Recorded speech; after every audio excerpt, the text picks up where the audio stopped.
back to another week of working on the game.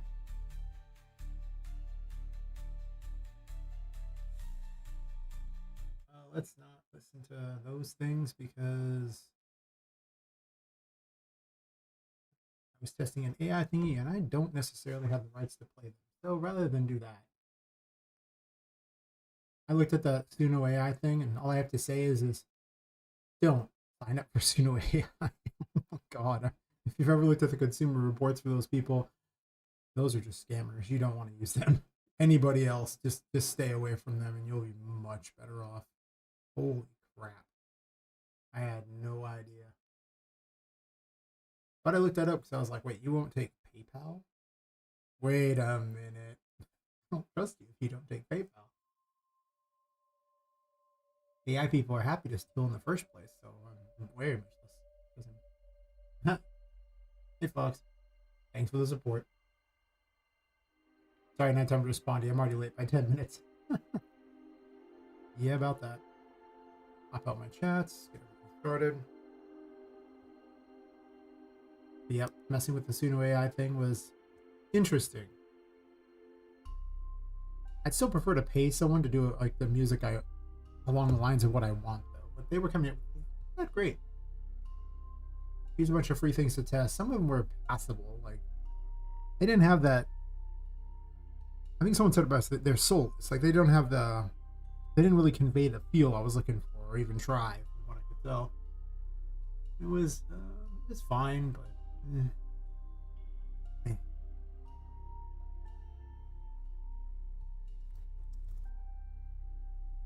So I just kind of. I mean, I have enough music from Humble Bundles that the people stop, copyright claiming me for what I've paid for. Help. But mostly seem like they're okay. Mostly don't fit my game at all, so. This is totally a Poppet Quest thing, right? That's perfect. 10 out of 10.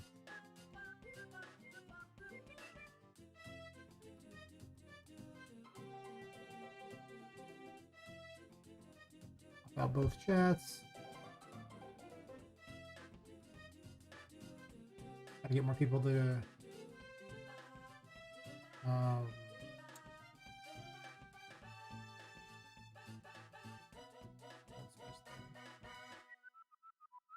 gotta get more people to join the YouTube so this way I can monetize. The battle continues.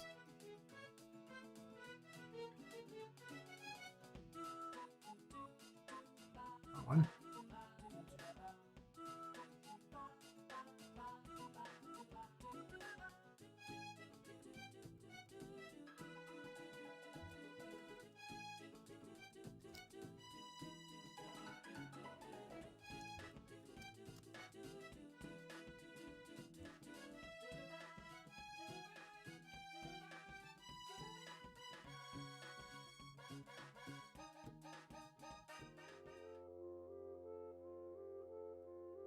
All right. Because it's not like I'm that worried about followers on Twitch. Followers on Twitch is okay and all, but once you get to the number you need to become an affiliate or whatever, it becomes an almost irrelevant number after that. Like you only need the first number and then everything else is kind of irrelevant. That's really how it is. It's just like, cool, great. But otherwise, once I get 1,000 subs on YouTube, I'll probably never mention it again because I won't care anymore.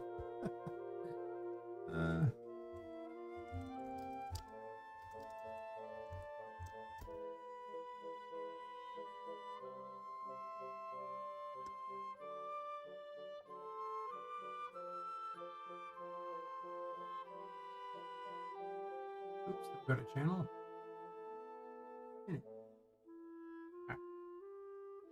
Pinned, pop this chat out. That's so I can actually pop the chat out. I wish social stream didn't suck. I was really hoping it'd be good. It just doesn't work very well. Alright, that should cover basically everything I give a crap about. And some stuff I don't know if I even care about, but sure.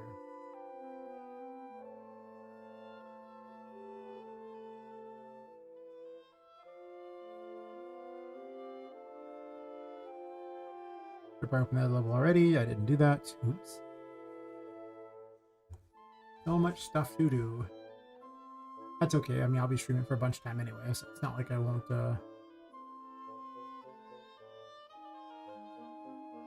be hard at it the whole time.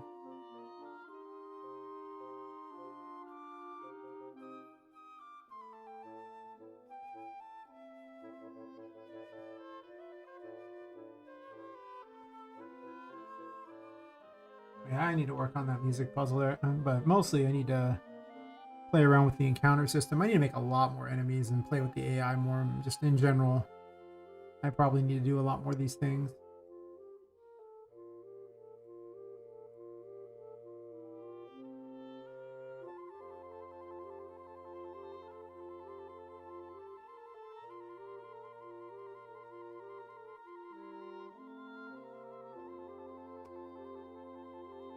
Oh, I keep saying save this. I save it and it's like blah blah blah, save it. Okay.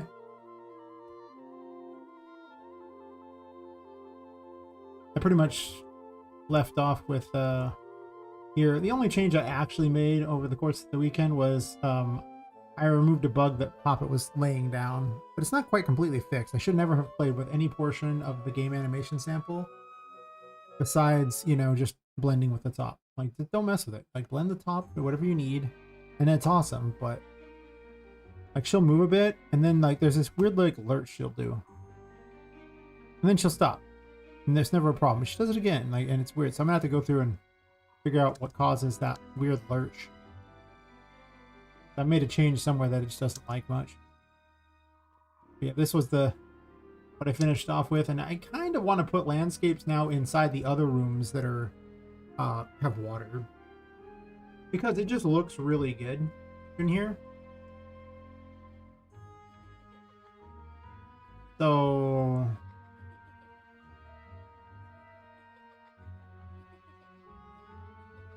it kind of makes me want to play around with it some.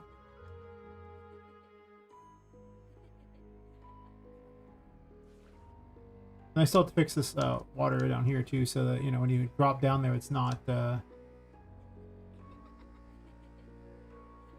showing the crappy ground, I guess. Because underwater, like, once Poppet gains the Emperor, she'll be able to come back to here and go underwater. I can hide things underwater, and I think this is more fun to hide underwater than that. So maybe that is what I do to fix the water problem in the other places. Like, maybe the Empress room gets a bit of a change too, just a landscape.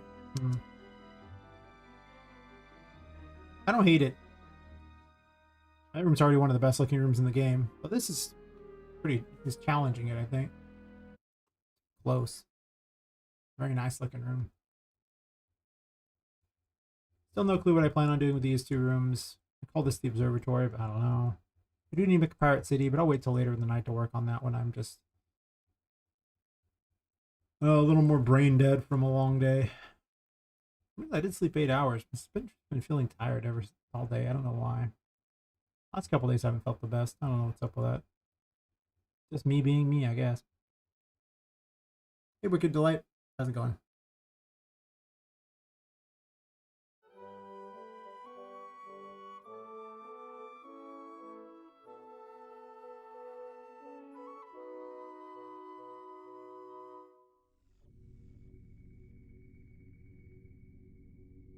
Supposed to do UI tonight. Well, UI, AI tonight. Play around with my encounter system too.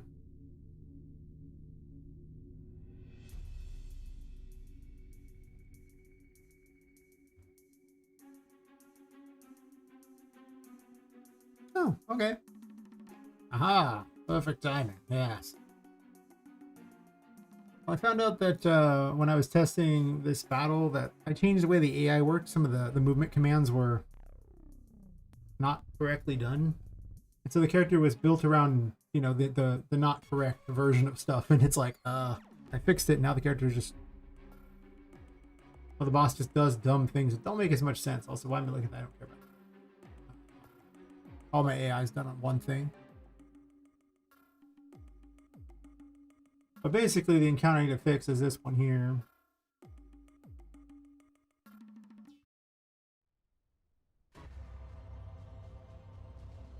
You don't see all this spawn in when you enter the room, but since I'm spawning into the room, I obviously see it.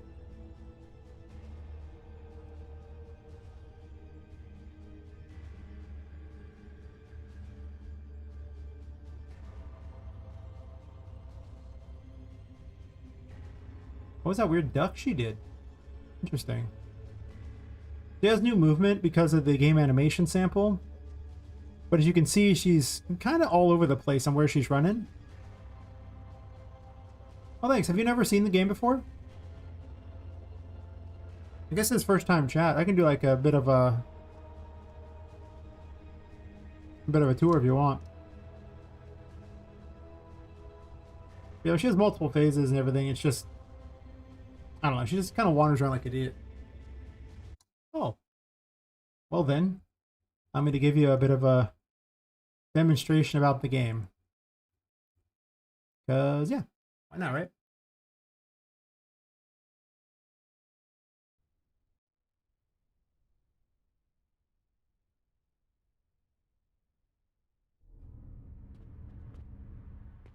Why is the music not working? I have questions.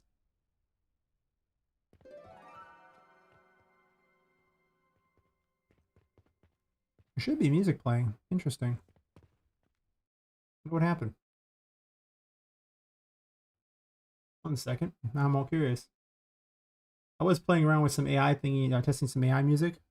I swapped a bunch out just to see if it sounded good in the game. I mean, I'm not going to use it because it really doesn't sound good, but I was like, well, maybe we'll give it a chance. I think it's actually just because it's called Magician Room and that. Quick fix here. Yeah, that was the problem. Names are wrong. All right. I should fix it. Compile and see. Yeah. All right. That should fix the problem. All right, close that. Sure. Perfect. But anyway, game's called Poppet Quest. This is Poppet. Apparently, I have a print string going. Disable. Type down. Enable all screen messages. Thank you. She's a woman who's going to kill her souls and put into a doll, right? And the main mechanic of the game is if you're in the darkness, you lose your sanity, but you gain curse power, which I'll use a bunch of a curse like that. As your sanity starts to go lower, you see this is the insanity messages that, you know, start to show that. If your sanity ever hits 0, this curse that powers all the toys and brings life night empowers you will take you over and you lose. If you go back to the light, you gain sanity back, but you don't gain any curse power. And curse power is used for like all of your abilities for the most part. Use the tarot cards for abilities. This is the fan favorite, the Fool. The giant squeaky toy.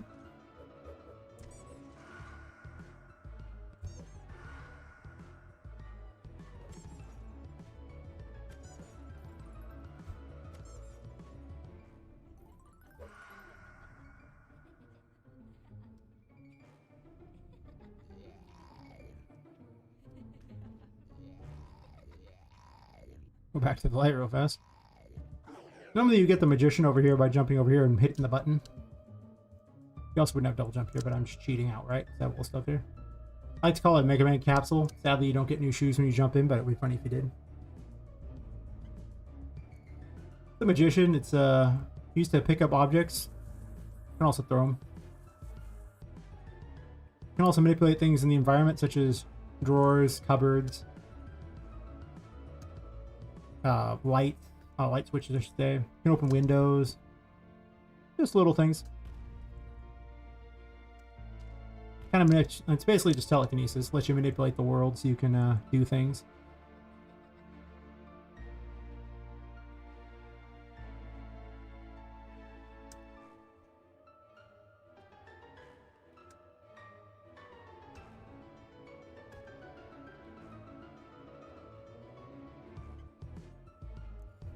Fool can also break stuff too. I'm working on a new encounter system that puts stuff all over the place to fight with. It tracks where you're at and changes things, so. I gotta hit that there. I hit the wrong button.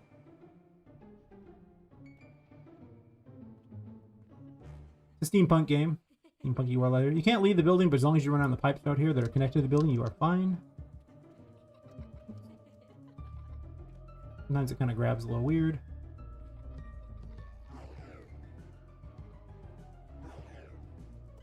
Show off some other fun abilities here.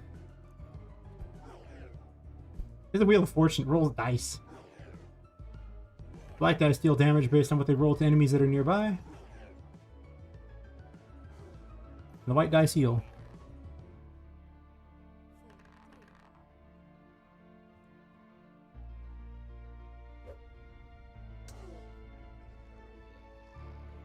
I'm not supposed to be double jumping. That's what the green thing is there. It's the strength tarot letting you double jump. Might switch it for the Hanged Man tarot though.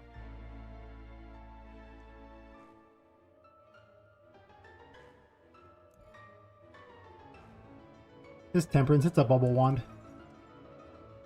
Also weirdly breaks things. Probably shouldn't be able to break things, but whatever. Let me put a restrictor on that later.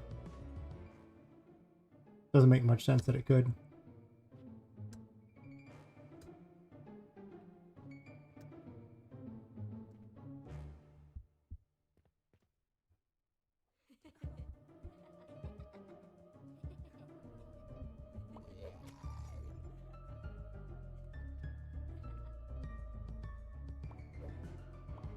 As you can see, you can bubble them.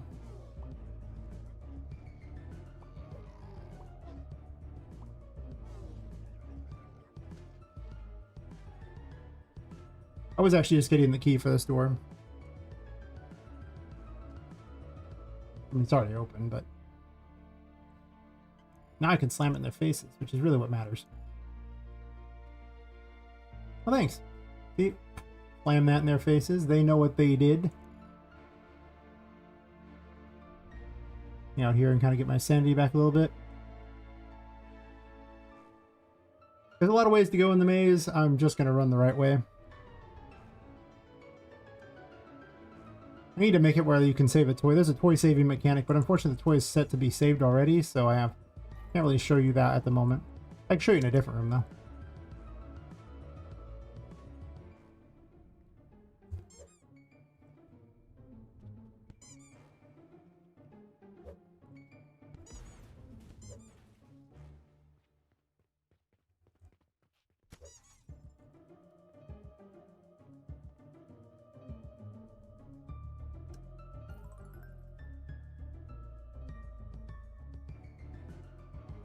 It's actually pretty early in the game, so you really only have a couple of tarot cards at this point.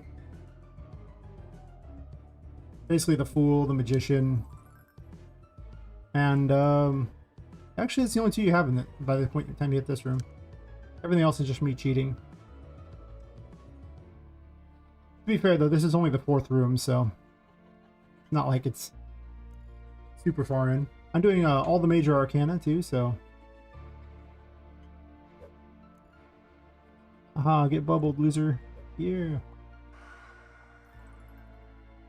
Like, and there's like 3 for each one there, so the purple dots represent the ones that I've already made, and the black dots, not so much. I need to build those, but... I still have about a year and a half before the game's supposed to be completed, so... Plenty of time, plenty of time. It's not really plenty of time, it's never enough time.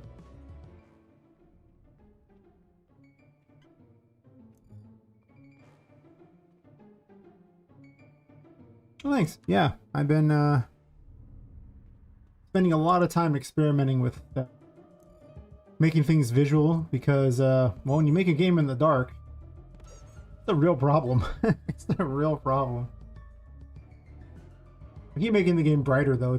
I've gone with the like the Illumination, Pixar, DreamWorks style of dark, where it's actually more purple than black. You still feel like it's dark, but it's not really as dark as you might think.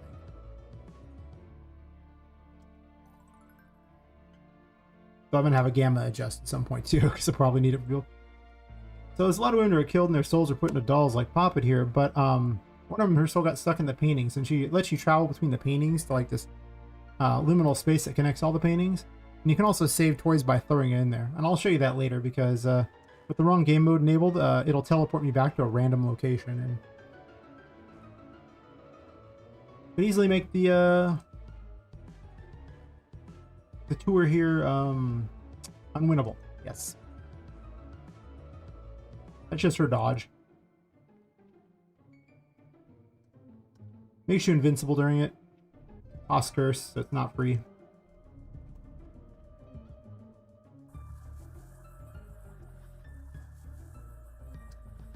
I missed. I'm terrible at basketball, apparently.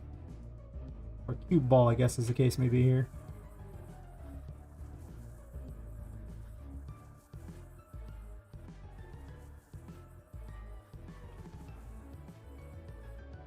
Physics means nothing to the cubes. Nothing.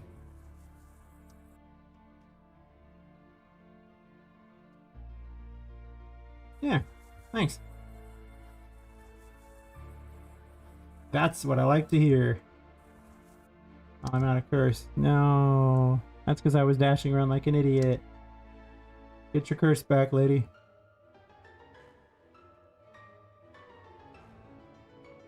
I'm surprised that nothing has spawned to attack me in here. It should have, but for some reason it has not. That's one of the things I need to work on today. My encounter system sometimes just decides it's just not going to do anything, and other times it just won't stop.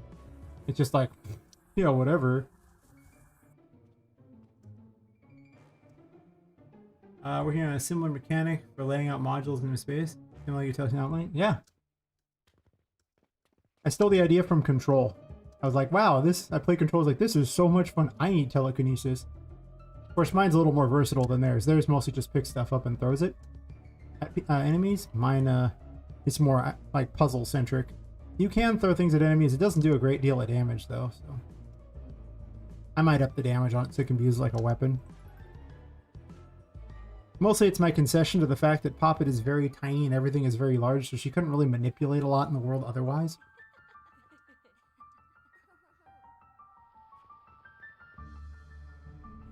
And show off some of the other weird abilities, just for funsies. You know, why not? This is the Empress. Plays out like Bomberman. The blue mushrooms heal anyone nearby once they count to 10, and then red mushrooms deal damage.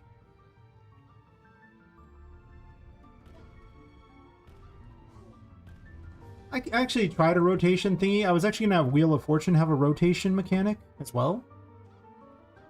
But I imagine it's probably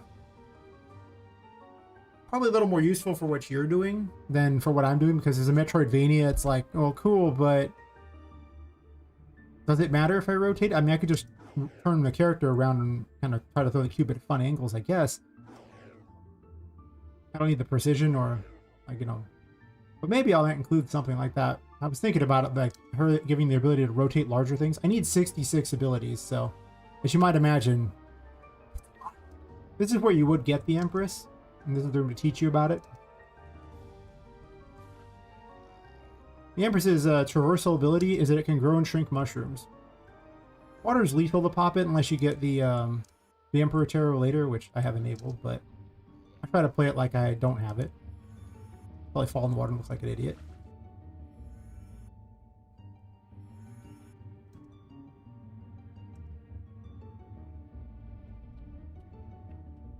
Yeah, what's up with the spawner there? It's just not doing too much. It seems like the toy maze breaks it somehow. I'll have to look into that because there's just something weird about it. Or maybe it's just being slow. I don't know. Ah, yes, the water glitch there. And that. I'm in kind of a polishing phase for this section of the game. The first 2 hours of the game are basically good to go. It needs story, but besides story. Yeah. The good old days.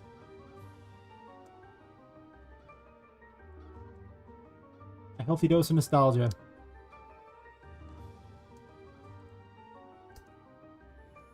Actually, you can shrink stuff too, in case you can't jump high enough. Yeah. I can actually just bypass a bunch of these by just jumping over, but I was trying to be kind. This is not that... Well, actually, this is probably about 30 minutes into the game, actually. I skipped the initial room or two. Oh, yeah.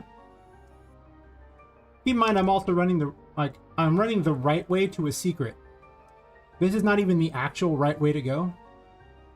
But there's secret rooms you can get into. This being one of them.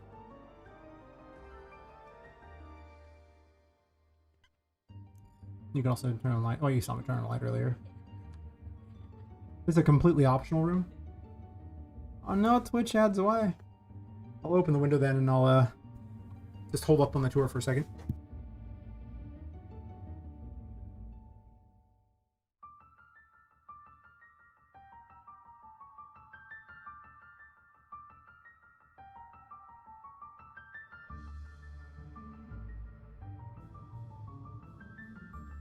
Ugh, it's super hot this room.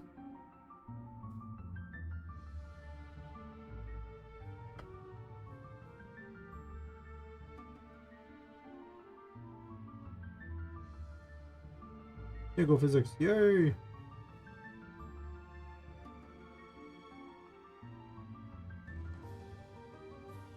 Five seconds. Got this.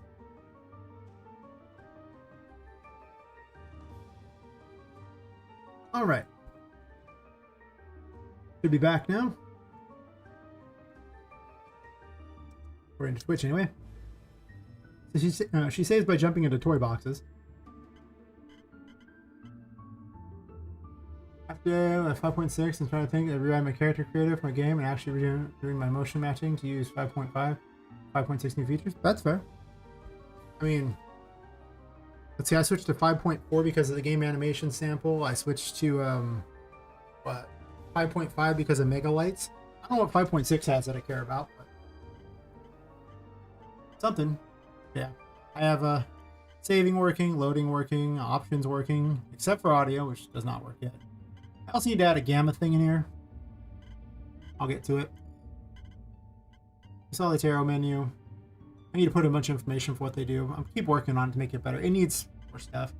The map's pretty bare bones. It mostly just shows where all the rooms connect. I'll figure something better out, probably. Well, that's fair. I heard metahumans were cool until you had to make outfits for them. And that part sucked. Oh, thanks. Huh.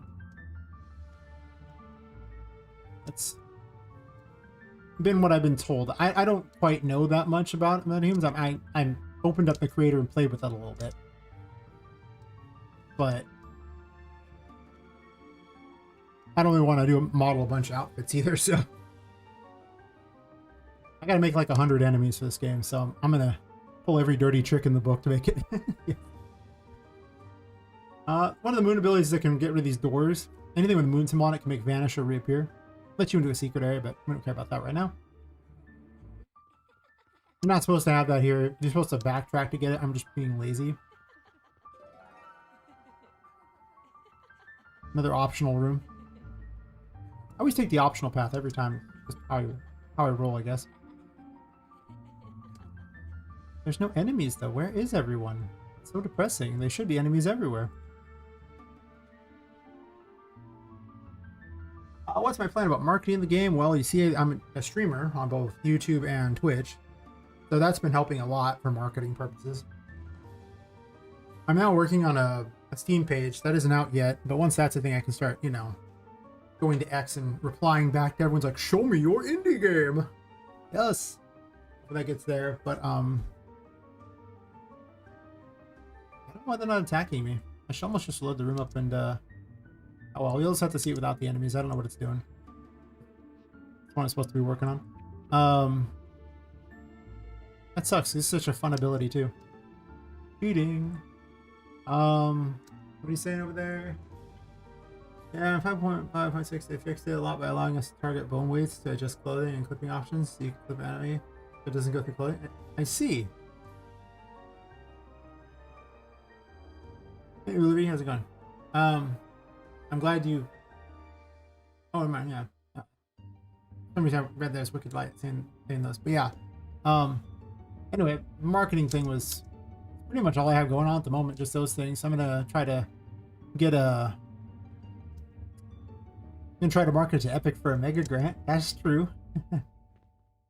But after that, we'll see. I mean, I really want to get to a point where I had enough to show people that they just go, oh yeah, that's amazing, versus, yeah, okay, well, you have this great concept, but is it even going to be real? Oh, hopefully. No, I'm doing pretty good. Yeah, I have much to complain about. Use any mesh clothing work though? That might be really interesting to see. I have to look that over. I mean,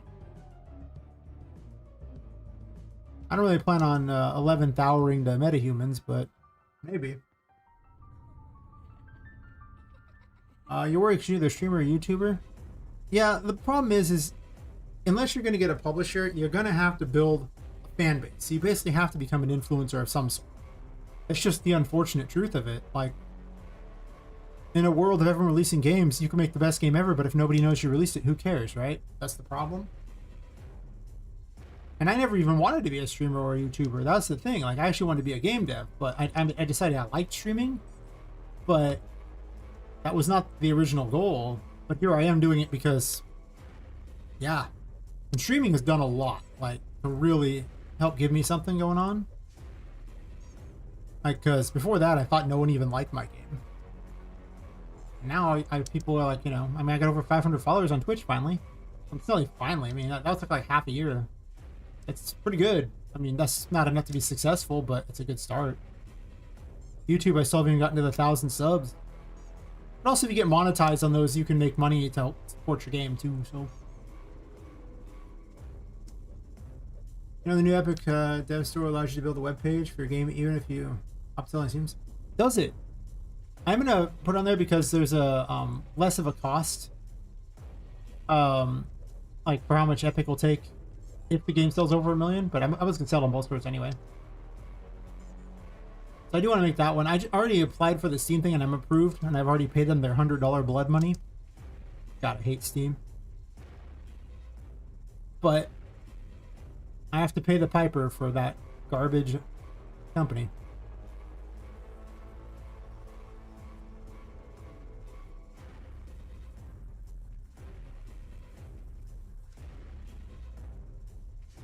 Yeah, that's what I'm gonna do.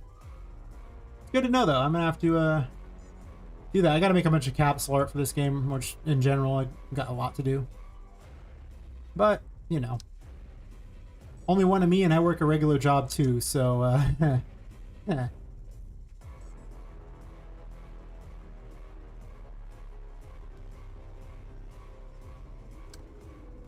My secret is I don't sleep, and I guess I just don't mind being unhealthy, question mark? I don't know if that's true.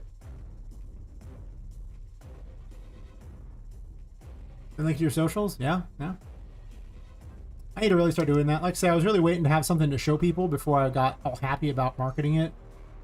Not much point in marketing a game that doesn't look good yet.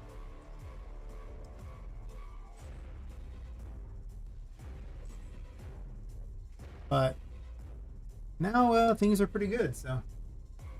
I didn't feel fixed really good for yourself. Thank you, thank you. Yeah.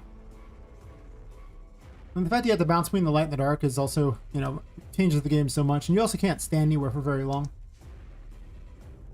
You would have seen a lot more encounters if the encounter system hadn't broke, but like I say, the curse of alpha footage, right? Yeah. Those need to have a little longer before they destroy themselves to their explosion thingies a little longer. They're supposed to explode and shoot blood everywhere, and they don't.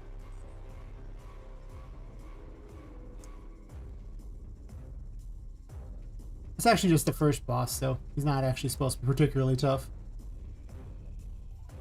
There's not much fanfare for beating anything yet. Oh, thanks.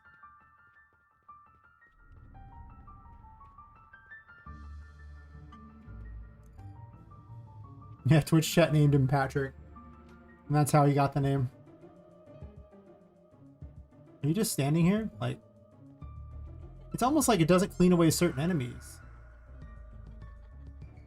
Is that what's happening? Well, now I want to investigate something real fast.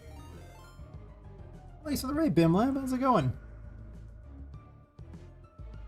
I was doing something of a tour and trying to solve a mystery of why the game bugs out, or why the encounter system bugs out. I don't really see anyone out here, so Maybe they just spawned inside of the maze and they're not dead. Weird. Like this one over here is just kind of standing around.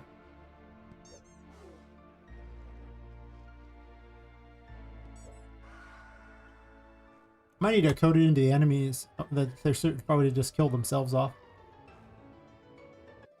We'll see.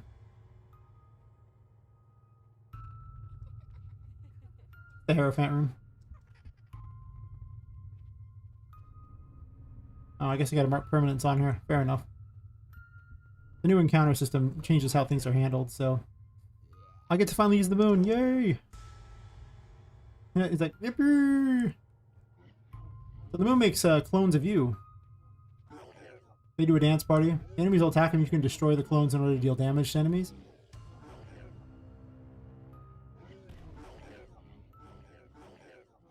Get everyone to blow yourself in tiny bits. You can. Like, yay!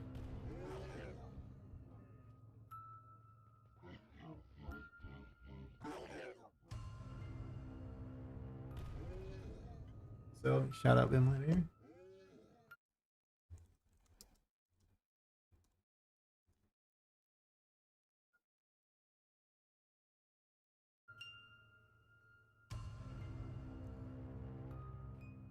The moon's such a fun ability. Which I'm also blocking chat now. I got drive-by. No. Back to the light, quick. So the Hierophant, like, there's all these possessed objects in the game that just kind of float around, do whatever. And the Hierophant will make them behave as long as it's active. Drains your curse, so do go fast. If you're in the darkness, it lasts a little longer because you also gain curse back while you're in the darkness, but I'm not gonna miss the jump, though I should have missed that jump. I'm just bad at my own game.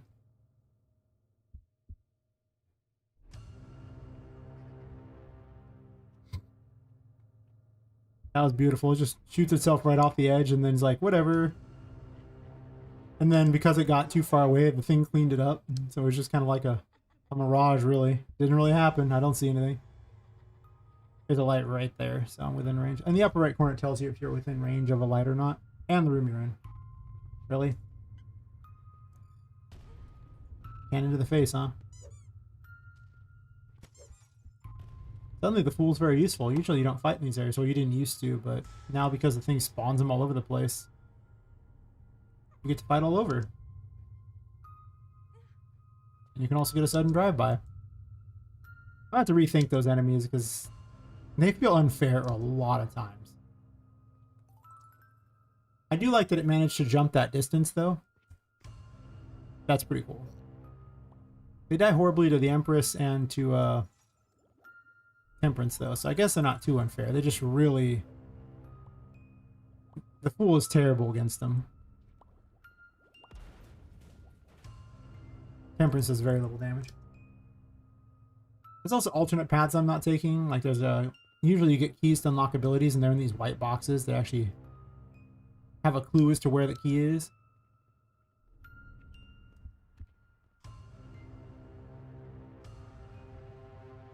Probably not the easiest fonts where you note my key amongst so many others. It's on the back of a piano. This is the joke.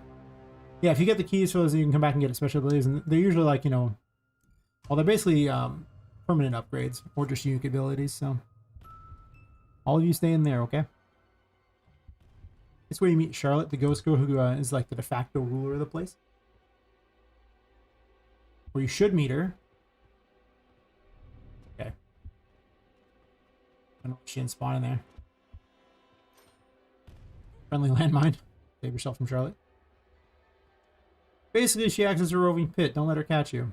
Very simple. She lives in the smoke. It's actually a secret path down there. I gave you a sign. If you want to try to get her, you gotta lure her away if you want it. And you better want it.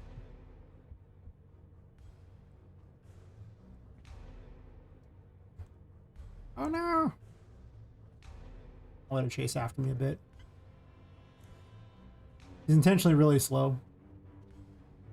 I need to play around with her movement more because she's kind of jerky and weird, and she's supposed to be jerky and weird, but she's a little too jerky and weird.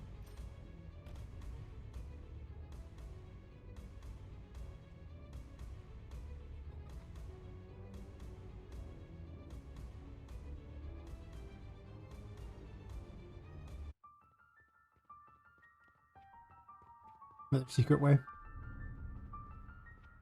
Hit by a pot. Sometimes the encounter system's pretty funny. So I didn't pot. It's like, you want this? I'm like, do I? I don't know if I really want that. Technically, you're not safe up here, so... It used to be pretty safe in these little pathways in the middle of nowhere. Oh, that's right. I removed the room from here. Okay, well, this room is now technically somewhat broken. I need to redo this room. I forgot about that. I decided to add the save mechanic back in, so there's actually no way to really save myself in here. Well, I'll cheat. Oh, thanks.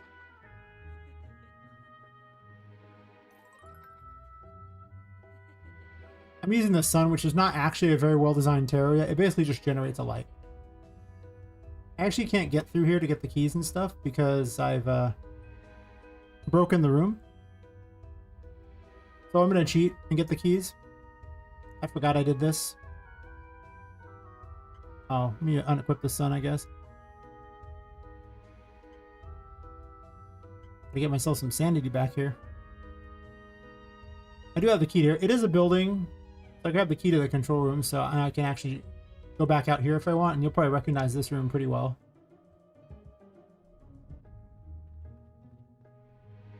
What I want is the library key. Alright, so we're going to use the chariot. These aren't production level abilities, but just for funsies. It gives you a little airship that you can use to get places.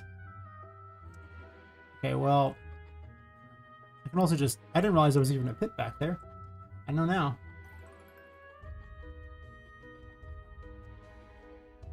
Air dash is also something you get later. Yeah, I'm cheating.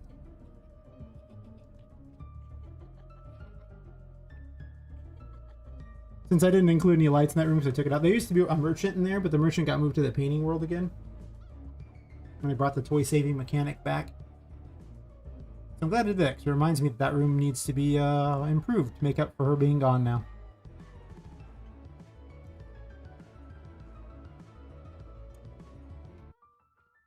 And there's an ad break.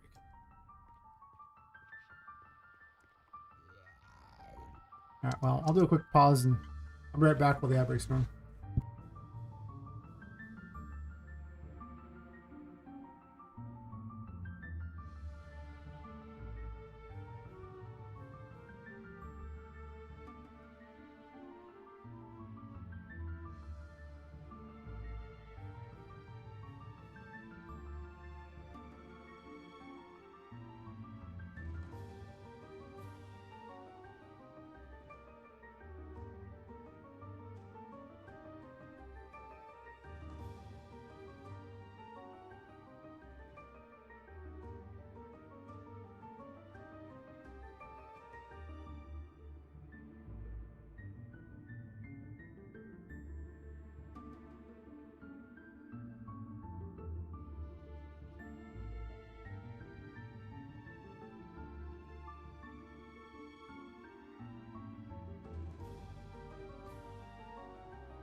So now with that ready to go, we can,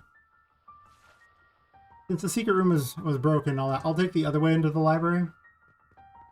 Because there is a key to the library in there. You don't actually need the key to the library from the Hall of Records. You can actually, there's a wall you can break the hole through and you can get there. Also out here is the way to Temperance if you want to go get it. You don't have to get Temperance, but you know, if you want it. Also really hurt. You know what? I'm gonna heal up. Yes. For the most broken healing thing in the game so far. Aha! This is... I jokingly said I wanted a gun just to shoot things in one of the little, like, story bits. I just literally gave her a dumb little gun to shoot things with. This is the little sheriff thing. Or I guess a detective. I just thought it was funny. I'm probably going to change it later, but for purposes of just testing things out. Here, Charlotte's a little more of a threat to you than before. Now she'll wander around in the thing, or she should. Yeah, now she's down here and you have to try to wander around. She can teleport to the smoke, so if you're anywhere near smoke, well, if you're far enough away, she will in fact come for you. I kind of want to take the helpful landmines out because they're kind of it takes some of the worry out of this room, I think. Yeah.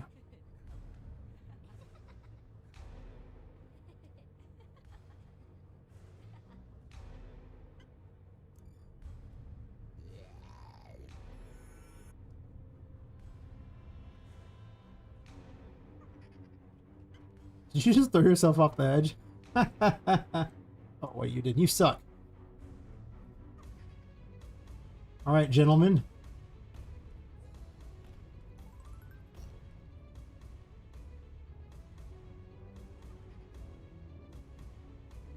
Things are so obnoxious.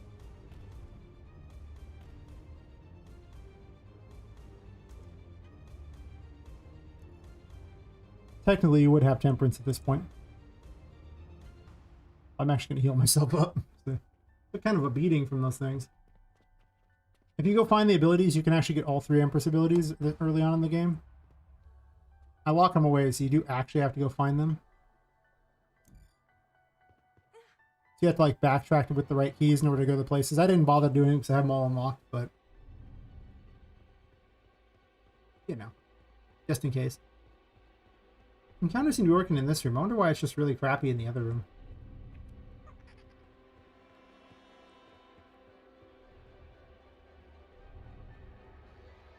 I'm just running the right way.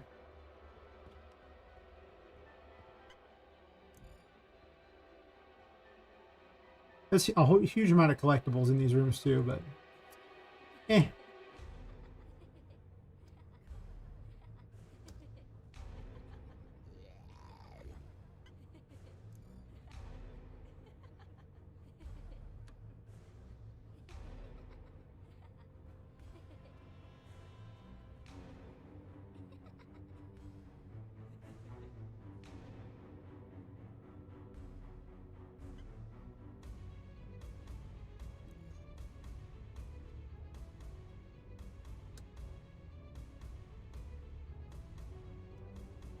I don't want to give you more reason to be on the ground on the other side of the room, so maybe I might tweak some of the placement of things.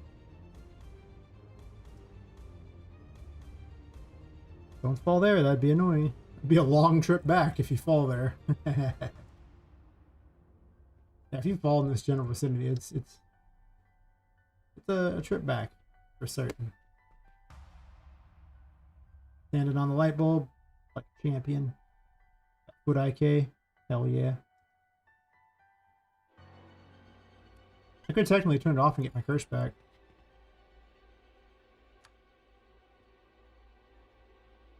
You don't mind trading your sanity, right? A lot of times falling means death in this room because Charlotte's wandering around down there and, well, it's bad news if she catches you. I'm just cheating.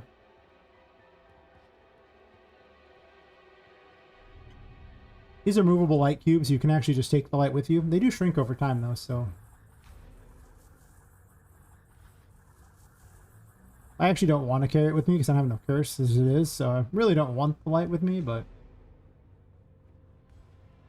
hopefully this character is not broken. She might be. Yeah, she vanished again. Why do you keep vanishing? Well, I'll just load out of the room, load back in, and then I'll show you the toy saving mechanic, just to kind of end the tour, if you will, in the painting world that I'm working on.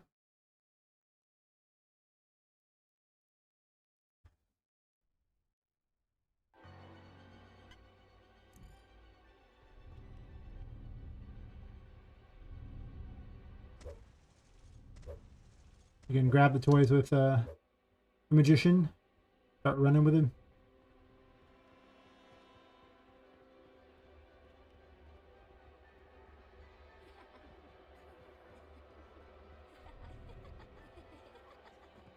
Oh no, I missed. Okay. Get up there.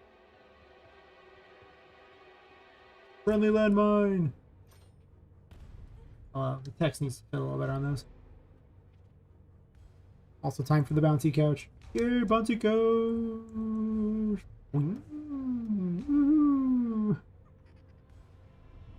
Yeah, if you're free of painting, you can use it as a way to get between places. It's how my map travel works.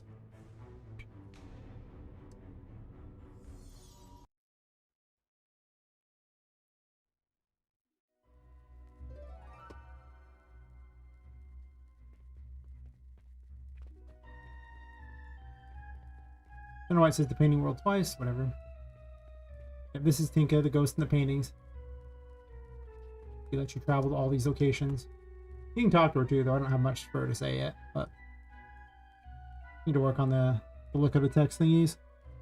I might do something more complicated later, or even have like larger pictures next. I don't know. Whatever comes gets the job done the best with the least amount of work.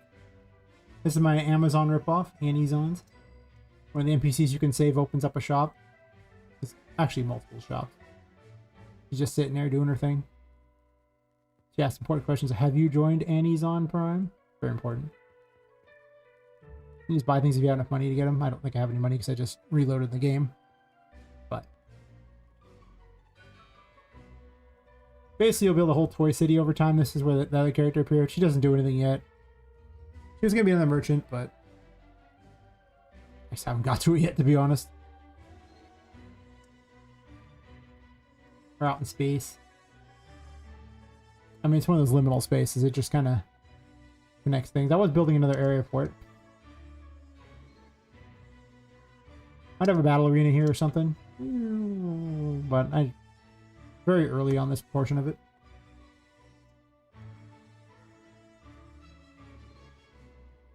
But yep. Kind of gives you an idea of what the game is about. I got a music room, yay. Well, I guess I should show you the doll hits because it's just something creepy and fun for no apparent reason.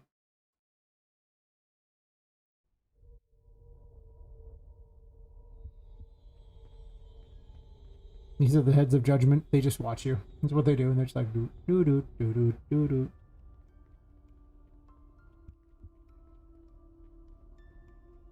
I just call them the heads of judgment. They're just there to, you know, judge your play style and how bad you are, obviously. Doing these fun platforms that are just watching. They're like, what you doing? Mm-hmm. I gotta make centipede legs for them so they can come after you. Sweet. I make weird stuff.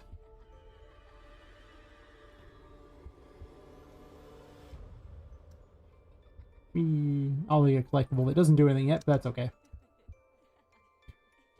Yeah, I just thought those were cool. Like I say, I need to work on Vu here, who I think she just needs to be set to face the player most of the time when she runs around, to be completely honest. Kind of just, I don't know, she just kind of wanders a bit in ways that are just a little bit awkward. To be fair though, even awkward, it still took like 15 minutes to beat her. I estimate the fight usually takes between like 15 and 20 minutes if you know what you're doing.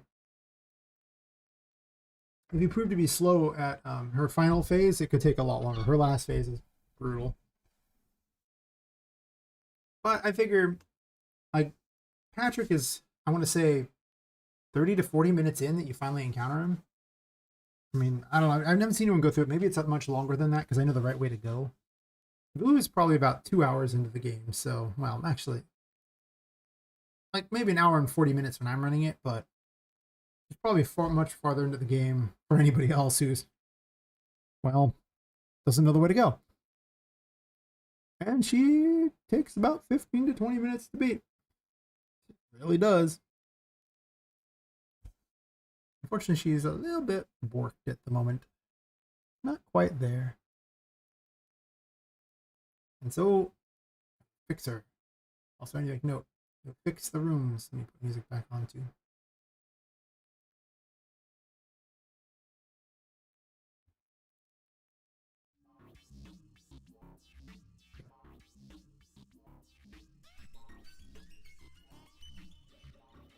I just keep adding numbers here because of reasons. I'm just deleting things.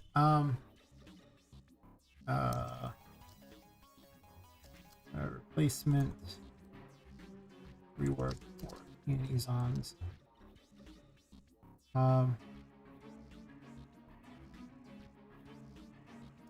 Sure.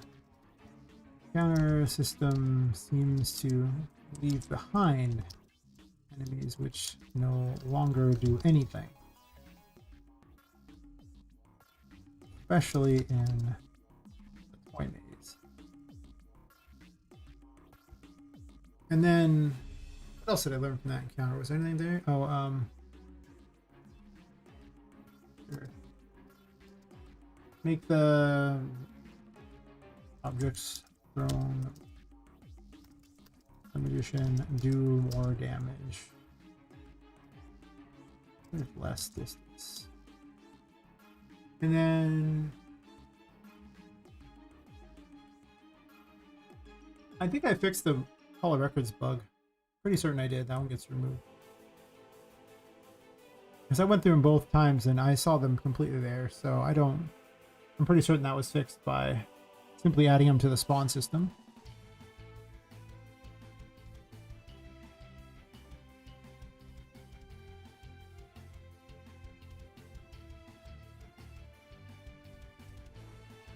All right.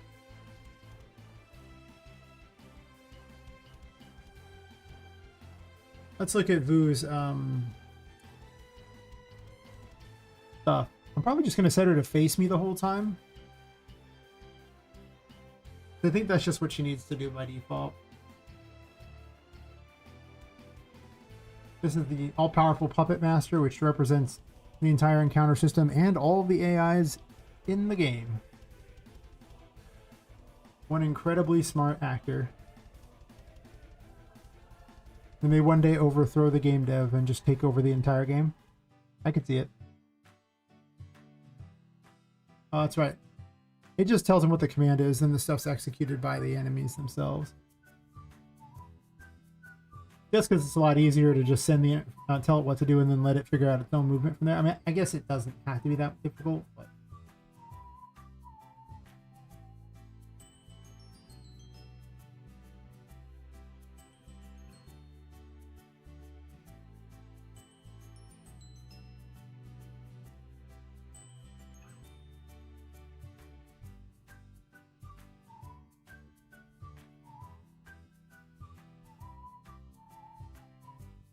she was mostly set to look at target anyway.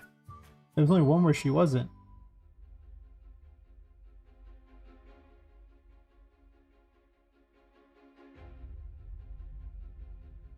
Oh, no, looking at target's fine. She's just jumping backwards, though.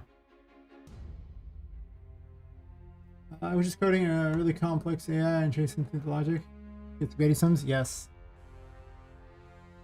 All my stuff is coded on, like, BPNPC, which then, you know, has all the things like that, you know, the movement graphs, death graphs, combat, things like that are all done by that. And then everyone's a child of it except for Poppet herself.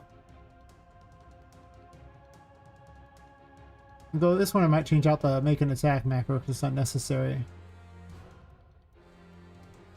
Actually, never mind, it's attack with weapon there. It's just, this is just changing for a delay. Okay, fair enough.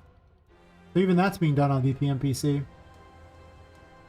But the only thing they do that isn't on there is the really specific stuff. Like they have their own special graphs for like their super moves and stuff like that that just are so unique that there's not much point in putting them on the BPNPC.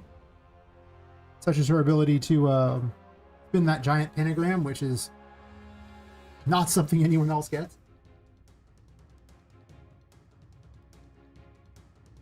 But yeah, AI is I'll do my AI in blueprints because I'm a heathen. Right.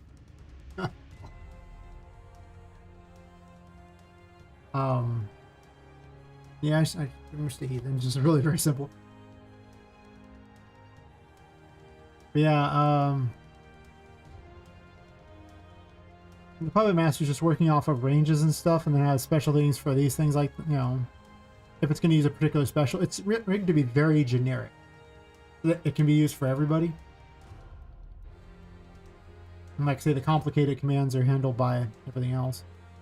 With Patrick having multiple graphs for what he does, as you can see, it just gets more complicated.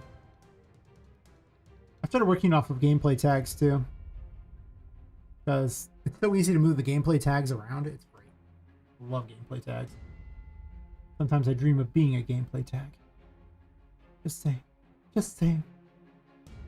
How long are your specials on? Time till 20? Okay, well, see now. That feels like forever.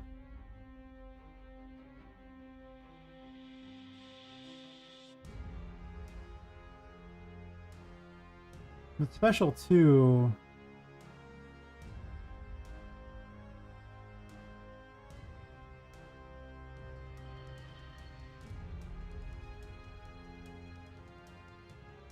I probably not get... Ooh. This is a dangerous thing to change.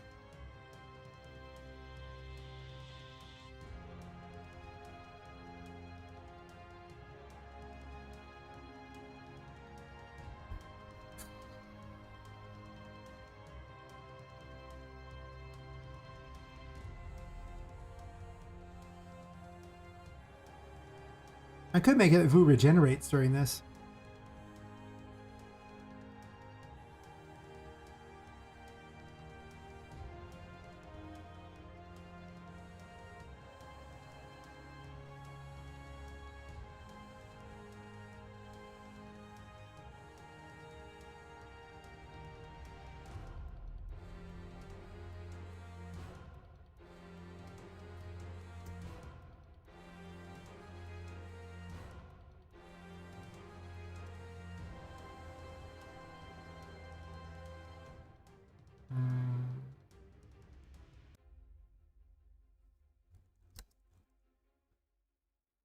Target heal will...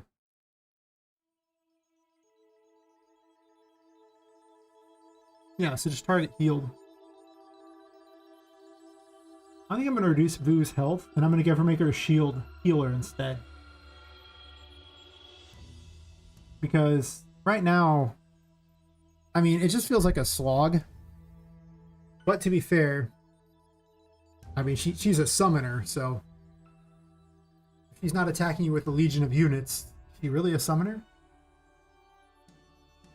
Don't let her giant weapon fool you. That is not what her master plan is at all. No. I do think her health could be a little higher, but I could just make it where she regenerates instead. So we'll add in target healed here. So it's not empty. We'll start low. Target healed.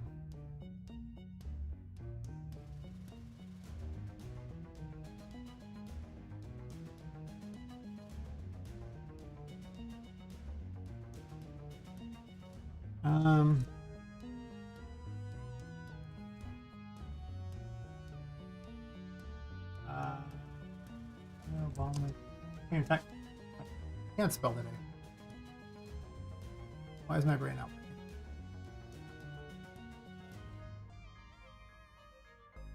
I spelled it right there. I just can't. My brain couldn't spell that.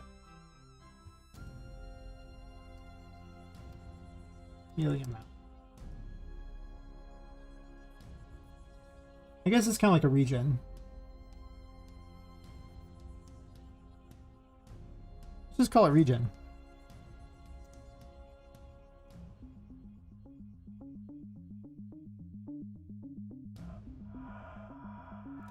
How often does this go through and trigger?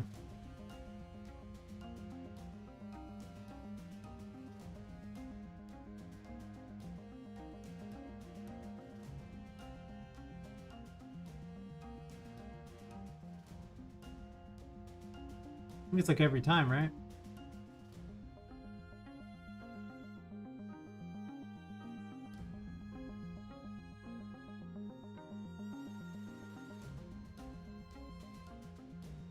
I mean, the fool can hit for like 50 and things like that. I'm gonna try it. What I'm doing is I'm going to reduce Vu's overall health. This way you think you're doing a better job. I thought she had like 1,500 with how much it takes to kill her. Jesus. We'll knock her down to like 800 or something. I don't think that gives her like less than Patrick. Patrick doesn't have any real defenses either. Patrick's just an idiot. That's half the fun of Patrick. He's not like super complicated by any stretch. I mean, he doesn't really have to be. He does a lot of damage. He does 500. So they made a couple changes. I'm curious to see how this plays out. Good night, heading to bed. Can't play with 5.6 metahumans to keep my current match-based characters. That's fair. Tough decision there. It's a lot of work. Go to catch you later. Very cool. Thanks. Thank you. Yeah, definitely. And thanks for dropping by. Let me know how it goes with those metahumans. I'm really curious to see about that whole clothing not, you know, things not going through the clothing and everything. I kind of have a lot of female characters, and that's kind of a problem. Oh. They're very curvy in places. It makes it hard to get clothing to fit very well. Unless it's just on the model. Yes. I know what I like. Unfortunately, what I like can also cause some problems. Yeah, about that. Wardrobe malfunctions are a terrible thing. On stream. Yeah.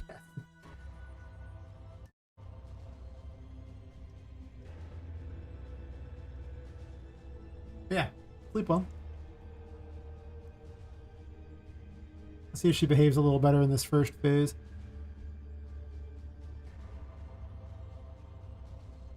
When she first spawns in, she has an animation that's messed up. I'm gonna make a note of that.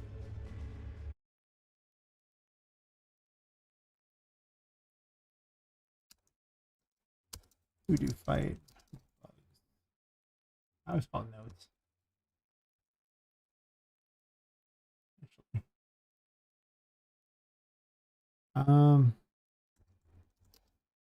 Starting animation is wrong model.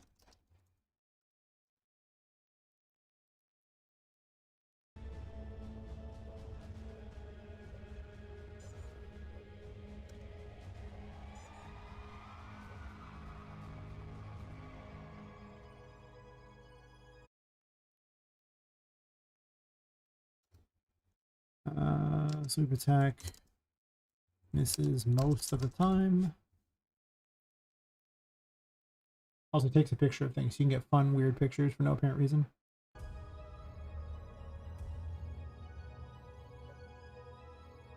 I have had her launch me to the air and then do that. Not where it's she stabs me with the other thing there. It's like, really? She does a lot of damage. Like, make no mistake about it. She does a lot of damage. I probably need to like, improve the Empress, honestly.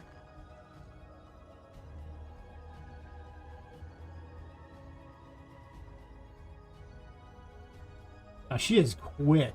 You see how she just went across the whole battlefield?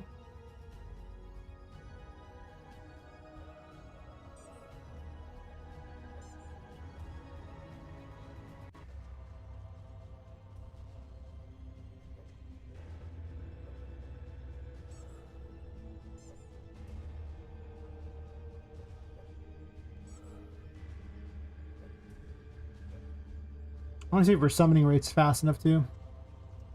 She has 3 phases. The first phase, she mostly just runs around and, you know, tries to shoot you and stab you and things like that. Nothing too complicated. Got a lot of attacks, but... And then the second phase, she adds summoning to the mix. And then the third phase, she gains additional super summon, and the whole battlefield starts rotating, making it harder to keep up with where things are at.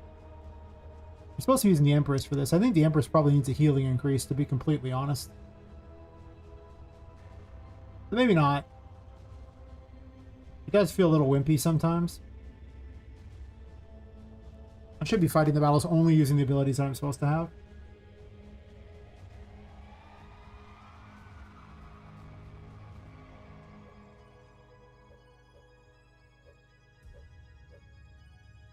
It's like she's finding another target sometimes or something. She just goes flying way far away.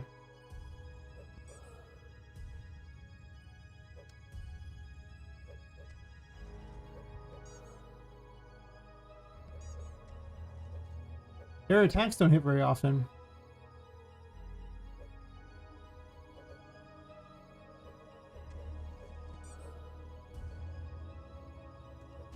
Except the ground pound, which is like the best attack. She clocked me good there. Wow.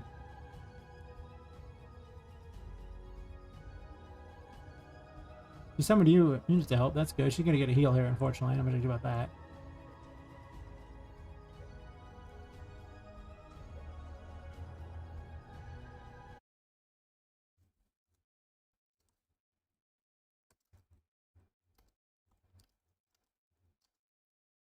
So boss up our advantages.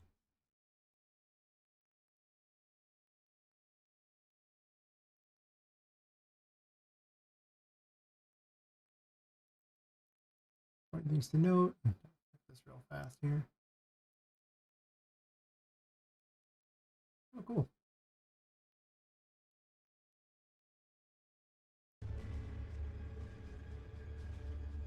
Actually,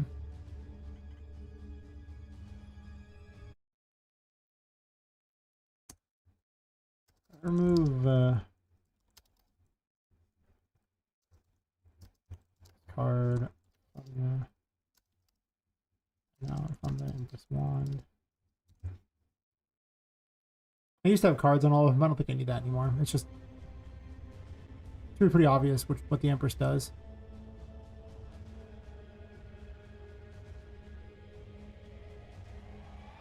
Problem is this heals her.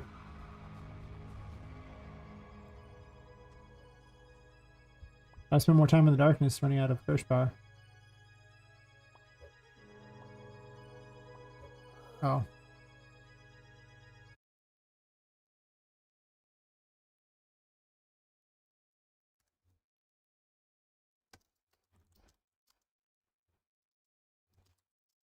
Never goes away.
Why is she not eating? Oh, no, mind. She takes so little damage from it. It doesn't matter. That's why it looks like it's not even hitting her.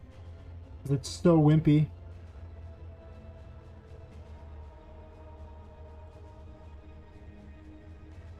I think she's summoning more often. She doesn't seem to summon as often as I want her to, though. Maybe I'm just killing him often enough. That's probably fair. I keep seeing them, so it's not like they're non-existent. Actually, I want to see if she summons more than one. So let's not kill that and say we did.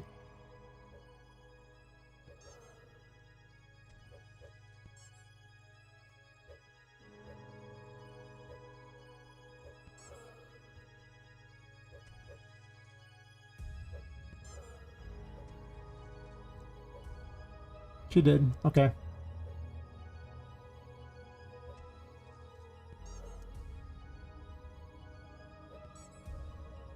Ow.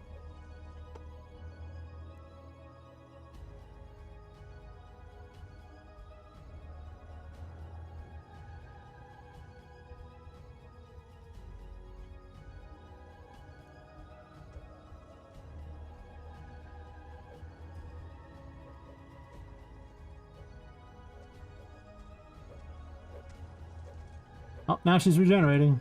That's good to see. Hope you kill these fast. Oh no, that might be... That regeneration might be too good. Actually, is it? I don't even know. I'm killing these relatively quickly.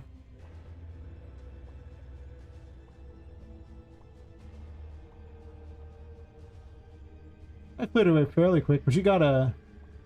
She probably gained like, I don't know, 10% of her health back. It takes a while for that thing to wear off. Yeah, she gained a fair amount back. That's probably better, I think, than her just having being a sponge.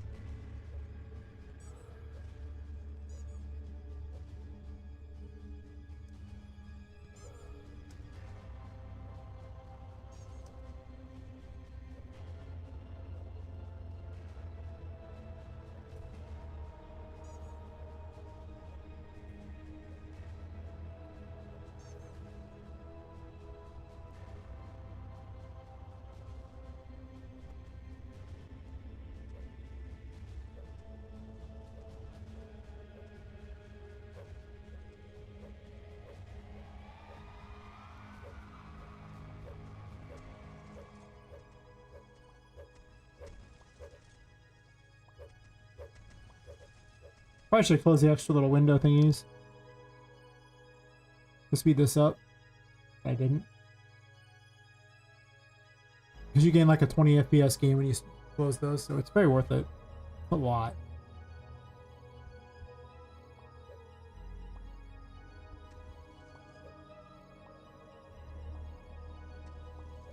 She is so quick.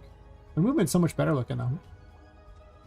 Better where credit is due. Her movement looks way better than it used to.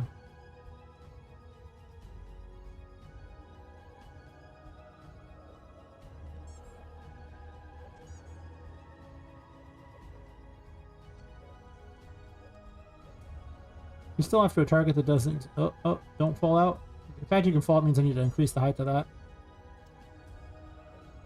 Because I could easily get over that and then I'd be screwed.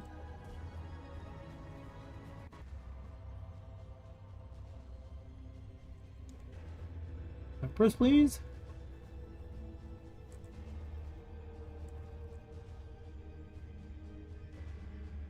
Okay. I see where this might be the longest fight ever. Like, you think she's going down, but she ain't going down.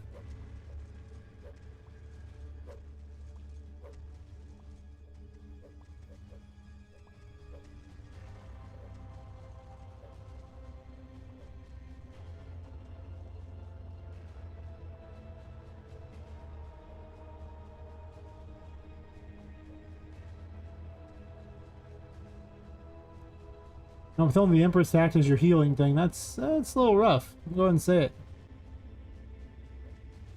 Plus you heal her with it too, so she's a much harder to fight than expected. But she's down, so I can actually hurt her now if I want.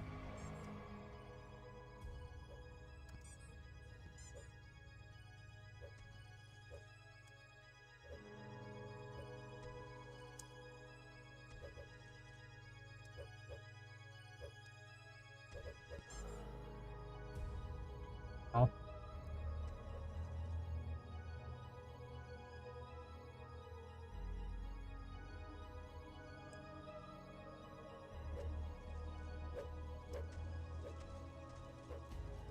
Jesus. Okay, maybe that regeneration's too strong, because I sped up, like, she's like 20% faster for using this ability, and her regeneration is just 1 per tick, but I think the tick is like every half second. She's gaining a lot back.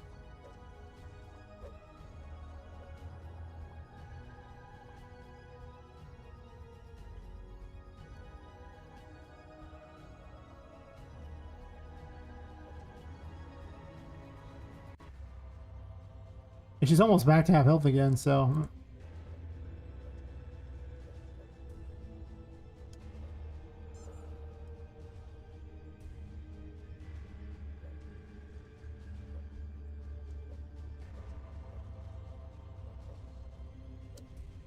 Jesus.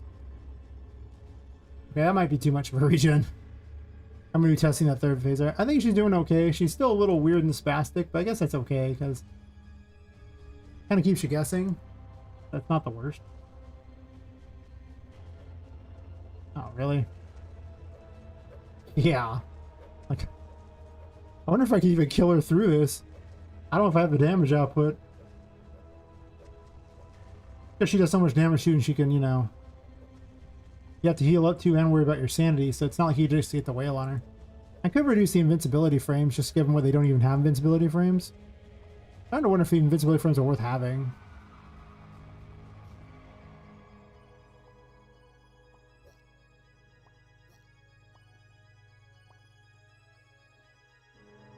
Oh, she's actually open to be hit.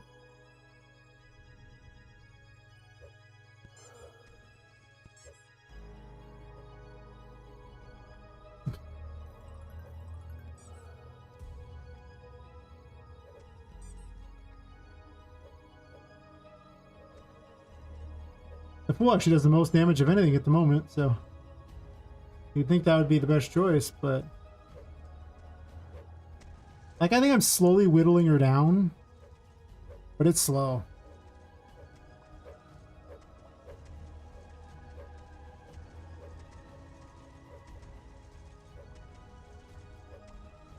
Get back to safety of the gain my sanity back.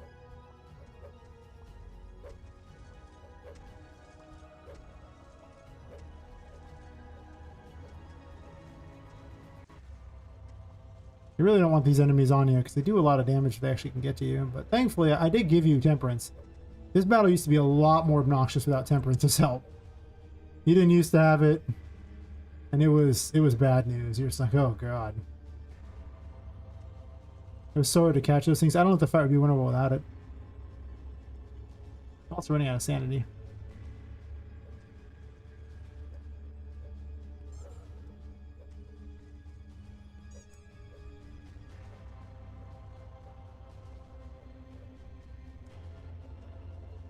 I just air dash. I'm a cheater.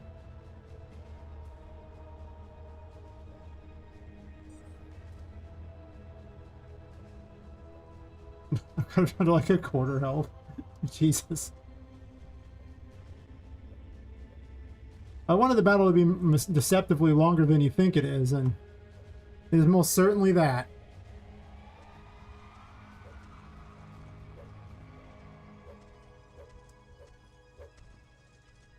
I'm cheating at double jumping. Nice.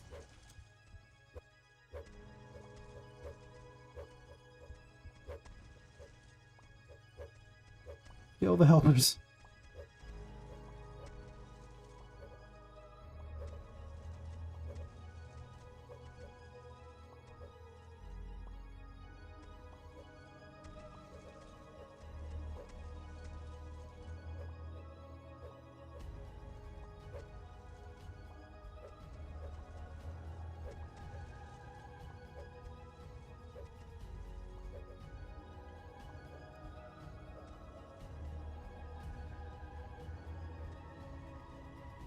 And why I summon 3 of them? I don't need 3. Run away!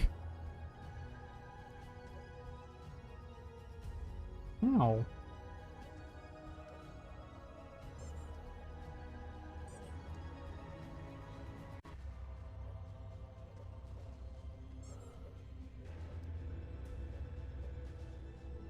Okay, this is probably too long. Like, I think her regen should probably be a little bit less than this. It is a lot.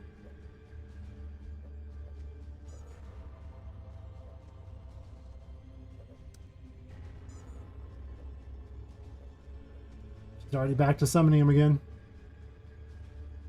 Yep. Nope, maybe not.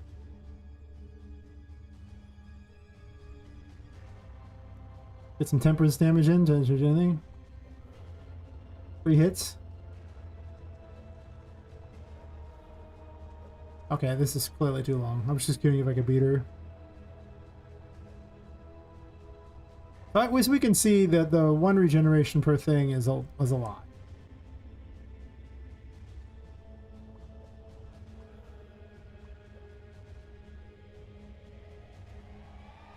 Oops, I'm cheating.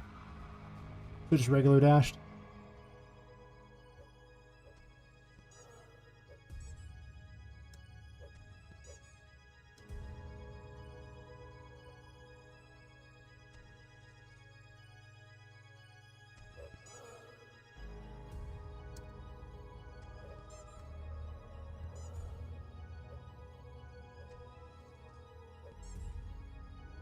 That hurt.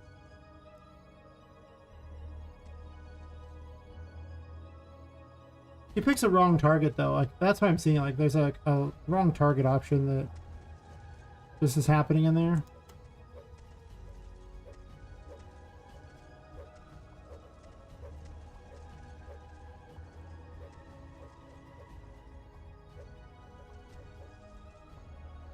Also, she really has started and stopped summoning those too, so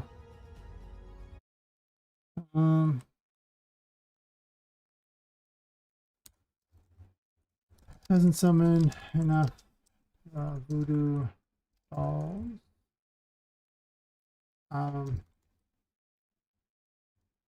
Ball shield. A bit too high. Still finds another target. Isn't there. Have her spawn Oliver after she's dead. Make the fence around the battlefield taller. She can get out of it. Bunch of notes of things that need to be fixed for this fight. I can also just set her to specific phases, so I don't really have to fight through phases if I don't want to. Change that I want about her. I feel like it.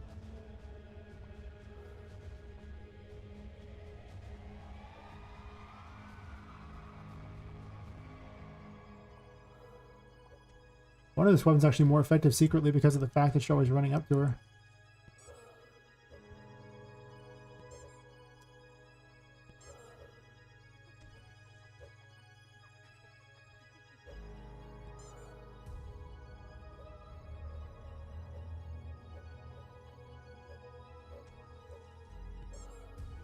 Ow.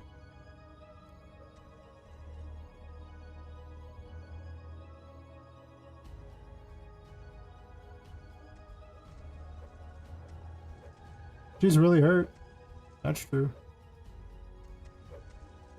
I'm really hurt.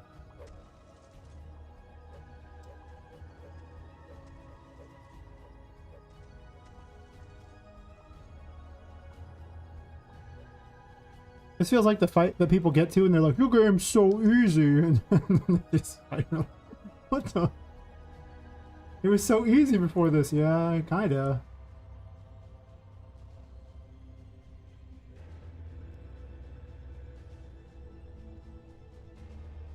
You can win this fight.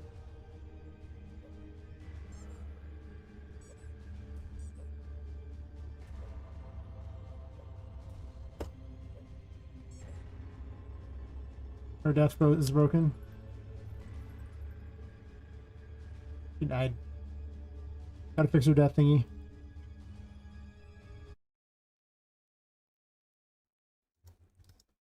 Those is the wrong model.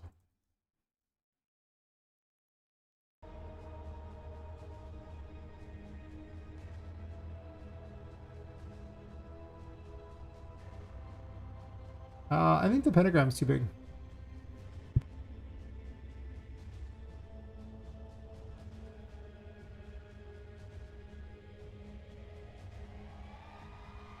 Why is this pentagram so big?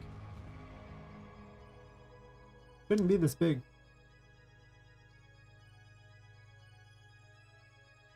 Okay. That took a long time. I don't know if anyone timed that, but it took a long time. Even though she lost 20% of her health to start with, she most certainly gained that back during those things. And then some. But I like that it rewards you for killing your minions faster. Like if you were slow about that, like I was killing him relatively quickly because I was just using the, you know, I knew how to fight him. Even that was just like log.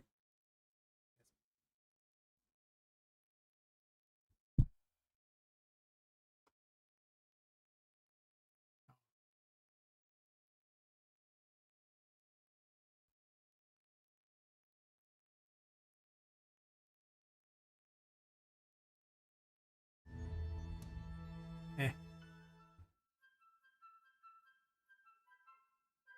Um On a movement graph.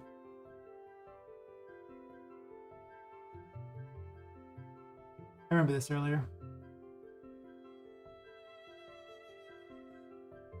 Big issue with the game animation sample that needs to be fixed. Let me get around to it.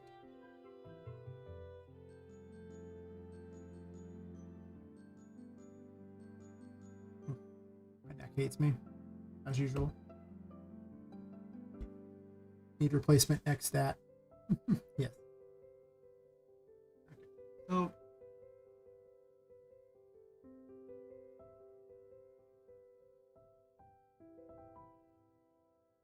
I guess let's start by fixing your animations, which should be not that hard to fix.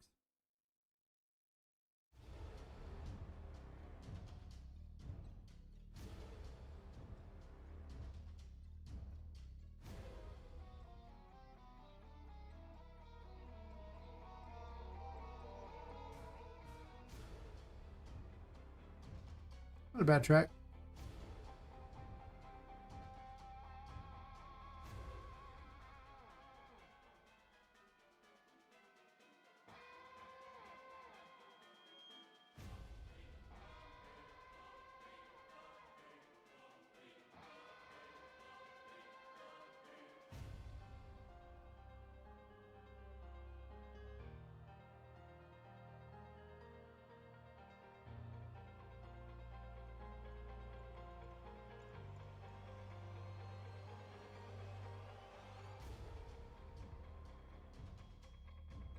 I'm not actually upset with any of her particular behaviors. She's a little bit off. It's mostly that her target seems weird, but the problem is the logic for targets is all done by exactly the puppet master. Nobody else does anything of the sort. That's why I switched to that. So now the puppet master just does, like, it's where I need to go to fix any of the behaviors. Not where I go to fix animations, of course. Those are, you know, a different thing entirely. So, Gathan in montage 1. Another one of these.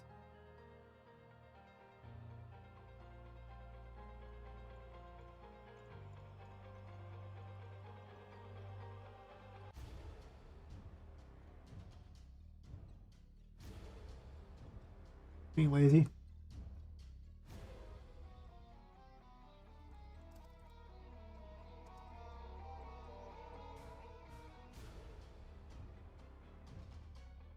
Nice. Of course, it didn't keep the other one available, so it could actually just do that. Why would it use the most recent one when it can use the old one? Of course.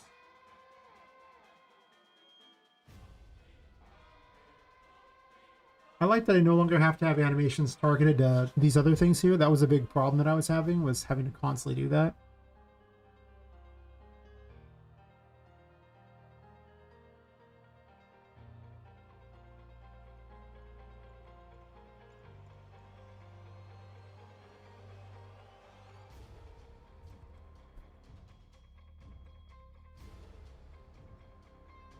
Okay, apparently it's somewhere else.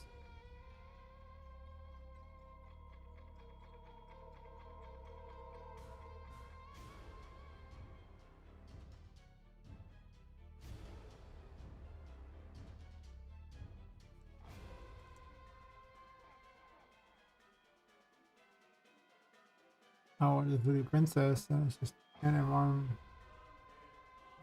montage.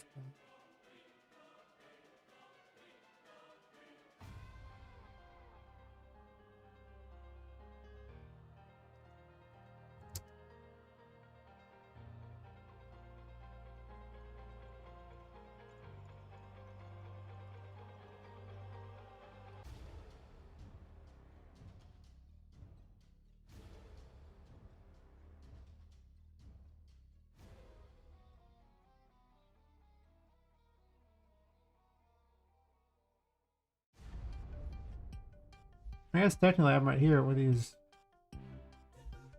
3v5 manual ones. Interesting. Why do I have so many of them?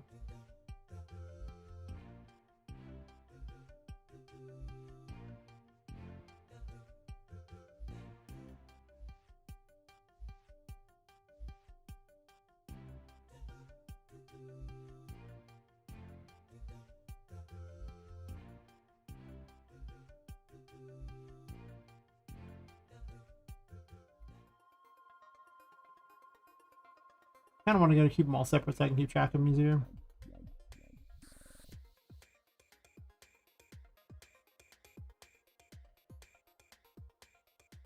We'll fix that.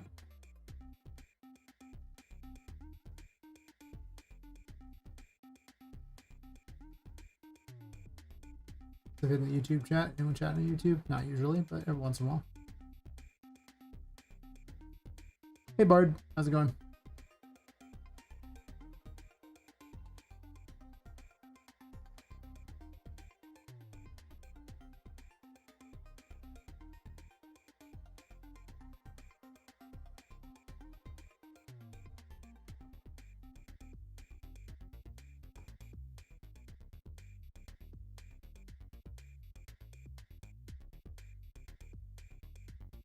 Starting animation she has. What does she do when she starts?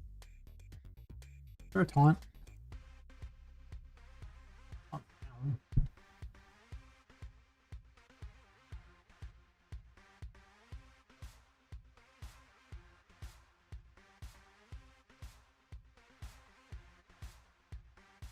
course, there's an ad break. Maybe.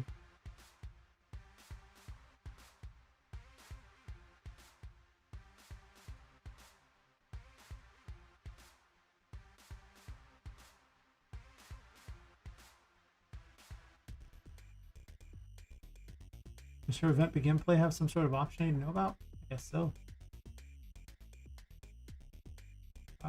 Yeah, light torch montage.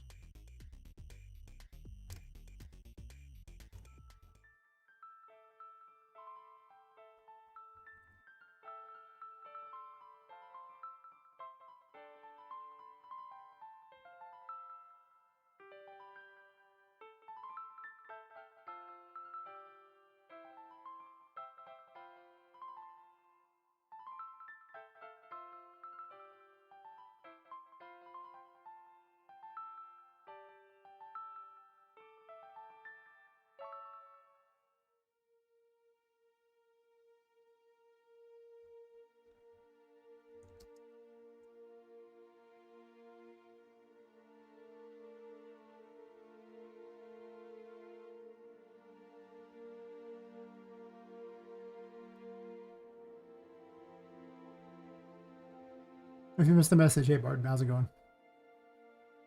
So the ad showed up just about as I said it.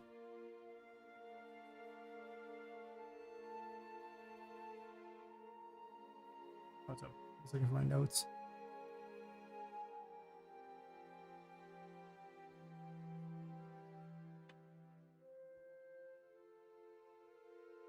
Why does the health bar vanish?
Know what this delay is supposed to do?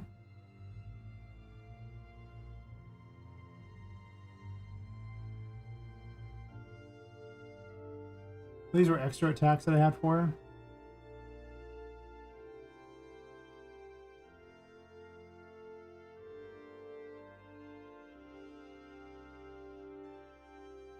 Ah, yes, the mini pop thing that's just got removed because it was terrible. I want to give her the other thing there. I don't know why these are all broken here, but She doesn't need this summon voodoo doll. I already have that. Basic attacks. Note with the ground pound's already been added. Just crap that doesn't need to be there. You can't delete the input there anyway. Just keep a track if you want to add any of our other attacks.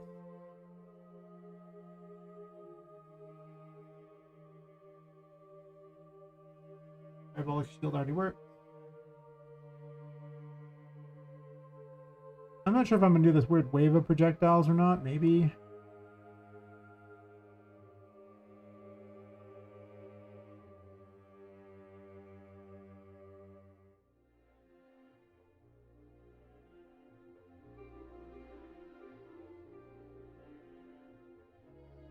There's a Fire X projectiles, right?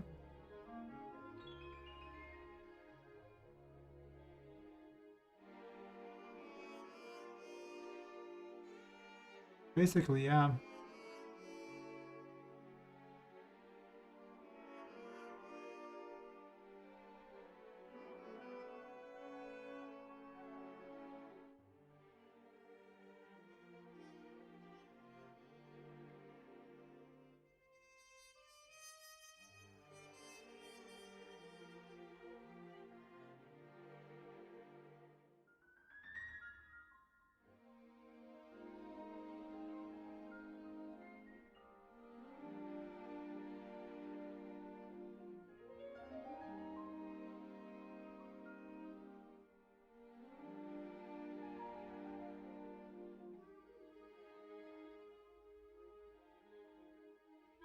I think it's fine. I don't really care about any of these anymore.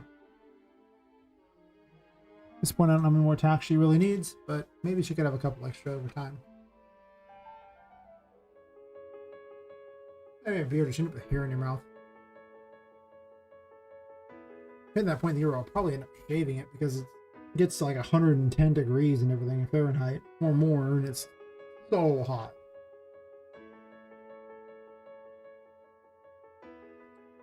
Also, you go get a haircut though. I think that's the reason why I've let it grow this long, is because I don't have to go get a haircut, so it looks fine with the with the beard. Laziness.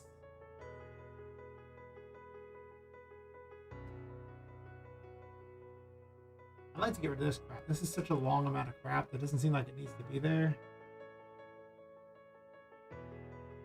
I'm not even sure she uses anything but the ground pound, yeah.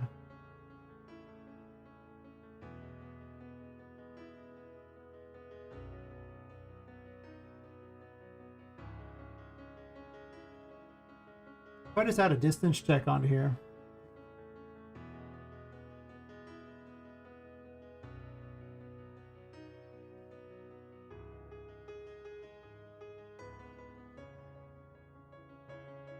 Headachy the last 2 days. No problems.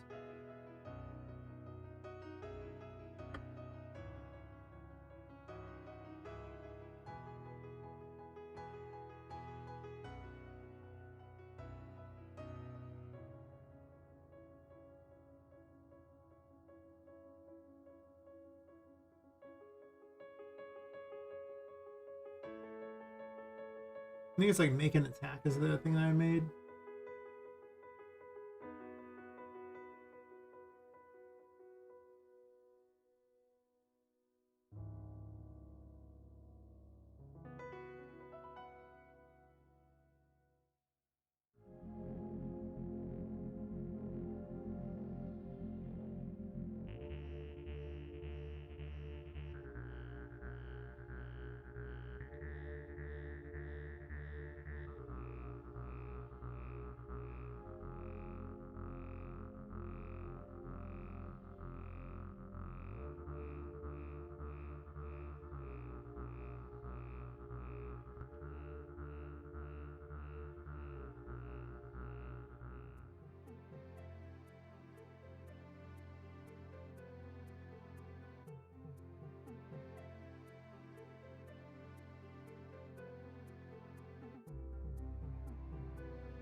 Got it here.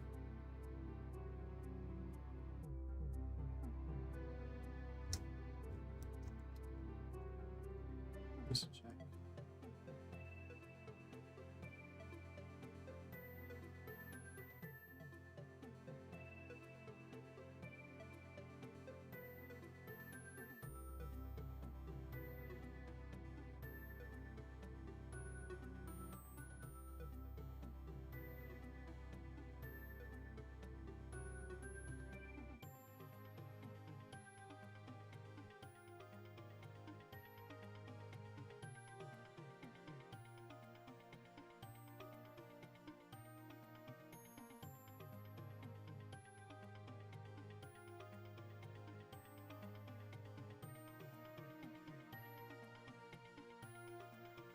Hmm.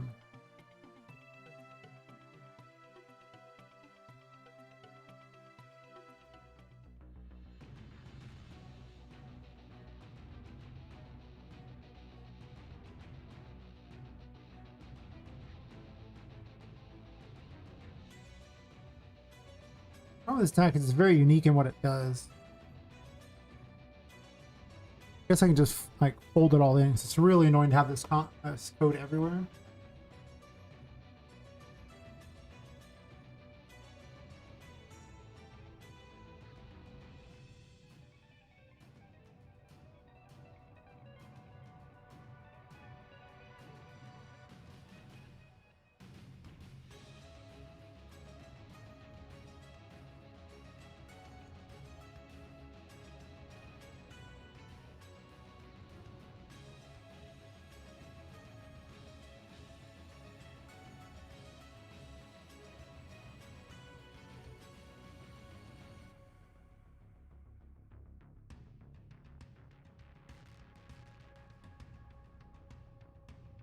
I guess I just do this after and then just have a.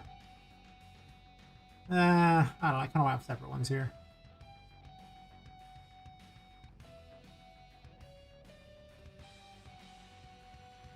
Because there's stuff I want to do off the completion thingy there.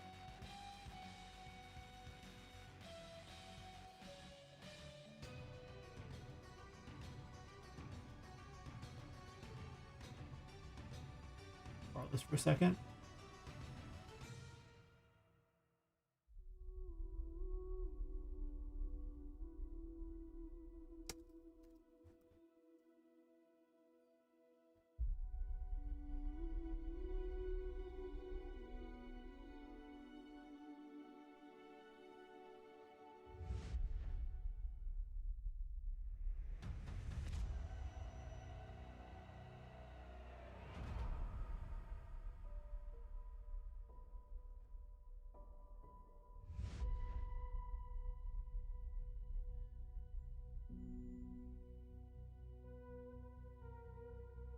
I'm sure I'll end up having to adapt this a bunch, but I got a lot of weird attack like this here.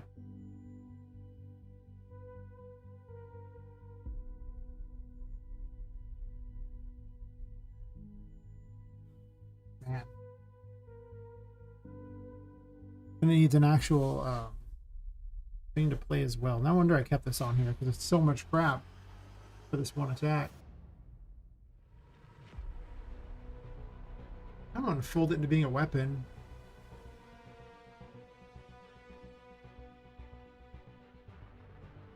I just have a struck that I do as well.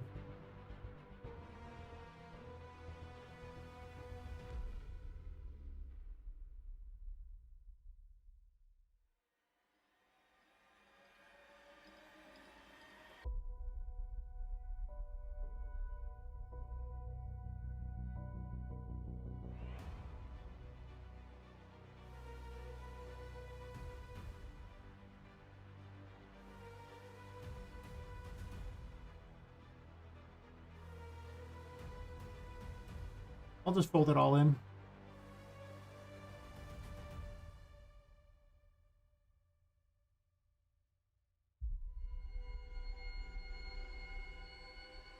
Well, at that point, I have to play one of these instead.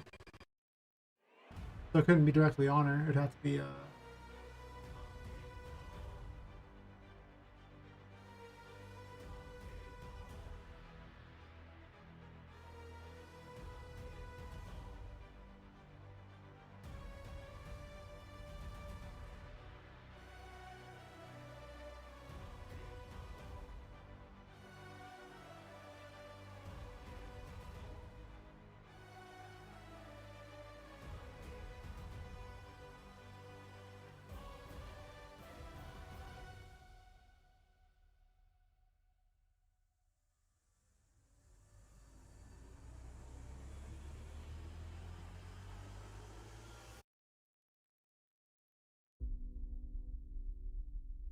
almost tempted to have a thing of structs in order to have their attack types in there, and then it just pulls everything it needs out of those. The timing attacks can be kind of challenging unless it's just a weapon hitting something, in which case it doesn't make a big difference.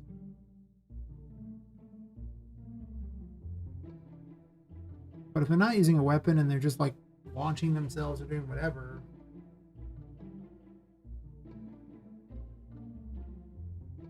what I want to do.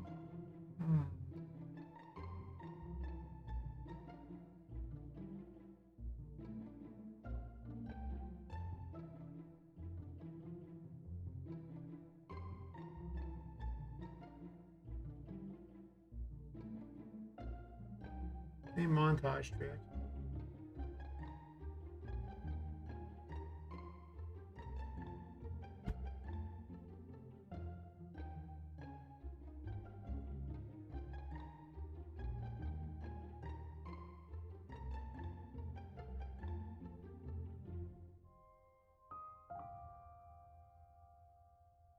Of course, if I program it into the NPC, then everybody can use it, which is better usually. I think I've just talked myself into it.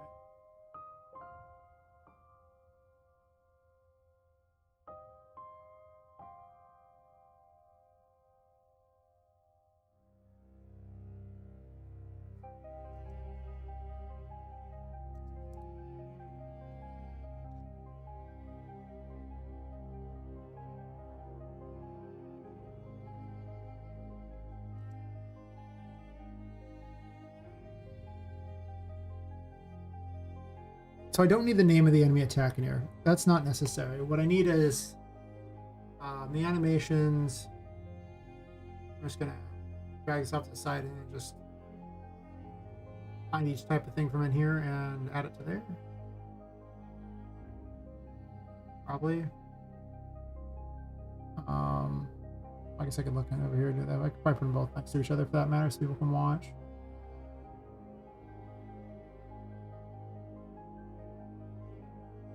Okay, so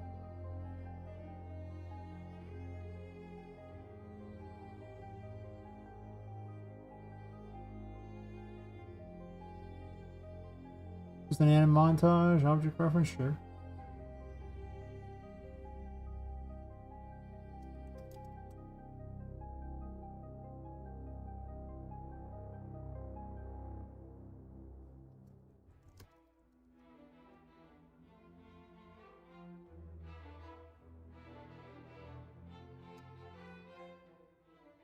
Actually, we'll just do singulars because I can chain them together and just name them that way, so I don't have to have a bunch of ones there.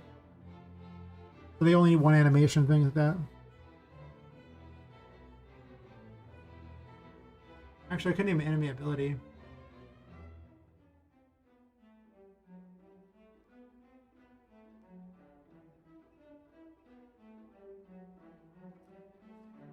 I'll make a new one because it can get a little finicky if you rename some things. Construct enemy ability. I mean, it would still work. I just have to refresh some crap. I'm being lazy. And we settled on this being an anim montage. Probably should have done this initially anyway, but I didn't.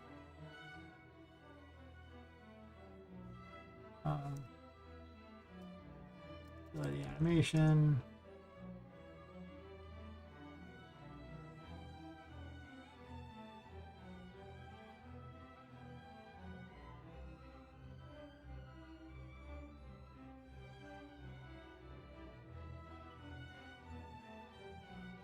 The sound cue.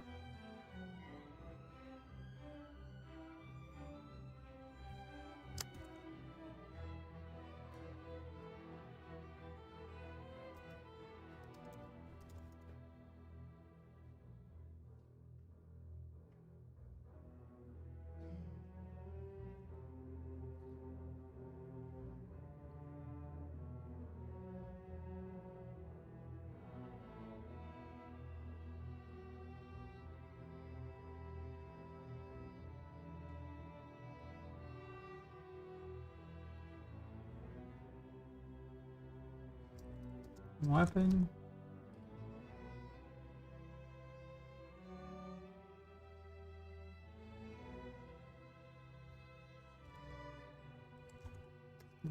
Actually,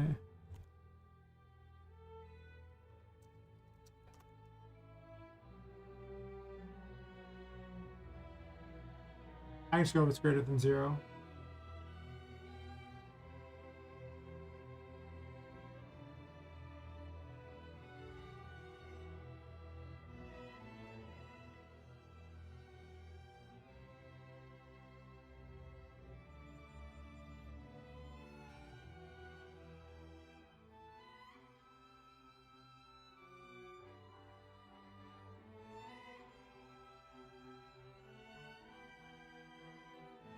kind of want to store all this crap in here. For most enemies, this will make no difference whatsoever, but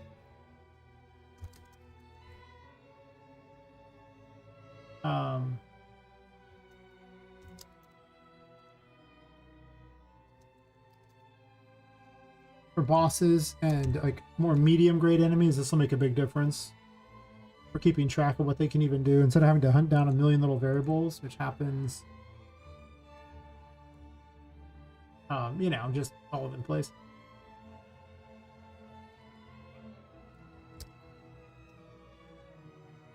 I don't want the basic attack set. Like if they're a super ability or something like that, then I'm not too worried about it. Like they can just stay on there because it's only going to get used once. But I'm pretty certain AoE-based attacks will get used a lot more than that. So if I can recycle the code instead of having to like make this code over and over and then hope that I don't mess something up and have to keep checking back, and if I make a change to the code later, I'll have to come back and fix it then. And none of that. No, no, no, no, no, no, no, no.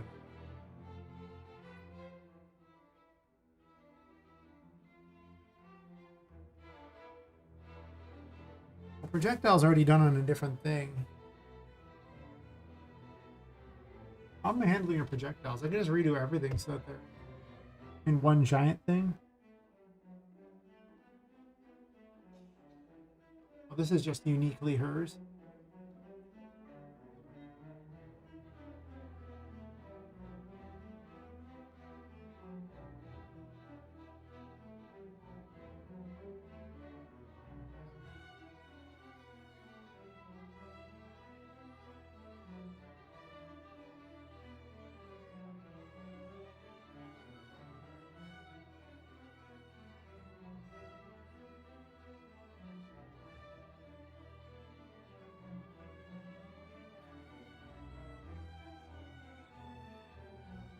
Am I ever going to want to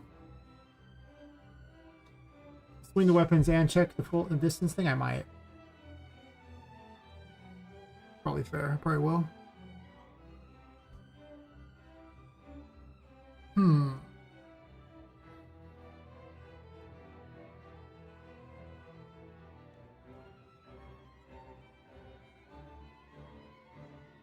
you want to full projectiles in here? I mean, at that point, damage is already in there, the ability thing, the sound's already in there.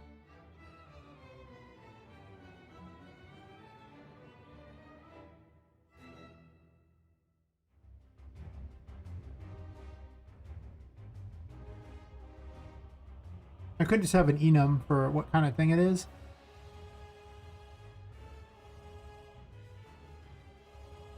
If it's a projectile or not. Sure.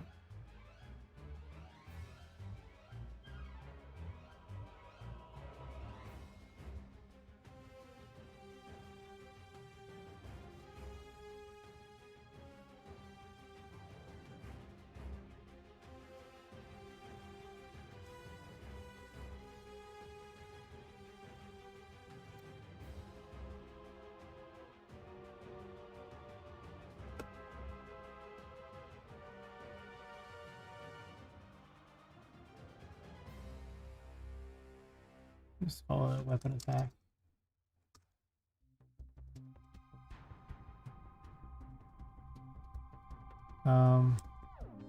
Projectile. Let's move on. AoE. I guess I don't need swing weapons otherwise.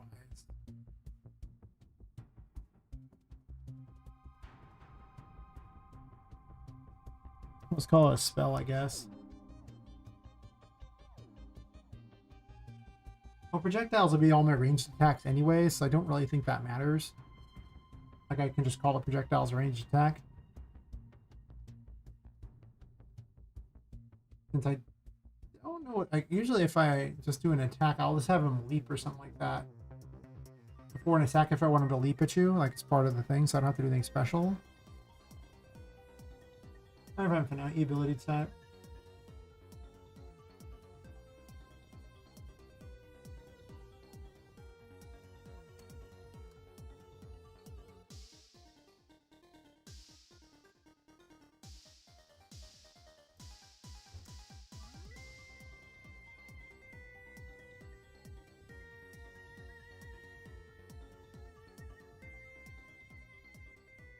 Actually, do I want to keep swing weapon?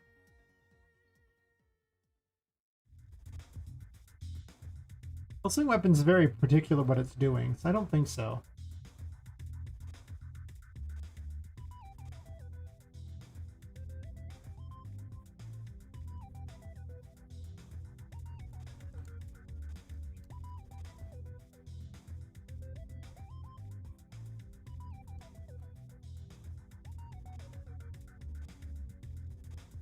They can have a direct reference to their projectile. They don't have that many references. They can reference them instead of things. I think that's everything I want.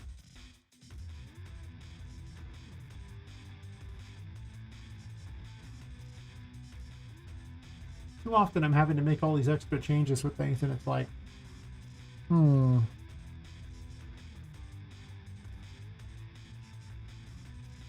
what I'm going to do is I'm going to put them in a variable map and just have them yank out the stuff they need. So I won't have to... that's why I'm not naming them directly in there, because it's hard to find them if it's named directly in there. It's much easier to find it if you just put them in a map variable. Yeah, that's everything I want.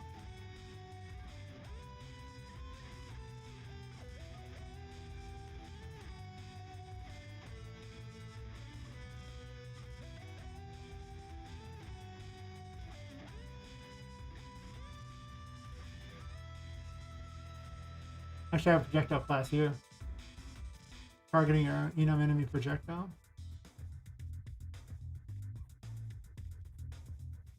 Probably want those two.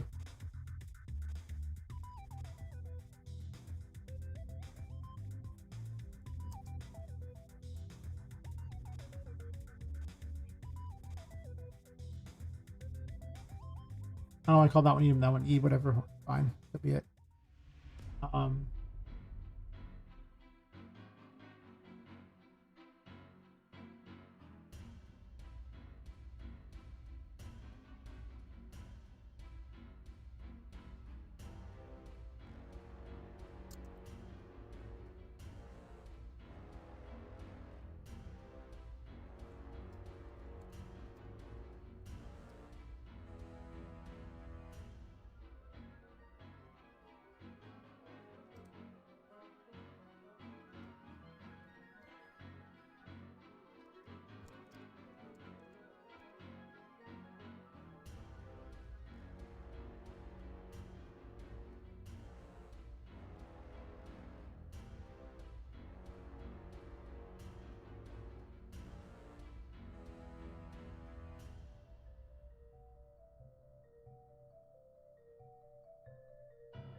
So much nicer to not have this code on so many things. Farther gonna get the more I readapt my code to not be as big of a problem here.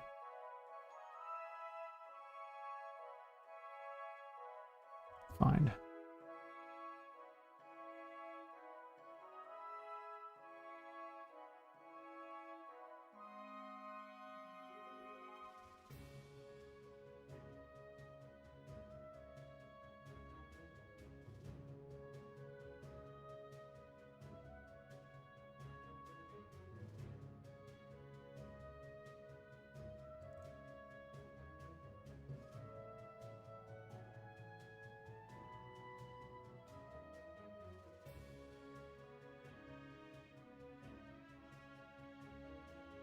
I guess look at Target as an option I might want to.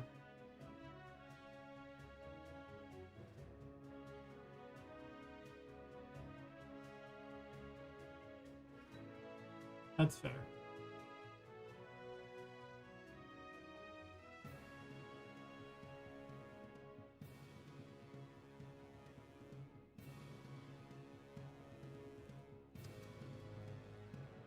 Or I could actually make that...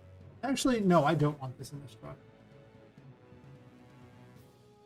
I'm just going to add it as a parameter on there so I can have it available anytime I want.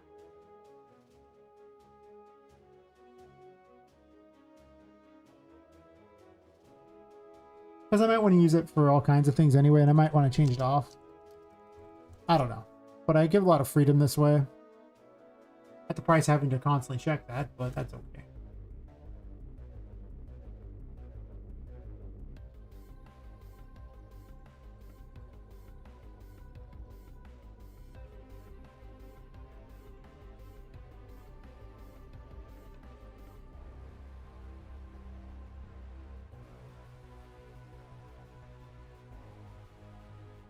Curious about something.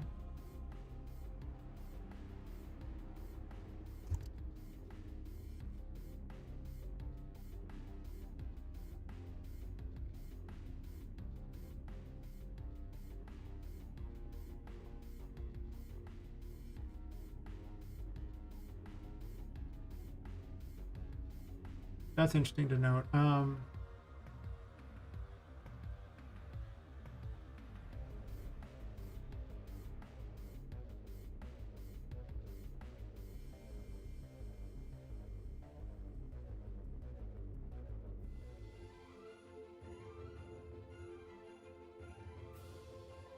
Hey, Lippus, how's it going?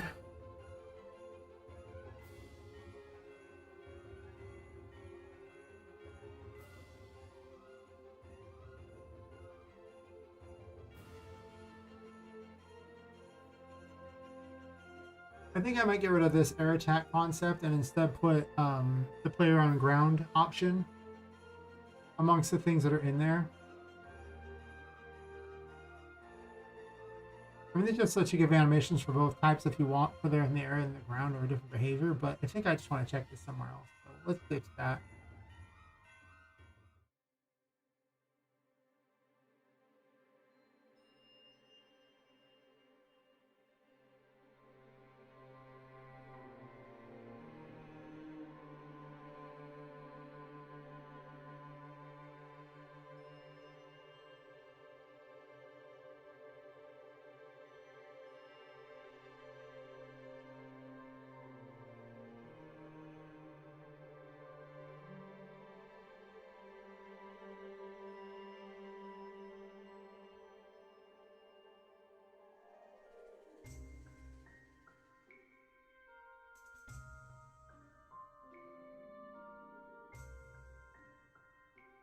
Why does it space the E there but not the E here? You know what?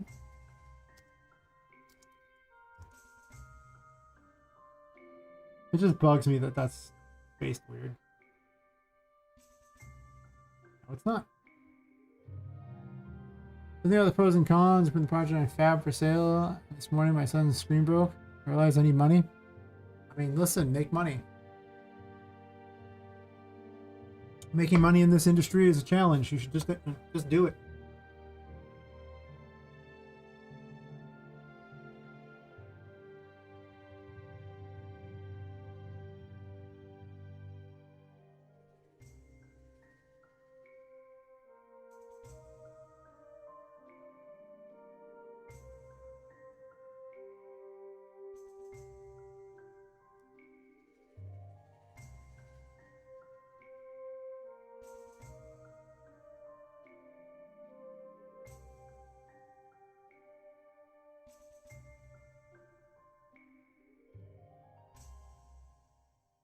Oh, it failed to copy.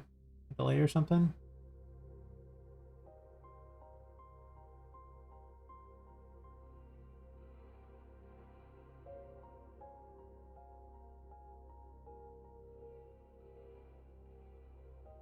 I guess I try to copy this input thingy. That's fair.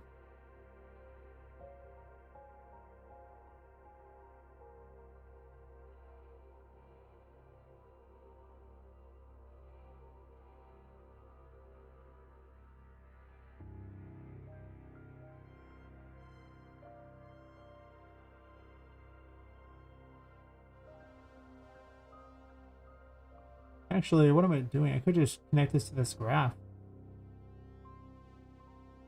right?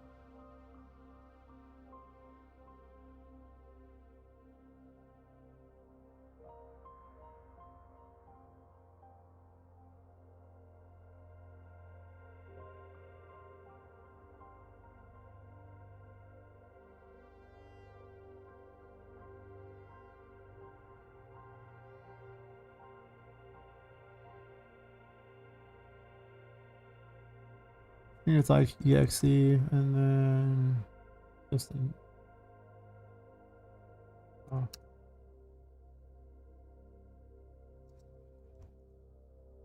Can't remember the name of what it's called when you want it to have, say nothing.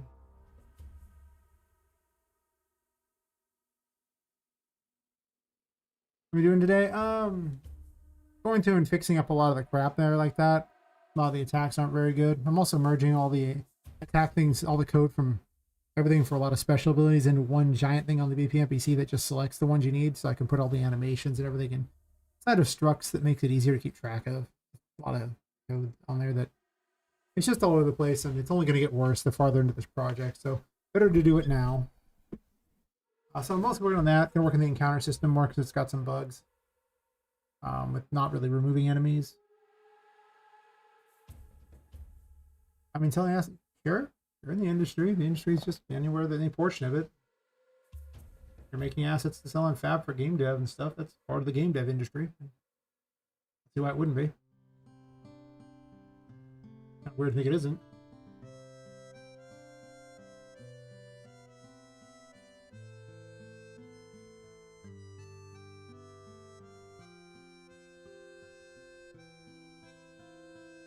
I think what those are called.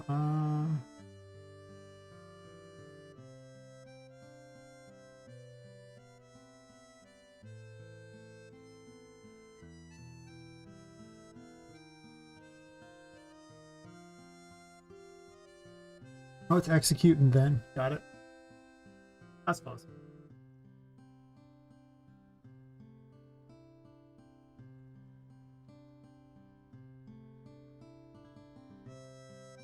Yeah. Those bugs do like to sneak in. It's just what they do, you know?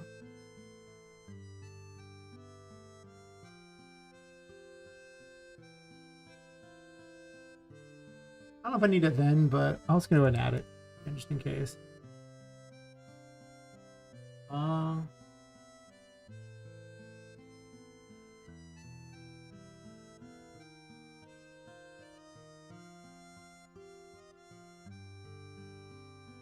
I should promote the struct.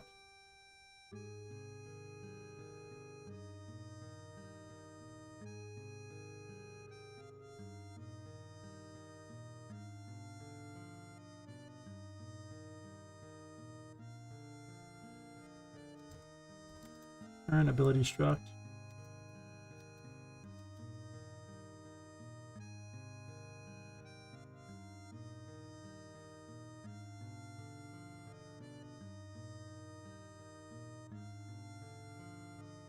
I'm sure this will break some crap along the way, but it's gonna be so nice to not have to fix the code every single place, just one place.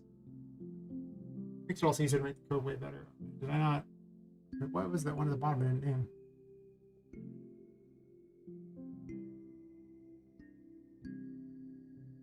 I don't need this. It's just it's already here. Grab me for that.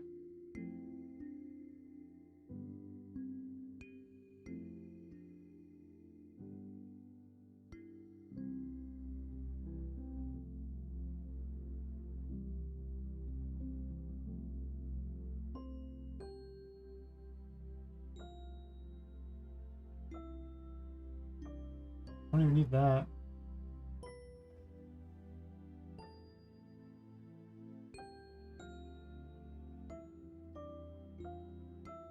I also need montage to play, and then actually this one just needs a montage to play. Then all the damage thingies can be calculated off of this, so I don't have to.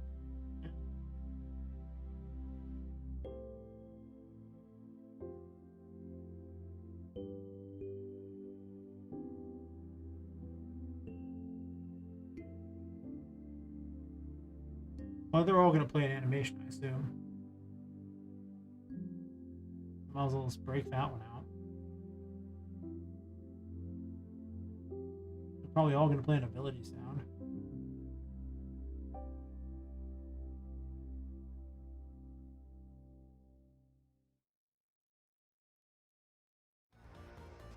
Well, maybe they will.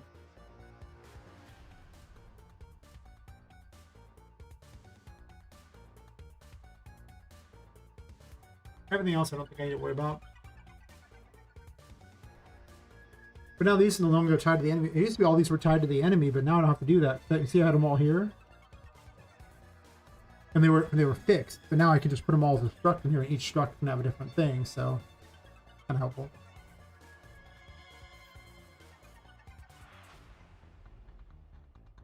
I'm gonna take a bio break real fast though.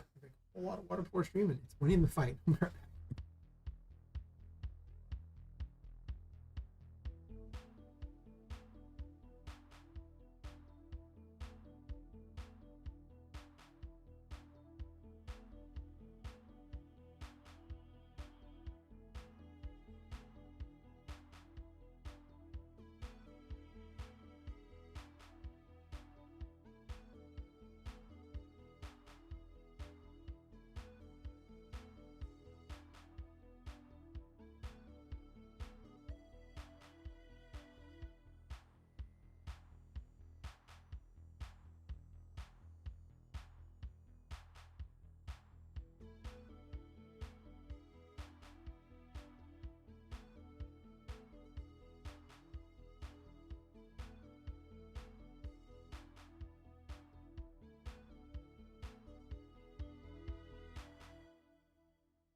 Huh. Gonna be kind of a night, I imagine. So I should just be able to do this and replace make an attack with usability here, and then we'll connect this up here so that it decides the target.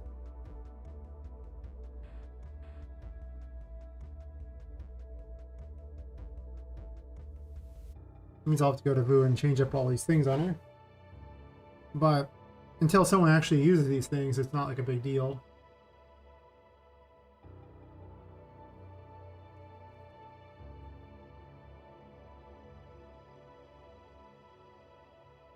Wait, what did I call it over here?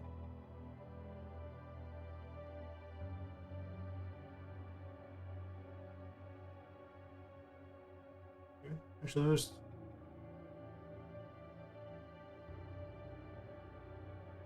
well, NPC abilities, because they're not all enemies, some are NPCs.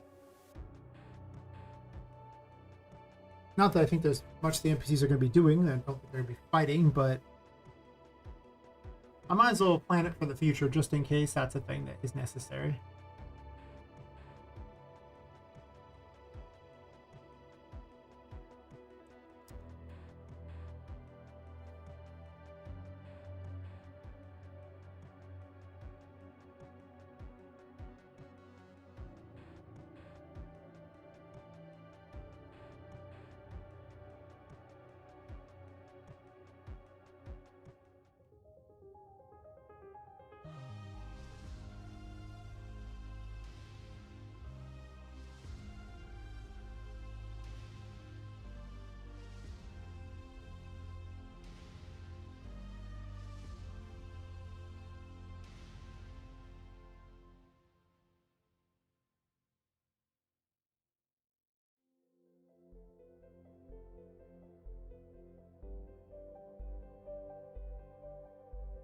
I'm going to have to copy them all out of there too, because they're all in there. That's unfortunate. What's the other one called then? I don't remember.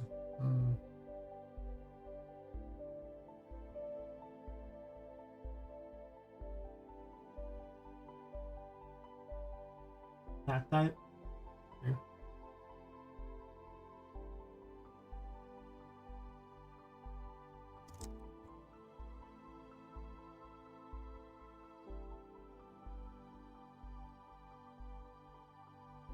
It's gonna suck however I do this, but it's okay.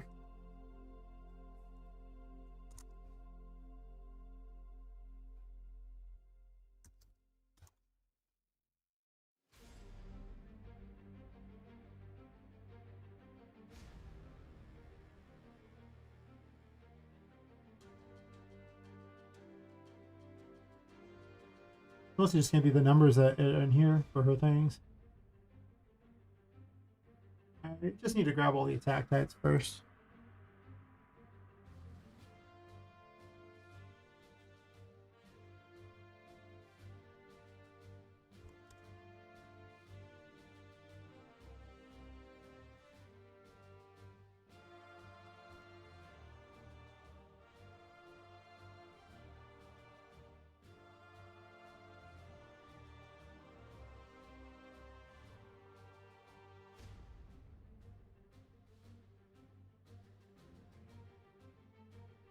Nasty headache today.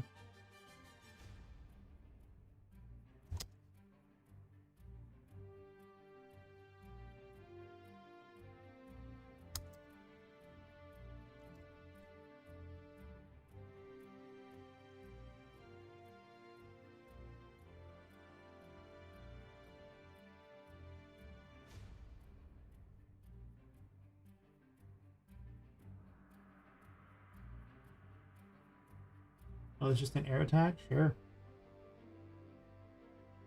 That's good because I can just call the air attack instead of having them separate. The other system was kind of weird. I think it's better if the honestly, I think the Puppet Master already checks to see if they're in there. I'd be surprised if it doesn't. I'm really surprised if it doesn't. He's just having the exact same delay afterwards anyway. There's anything special about him. Slightly good.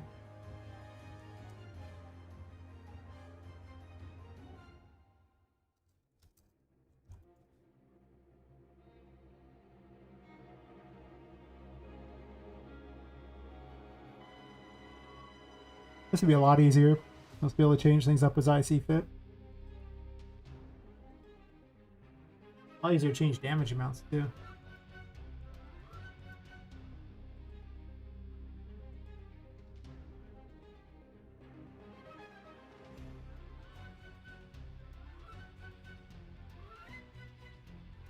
20 and 5. He has no heal power. Okay.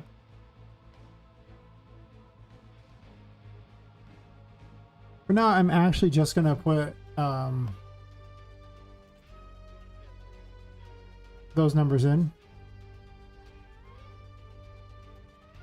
and then tweak them as I see fit.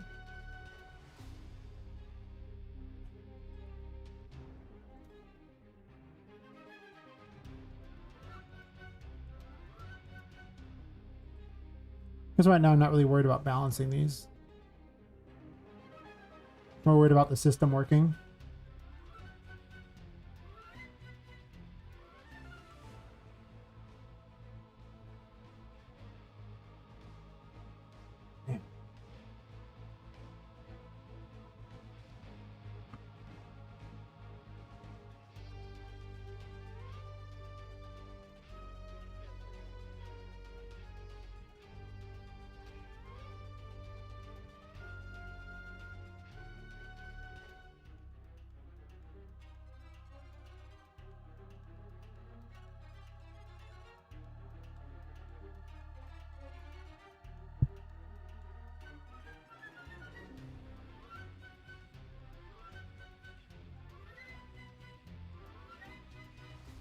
Here I can just change the things out here and make it so I can just make all of our ones the same.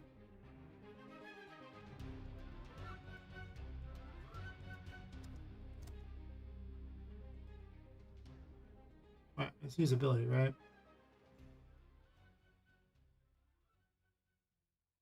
I need to drop this right in here. Couldn't make a difference.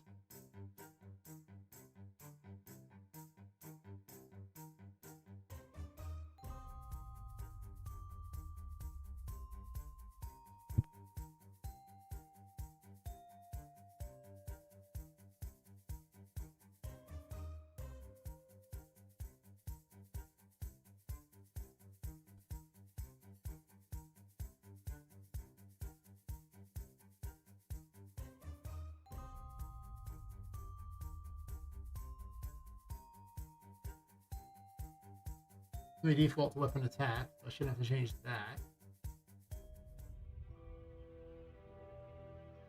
Yeah.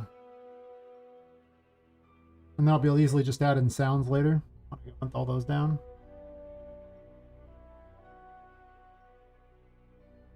And there's the fire projectiles thingy, which is actually all on her too. It's not even on the other thing like that. It's just literally uses her stuff. Which seems kind of awkward, to say the least, you know? Like, kind of strange. But let's make certain the others work first before I get too crazy about anything else, because, wow. This is going to be a pretty big thing that kind of governs everything. I don't believe I've missed anything of value. Those I was going to add in, but don't care about anymore. Player height's going to get calculated earlier. Says the player on the ground thingy. This check's not involved. It's just this, and I just literally copy pasted this. Looked at targets are then. Oh, these need to be grabbed off of the thing, so.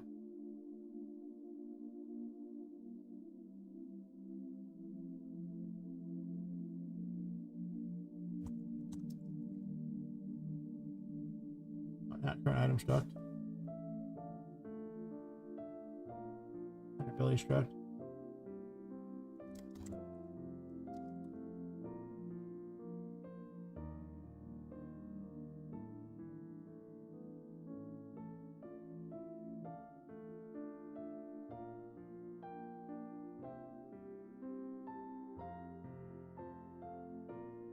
Am I gonna do any of these?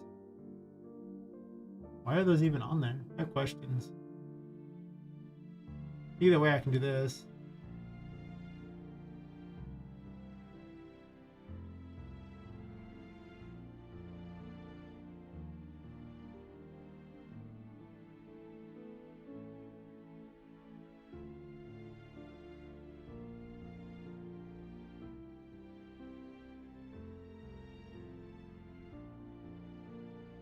I wasn't even plugging an attack delay into there, was I? Yeah. I I have questions for why this is set up the way it is, but that's okay.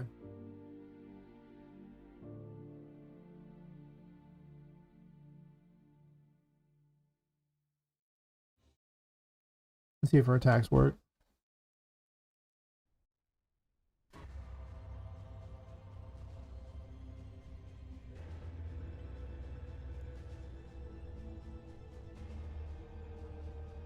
Might as well pick up the best healer so I can get hit in the face a lot easier.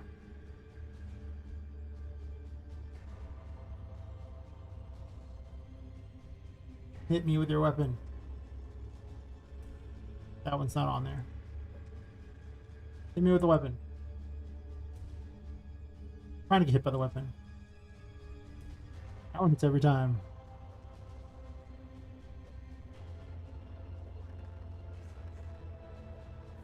Really has a hard time hitting me with that, doesn't she? Didn't really hit me for damage, did it?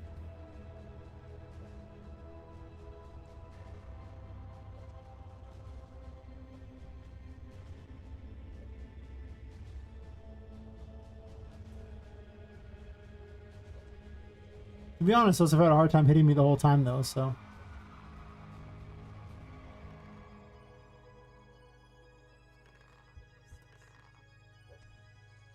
I want to see one of them hit me. I don't care which one.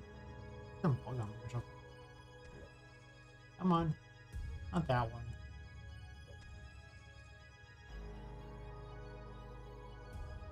You hit intentionally. What's up with that?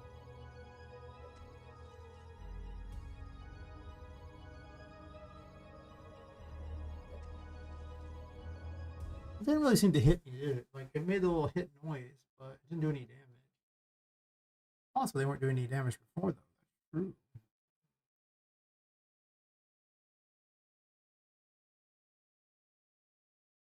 Indeed.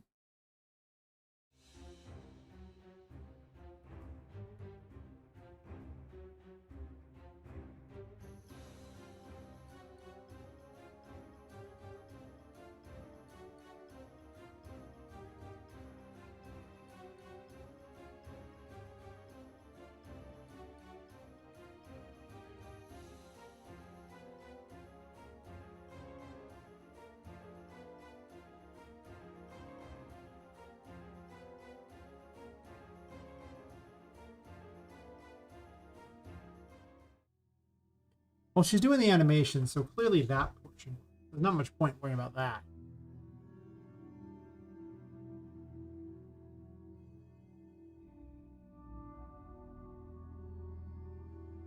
But I've connected up all the things it was doing earlier.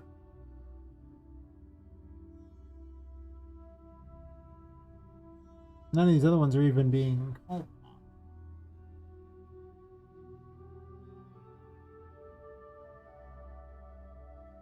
I think I'm gonna use someone less complicated to try to make her do this, because I can just use one of the like righties or something, and they would just be able to do it without all the extra fanfare of trying to get hit by.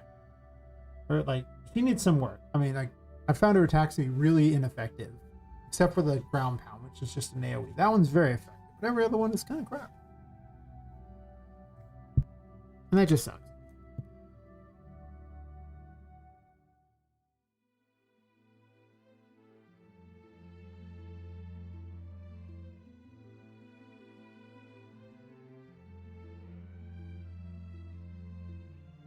Well, let's make sure it works before we do the really complicated one.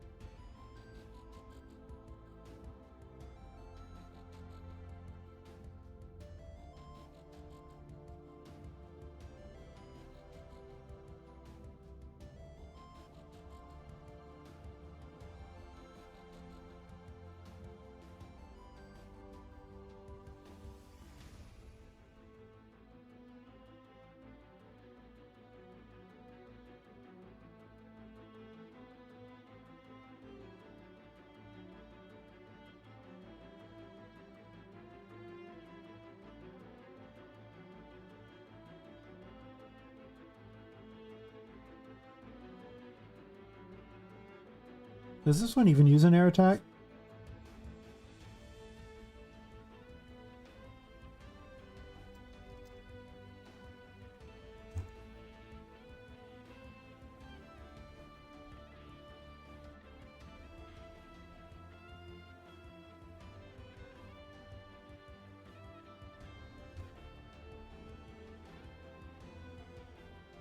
10 and 2? Sure.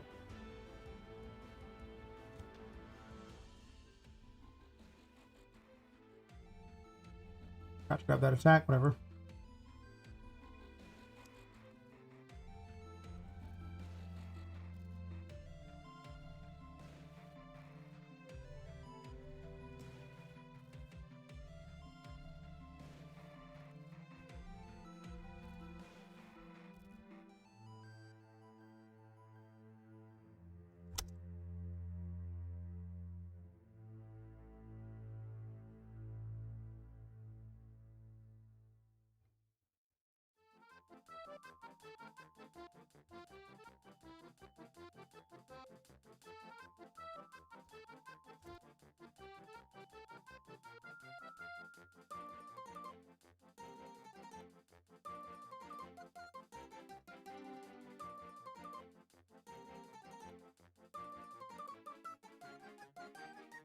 That's the only ability to have the extra attacks.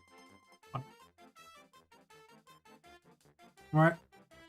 To my favorite combat area, where all the battles must happen. The washroom. Whenever I need to test fighting, the washroom has got my back. This room is completely useless at the moment.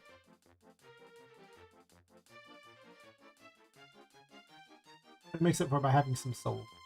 I don't really think that's a true statement I just made. It's just a statement I made.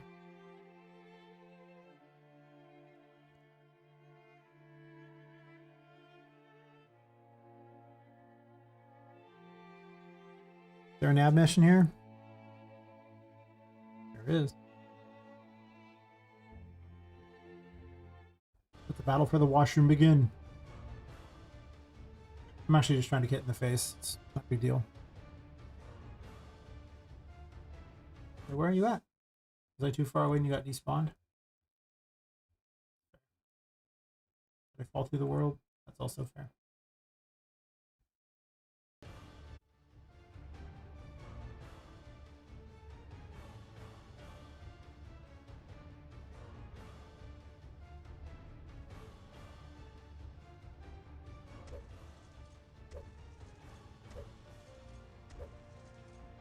I mean, it works just fine.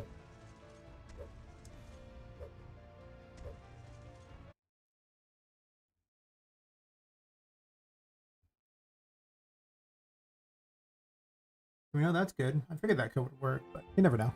I double check.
Montage play is already done.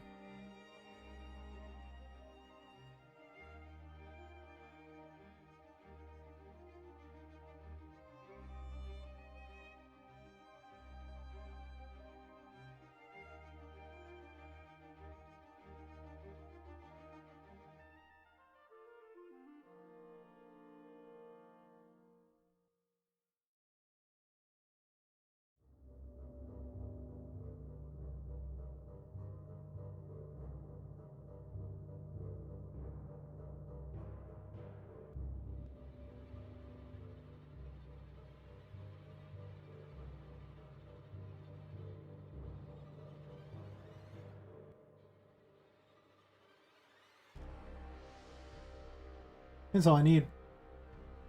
I just gotta replace the name of what it is for that, and then just dump it in right here. True.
I don't have a projectile type in here already.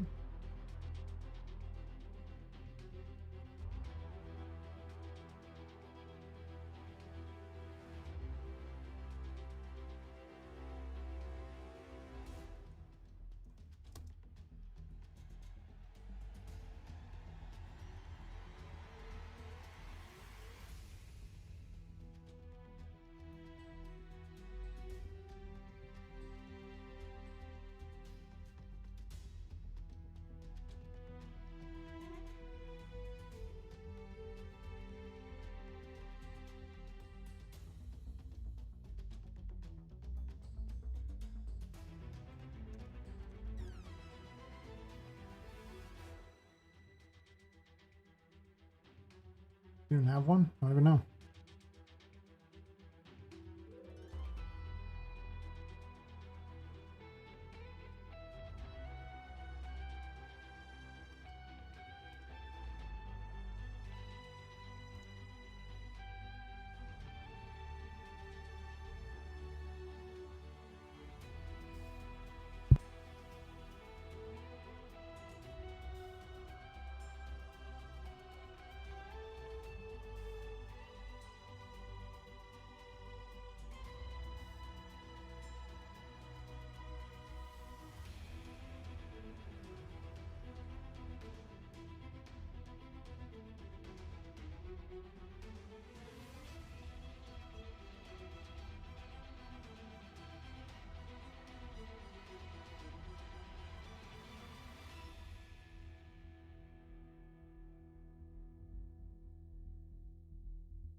I don't know if I want the repeat in here or if I want the repeat where it's at.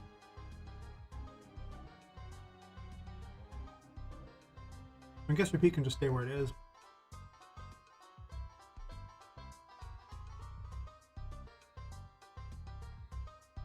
I had to put all the damage in these abilities too instead of on the projectiles. Confusing on the projectiles.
Use the same ones. Interesting.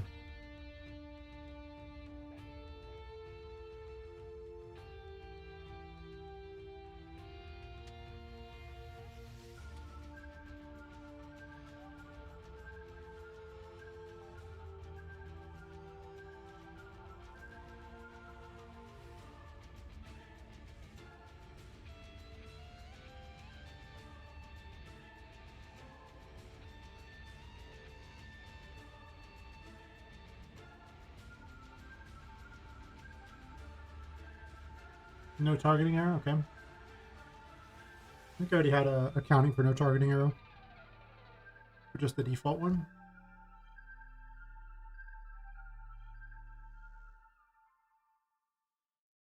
Really, it's just those, and just tell her to swap them in instead of a Fire X projectiles. And in reality, on a rapid fire like that, it's just usability. And then the name.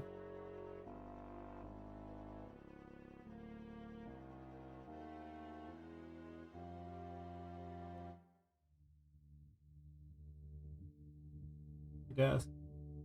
Well, maybe not. Anyway.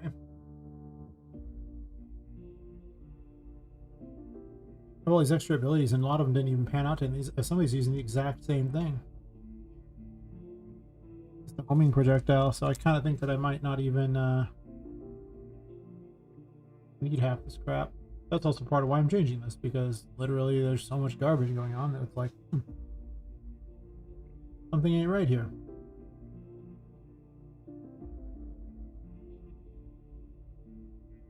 So by changing this up, I won't have that problem anymore.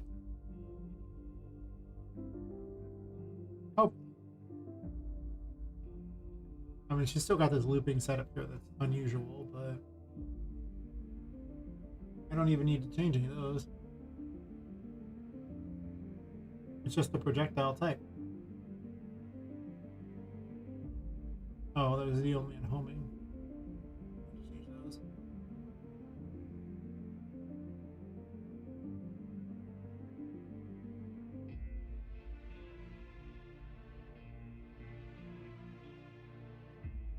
Z only just basically causes the Z to actually home and nothing else. So this way they fire like at the player's height wherever they're at. And I don't need any of this. Look at target can be handled by this. If I want him to look at the target, then I'll just do this. Face the target is unnecessary. So in reality, all I'm really doing is just taking this whole thing here and eliminating all this code here. No longer necessary.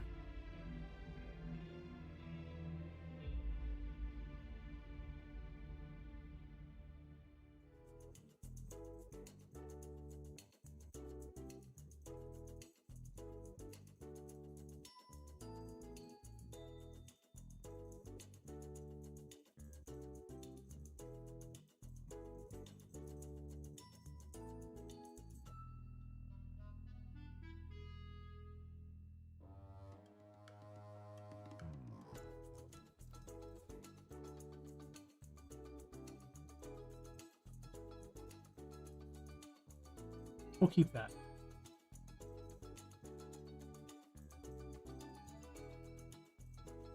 I probably should put a loop on there so I can just loop that way instead. Boom.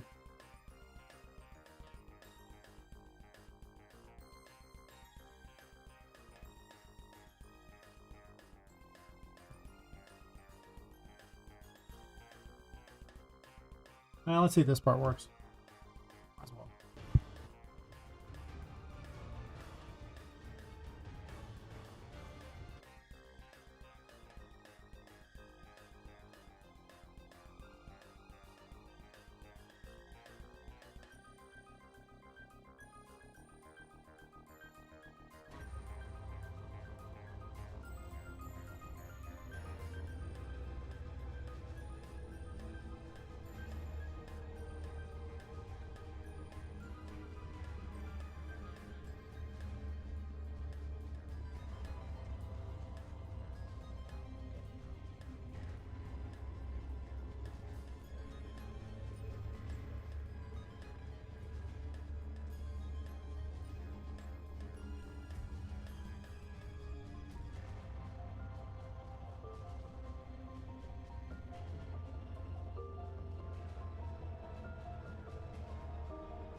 She should fire every time. I guess she's not.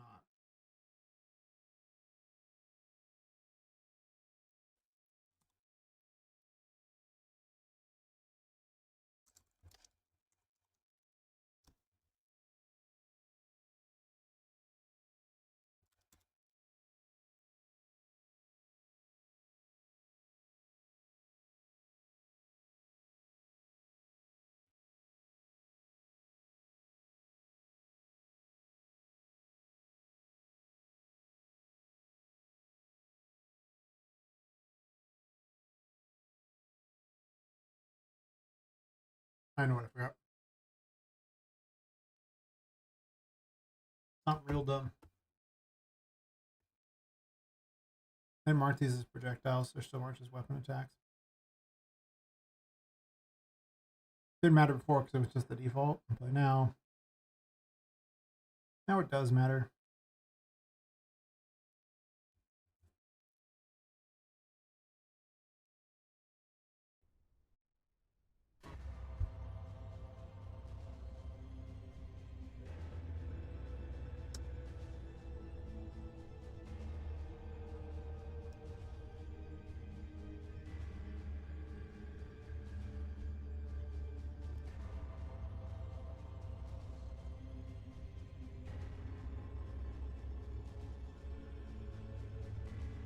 What you doing?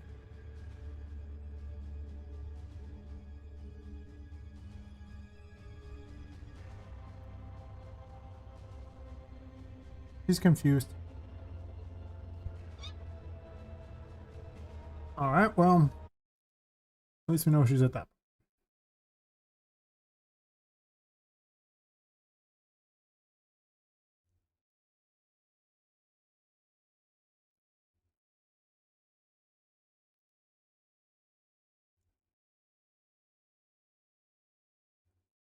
It's a 2.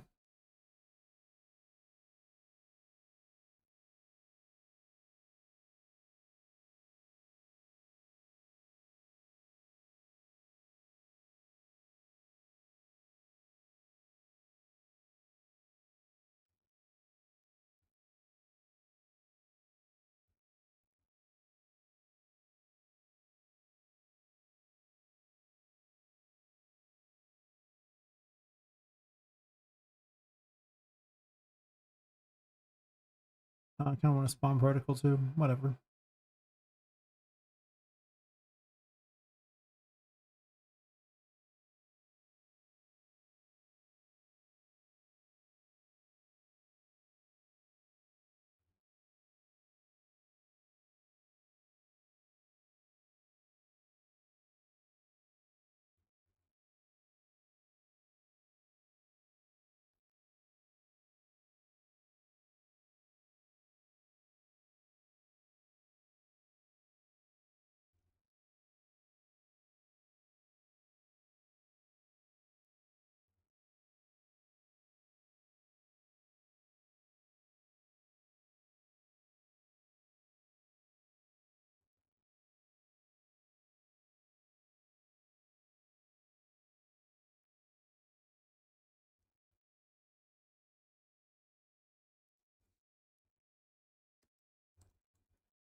I have changes on a bunch of them. I already know it. That's okay.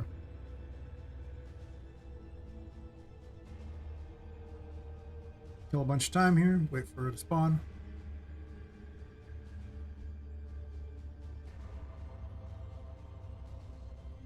Never gets past projectile 1, huh? That's good to know. Good to know indeed. There should be on this now.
What I'm missing here?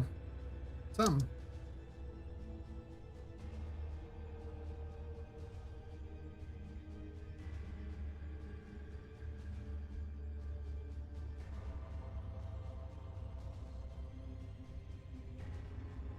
So she gets all the way to projectile 2, does the regular things like that. Okay.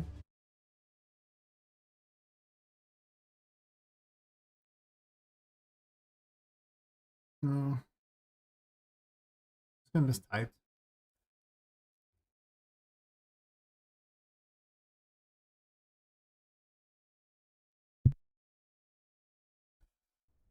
I would use an enum, but you never know what all the projectiles are going to be called, so.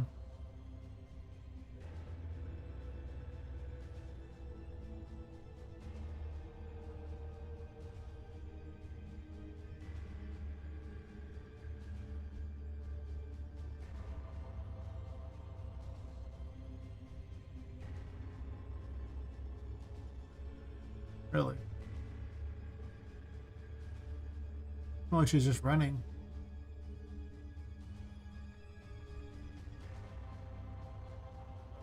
Interesting.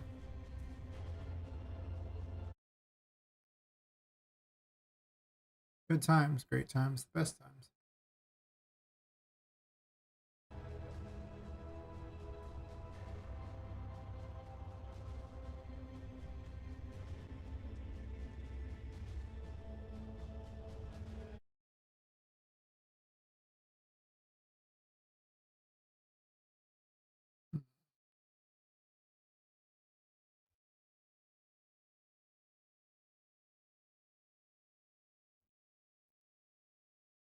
Oh,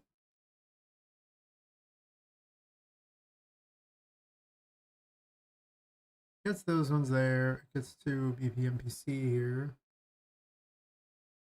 It then runs projectile 2 and 3 here. The blue ones.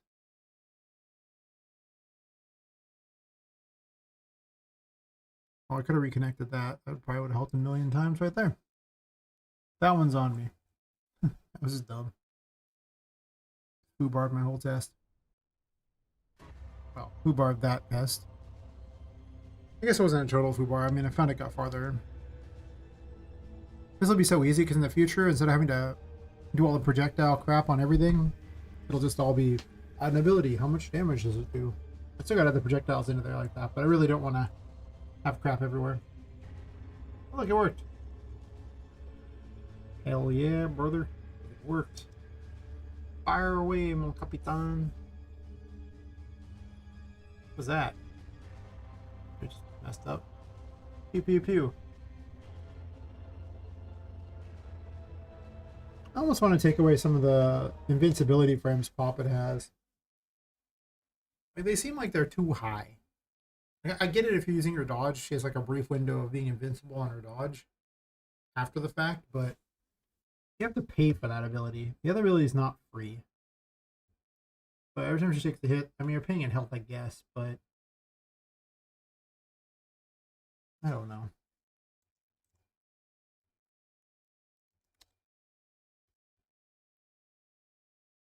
Feels like it's overkill.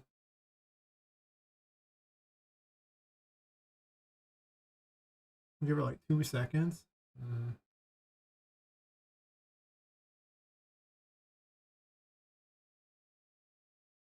A lot of things set that thing to 0, don't they? What's this? 3 seconds? Holy crap. That's a long time.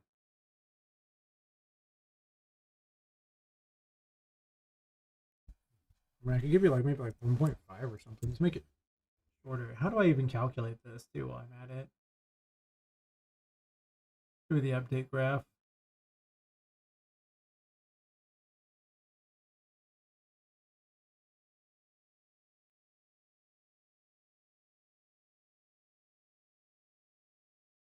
Update graph.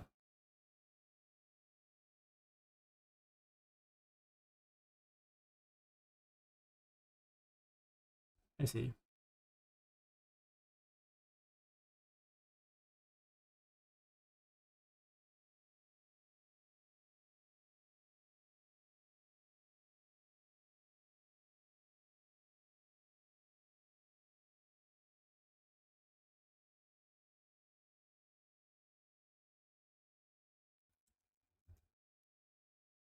Not 15, 1.5.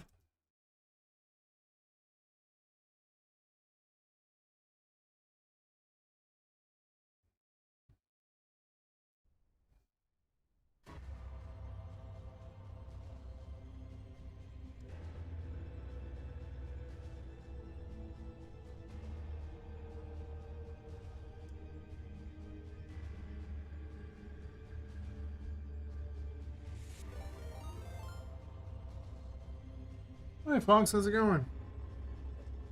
Thanks for the raid. Just in time to see me rebuild a whole system for everything involving attacks and projectiles because I hate myself, apparently. How about that?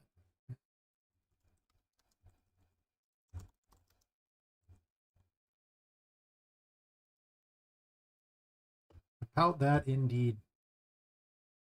I decided that everything should be stuffed into an ability thing, the structure thing, and then the enemies could just have them instead of having, well, very narrow things. Like they could all have only one type of attack thing or one type of damage. And unless I specifically changed it each thing, it's kind of.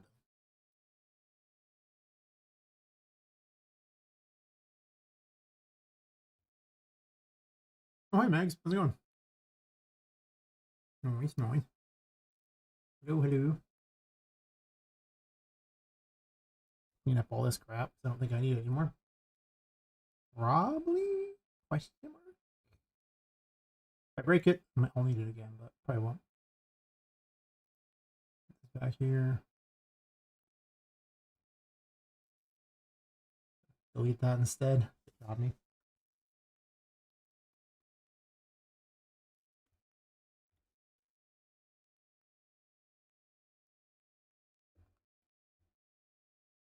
Oh. I'm doing pretty good. Living my best game bag thug life as usual. Not much truly changes in that regard. No. Not at all, not at all. I do got new areas though. I'll show you new areas. Oh, good. As soon as I remove all these things.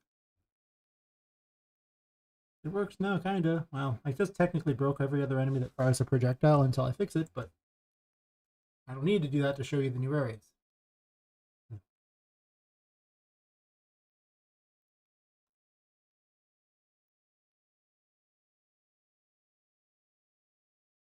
Oh my god, bunnies. Oh my god, crack bunnies, damn. The bunnies are... I'm gonna have to drink just to watch the bunnies. They're so fast.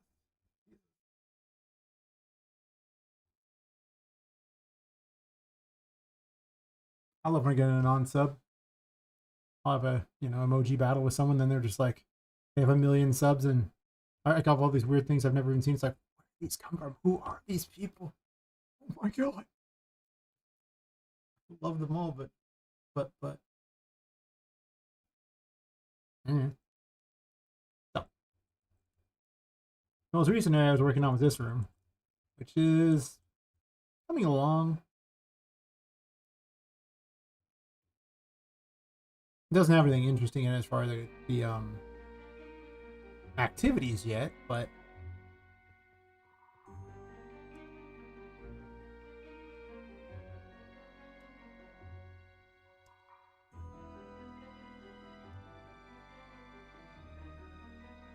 we into the pool.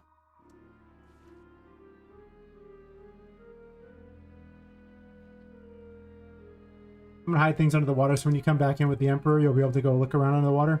I still have to do stuff with stuff under the water, since there's actually just a floor down there. But... oh, the pool. No, the pool is closed forever. Is the pool closed forever? No. Okay, well, the pool is closed forever. We're cheating out of the pool now. Can she out of the pool? Beep, beep, beep, beep, out of the pool.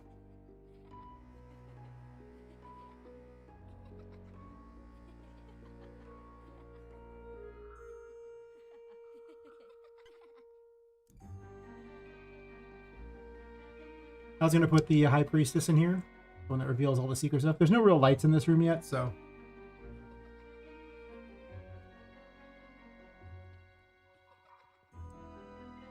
I already started hiding little secrets in here too. Whee.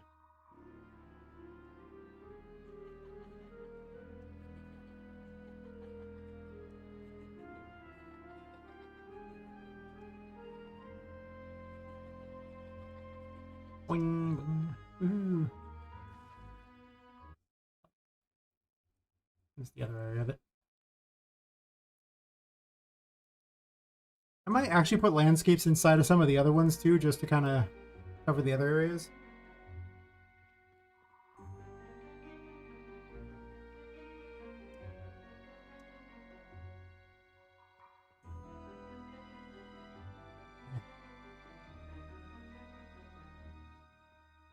That area's fun.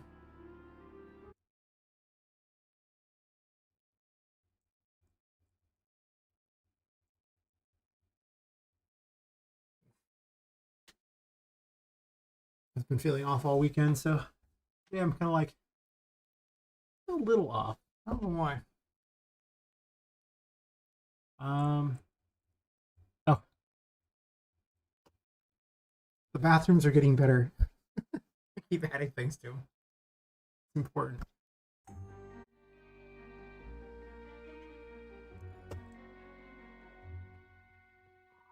This is the default music for the area until something better. It's openable. You can open the lids. Very important. It's very necessary. Why?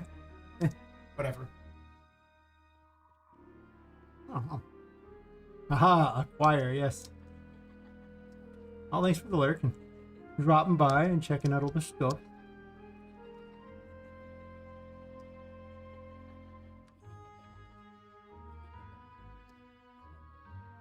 You can actually grab the doors now to pull your way up. Very important.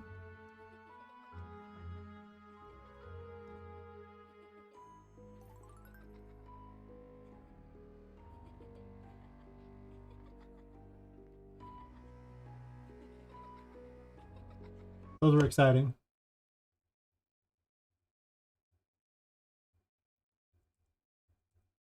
I'm slowly building a treasure room. There's nothing in it at the moment. It's just treasure. But listen, treasure. Hey, KSRB, how's it going?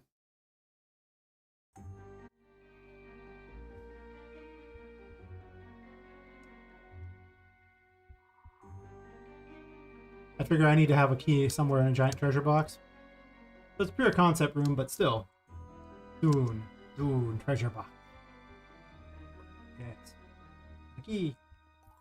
I need to change this. The collision. Terrible. About that.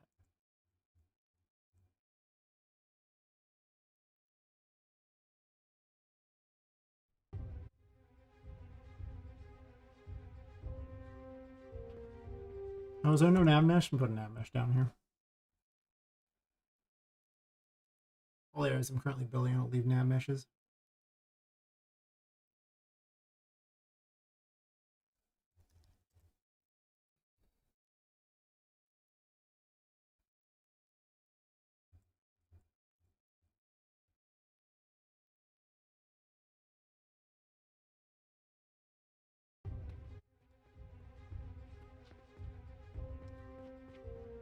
So I gave the game animation sample to the most deserving of all things, a bunny, rabbit, and a cat.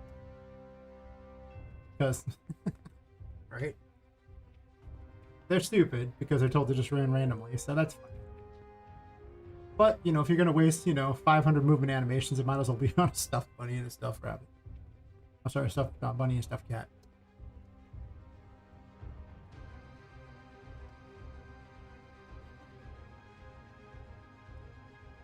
I've done zero work on this. So, she has Vu's thing, so she's probably pretty broken because Vu's broken, so she'll probably jump off and kill herself too. We're working on it. Yeah, she does a little thing like that. She has, like I say, I just copied Vu's graph, so she's not really doing anything useful.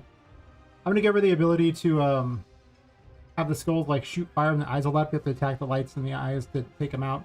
I'm gonna let her have the ability to possess the lanterns and fly them away. You'll need the Hierophant to keep the lanterns back, so yeah, Pyro Waifu. Kinda. He runs around. That attack works. It's just copying that copper thing. But yeah, you know the Hierophant to get those, and then for the final phase, I'm gonna have you fight her on the boat in the model, which is, as you can see, so well designed currently. Yeah, not really not. Go ship in a bottle is necessary. Gotta remind you you're fighting toys, right? I figured you would. I figured you would. I guess I can go upstairs. You're saying going upstairs. Doesn't really work too hot in this area because she's kind of small.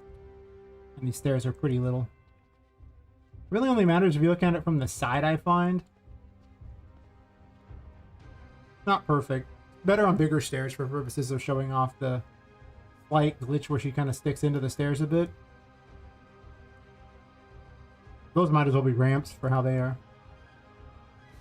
I was working on that area.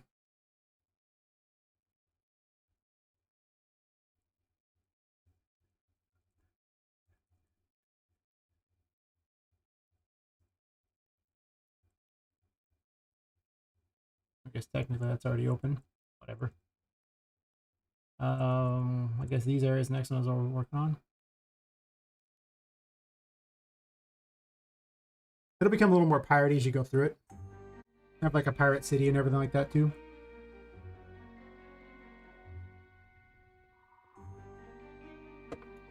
Lots of jungle safari types of things going on. So, yeah. Now, the Goonies had pirates. Perfect. You're supposed to get the double jump from up here.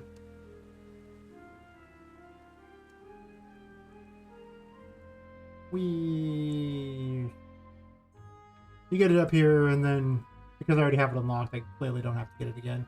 You can either go up into the pipes, or you can go the other way around to get there. I guess we'll go in the pipes.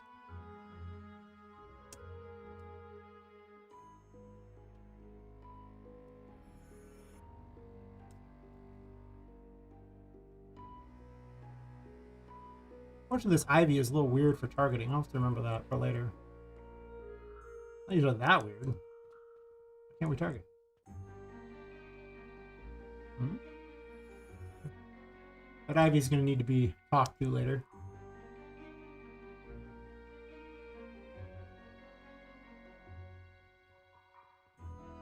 I don't even know the right way through this. The encounter system is currently broken because I broke it. Yeah, you can find your weapon here this way, or you can take the way over there, whichever.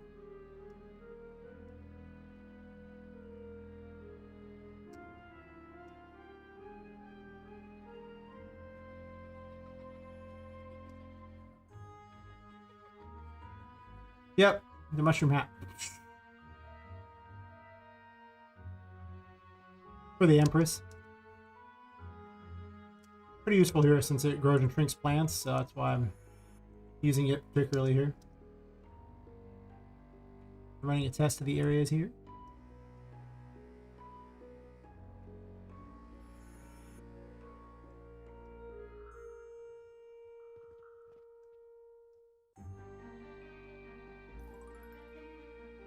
Where you find the key. Your fishing stuff is broke too? It's fair. That's the secret, you know? You just break it and it works better later. Hopefully. I technically left the door open here, so I don't actually need to go this way to get the key, but I grabbed it anyway, just for reasons.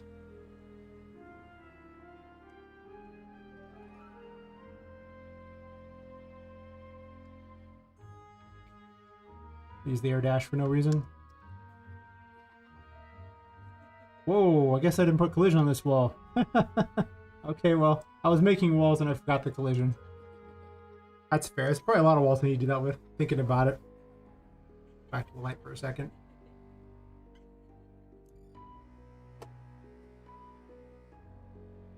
Hats are important. Let no one tell you different.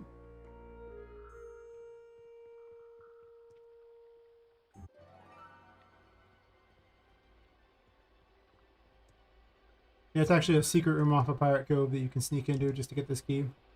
I need to put a bunch of stuff in there, like some sort of things to fight or something, but we'll get to that. The basic premise of this first area is you need to lower the water in the fish tank.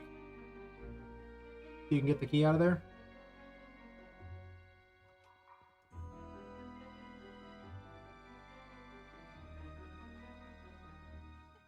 And there's a boss in there with the key. Oh, thanks, Fox. It lowers the water. You can shut off the waterfall too. Obviously, the effect is not that impressive yet.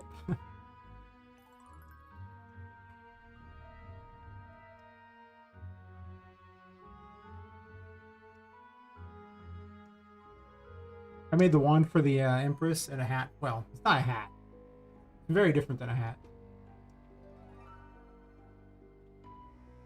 You don't get it in here. Sorry, the High Priestess. This is one of the new things like that. It has an eyeball, and it looks for stuff. And it beeps louder when it's closer to something. And it has an eyeball wand. Just rotating. What it's seeing are these Empress High Priestess. I keep calling it that. High Priestess platforms. They're really here. Even if you can't see them, they're really here. All this does is just reveal that they're there. So if you know they're there already, you can use them. You can remember where they're at. Kind of a big if, but I believe, if you believe. Right? Anyone? Ooh, too high. I can't make that jump. Fair enough.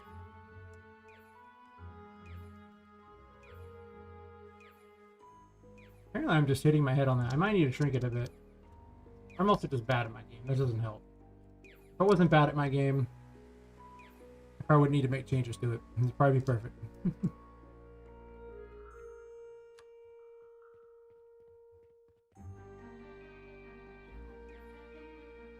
Plus working the encounter system so it starts sending things to fight the whole time.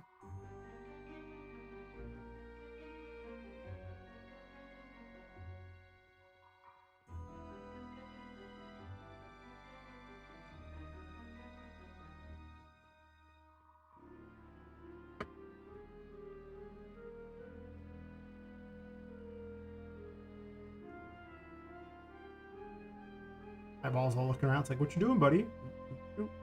Actually, it's just looking down mostly.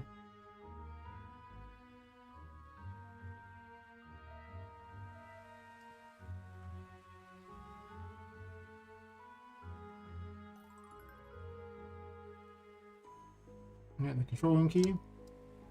Yeah, you come back there, get the key. If you fall in the water, it kills you, so don't do that.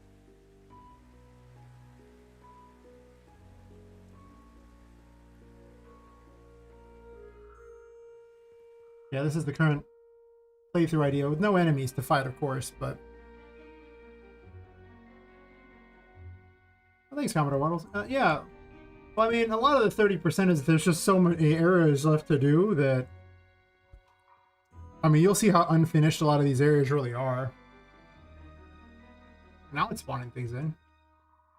That encounter system is not the best sometimes. I finally put a chair in here so I can actually make this jump.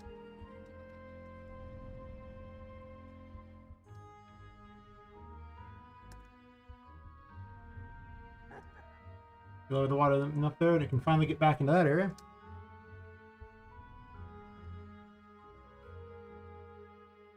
Gotta remember that wall needs to have collision added.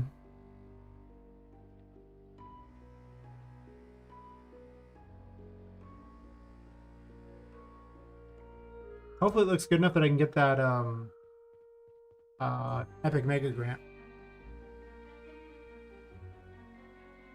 It would be nice to quit the other job and only have to work like 60 hours a week or something on the game instead of splitting it like 40-40 at both, and then I'm just like, tired all the time.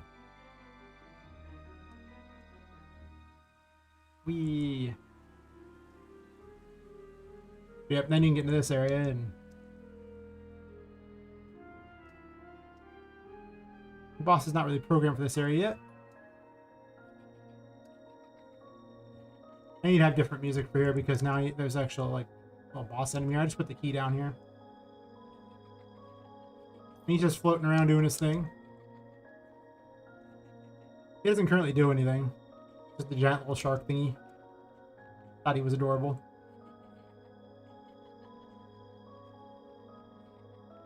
But we're not even going to talk about how crappy my flying AI is. So it can do all the swimming stuff. About that. It's bad. We're just kind of moving around now. So, I mean, at least there's that. Just randomly, but...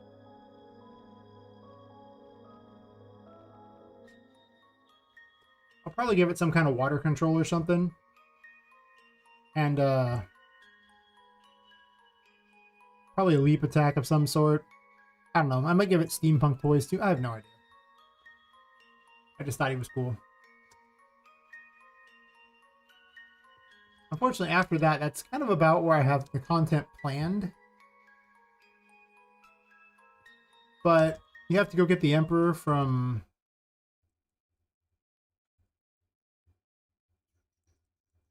this room here. It was gonna be. It was originally like Tomato Village, but I'm gonna turn it to a pirate city. And I'm gonna hide buttons all over. And I think Charlotte will chase you this time, but the buttons will... you'll hit the buttons in order to lower the pool. Maybe I'll just have all the buttons in here. Maybe I'll have a key to... I don't know. Something. And I'll put the Emperor into the water. And then armed with that, you can go back to the pool area. Raise the water back up. And then you're supposed to swim through. Of course, I screwed this wall up. I need to remake this wall so there's a hole in it.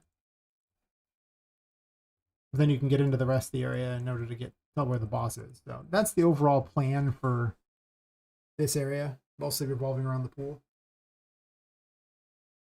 And whatever goes on in the other rooms. There's a bunch of rooms that I haven't quite figured out yet. But things are coming along. Mostly. I don't really know what this room is. I called the observatory. I really don't know what they're observing. I guess this area. This I don't know. I called the midnight room. There was actually a room called the midnight room over in that area, but it's not there anymore. I don't know what this is supposed to be. I don't really know what this is supposed to be either. And then there's a couple closets I need to figure out. But really, there's like 6 rooms that I need a purpose for. And then the rest of this area is going to be where Toy City begins, as you can see through this door. I added the ability to change the doors so they could look, you know, a little more interesting as you get to places. With these being boss doors, you know, hey, maybe there's something bad behind there. And these doors for, well, this area. But I got tired of the same door over and over, you know? Just a little. I guess I could actually take all these enemies that are just sitting, oh, these characters are lowering my FPS. Take them off the map. That's probably where I get some FPS spikes. Yep. That's kind of about where it is right now. Now I'm just going through and fixing Vu and a lot of the other ones in the previous area, and I need to fix the encounter system. It's not very good.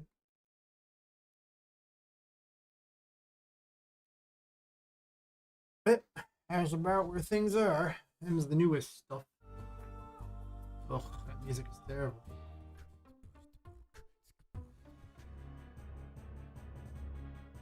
I'm always listening through all the game dev music that I have available just in case I'm going to use it. Oh, not.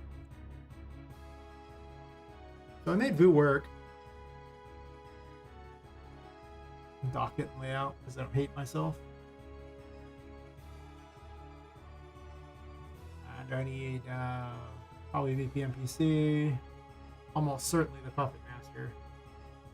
I think Vu is already golden. Oh, no, I was trying to add the last attack into there. I might go through and just add all the other ones there first. Does those work? So everything with a projectile, I should just add it in case I need to do another test or something. I could be like, well, you see. Or send out that using ability for these things here. Well, this one just moves around. It has no attack.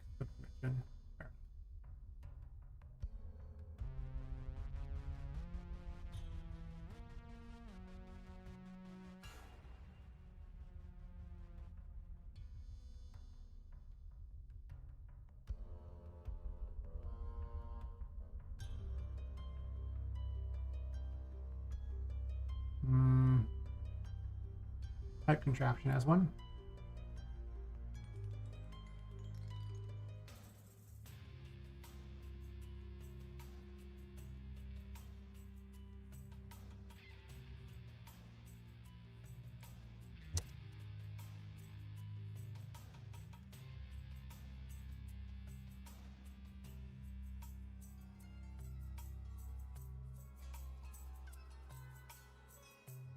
Call it cannonball, I guess. Actually, just call it. Yeah, sure. Cannonball's fine, I guess. Projectile.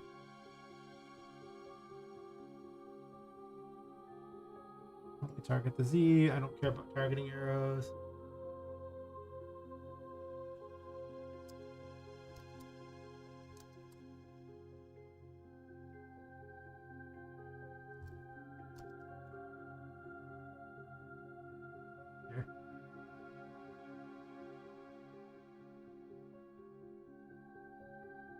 I guess this already faces the target in its own little way. It does a slowly rotate. That's fine.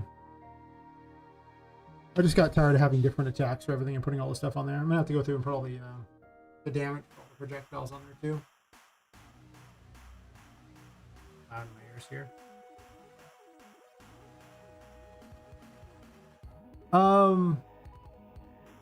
I first started Unreal.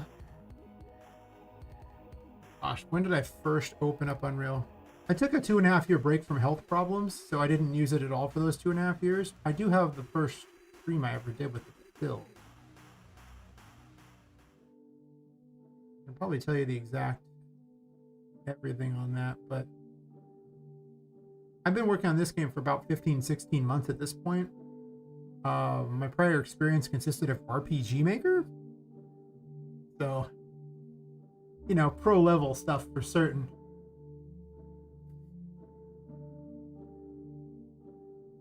When did I first touch this engine? I want to say it's 4 or 5 years ago, and then I took a 2.5-year break because, well, health issues.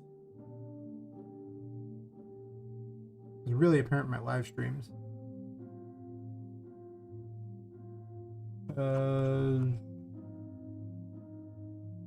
I'm looking at it this way, so it's a terrible way to look at it. 11 months ago. Actually, a year ago, it's still. Well, I'm assuming this doesn't count for the full year thing there, because this is our last RPG Maker one I did. But the first time I played with it, probably about here. No, 2 years ago, I played with it there. All the RPG Maker crap I did back when I cared. No, I briefly messed with it here. This screenshot of a dumpster fire thingy was actually from UE, from this project that I deleted later because the project was a dumpster fire. So technically 2 years ago for certain there, I messed with it a little. I think I have something older on Imager. I'm curious now.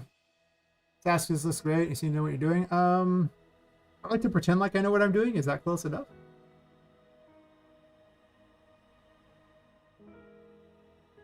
Oh wait, that's not that great. You see. I appreciate it. Yeah. I've just been hard at it for a bit. I remember having a backup when they delete all the old hidden images I had on here. I thought I just kept every image ever on Image. Oh, it did. Okay. I was like, man, where is it? I know I can find some of the earliest anything I've ever done with it. Right here in UE4 is the earliest representation I have of anything. Does it have a date?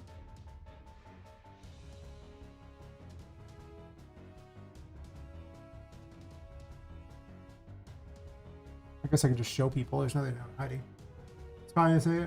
What's working 3 hours? Oh, thanks for swinging by and hanging out. Working 3 hours sounds rough. Definitely get some sleep.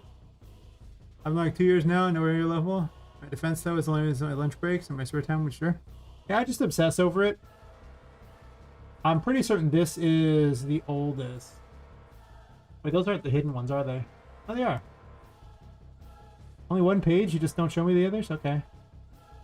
Yeah, this would be the oldest. I don't know. It doesn't have a date, though. This was UE4.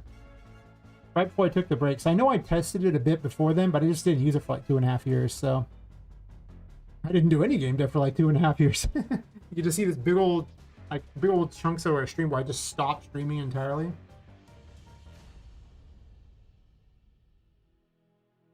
So the one I usually like to show is this one, which was like the progenitor to Poppet Quest.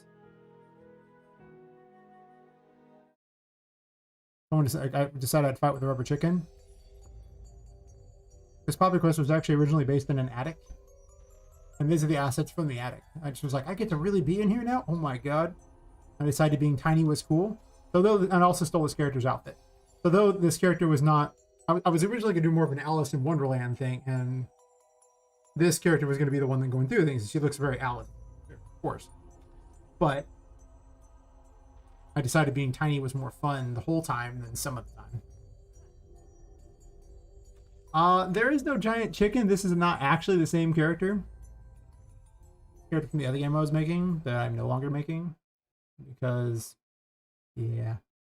A giant chicken thing could be an option, I guess. I suppose. I don't know. Because, you know, that's cool and all, but...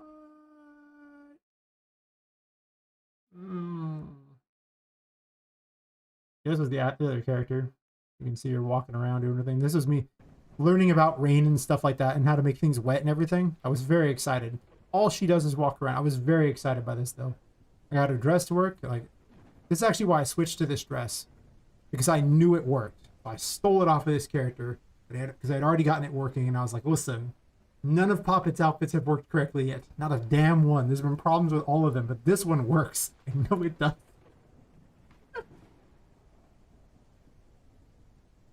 That's fair. The rubber chicken thing is strong. I mean, maybe the Fool could use it, but... I don't know, it flops around all weird. Like, it sounds funnier than it is.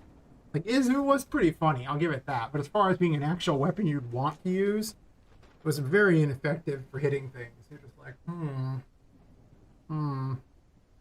about that. Yeah, but I was very excited about the weather and everything like that. I was excited that I managed to make some stuff. It was the little things in life. Trust me. I'm really bad about posting anything, though. If you can't tell, that was like the last thing I posted. I don't even know when that happened because it doesn't even say. Actually, no, it was. This was actually 3 years ago. Like prior, like during the health problems, maybe. I think I looked at it briefly. I don't know. I had to take a big break. I have to take periodic breaks anyway because they keep coming back. Health problems. Stop having health problems. Yeah. I mean, you know.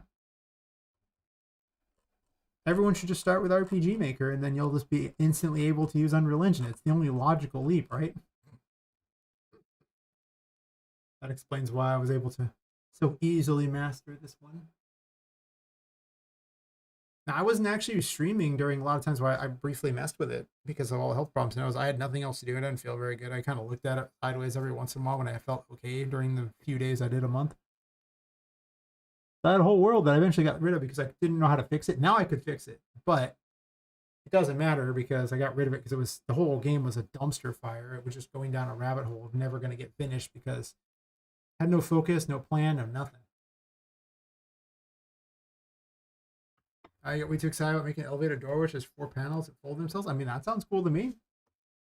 I got excited because I made a toilet seat where the lid pops up.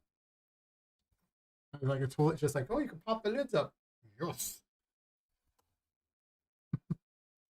Why not, right? Seems good to me. Seems good to me indeed.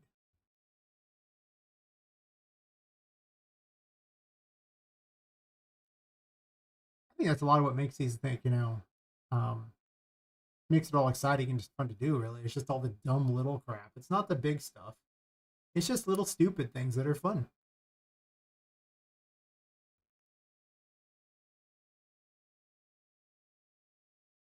But this one doesn't fire projectiles, does it? How did this one work? Or does? All right. So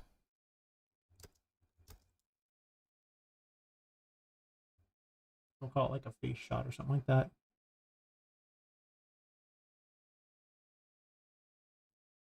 Oh. This doesn't work too well with this targeting arrow, does it?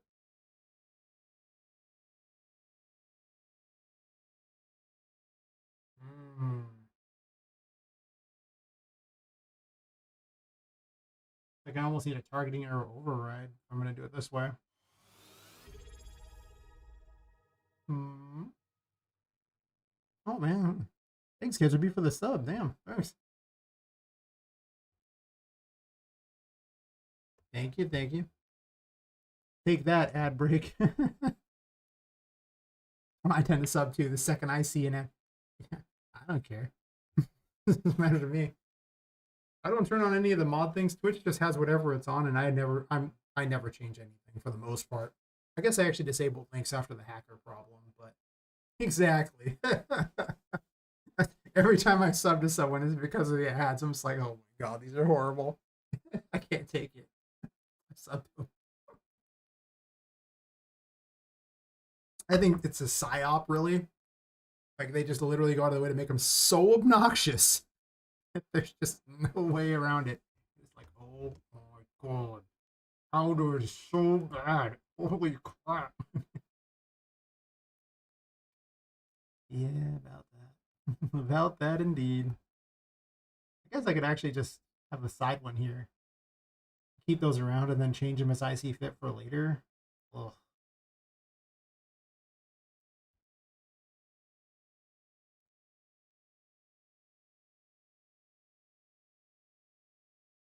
Yeah, I can do that.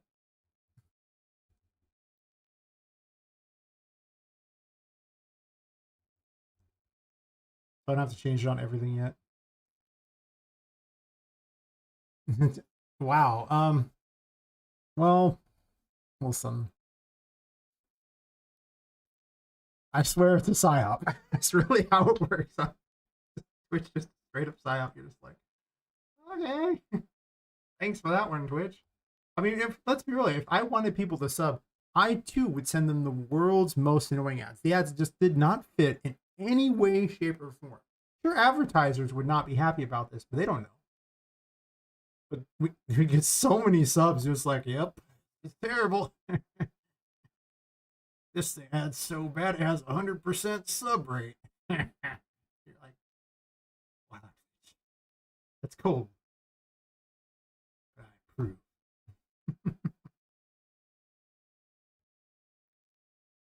Yeah.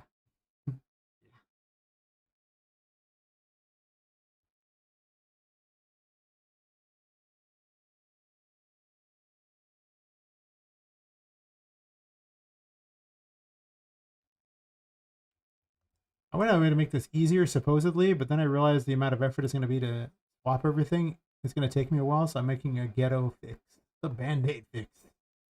You go, boop. And now everyone who was originally using this still works. Yay! I love me a band-aid fix.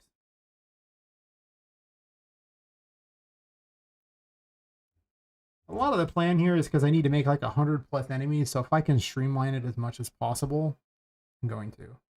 It's really that simple. Yeah. Um, Not necessarily. Some things will be hard to line up. Like if you deal with Structs just it's never going to be pretty. That and timelines are like the arch enemy when it comes to making anything line up. I will go to a way to line them up sometimes. Well, a lot of times just to make it cleaner because when you go back to read it, if you didn't clean it up some, it's real hard to find stuff. And the more complex your game, the more you're gonna. It'll be time before you come back to a system, if you come back at all, and you'll be like, "What did I even do here?" And if you have to sit there and try to figure it out, I'm gonna be there all day. Yeah, that's fair. Well, one of the things you can do is you can actually just hit Q And that'll line them up with anything highlighted. You can do that. Careful with it, because if you do this with it, it'll put them together like that. Oh, okay. You understand. I mean, like I say, you can see that I'm not incredibly anal about it, because some things like this, like if it's not valid, it's going that way. And I could use a knot on this or something like that and send it the other way. But does it matter that much? I mean, it crosses once there. It's annoying to add the extra coding. So I just go. I should make everything else work. Probably.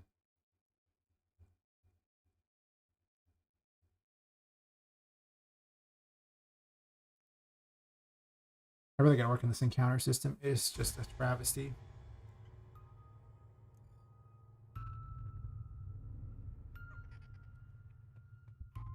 This room seems to work pretty well. Shoot at me. Do it. Okay, well, I thought it would get hit by the box thing, but no. Perfect. I figured it would, since I literally just put in ghetto replacement code.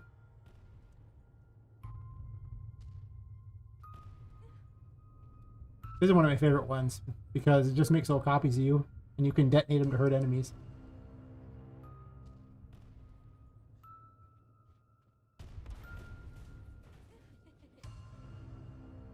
Oh, there's a fire projectile still in there, huh?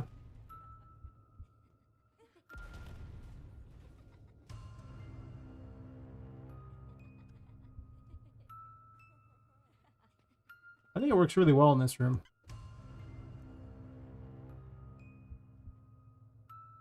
I made some of the assets. Not all of them. Like things like that, they're pieced together out of crap.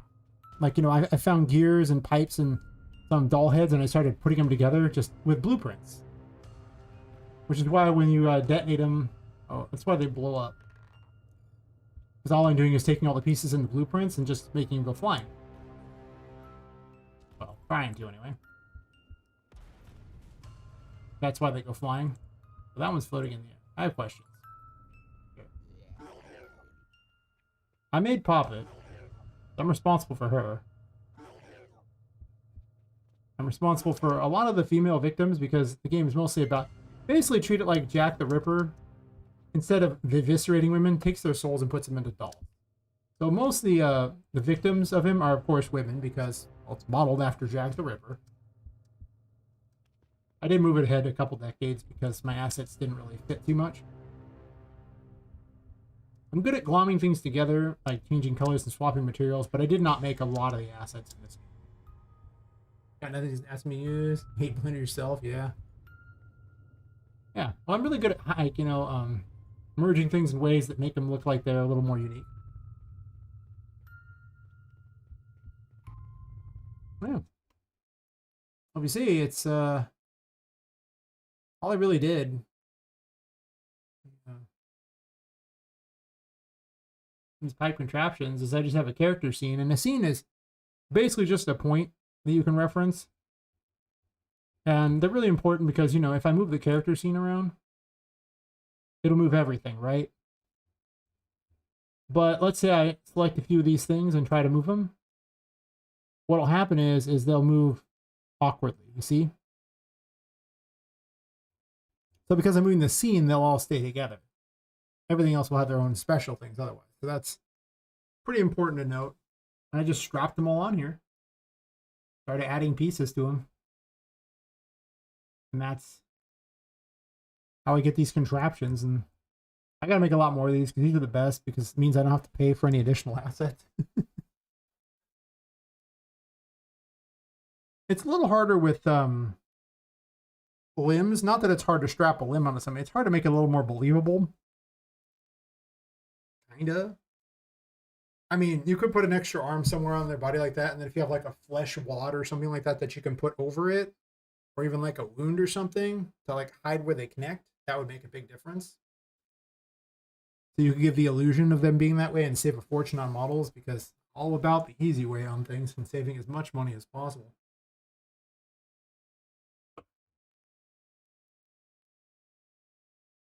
And other times I merge some things together. Like I was working on this one here, and this came out kind of cool looking, even though I didn't do much with her. Got a lot of problems, I guess, or not. Apparently, she's a bit broken. Okay. Well, she used to look cool.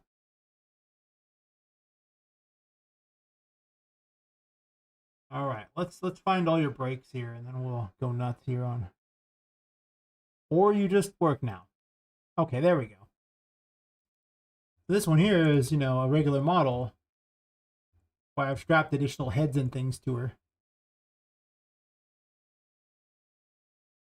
Long way off, hope to more by then. I mean, always ask me questions. I've got a Discord. You can ask me if I'm not streaming there, or you can ask me during the stream, and I can attempt to answer questions. As long as it's not something multiplayer, I'm probably pretty knowledgeable. Multiplayer and materials are often my arch nemesis. Yes, this is what I'm working on. Don't know what I'm doing there yet, but creepy looking. That's what matters. Yeah. Thankfully, it's like hospital med scientist based, so I can just whack some systems. Yeah, pretty much. You can Frankenstein stuff. It's the best world. Yes, creepy. I might use her as a boss because I needed a character for the city area who was like a conglomeration of stuff, but clearly female because I want to represent her as one of the victims.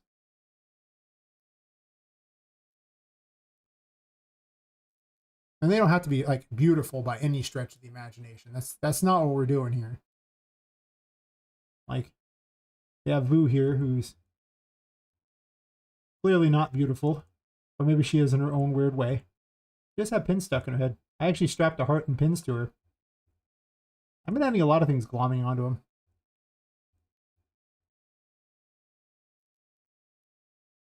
Some characters actually look okay, like they look like real characters. Sally looks okay. So you could probably use a little work to make her a little more interesting.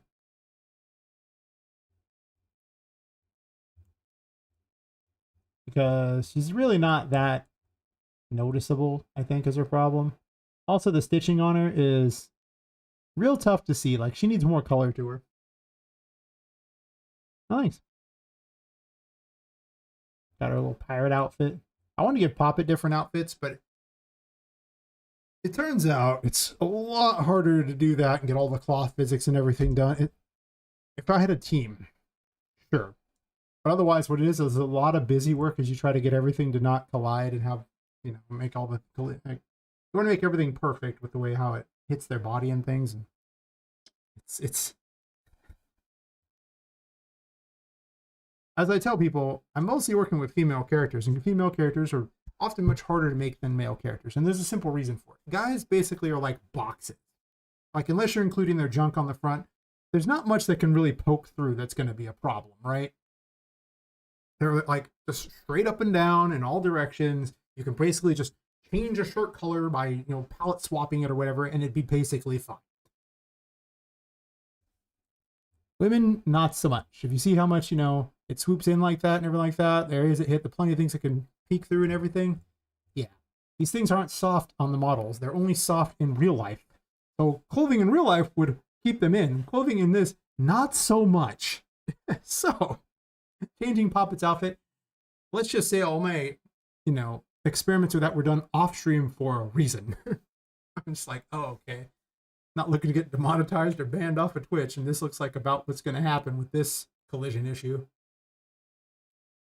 So I've learned that. Also, long hair is wonderful on them and a complete abomination when you're dealing with collision.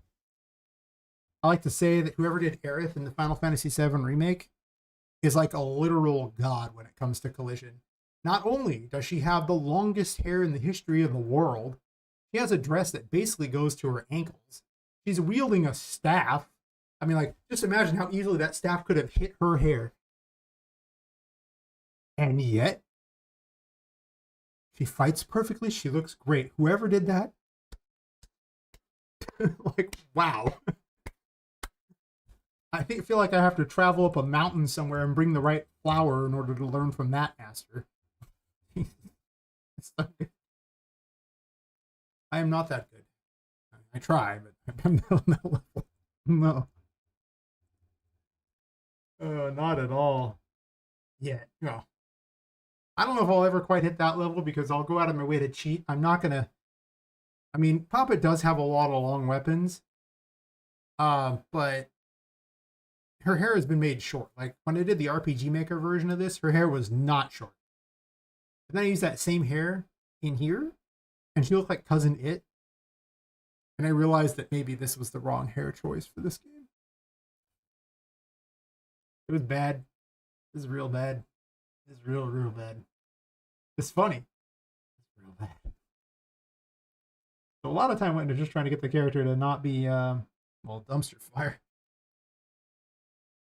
Just singing, humming the Addams Family theme while you're just sitting there running around with the character going, yeah, about what happened here.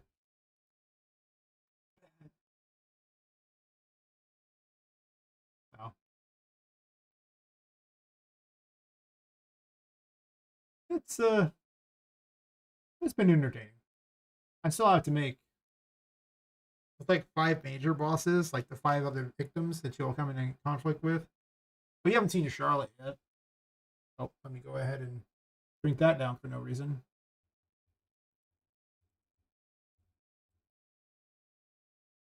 I also made Charlotte as well.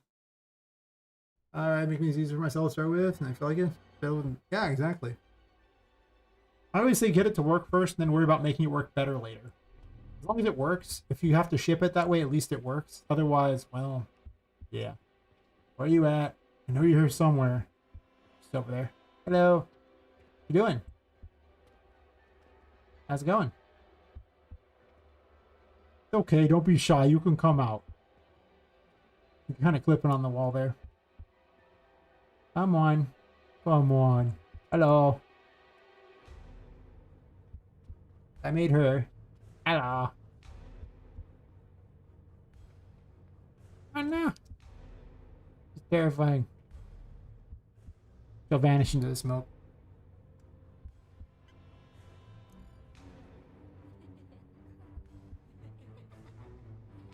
Oh yeah, yeah. Like I say, when I say something works, I mean it works. It's not like broken. It's just not like optimized, polished, or beautiful. Kind of like this setup in here is not optimized, polished, or beautiful. It's more just a concept for how she could chase you. I need to make her faster, and she's currently hovering in the air, but she's a ghost, so I really can't fault her for hovering in there. I don't know why she isn't moving after me, though, but you're just watching? What you doing? Hi. How you doing? Pretty good? You're just living it up there, huh? That's cool. Come here often? No? That's fair. It's a productive conversation. She's embarrassed, I guess. Yeah, that's fair, yeah. I mean, you know. I think the biggest dig at all those big companies lately was Expedition 33, which was a very beautiful game. I mean, I didn't play it because I don't like turn-based games, but listen, it was beautiful. I watched someone play it. And oh yeah, it is a beautiful looking game. I love the entire aesthetic, the whole time period, everything about it. Except for that I don't really like turn-based games. That's just really what it is. I just don't. It's like, man, this is so cool to watch someone else play, but I don't really feel the need to play this myself. Yeah, yeah. Well, I mean, they were like nobodies at Ubisoft, which, you know, I guess they just weren't really given a chance to be anybody at Ubisoft, to be completely fair. And, you know, they went on to kind of do their own little thing and started off with like, what, 2 people? And they started adding to their team. I counted 34 people on their site at the end, but apparently they hired like another 20 to 30 people temporarily along the way. So, you know, it's like a double A game. It's not really like an indie or anything. When your team has like, you know, at least 30 people on it, you ain't no indie. when you hired like 20 to 30 extras, you ain't no indie. So yeah, yeah. But I mean, they were definitely in the industry. They weren't nobodies, which is a good place to be, really, because, you know, I personally was a nobody. I do online sales. That was my my claim to fame for what I've done so far that led up to game dev. Online sales. Mostly collectibles. Yeah. Perfect career choice. Yeah, also, it's a great game. I don't think I heard it. Oh, wait. It's a great game.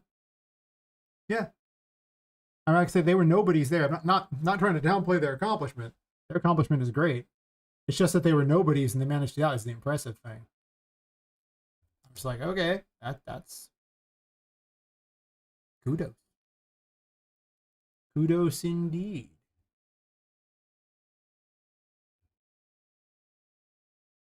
I feel like they should have an additional thingy here in it or something. I'm recycling enemies a little too often for my taste. What's that apple? But yeah, overall, that was impressive. Like the music was amazing, and really, just like I say, I couldn't find anything bad about their thing. What cracked me up is if you see some of the videos of some of the early stuff that they did and everything like that. I mean, you see like what their concept games were, and their concept game was exactly what you'd expect from a concept game. It didn't look great, it didn't look polished, it just had the basic idea. I saw documentaries on like that, and it's just like people just, it's like they believe that you just start making this game exactly as perfect as it was when they released it. Like each section is just made like that, and it's not. It wasn't made like that at all. I mean, my game right now looks way better than their concept game did. No joke. Not even close. But I mean, it was interesting to see the process they go through. I mean, I didn't get a full, on the ground process for it, but it was like, this is fantastic. This is just crazy how this works out, I'm most definitely impressed by what they did.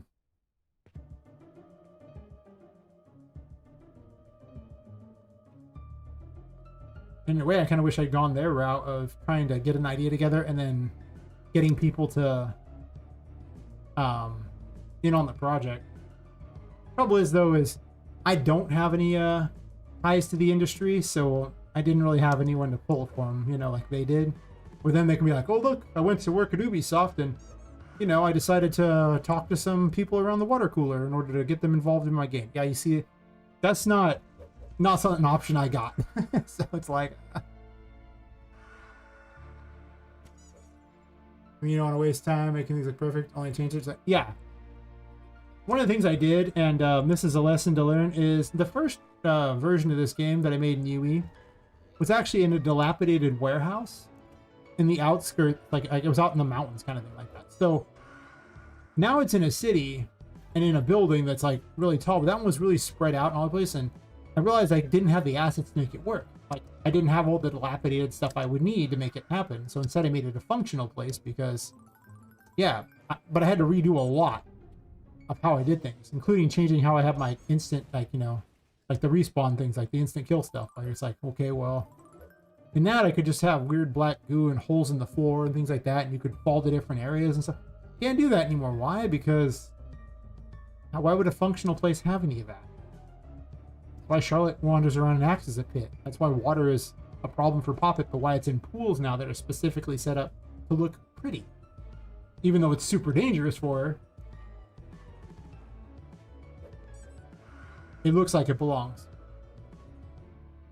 And the only reason water is dangerous for her, I like to point this out to people, is that she's a sack doll. She's basically what amounts to like, beads inside of canvas. So she would just soak up water. Could be rice or whatever way you use for the dolls, but I'm assuming it'd probably be like beads or something.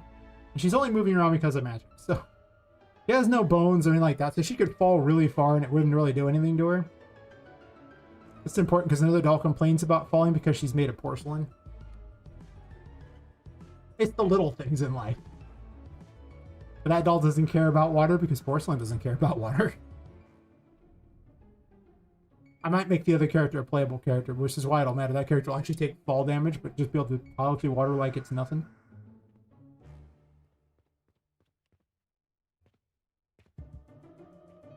Just depends on if the game's popular enough to merit a DLC. Where it's like, here's an entire playable character and a little side story for it. I'm not gonna hope that much. Big fan of blocking out first. For fashion and design education, that's fair. Always make a version of clothes and cheap material first. This works when it needs changing. Entirely fair. Unfortunately, part of the problem I have with blocking things out for this character is she needs furniture in order to maneuver around on. So in most cases, it's better to just drop the piece of furniture out there. It's not on Steam yet. I just got approved for the Steam page last weekend, and I haven't had time to do it. I stream and I also work a regular job, so it's like an 80-hour work week. I'm getting there. I'm getting there. Awesome, thank you. Yeah. Until then, you basically just have to kind of follow the stream, basically, or follow on the Discord or something. That's part of why I stream making it, is so that people get invested in what I'm doing. You gonna fire your things, huh? Did I break you? Seems like I broke you. Hmm. I'm waiting for the enemies to spawn. If you wonder why I'm walking around in circles, I'm just seeing, like, I'm watching for the encounter table to see how often it spawns. I need to probably put numbers down and see how long it's doing it.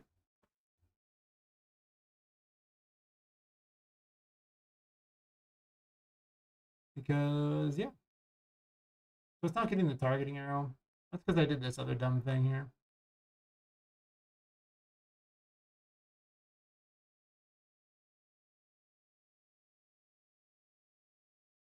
Oh, I see. I forgot to connect this up. I actually had all this earlier today, but I just wanted to add in another system where I could put them all as one type of attack and everything, and just have a list and everything, and put all the stuff in one space. So I don't got to keep looking around for everything and remember where it is.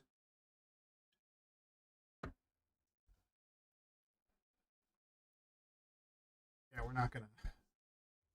I'll have to devise a way to make some of these enemies able to. It's hard to kind of streamline everything into one system because a lot of enemies have really varied attacks. And the goal is to find a way to make that. I mean, you want them varied, but you know, doing that.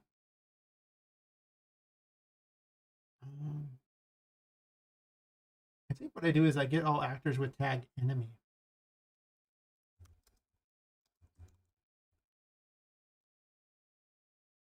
Because I get the feeling it's actually spawning them in, but then removing them from their array to control them. And also the array that shows they're even here. So that would mean that they are just kind of left alone and never despawned or anything. That is a problem. So what I'm going to do is I'm going to get this here. This just gets I've tagged all of the enemies in the game with enemy tag. Actually, yeah, that's fine. They still have it. I just want the link to this array here. I'm just going to print string it. Print string is the secret. Whenever you need to solve a problem, just realize that all programming really is a complicated game of phone tag. Like, you know, where you just sit there and they just sit there. You get in a circle and everyone just sits there and says a message. You start with one message and they say it to the other person like that, and then they keep doing it. And by the end, it comes out as a totally different message. And all you do is put print strings along the way at the key moments and go, okay, well, when did the message change? That's not right. You go, okay, and you just change it so that, you know, you figure out where it breaks and just keep doing that. And as soon as the message comes out clean across the place, there you go. And if you need to get really nitty gritty, you can put them each step of the way. Usually I put them at like major chunks and then go, okay, well, between these two, something broke, and I'll just number them. Just so I go, oh yeah, about that. You're the one breaking. I also would like the length of the encounter array printed.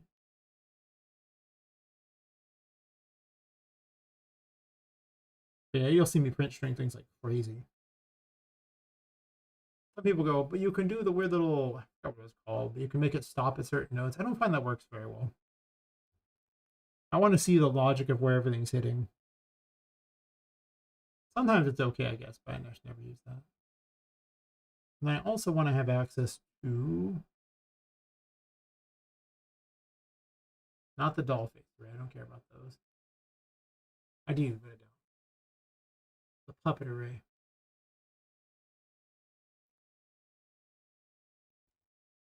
Oops.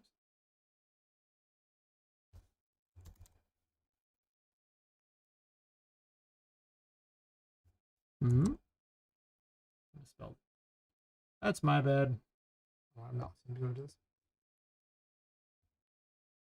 We'll put this as green. Why not? Okay. I don't expect all these arrays to be even, but I want them to like empty. And if they don't empty, then I have questions about what's going on here. But actually, at no point should this array here, the actual tag, ever eclipse the puppet array, except for in the doll room. An issue where before I was putting in the wrong interface and so many print strings fused before I realized I put the info ones. Yeah, I've been there. That's half the fun, you know. When you realize at the end of the long thing that it was you who was dumb all along. And you was just like, you told me to do that.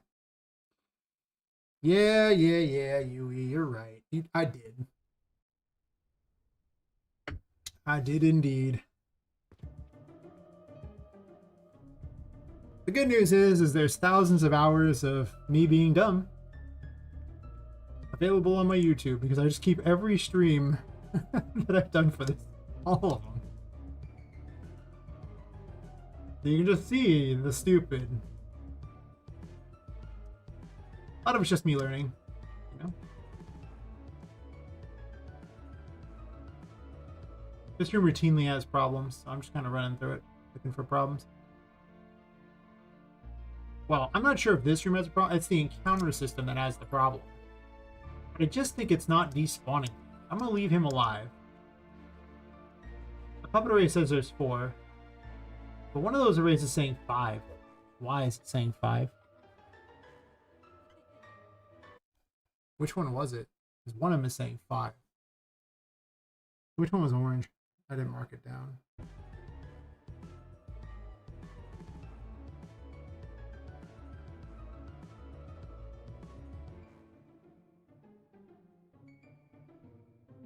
I blame the alcohol. I haven't had enough of it yet. The encounter array is actually an orange. Well, kind of a yellowish one. Sure, whatever. If I couldn't stream it, too embarrassed to mess up. It's a personal issue. You know, well, plus what good is horror if you show people all the puzzles and jump scares? That's fair. I have mixed feelings about streaming the game and not. The first thing that streaming really does is it puts your idea out there so you don't get the weird embarrassment of your idea. Because you're going to have to show the world your idea someday anyway. Along the way, you're just, you know, it kind of gets you over the fear of showing your idea to the world. I also kind of feel the same way about the puzzles and jump scare scene, because my game is, you know, got a very macabre feel to it. And there are things that it's just like, well, showing that off does kind of spoil things. And then people are going to watch you build the whole game. So you'll get to see the ending fights. You'll know vaguely how the story had to go. I mean, I'm not going to put the whole story in there. You're not going to read the story as I go, probably. But you'll see how to solve puzzles and everything like that, because I got to build it and I got to test it.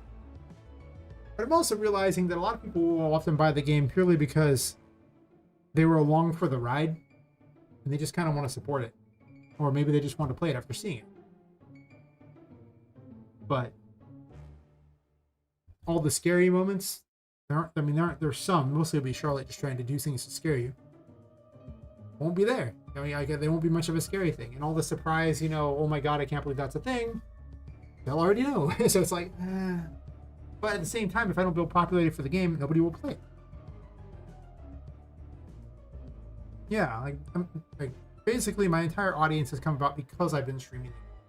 So if I hadn't done that, I would still be sitting there alone in front of a computer, wondering if people even liked my idea. Because at first I thought people hated it. I try to get any looks on social media at all. Nothing. Flat nothing. I got 10 people to look at it, not even like it. I was surprised. That's how bad it was. Can't really sell it without an audience. You basically have to be almost an influencer in order to sell the game or get a publisher. That's fair. I mean, keep in mind, I streamed at least 50 plus streams of doing RPG Maker. So I've already got my embarrassing moments for you right there. Just saying. Just saying. It's there in 4K. Well, okay, 1080p because my computer couldn't stream 4K if it wanted to. What I do is I look up on YouTube videos and how to do things at the moment. Me starting at second monitor with my mouth open like fish. That's fair. I mean, I have a second monitor, and every once in a while I look up like something, how to do something. Not too often anymore, but early on I most definitely did. And it's like, huh. So that's how you do that. I see. All right. Most of the time it's actually at this point it's pretty rare that I have to look at anything. But every once in a while there's something I just don't know. Material stuff's pretty bad. Like, I'm not terribly knowledgeable about about materials. Like, I use them for some things, but there's a lot of math involved that I don't quite understand. Like I say, I have no background in any kind of math or coding or anything of the sort, so it's just like, oh yeah, I don't even know what kind of math we're talking here. That one of those arrays is really big. Why? I'm taking screenshots of these things and just keeping a record of them as I run along just to see. Oh, hello everyone. How's it going?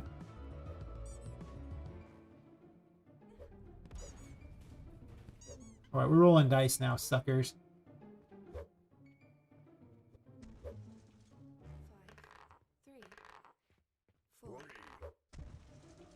Wrecked by the most overpowered weapon. How did you spawn? Really? Oh, let's make note of that. Actually, I gotta make note of some bugs to fix because I had to make note of them. Let's see. As you can see, my bug notes are getting longer and longer, not shorter and shorter. Pump room 1 wall needs collision. Patrick can spawn. I know, can spawn to get too close to his wall while in the toy maze. That's a problem.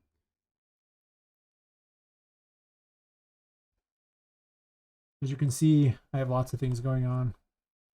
There's 16 pages for this to-do list. To be fair, not everything in here, some of it's just ideas and things. And like, I have a full demo layout that's not even accurate anymore. So, you know. Also, to take screenshots of whatever's going on, that's fun. Get wrecked by dice. Dice are broken. They're so overpowered. Also ran into a curse because that thing emits light.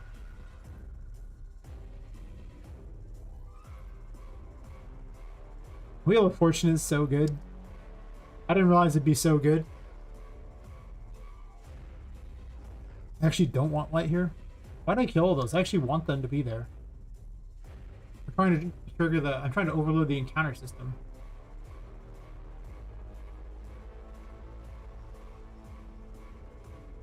When I run to the next room, it's not a problem. Basically what this system is doing is it takes Poppet's position and then it rolls against a bunch of encounter tables. A lot like D&D, really. And each encounter table has a % chance of triggering an encounter. And then if it triggers an encounter, it rolls from the random choices it has to put an enemy there. And it does it for each type of thing that can be encountered. Like powerful enemies, spawns, items, stuff you can destroy, regular enemies, you know, everything.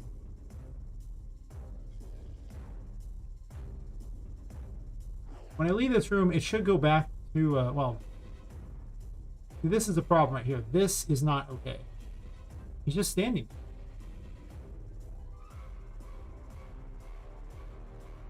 Yeah, like right here. Like this is 3, 4, but yeah. But anyway, it does that, and then if Poppet gets too far away, it's supposed to go okay and remove them because they aren't relevant. And this way, I don't waste a whole bunch of processing power on having to spawn everything into a room that you need to do. It doesn't matter anymore. It only spawns things around Poppet, and that's like the only active area. It's actually exactly what I did when I made my Infinite Worlds in RPG Maker, because I was like, listen, I can make the world go infinite. And it did. Because you're only ever spawning the area around the player. So I just had a big old, table of what was supposed to be, and I could just random out a whole thing like that and just keep repeating things as much as I wanted. And it's because that was like a top down, you couldn't see anywhere outside of the screen, which meant that I only ever need to put just outside of the screen spawned in. It always made the world look like it was real. I have screenshots of that. Oh, I guess I was going to look up and see what type of thing that was. And I got to talking. I should have wrote down what colors were what. If I didn't.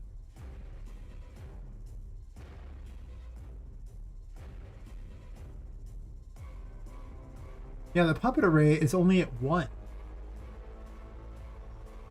That's the green array. But the other 2 arrays are not.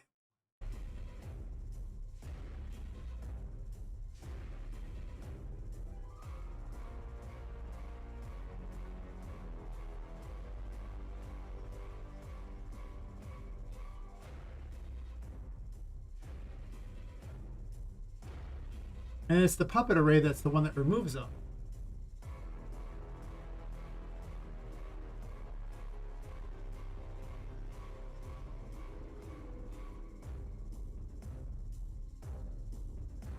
Now, am I missing the code for that? I remember I did backpedal a version because I needed to get some crap off of it because it wasn't working right.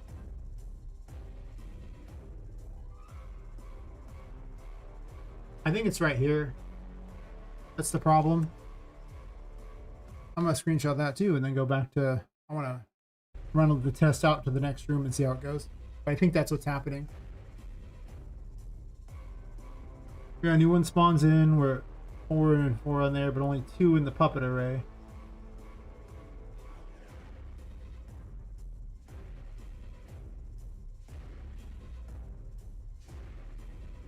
Three in the puppet array. 5, sure. Yeah, it's just it just keeps them forever. And the only way it can despawn is if it sees them there, so.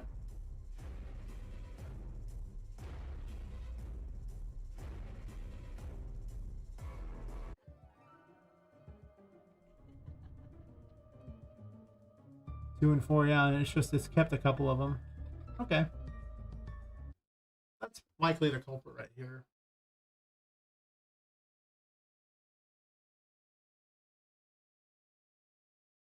Because it removes it from the puppet array, but doesn't remove the others. So what I need to do is remove puppet info right there.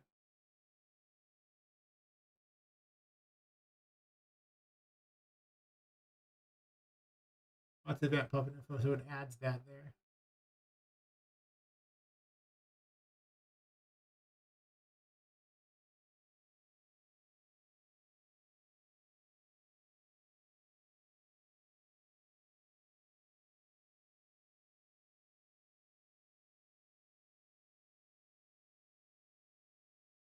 I'll just remove from encounter array, but there were 2 arrays. Well, to be fair, this is the link all actors with tag enemy, which was actually matching the encounter array the whole time. I don't think they ever were different. Were they? Were they really? Actually, briefly they were, but it seems like it fixed itself each time. That's not true at all. I was saying 6 there and 1. Wow.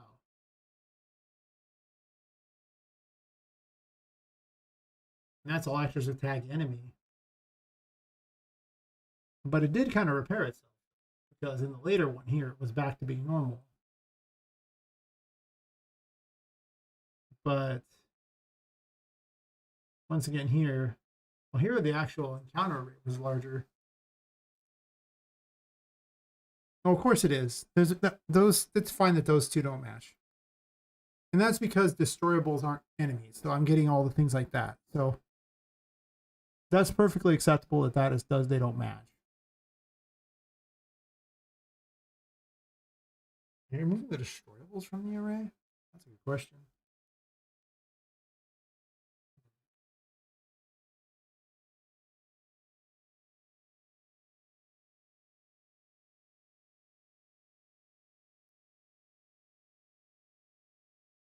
Here, man, take a quick biobreaker fast. The alcohol is winning the battle. Yes. I will leave people to stare at something. You can stare at the outside world. Oh my god, outside world. That thing I never see in real life. Just saying. Be right back. Oh, put the music on or something too.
let's continue here.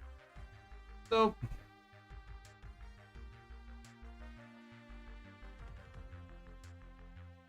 I need to go back to this here.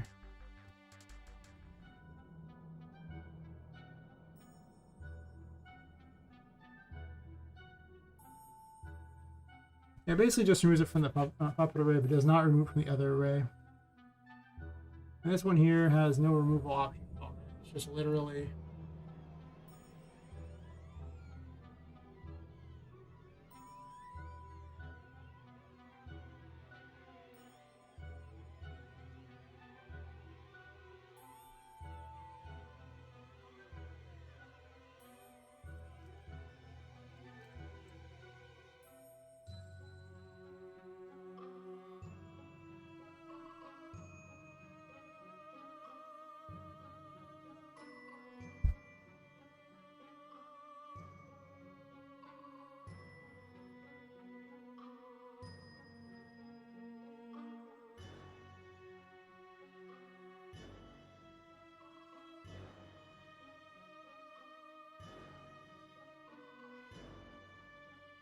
well, actually, this just checks if it's valid. Right here is actually where I put the thing in to remove them all.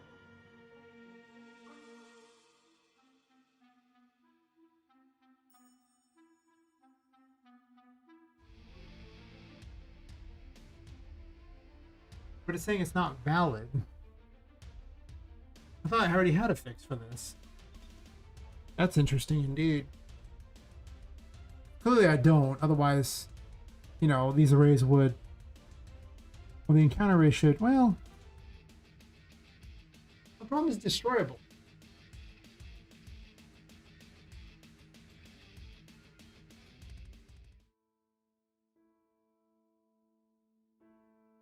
Well, the enemy array should always, again, should be even with the control puppets for the most part, unless there's some sort of special item in there that needs to be controlled, but everything else should have the enemy tag.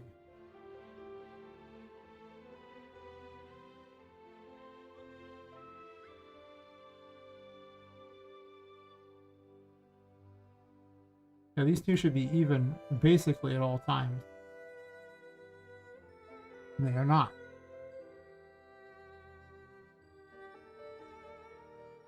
Like right there, this is ridiculous. This should not be. There shouldn't be 6 enemies, but only 1 being controlled.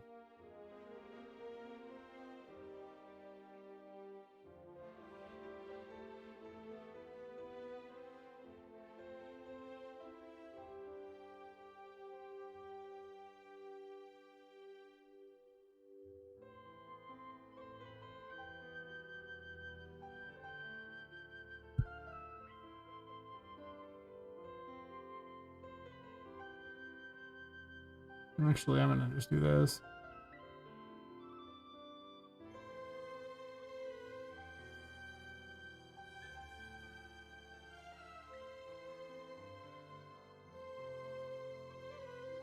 What's a double loop though? Back from lurking, welcome back. Right for a perfect ad break timing. You could get every enemy and then add them back to the array.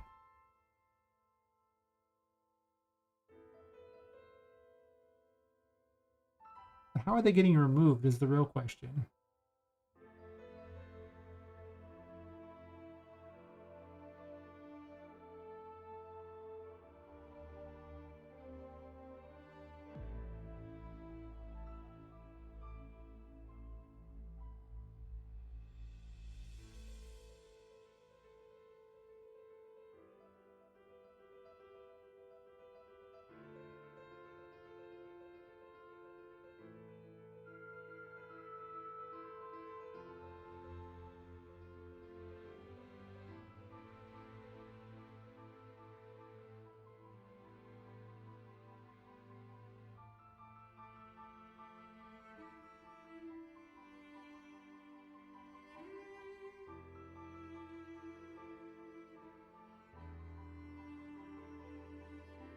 This is a not valid, so destroying it makes no sense. Also, how am I supposed to remove that from there? They won't be able to find that actor, I thought.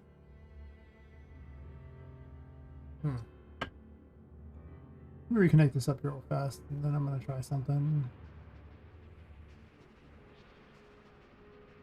Run through the same room there, but with that, removing that from there and see if it gets a little closer to what we're aiming for here. Let's see. Check my documentation, think what more I can add to it. Probably should be on Fab before the end of the week. Nice, nice.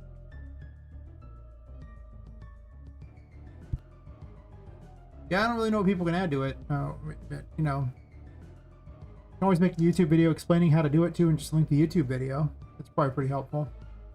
But you don't want a YouTube video explaining just about the project in general, because you want people to look at it and go, oh yeah, this is something I want. They're all at one. It's looking good, looking good. Might be when I kill them that these problems happen.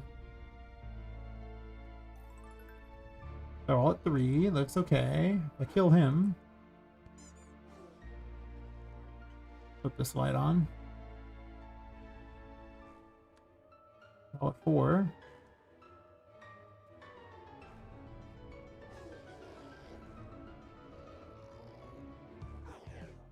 They're all at that. Let me destroy this destroyable here.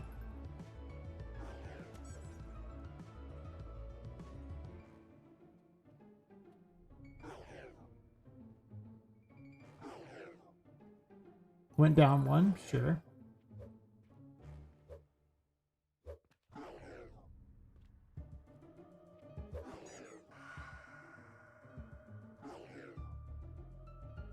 Let's get far away from them and see if they despawn.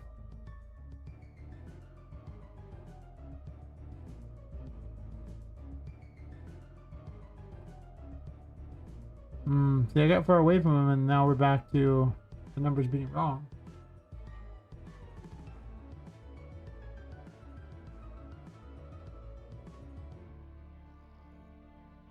Gonna run back through and see if any of them are locked in place or not.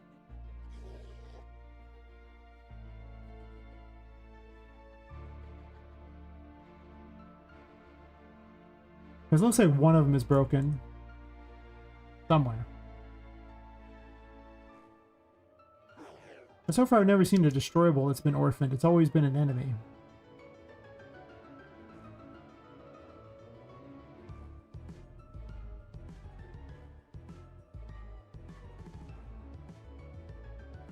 Yeah, this guy got orphaned.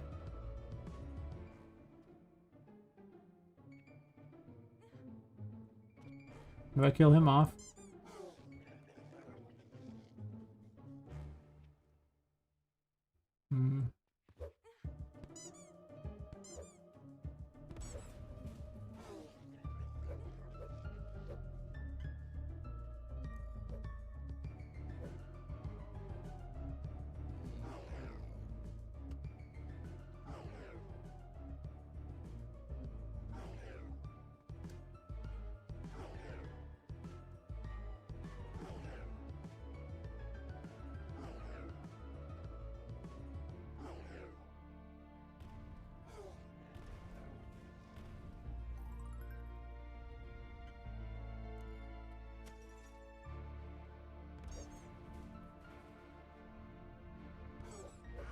Yeah, it's like they're not cleaning out the arrays very well then, because even now I've killed off all these things, and now there's 2 things that are lurking in the array, so it's like they don't get removed.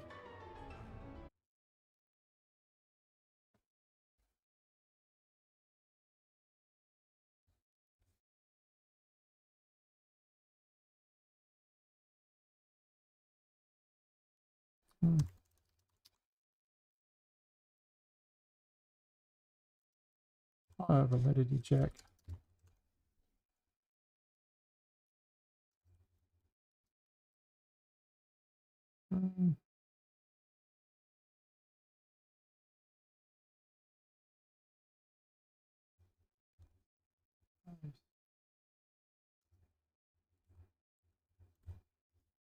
Where's the validity check? Sure.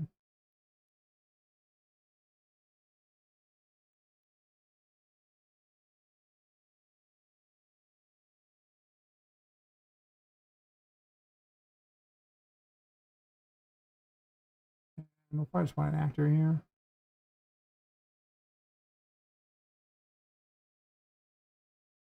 Actually, no.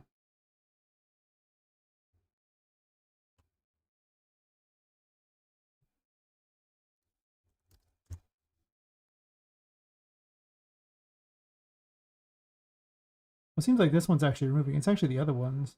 Maybe I just want it for the other ones. Put them all in the same place there, but let's do this here.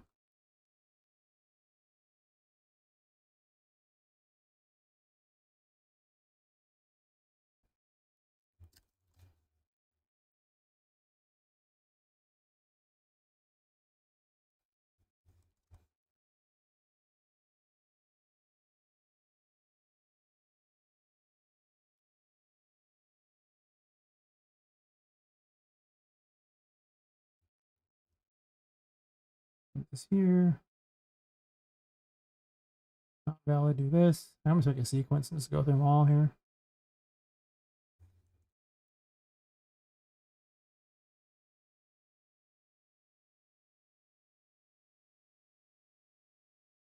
Might just run this all the time and just every handful of seconds just do this. This way it cleans the arrays. It doesn't got to do it all the time, but I think that that's just what needs to happen. I'm just going to go through each one instead of having them separate. So I was doing the same thing here, checking for validity here. Well, I wasn't doing it for each, but I think I was doing it on the other one too.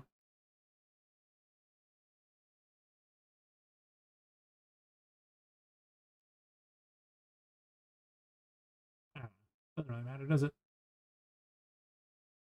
Encounter array, and then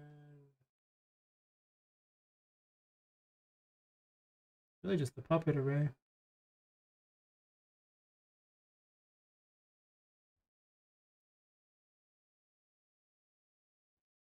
I'm also going to get all actors tag enemy and put it here too.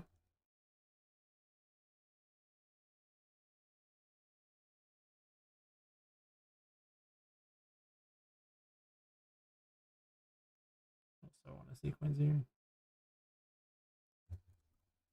Delay. Basically every 5 seconds or something I can do that. And then we'll just do the arrays validity check.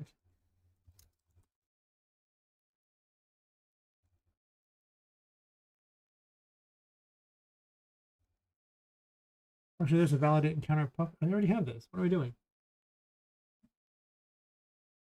Oh, I already have it. Except for I don't have other stuff on it. Just on completed, it delays and does it again every 15 seconds. Do it every 5. Because, you know, why not?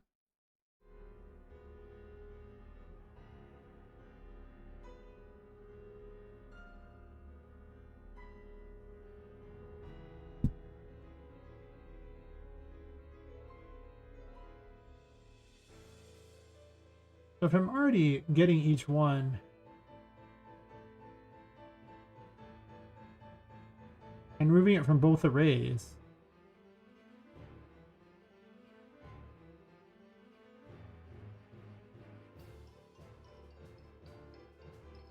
let's not do both here, I think.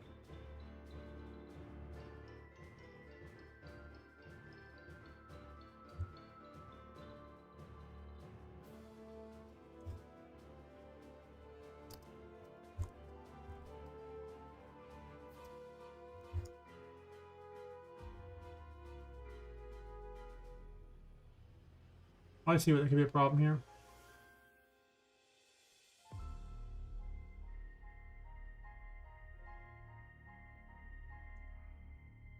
I'm just gonna put on this one and just make the same thing here. What it's supposed to be.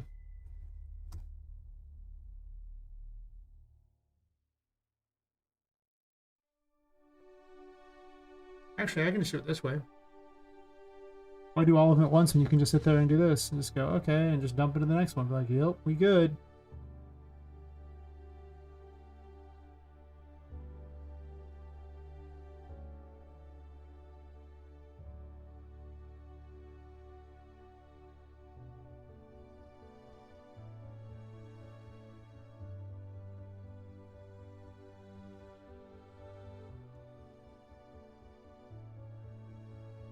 Is there a reason for this other one? I don't know why I have it over there, but I'm gonna go ahead and not do that.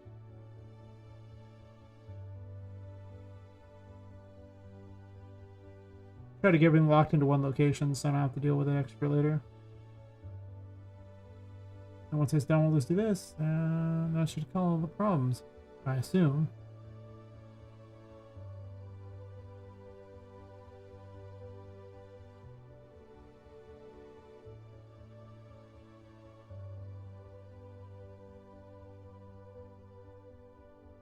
Hmm. Hey CG Kezi, how's it going? Sorry, went quiet. I broke something. Another phone call. He broke something. Let's see. I mean, you always, stressful sometimes. I don't know about breaking things. Greetings, my excellent friend. Yeah, it's great. I'm like, though, I should probably actually work on my thing now. I mean, who works on their stuff? That's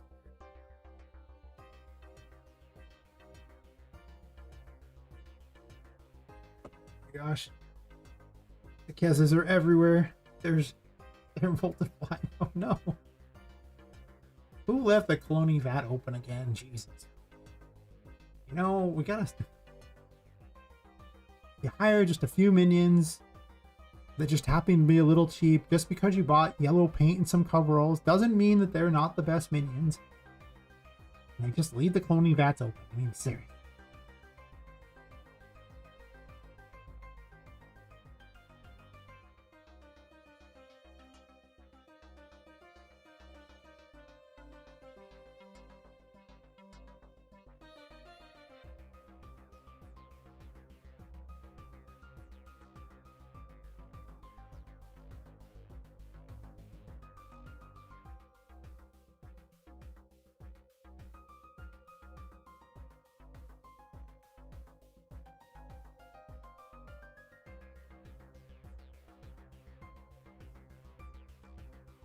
It's a visibility check. I should double check that I do half these things first before I.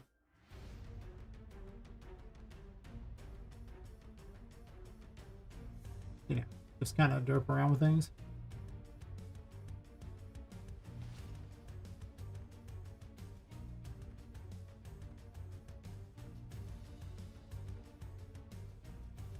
That'd be wild to meet a CG version of myself.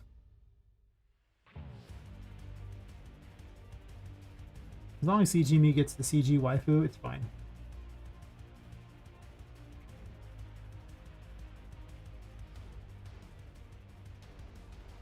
Yep. Jeez. It really is a small world. Oh my gosh.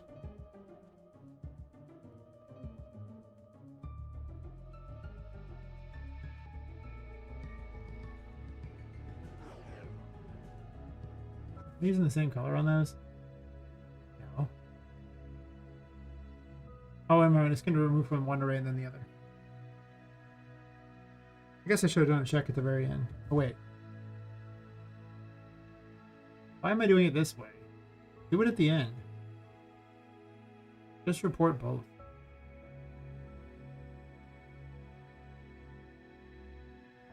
Or I do that. That's fine too.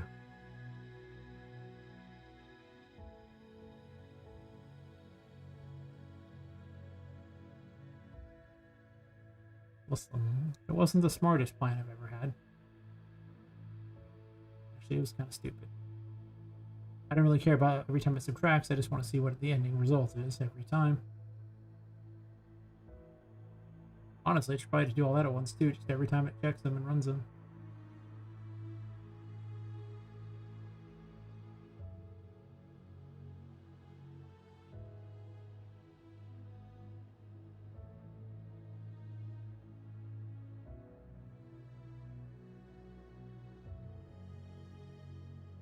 So every 5 seconds it should do it.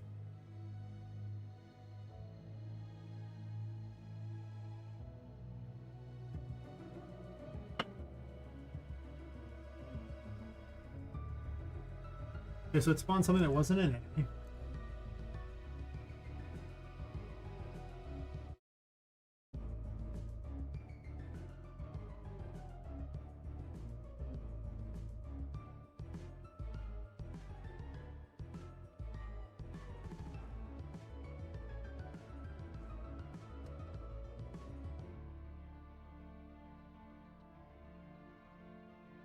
One of each.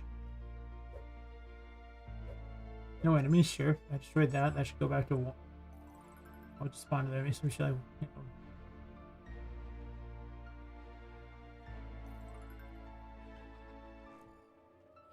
I'm gonna start figuring out exactly what things are in the world too.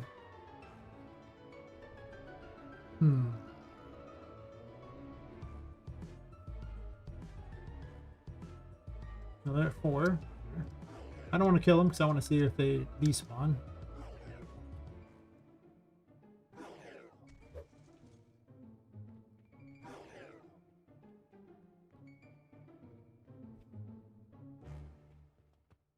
Still at 5. All at 0. Okay, if they're all at 0, I'm going to go back and see if the enemies are still there or not. Or if they've been orphaned. Which I think is a reasonable course of action.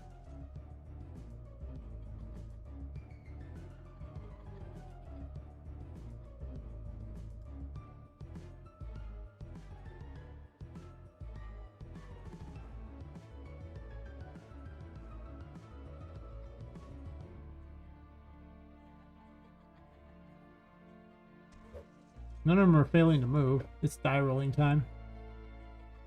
Behold the most broken weapon. Oh, the moon's pretty broken. I don't see any of them. I'll wait by the light for a second because I'm trying to break this intentionally, so. Unfortunately with tests like this, where you have to continuously run things, it takes a little longer to test things, because, you know. Oh, actually, I guess I'll kill a couple just to see if I can break it.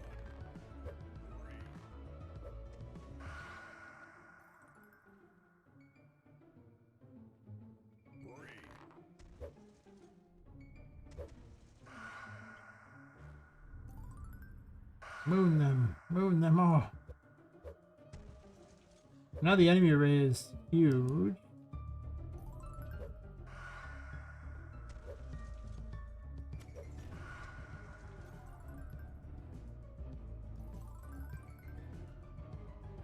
But it's back to all 3s now. It's caught on this now.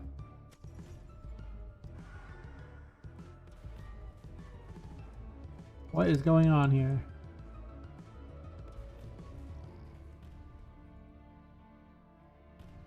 How did I get stuck here?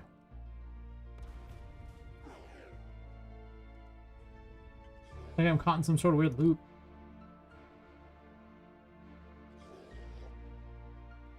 I don't know how that happened. Thanks, I hate it. Star power. Star power. Doot, doot, doot.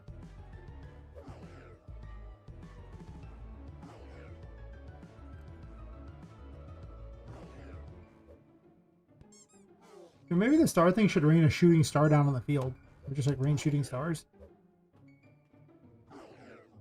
It doesn't have a traversal though, it just has... Well, actually no it does, because it has the ability to give you sanity at your cost of your health. That's a traversal. Oh wait, I'm gonna let everything build up for no reason. Just see what happens.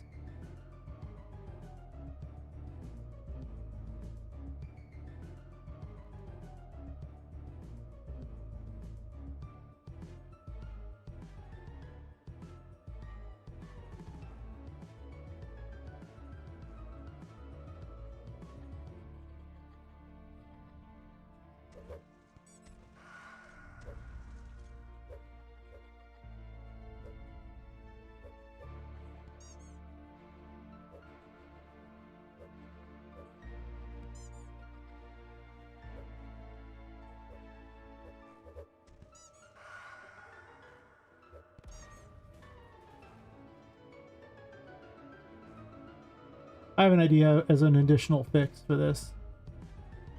Just in case it gets to that point. But so far it looks like it's working, but I don't know. I need to go back and look and see if the enemies have despawned or not.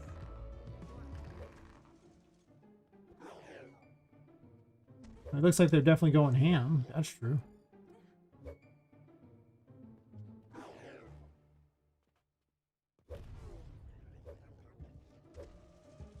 Dance party.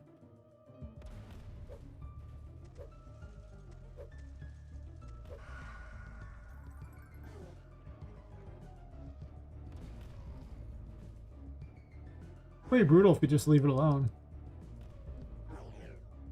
I think I was increasing the encounter system, like encounter rates, because I kept thinking that it wasn't spawning enough, but I think the simple reality is it was trying to spawn enough, it just was hitting max. But here it's sitting kind of high too, so I have to wonder about, you know, how accurate it even is.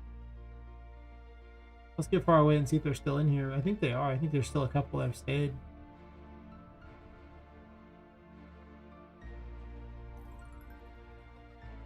Nope, it's back to even again. Well, run back through the maze and see if there's anyone stuck. Exact path I went down.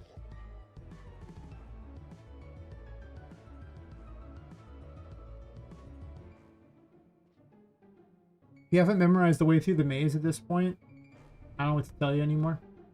Like, I got nothing for you. But it looks like that fixes it.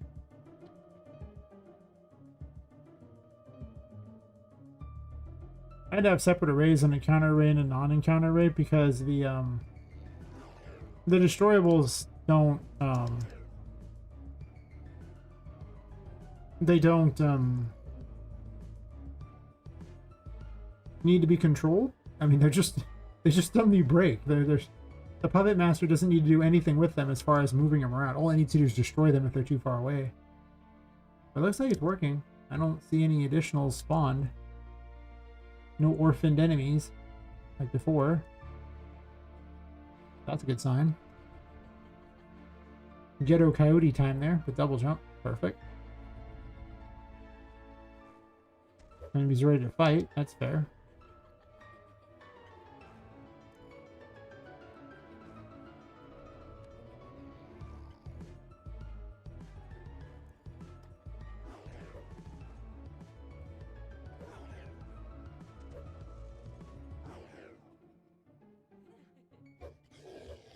Oh, they're spawning outside, so I can't see them.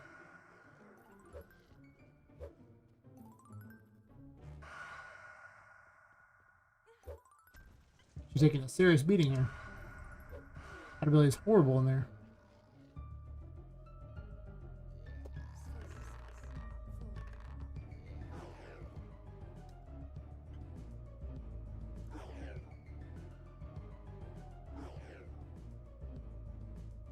It seems like it's working infinitely better. Go to the next room and see if it keeps everyone despawned or not. Like, they're all back to 1 again.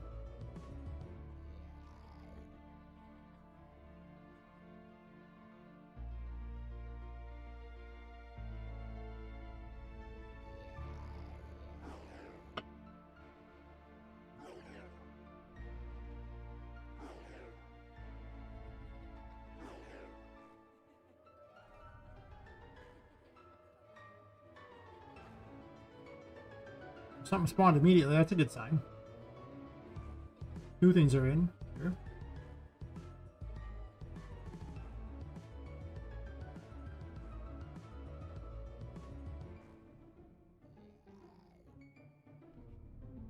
Bonk.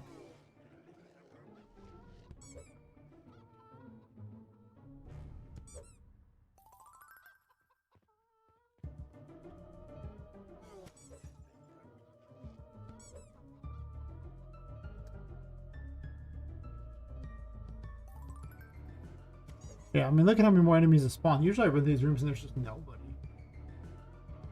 But it seems like it's working. Go to the next room. I figure if I get all the way to the safari room and there's no problems, then it's probably fine.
Already had the hat on.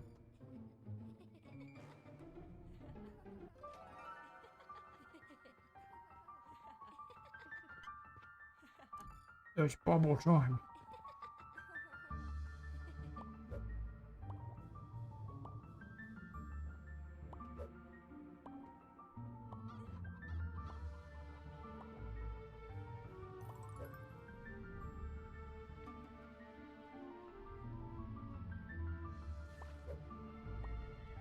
Like way better.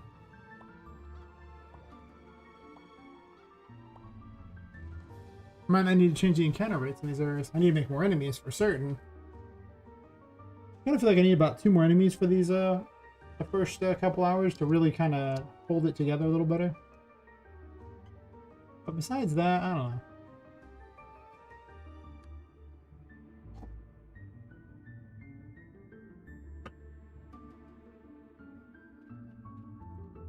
We spawn more things.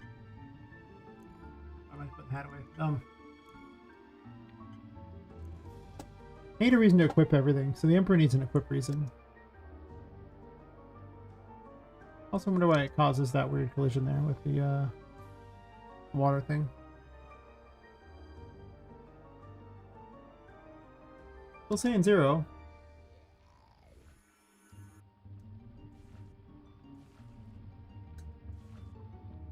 On the Dorkinge. Perfect.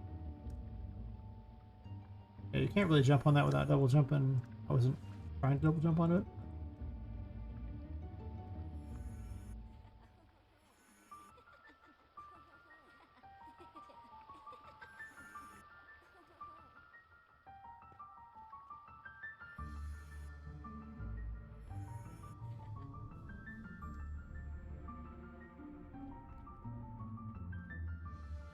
I wonder why it chose more than one. Interesting.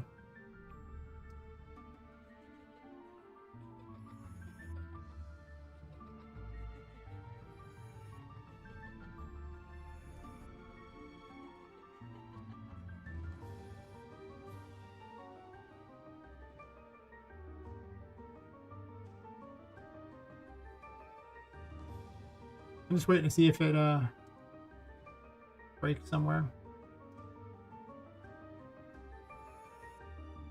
Kind of important that this works. The arrays should always empty themselves.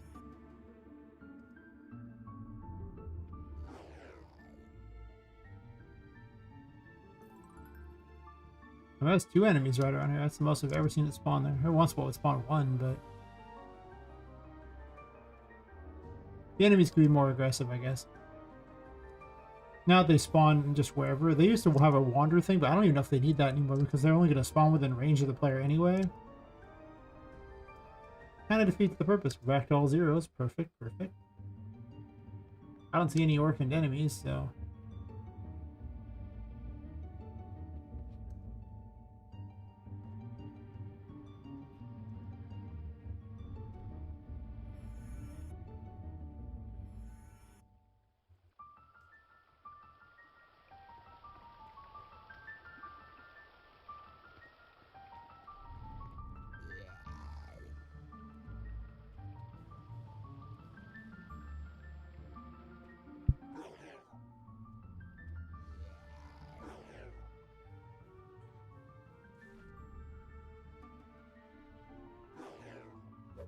Yeah, if you left unchecked, it goes pretty hard, pretty fast.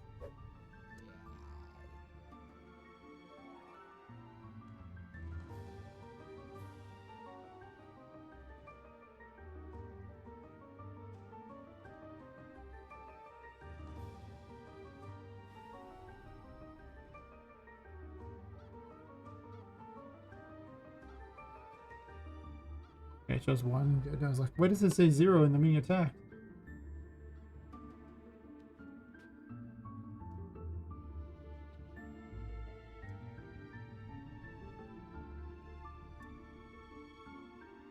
Ever since I set this up that you could just grab the thing, I tend to just go this way.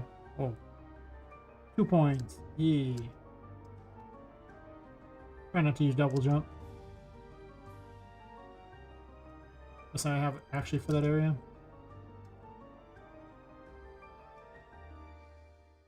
Attack me up here if I wait.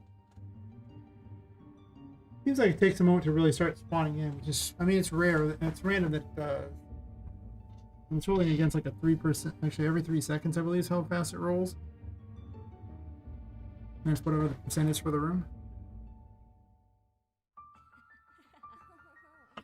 Spawning 0.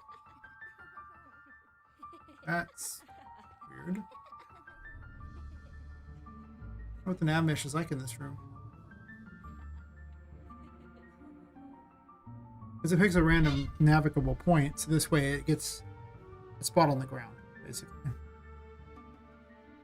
Why does this room not spawn?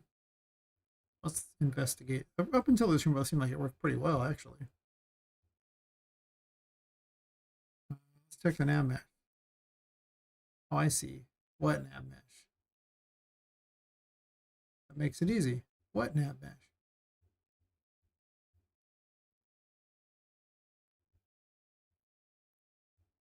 Oh, I see. Because I set it separate from everything else. I just need another nav mesh in that area then. Covers the height of this room.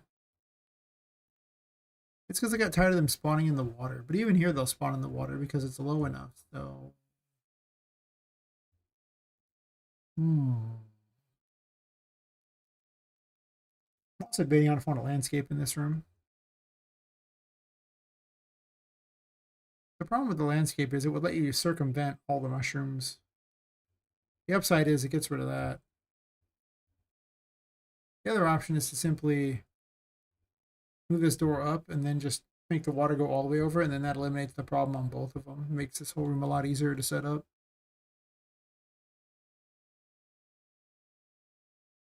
Which is not terrible. Not terrible indeed. Oh, the issue here is just I need to put a nav mesh here, and I was just debating on if I wanted to split up this giant nav mesh in this room because it goes over to this corner and this corner as well. And I raised it up so that this way it wouldn't spawn in the water, but it does kind of over here anyway, so that's awkward. And that's why it's not spawning on the floor in here. As you can see, there's no nav mesh. So I was just debating on how I want to split it up. That's all. One of the issues I'd like to fix, though, is the crappy water.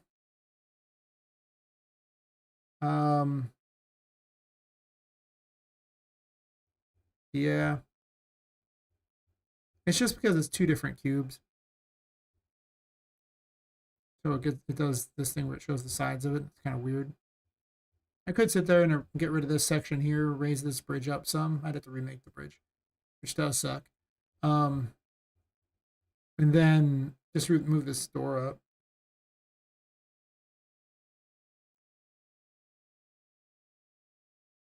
It's true, I could do this. The problem really is that if you look at how irregular all the things are, I'm gonna have to add nav meshes for everything below a certain point. Does a no one do that? I mean, if it does, it's true. I'd give it a try. What's the worst that happens, right? Make it real small. Thanks for the idea.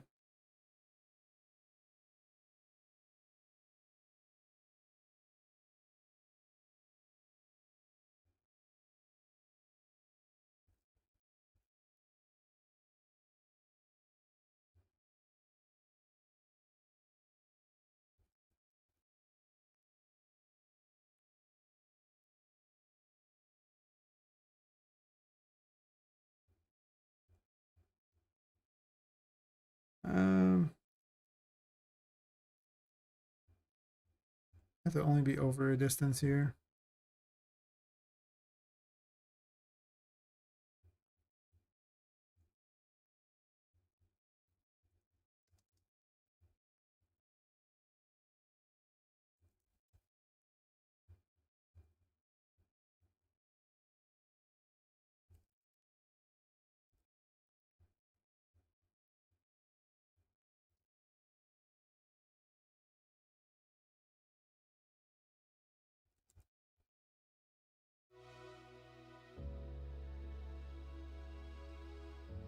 It's actually a great idea. Thank you, thank you. If that's the case, then I can take this other nav mesh.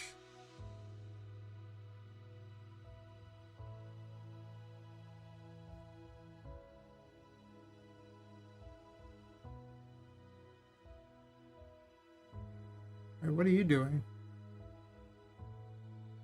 Oh, you're all the way down there for some reason. Why? Why are you the tallest thing in the world? I have questions.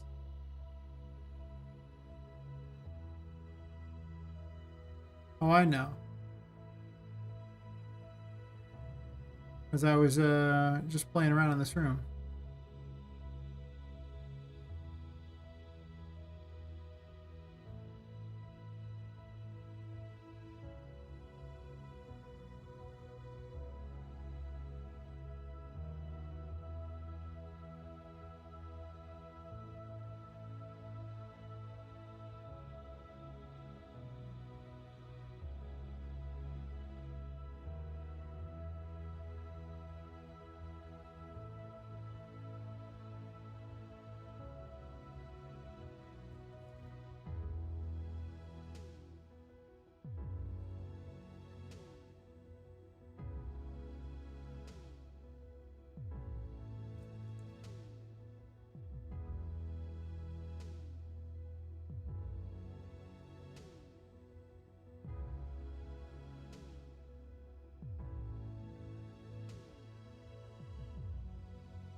That's way better. Get rid of 2 nav meshes and hopefully it fixes this room in this encounter. I mean, I don't know why it wouldn't, but...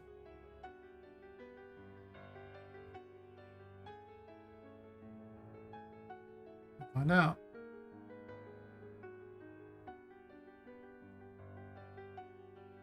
I'm gonna have a really hard time with this pipe. I didn't make the pipe with the, without checking that first. That's a mistake. Speaking of nav mesh modifiers here, let's grab another one and drop it right in the Poppet box.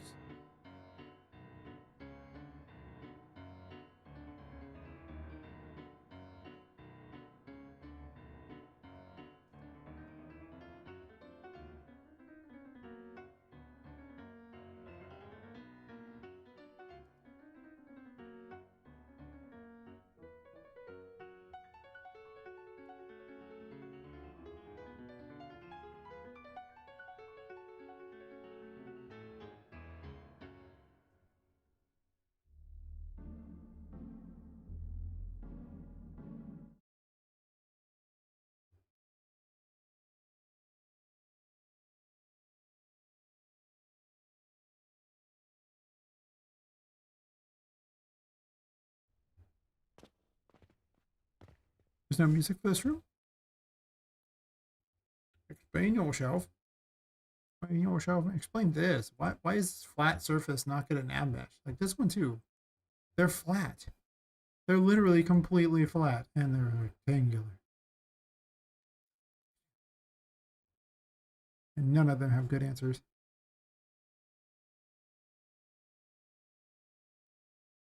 Probably no music listed for this room. Not that I have any particular music set aside for this room, but you might as well have something play if you happen to randomly launch into there, especially because the room you load into as well. So it could be a room where you would load in and have 0 music.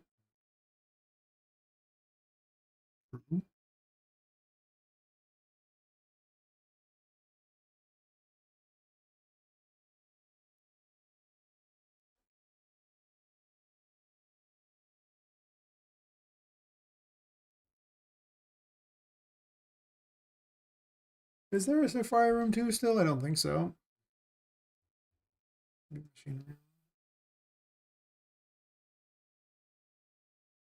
Double check there isn't, but I'm pretty certain I made them all the Safari room now because I don't want the enemies to despawn, so there's no Safari room 2. It's old system. This is the new sweetness. The opposite of the old sweetness. Oh, I forgot about nav mesh modifier volumes. That's interesting. Very handy.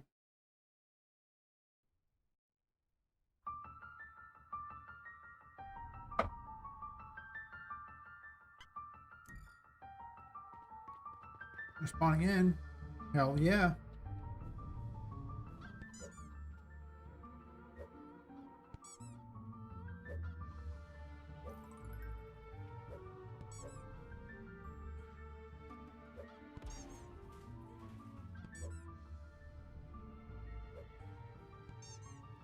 I mean, I think it spawns too often now, but that's just because I literally thought that I wasn't spawning enough, and now it seems like I'm over spawning pretty hard. I mean, it basically refills itself back to the max very quickly.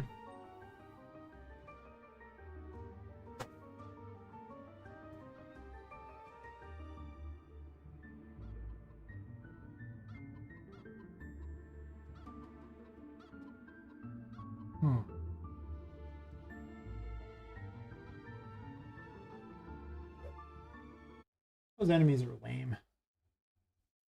They don't even target you. They just kind of point in a direction and fire. Stupid.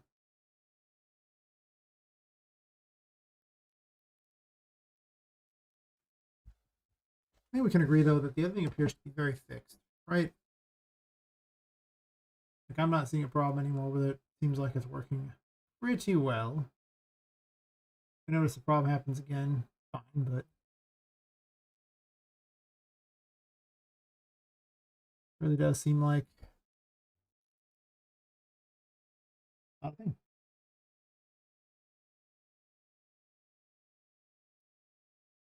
I wonder if I use this anywhere else. I might. I do.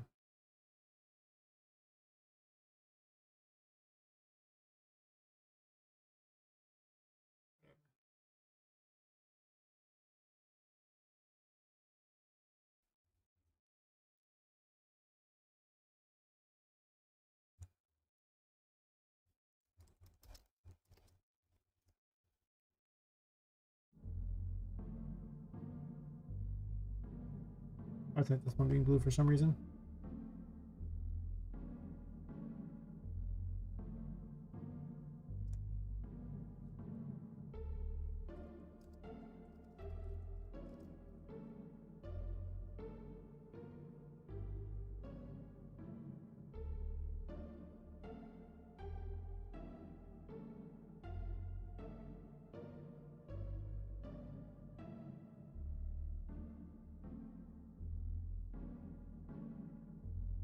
Yeah, okay.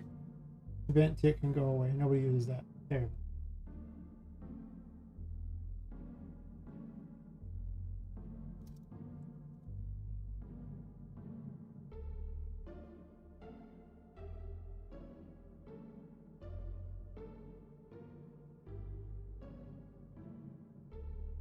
I think it's probably time to convert this into graphs.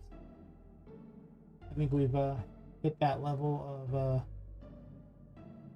this is complicated enough to be graphs within graphs, apparently.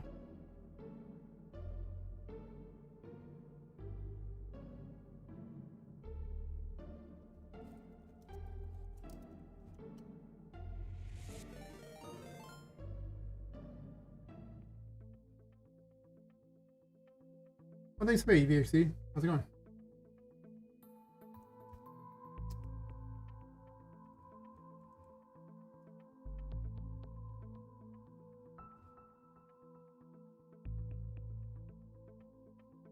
How was your stream, and what was it about? Also, I need to learn to spell too. Yes.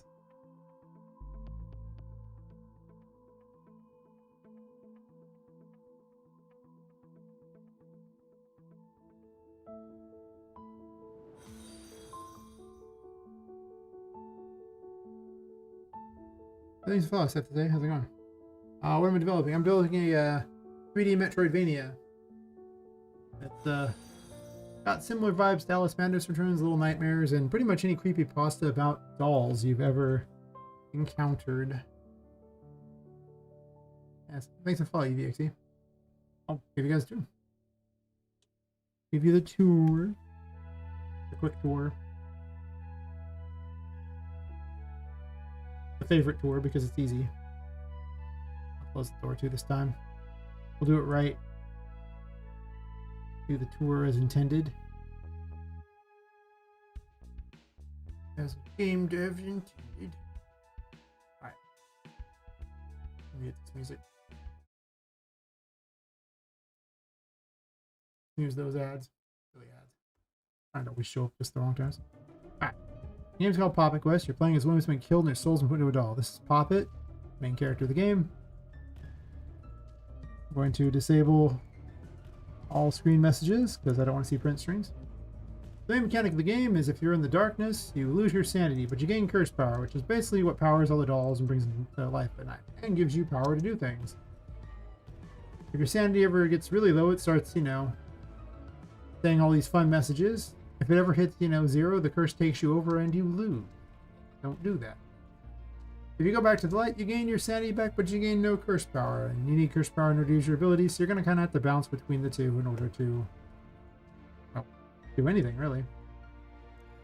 Uses tarot cards for abilities. This is the Fool, a fan favorite. It's a giant squeaky toy.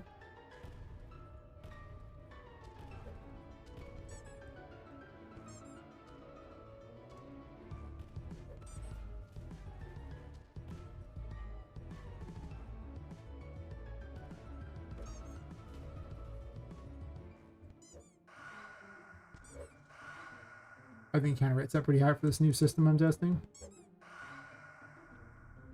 A lot of fun. Great weapon. 10 out of 10.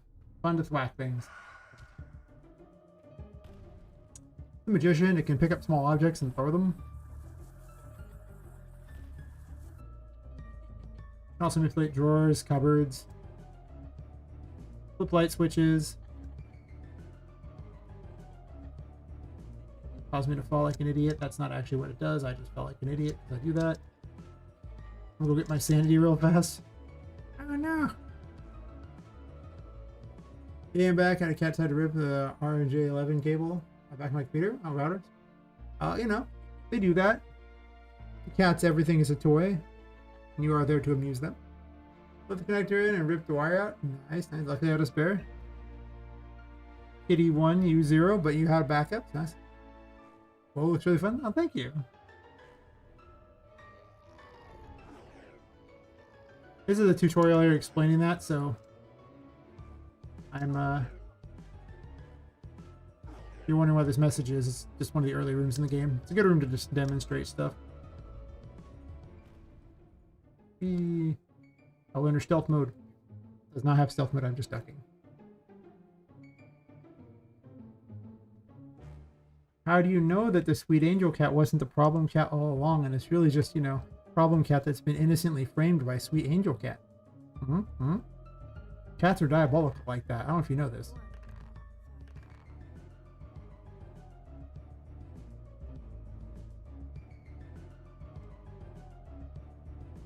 The other question is, can any cat truly be an angel? I mean, have you met cats?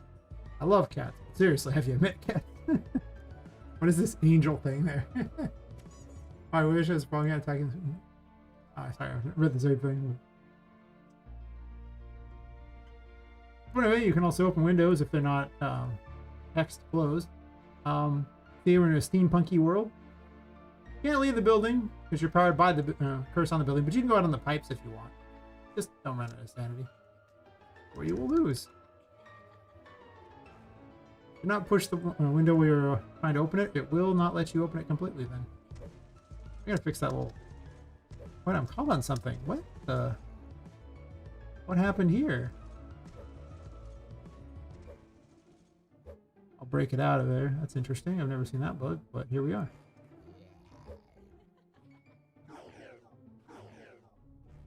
This is the Empress.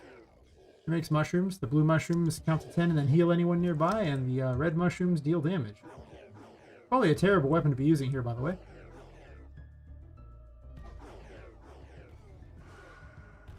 I don't know, I got them all though. Heavy explosives seem to get the job done.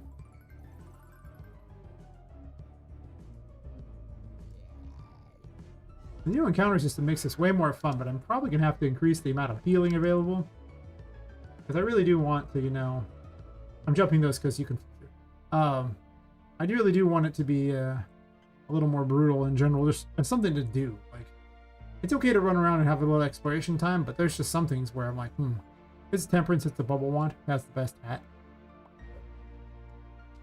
I just like that. Oh no, Problem Cat proves it all the time. Mother came over to visit this week and Problem Cat runs over and rears up and gets hit by an incoming ad break. Wait, what? No, I'm reading stuff right now. People are chatting. I don't want ad break now.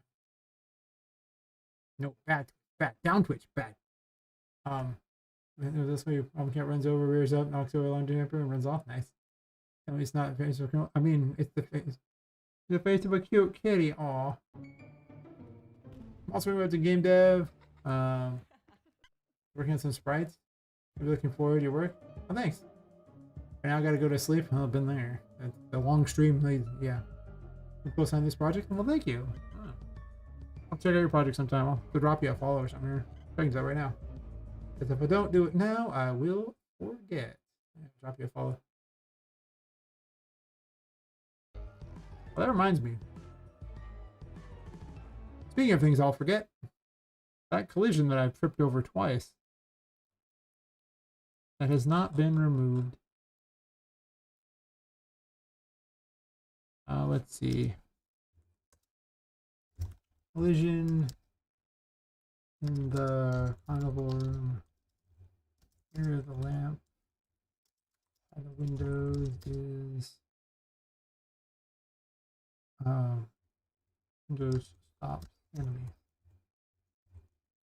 Okay. Let us continue for all the people who haven't seen stuff. Yeah, this bubbles things. Very exciting. Bubbles. Bubbles. It has an ability that's not really built well yet, and that's to create bubbles you can jump on. It works very badly. I just thought I'd tell you that. You need some serious work. Appreciate it. Have a nice stream. Oh, cool. Sleep well. Yeah, IGS Ghost. How's it going? We're just in time to be just in time. What? I don't know. You're always just in time to discover that, you know, Angel cat has actually been picking on the other cat all along. Who was really just an innocent bystander. Or as he put it, problem cat. Yes. Everyone thinks Angel cat is an angel.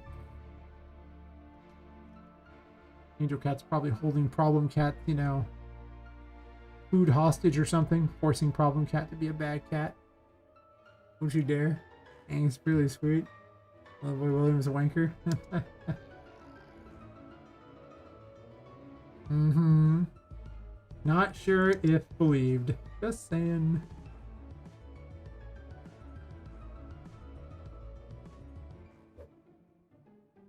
Be running through the toy maze now. I need to make a way to get a reference if I have keys or not, so people know.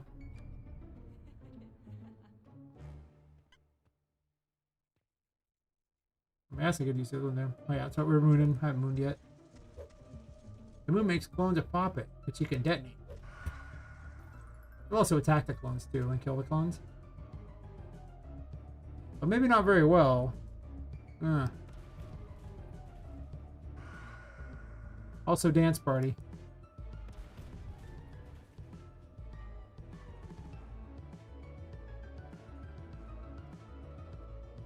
I'm hoping you actually have emojis of your cat. Like the actual cat.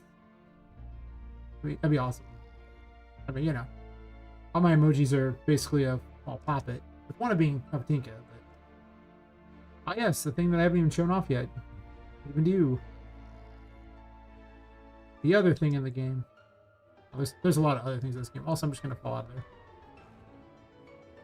I'm bad at bio game. Why am I bad at bio game? Well, princess? Oh my gosh, I've met the whole family. This is exciting. Now what you need is a little ball and like an animation of the ball being hit back and forth so you can put the two animals and have the ball getting hit back and forth with the emojis. I'm just saying. Hear me out on this one.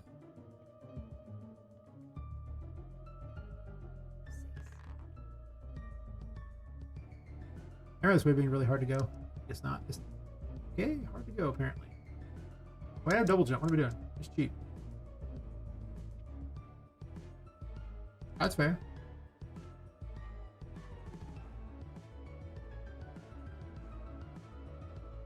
I've owned more than a few cats over my life. I don't own any now, but definitely had some entertaining ones.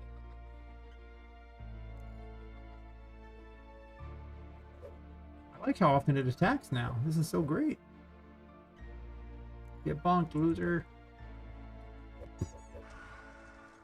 Went through the wall. That's exciting. I hit him so hard he went to a different dimension.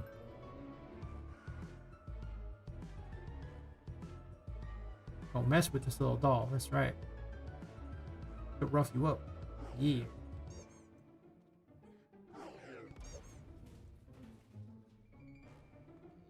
Those things are the most satisfying thing ever. That's all I gotta say about them. They're just like, whenever they get destroyed, it's just satisfying. Yeah. There were a lot of women who were killed and their souls were put into dolls, but one of them, her soul got stuck in the paintings, and she lets you travel the painting world, which is like a space that connects them all. You can go into your map travel. You can also rescue toys by throwing them into here. Apparently I appeared over here in the room that I haven't finished yet. Okay. I gotta set the load distance here to be way higher so you can see everything. I don't know why I loaded over there though. I should have loaded over here.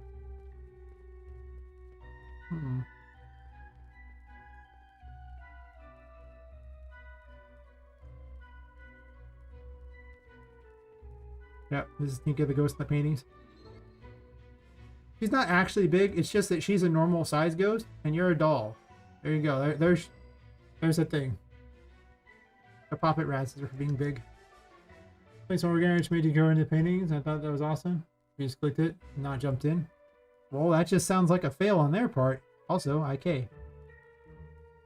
Because, you know, what's the point of paintings if you can't jump into the paintings?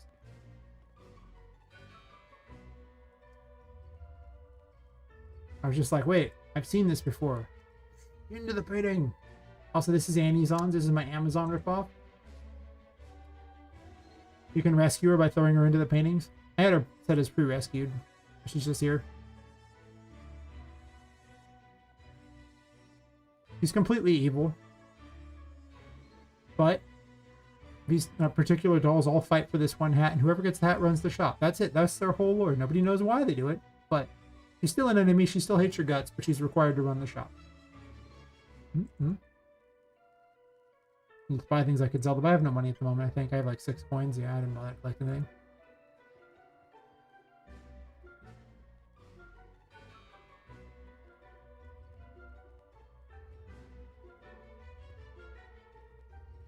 Unfortunately, I have the wrong game mode enabled, so it'll random me back to someplace. I don't know where I'll end up. One of the player spawns. Hopefully a good one. Or this one. A reasonably convenient, I guess. Yeah, I'll show off a different area. I showed part of that anyway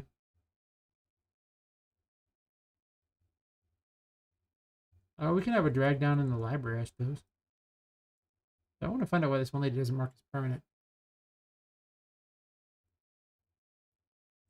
So basically, the toy rescue mechanic is actually pretty simple. You just pick them up with a magician and throw them through a painting. That's it. It's pretty easy. Don't fall off. Yoink. Charlotte's also in this room, so you have to watch for Charlotte.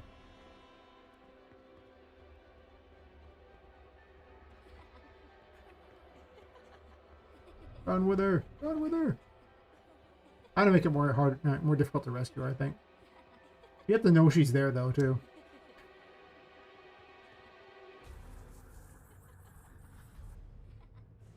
I just have double jump. I'll just cheat. Bouncy coach! Boing! Boing! Bouncy coach. Alrighty then. Whoa, whoa, whoa. I might want to reduce the encounter rate up here. Alright, bonk these things.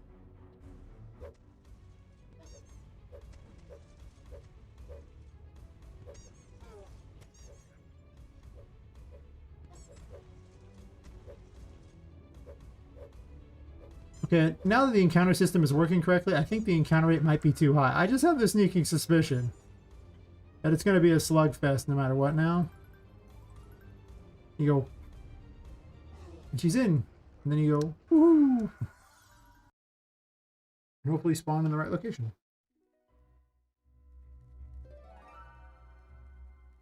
Okay, the library's right there. Perfect.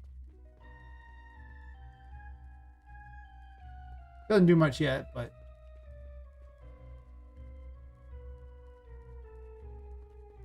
And there she is. Now she's in here too.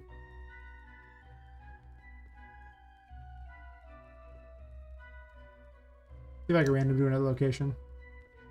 By the power of random!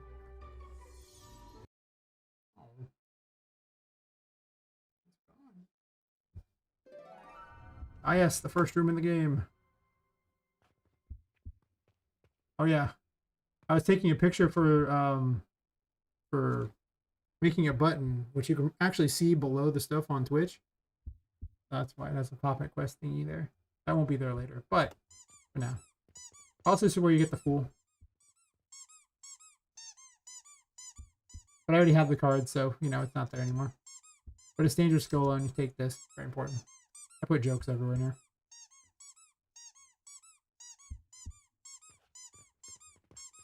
Yep, the first room.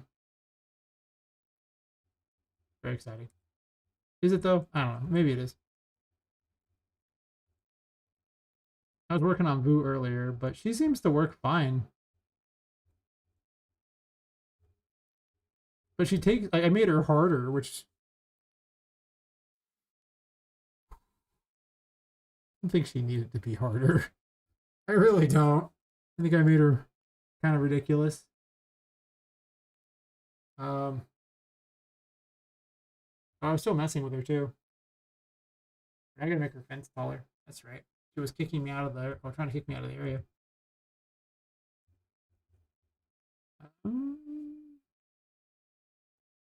Line 1, make it 20 tall. Line 2, make it 20 tall. Let's change her regen rate a bit. Forgot that I was working on her. Good old view. To date, the hardest encounter in the game. Won't be for long. She's like the first major boss. There's like Patrick and then her, and Patrick's like, I don't know, an hour before you fight her. I think there almost needs to be a boss in between, but I guess technically you encounter Charlotte and she's sort of like a boss, except you can't kill her. She's a ghost. I don't see how you're supposed to kill a ghost. Damn. Might not work out in your favor. I mean, it might. Was it possible? Yes.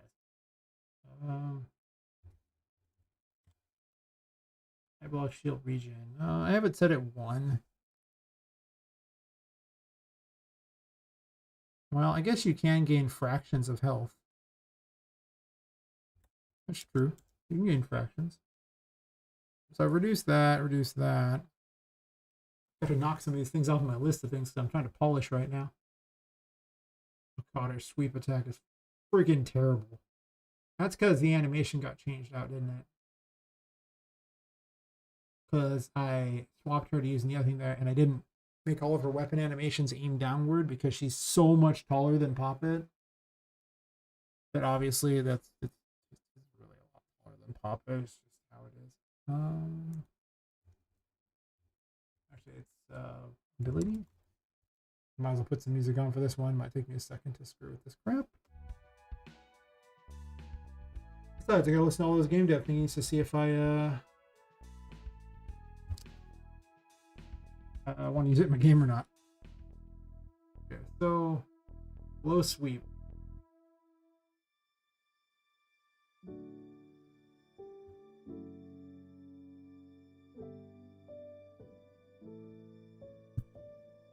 I think you can't change it on this one. You have to change it on the other, right? That's how it works. If I move you like at the waist.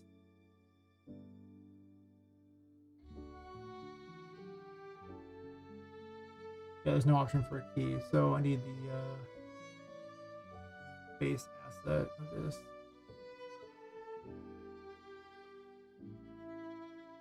Can you not get the thing it's based on?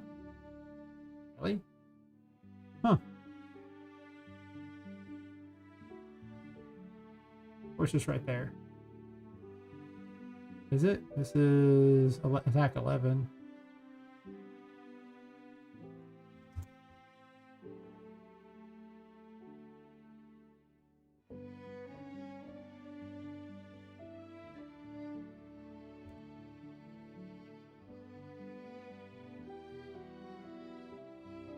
Got a key there.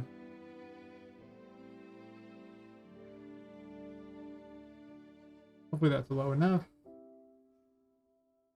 Doesn't summon enough voodoo dolls. I don't know if that was really a problem. I think I was just killing them really fast now.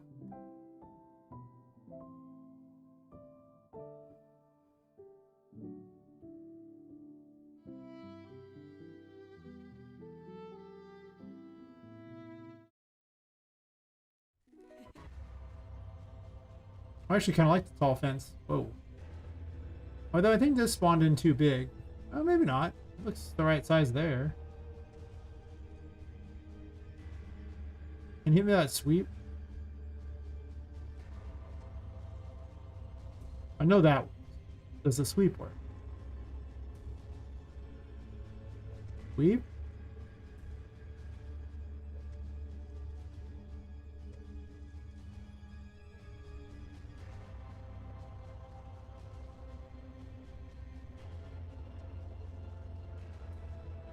That weapon attack is terrible.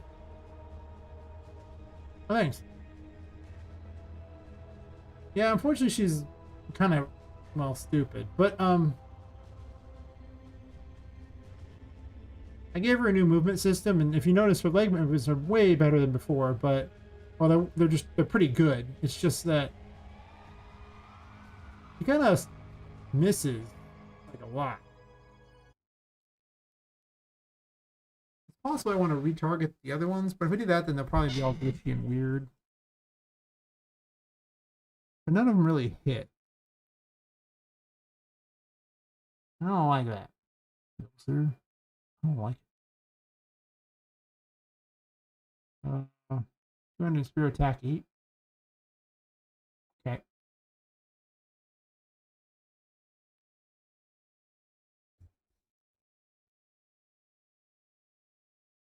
Right, we're using.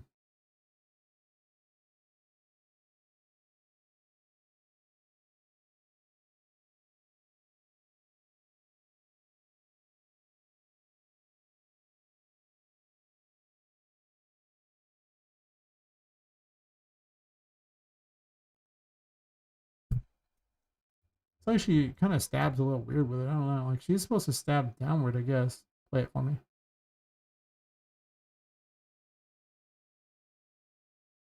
Almost wanted to kind of like raise up a bit. Kind of like at the spine there, so maybe it lays up a little bit, and then almost turn a bit so she can hit me. And then put a key there.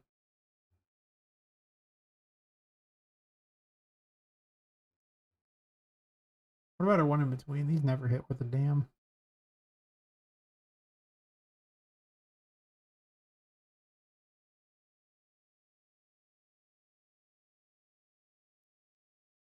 Dump this over here. Oh wait, I need the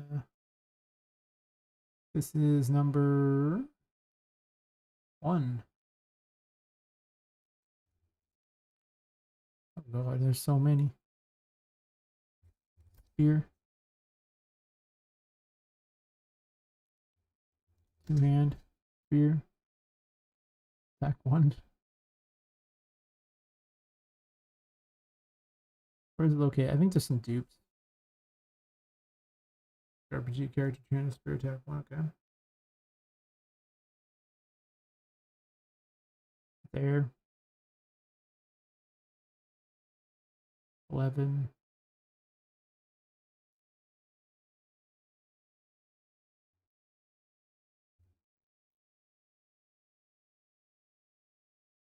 I think she just needs to turn a little bit with her things. We'll find out. It's because before she had different leg movements, so this thing is moving her legs in a different way that makes it more realistic, but unfortunately it also means that she misses.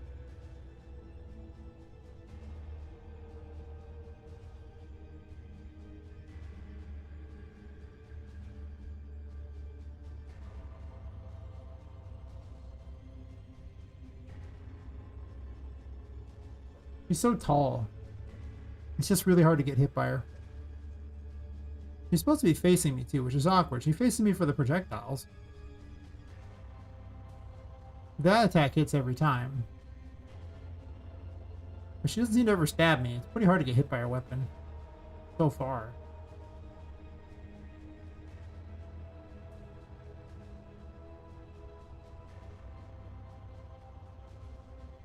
What you doing? You're so quick. Like the friggin' Flash over here.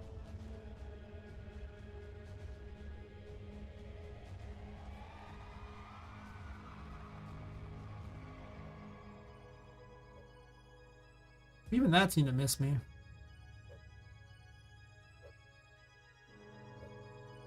Does that weapon just need to be bigger? Well, she's also aiming it really far down there, too. Like you saw her stab with it. She stabbed really far down.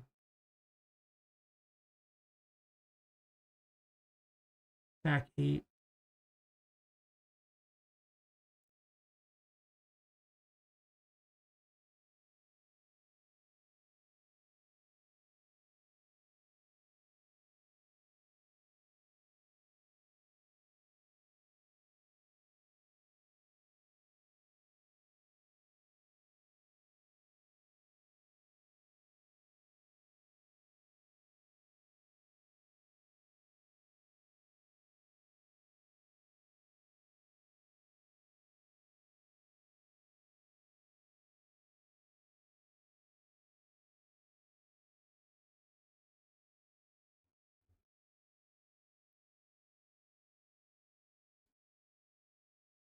It's almost like when she attacks, I almost need to set up a thing where she rotates her body towards you. Try to position it better. I've done it for their heads before, where their head will follow you around. I don't know if that would make them able to hit though, but it might need to be necessary. Or find other attacks that get the job done. Because that was just like he just keeps missing pretty badly. Rekey it and see if it helps. Also, I think her distance that she's doing this at is just weird. She's not even close to hitting. This used to hit, but like I said, the new movement's screwing it up. I'll probably need a better strategy.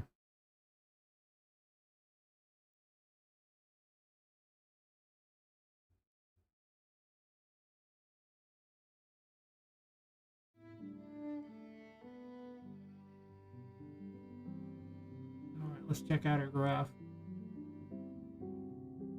It works better when she's like Sally sized. Because Sally can still hit you with her weapon. But she's only like a 2 instead of a 3 as far as her size. Like, you know, Voodoo's like 3 times your size, and Sally's only twice your size. It's possible bosses need to be smaller like that. Like, it's so hard to hit Poppet.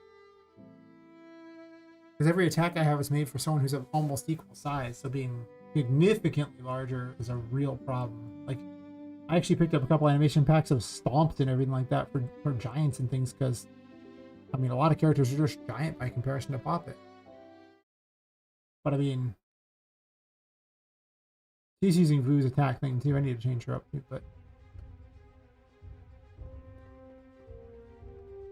Even using the wrong animations, her sword still hits more often than Vu's. Okay, I'm just gonna jump in the water like an idiot now. Wow, good job, me. I'm so bad at my game.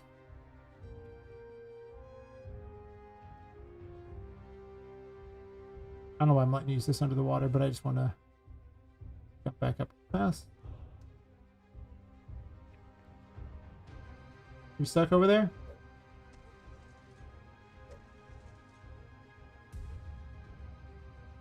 You should jump over here. You're just doing your thing, huh? There we go.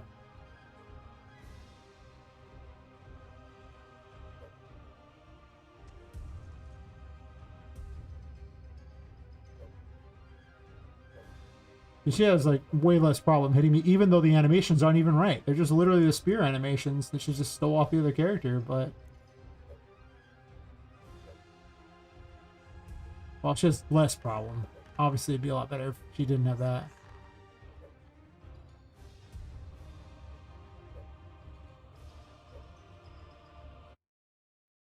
She had a better time until I started trying to adjust them for Vu. That's true. I can give her some attacks, though.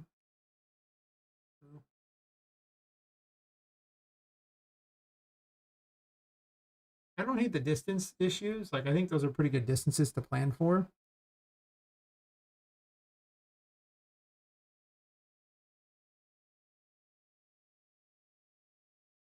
I could start some work on Sally.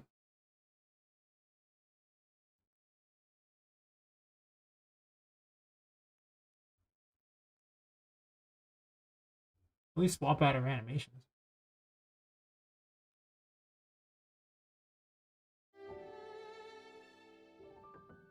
Um,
Probably not a bad one.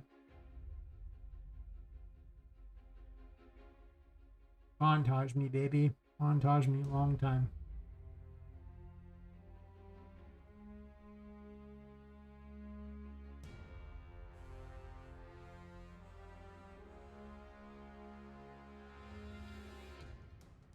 We'll just stick with the default for now.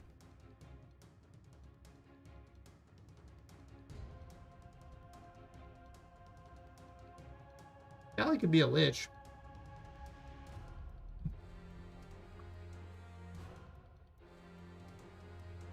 Let's see, Vu's a summoner. The Red Queen's also a summoner because, I mean, she's a queen of a chessboard, so clearly she's going to bring pieces to help her. Callie haunts things, so you could have that. Achilles, robotic. Well, we'll get to Anna. Depending upon how I end up building her, that one's going to be quite the fight. Brutal. Very brutal.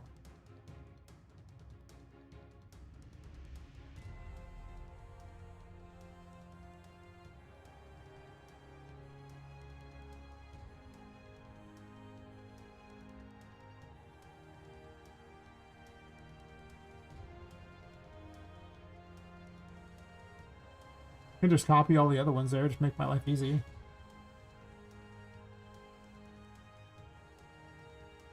Sure.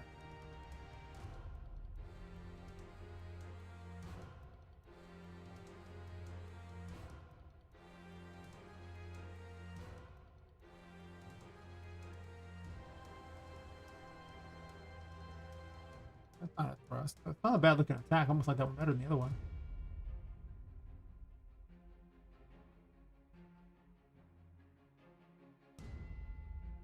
I think sweeps might be better, honestly.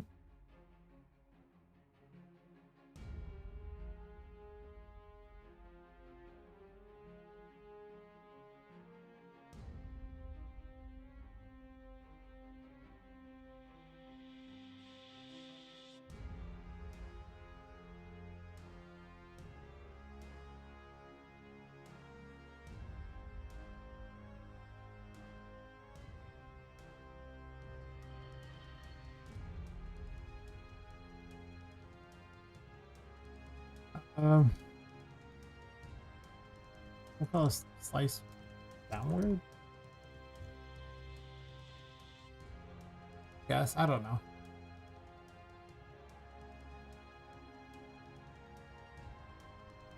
Might just name it 1, 2, 3. I don't know. I don't have names for the attacks yet.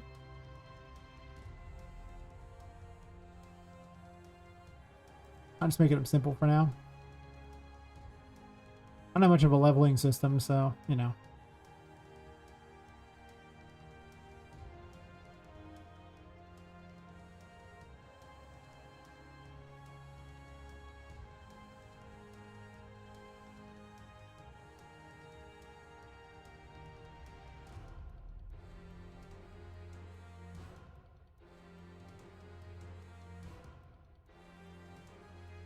Actually, I can give them exactly the same names as Vu's, right? If I want.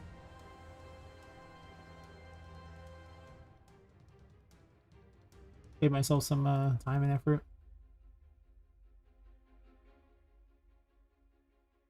Always change them later. I'm just creating the montage just like previous. Ain't nothing changing. I like a little sweep, I guess.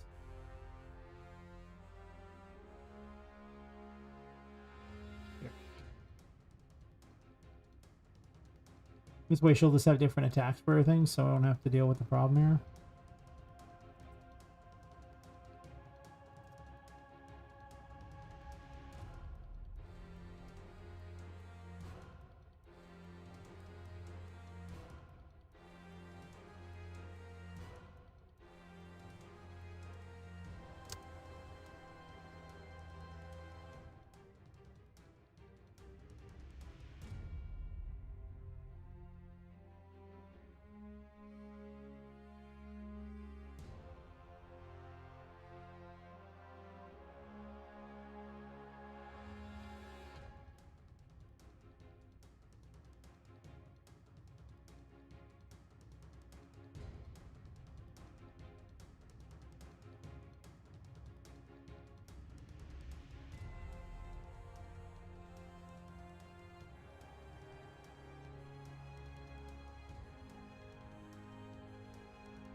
I guess I don't have to pull from the same like ability thing like that. I could actually just use that struct for other things like that, and then just do the coding separate for them. Because Sally's gonna need her own special grasp for things anyway. At least this will keep the animations and everything like that there.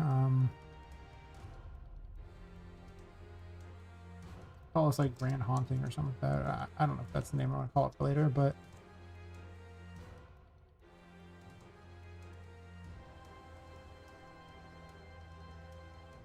we convert this into a anim montage.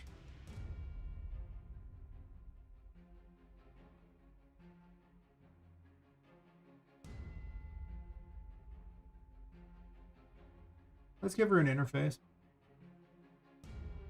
Bosses need their whole own interface because let's just be real here. They're going to do a lot of weird stuff. And so I'm going to put it with Paris. I'm going to find it later.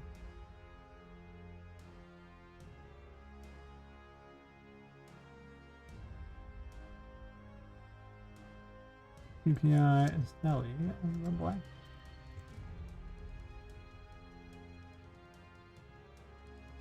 Oops.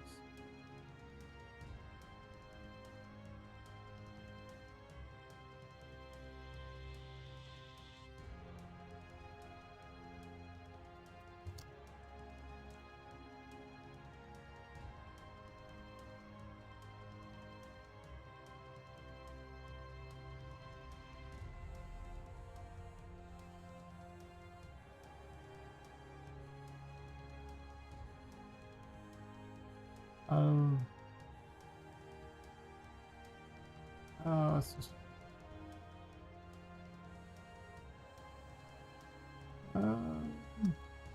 yes. I don't know.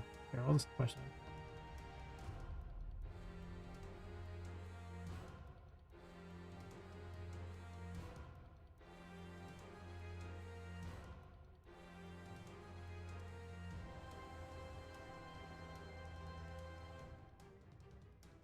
He's gonna have a lot of special abilities.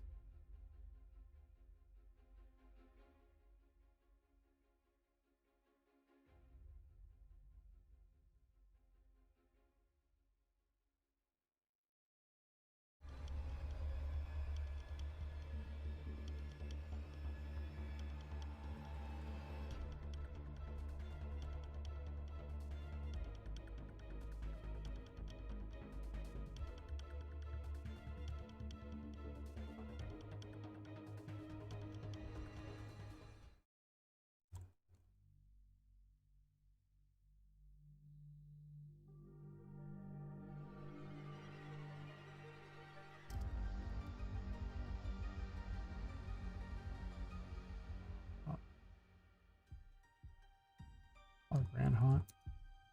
Actually, I should rename it Haunted Skulls, honestly. No. Haunted Lanterns. Rename it that. Makes more sense.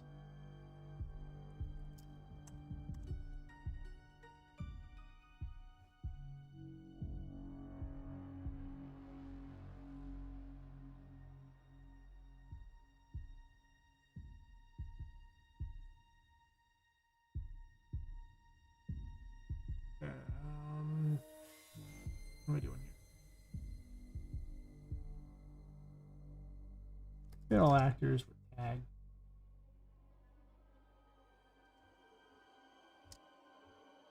These lanterns.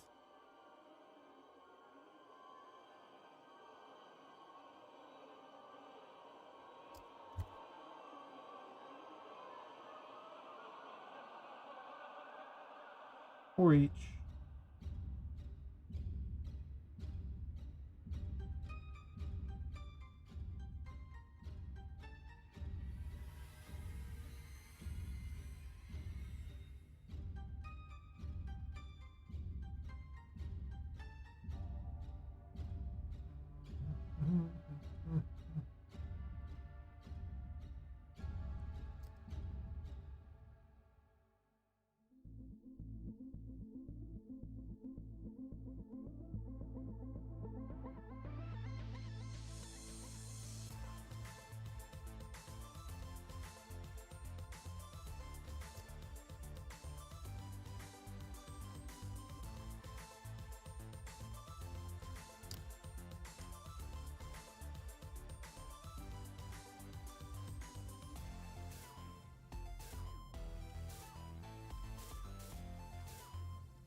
Trying to dupe some lanterns.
It occurs to me that this should actually be a child of the Hierophant.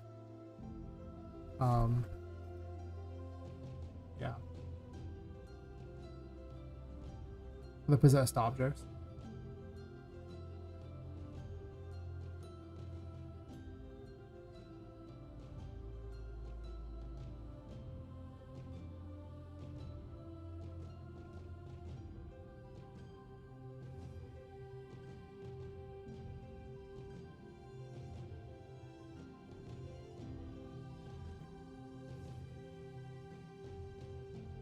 Click that like an idiot.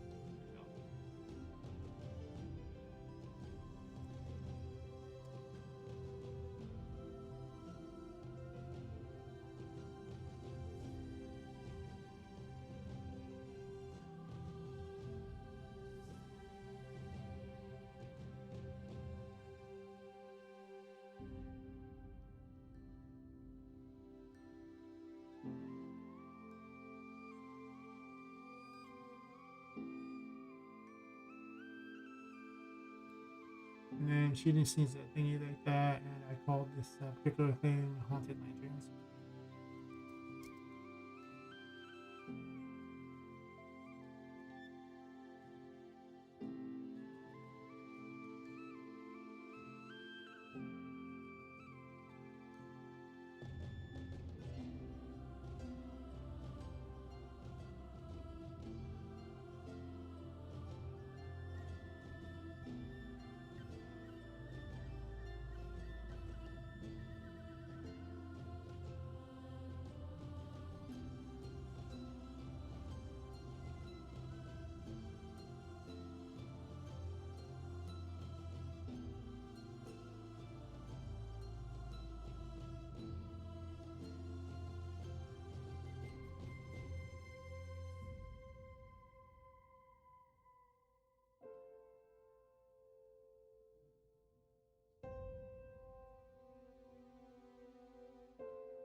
I'm possessed.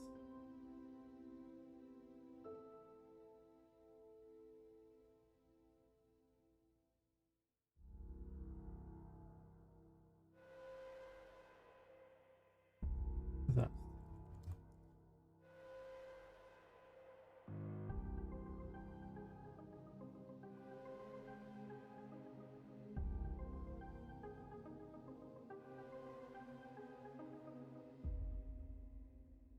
Now I can just call possessed here.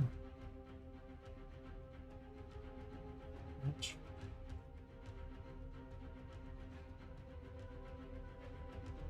possessed.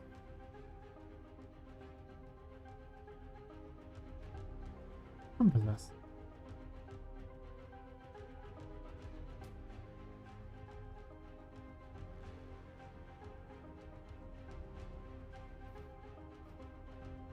Now on the Puppet Master, we set Sally to the second one. Possible I should just wall you in for the first portion of the fight there. Maybe. What's it doing? Oh, yeah, I want to set her in the first fight.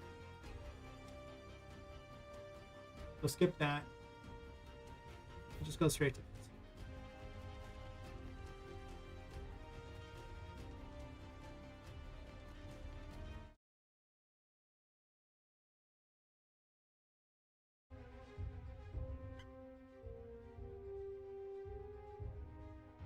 I can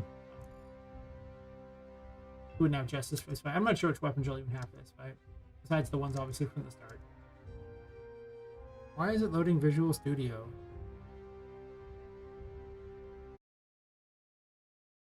It's annoying.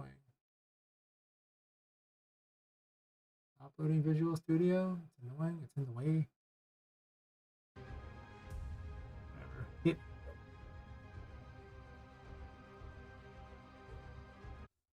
You know, it would really help if I put her things in the world. Where is it loading Visual Studio from? Where is it loading Visual Studio from?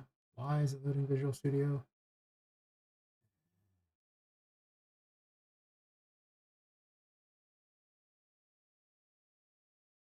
I'm just going to reboot it. And I don't care. It's apparently loading it forever, and you have to reboot it periodically anyway. So I'm going to reboot that real quick and take a bio break while it loads itself up. Shouldn't take very long, but I could stare at it or I can not do that.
All right. I find you got to reboot it periodically anyway. Still get uppity, but that's not the reason there. Sometimes it's got problems. You're like, I can figure out the problem, or I can fix it the quick way and move on. I want these lanterns to float, so. And it would work, except for one big problem. I didn't put any of Sally's lanterns there. Of course, they're not going to work. The ones that are supposed to work aren't there. Ooh. I'm smart. Lanterns, forget all about them.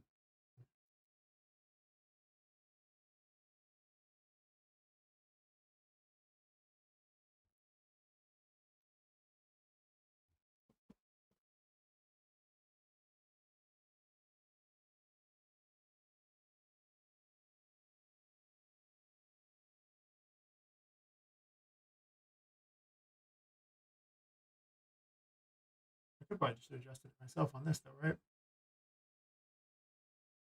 You even have an option to change the color? I think you do, probably. I'd assume. Brightness, emissive, that.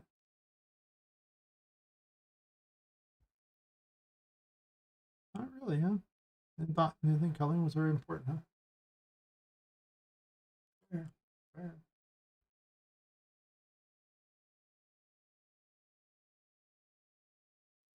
I'll deal with you in a bit. Well, maybe I will.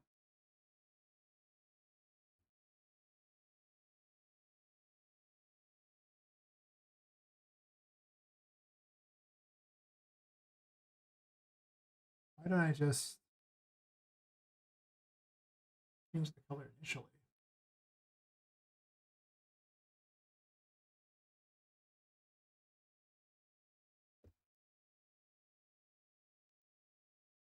I could also edit the material to include it as well.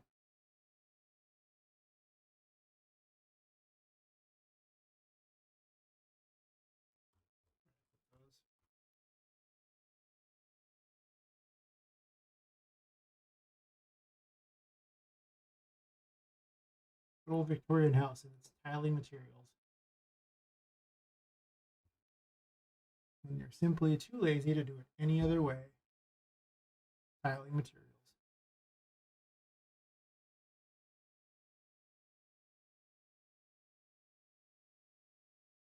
Actually, I don't want to change those out. I might just change the crystal out with just a black, a red material or something, so they look more sinister. That'll get the job done. It ain't gonna be perfect. I just need it to look different, you know.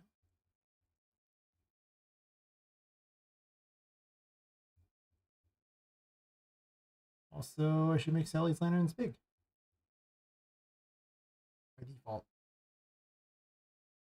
How big is this lantern? A 10? It might be big. I'll make it 8. I figure the red is good enough for possession. Like, it doesn't need to be too ridiculous. Okay, an 8's adorable, I think is the term we're looking for. On the other hand, it doesn't need to be too incredibly big. If it's too incredibly big, it's going to be kind of obnoxious. Actually, I'm going to make the lantern 1 again. I'm going to make the default an 8. See if that helps. Okay, well, that moved it way down. Okay, well, I hate that.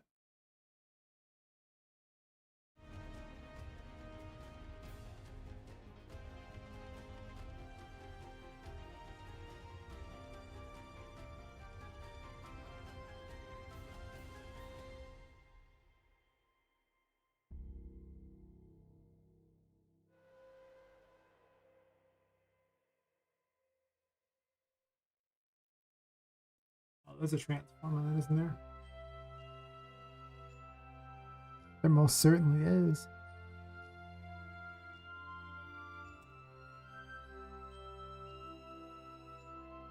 I hate when they're like way below the thing and I gotta try to figure out where it's at. It's annoying. Do 10. The other one is adorable. It might be fine. But I worry you might not be able to see him. 12. That's probably better. So let's get rid of these here.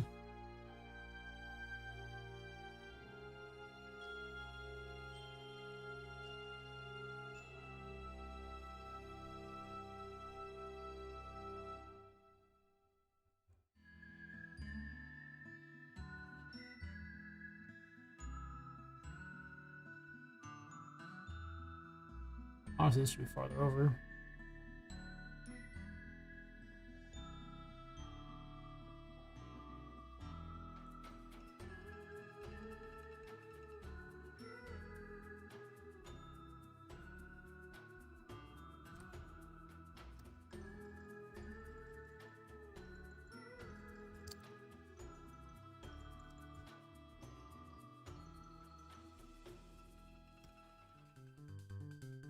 Basically, I'm going to make each boss more and more over the top.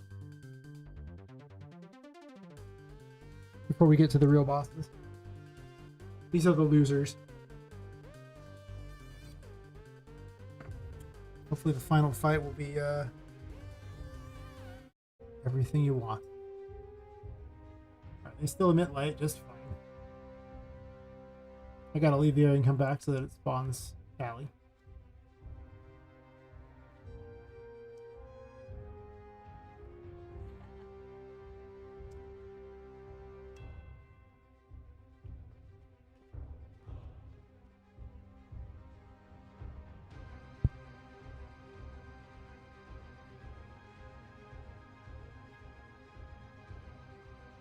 Needs a better stance too, but we'll get to that.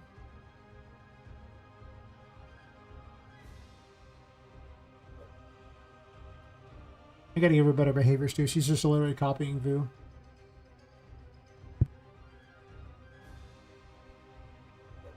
Want to use your ability? You know you want to. Use ability? Maybe.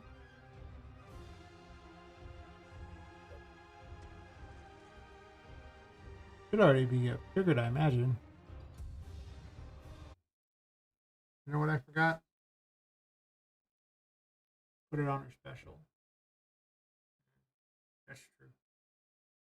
It's true, man. Yeah. Haunted lanterns.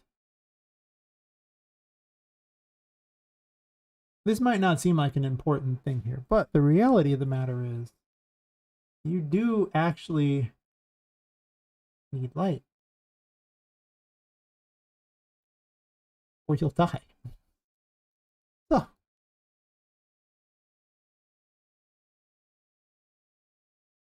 Oh, this just haunted lanterns and then go. She doesn't need anything else. It's fine. I'm just copying off of Vu's stuff. Copying Vu's homework here.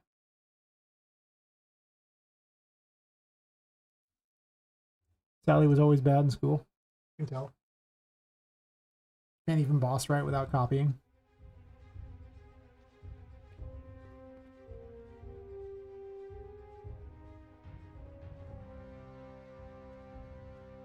I admit I haven't put too much time in thinking about how they were before they became toys. Yeah. How necessary that really is, to be honest. Probably not very. I don't know why I equip a weapon, I don't really care. I want to see her levitate that. Did you just jump in the pool? Really? Not swim time. You're not dead, so you should still levitate the lanterns.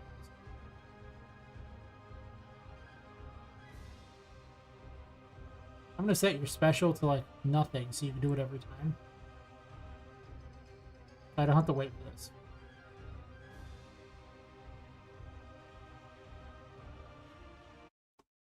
Okay, I don't even want to wait that long.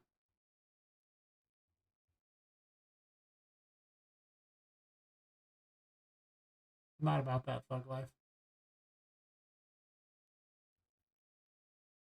Just do it every time. We ain't waiting. I should have double checked that I spelled the thing right too. Guess we'll find out. Oh, wee.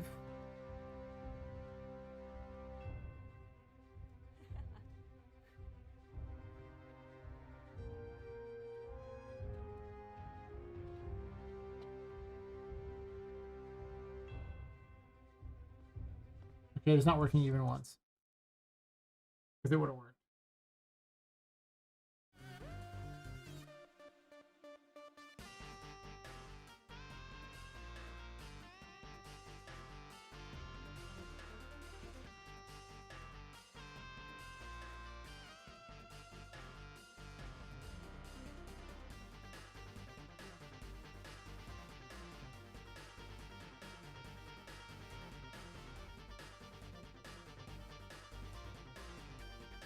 Oh, let me see where I tagged him. I might have.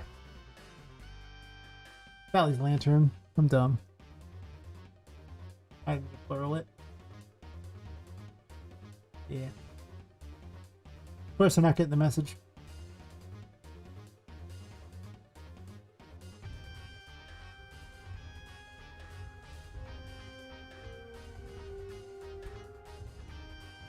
On the pool now. Oh, why? Swim up, swim up. I'm just gonna load back up. I can get out of there, but why? Also, why am I not just starting down here and saving myself a run? Stupid.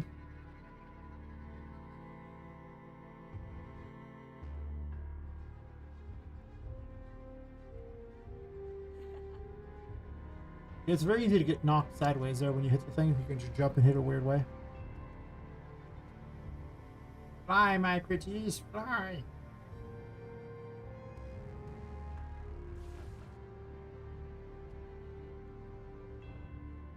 Okay. Huh.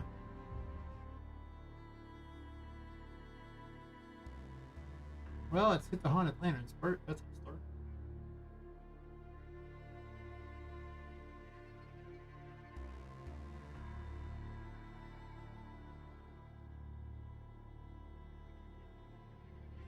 Okay.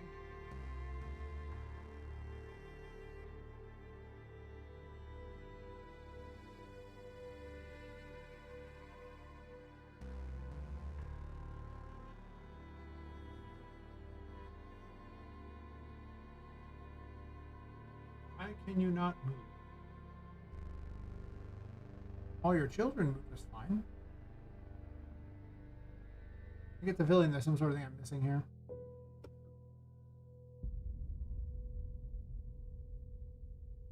I know you would.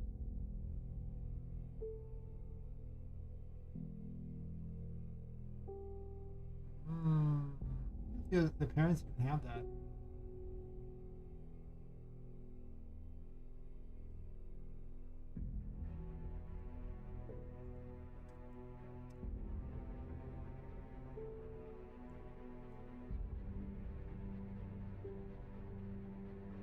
Hmm.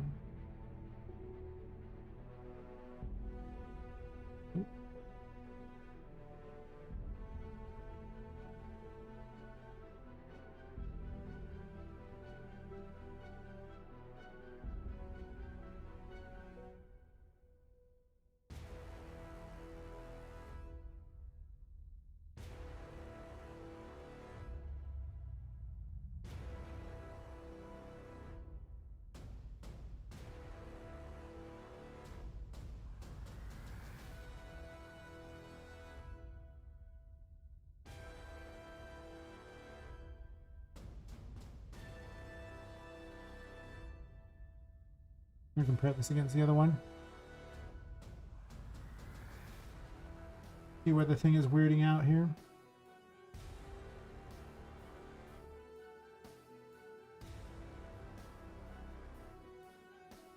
From the beers, you get hair in your mouth every once in a while.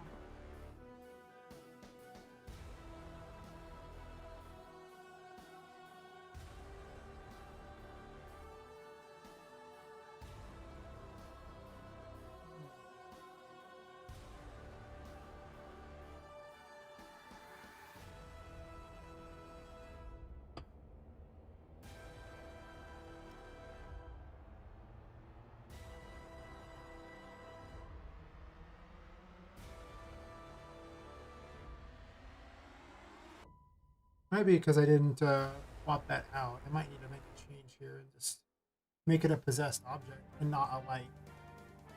And then add light to it. And not really merge the two thingies, and that's kind of a problem.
Doesn't matter.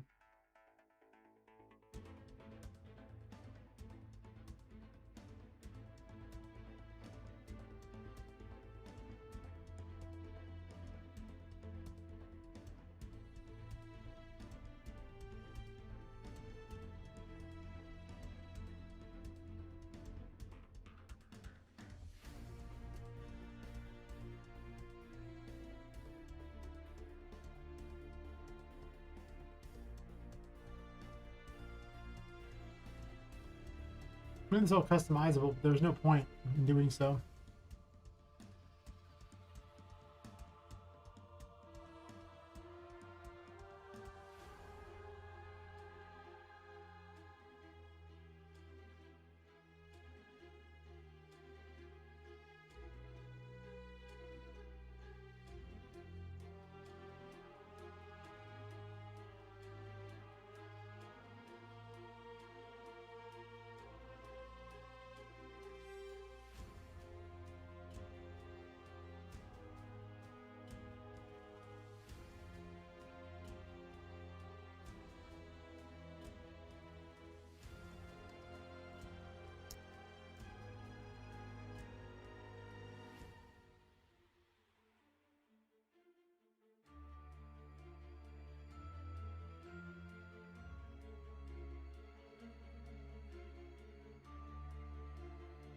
It's actually the one's the one that matters for the AC light thing. I forgot about that.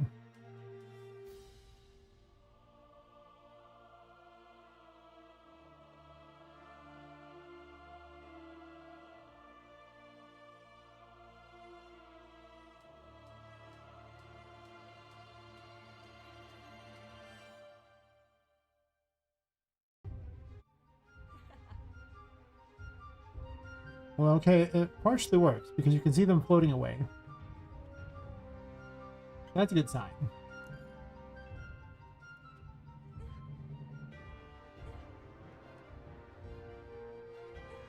But they don't obey the Hierophant. Weird. Probably because she keeps haunting the lanterns over and over.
Actually, no.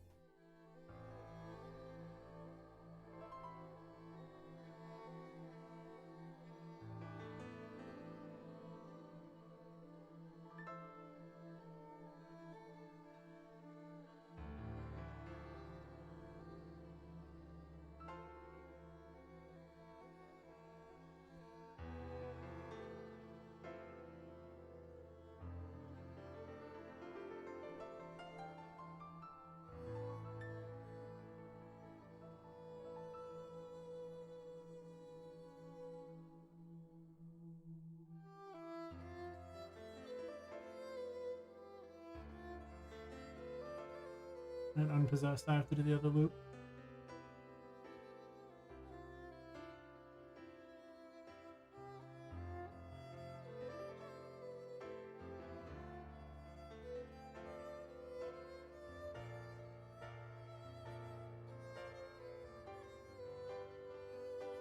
Also, I should make all the lights super intelligent so they can do all this crap too.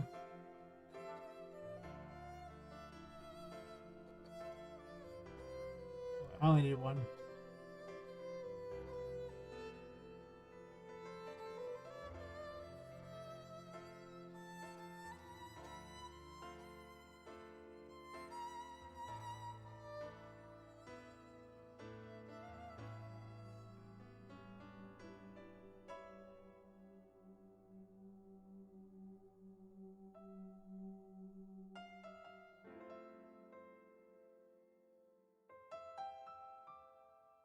Well, their children just had physics anyway.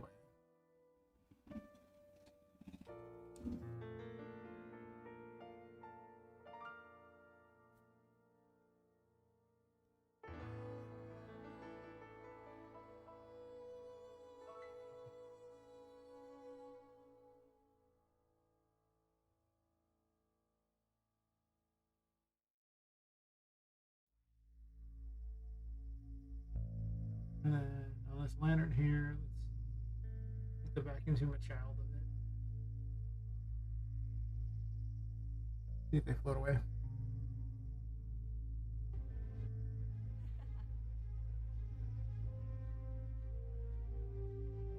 Oh. Okay, well, that was not quite what was intended.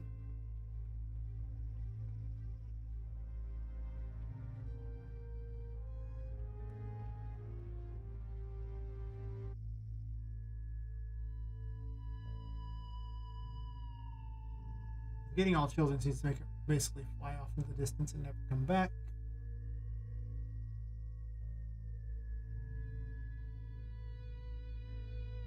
Also, I just put a light in one square. Like a ghost light.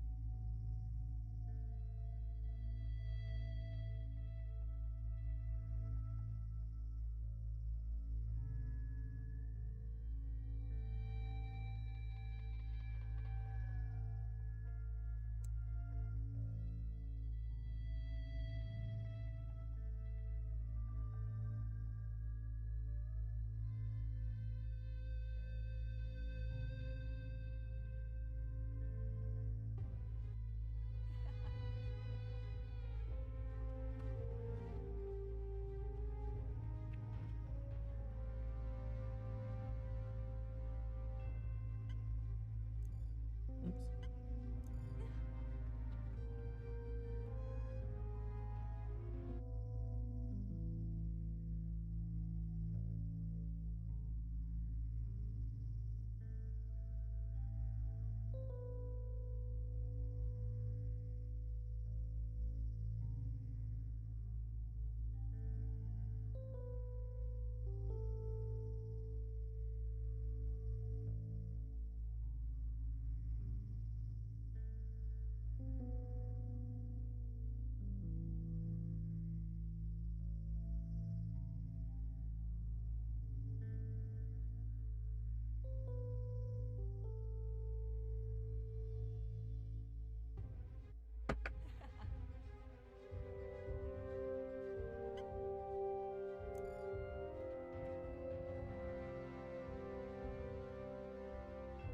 Why are these lanterns not returning to location?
Just in case that's not on.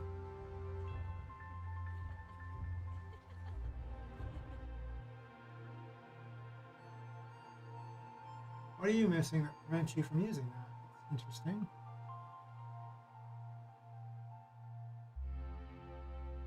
Are you missing a tag? Might be missing a tag.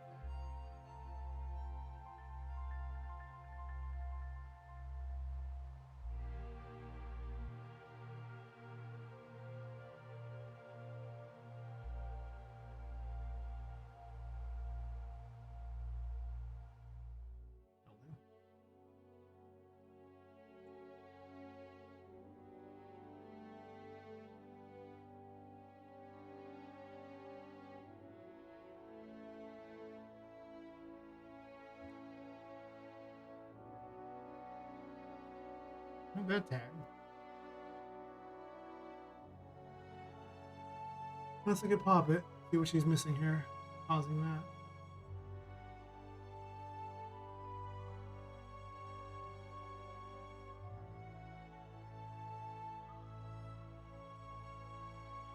Paragraph.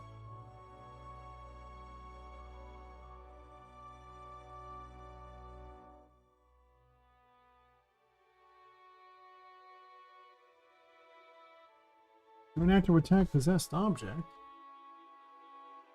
Awkward. Well, obviously, you're a child of that thing, so why would you not have it?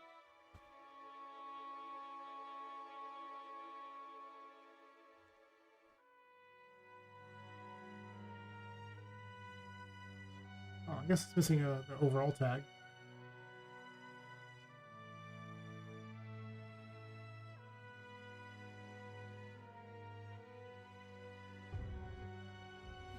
Oops.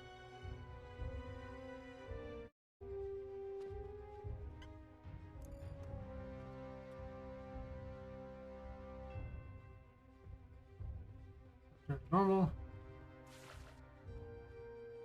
Off.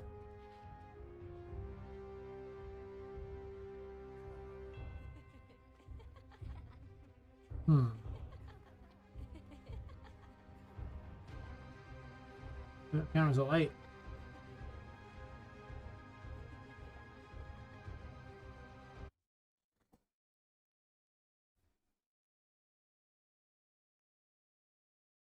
Why?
That's because I had the other thing that was considered a light. The bulb.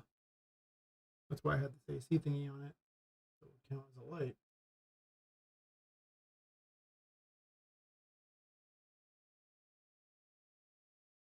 Attenuation radius like that.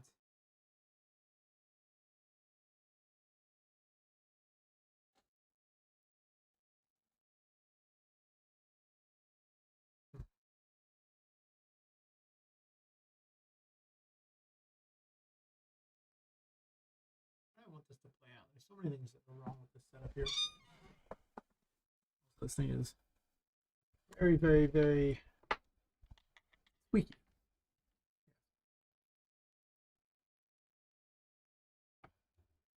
I'd buy a new one, but yeah, probably should buy a wheel first of all. If I want to get technical, it'd probably make a lot more sense. Buy some wheel first, man.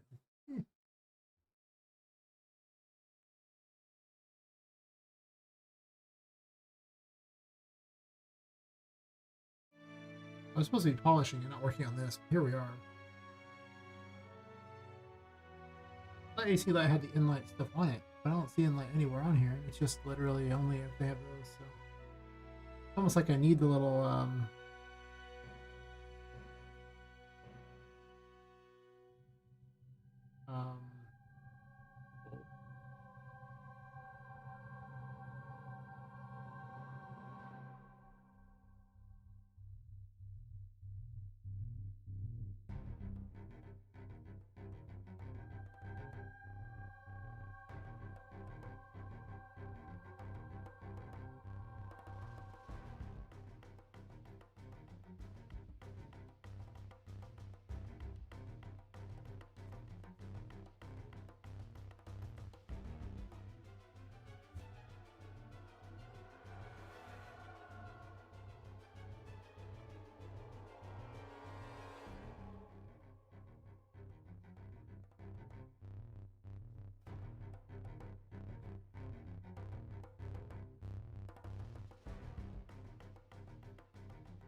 this causes it to fly away like crazy, right?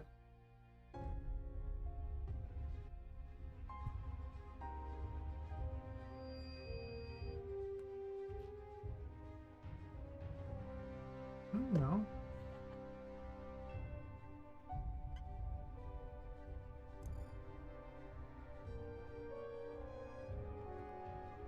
Oops.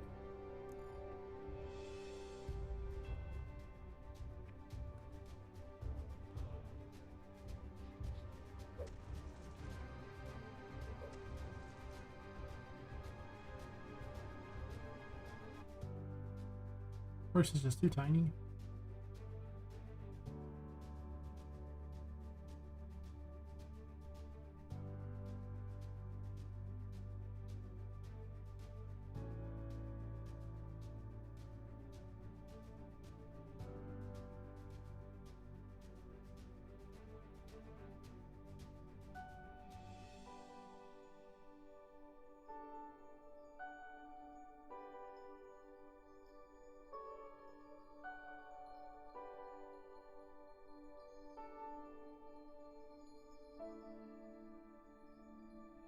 Oops.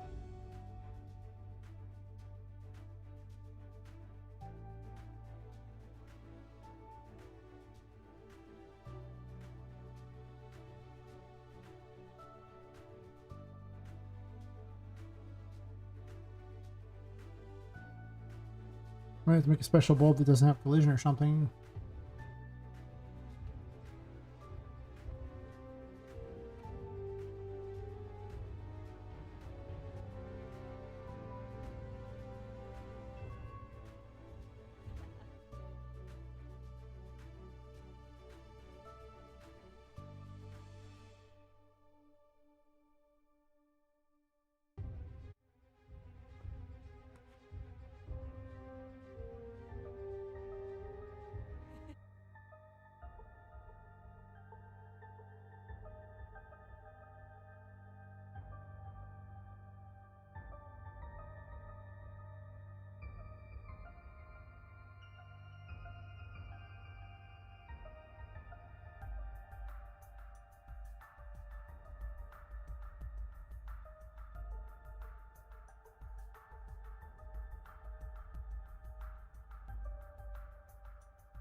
They just fly away super fast.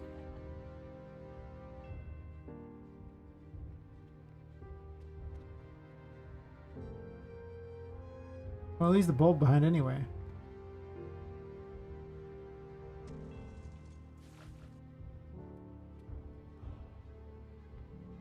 I have to put the inlight stuff on them.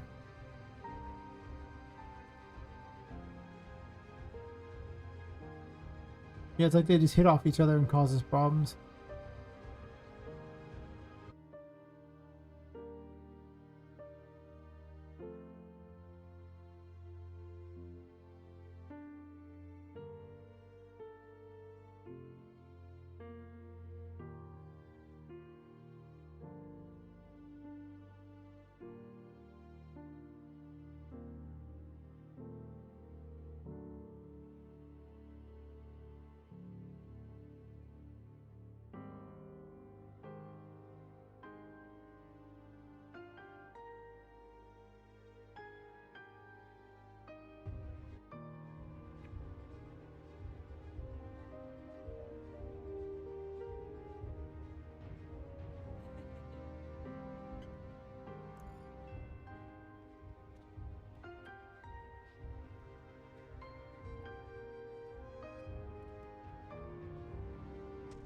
He seemed to behave after the first time.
He's broken it again? No.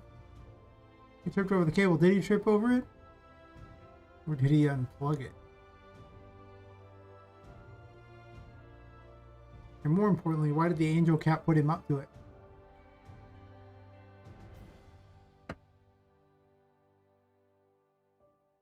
That's the real question.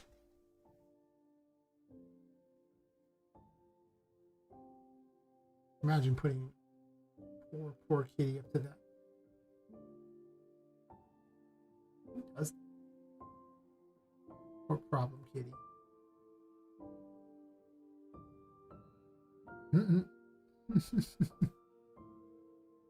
Well, I'm hearing poor problem kitty getting victimized over there. Very sad.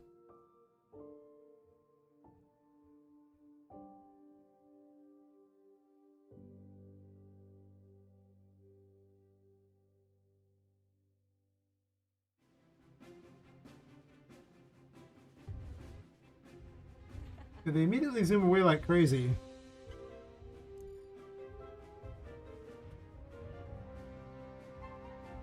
And they're back. Then they're fine.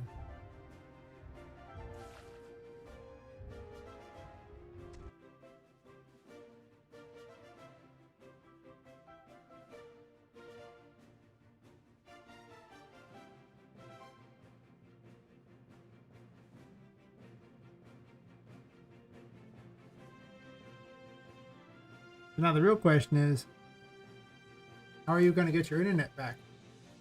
I mean, if you broke it again, how many cables you got? Holy crap, is this like a regular thing? Do you just buy these in like economy packs? Is that how it works? I have so many questions.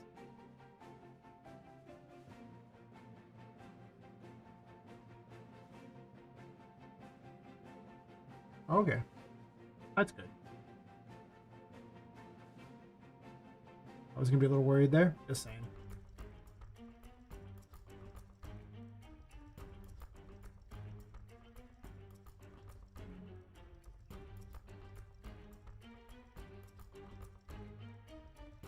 This default is cannot possess.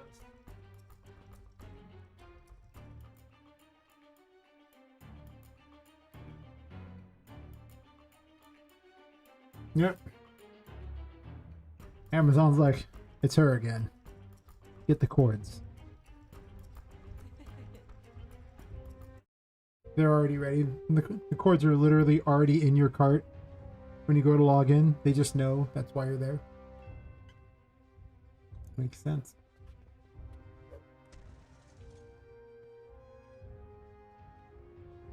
Does doing this ever compel you to drink? I have no idea. None. Nada. Zip. I've never in my life drank on a stream. Not even once.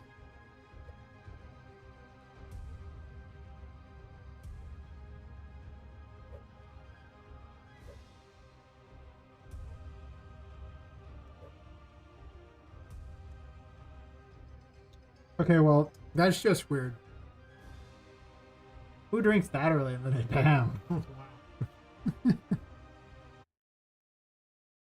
Now, it's like 5:16 a.m. here. Just saying.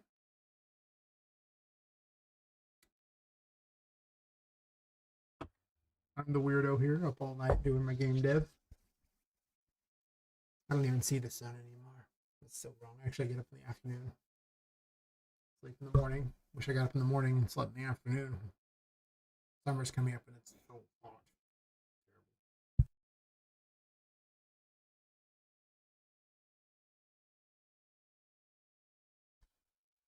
Guess it hasn't got that hot yet. I only hit like 90 something so far. I don't know what the weather's gonna be. It says there's gonna be a heat wave this Oh, I see. Because Friday's 107 and Saturday's 110. No wonder they said that was gonna be a heat wave. Nice. Well, it is basically summer. So I can't really be surprised, but I can be really miserable and not go outside in that.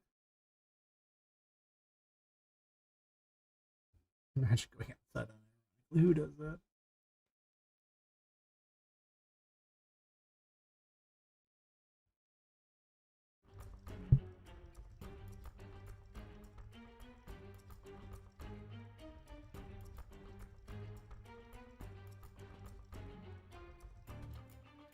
Don't have to think. Professors are not asking for advice. They're just having a wine.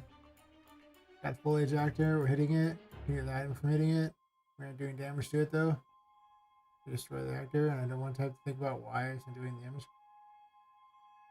That's because it's a high-level potted plant, and the potted plant is unstoppable.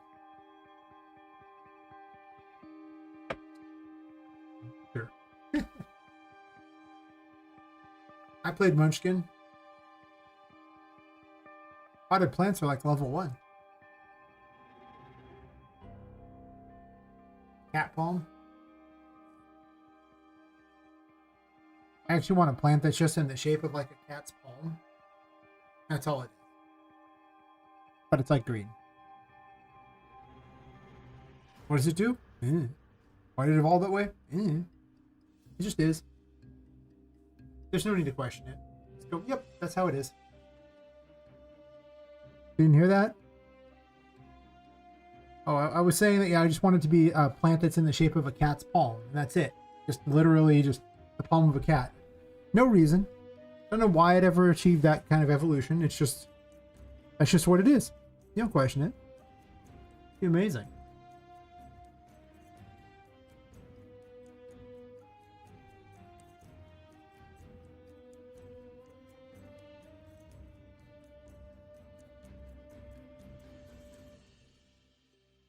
Contemplating how this plays out. Because just like the last fight, I made a mechanic that I centered the whole fight around and it sucked. It wasn't fun at all and I had to take it out. I want this one to play out in a way that's fun. It'll definitely keep you on your toes. That is true.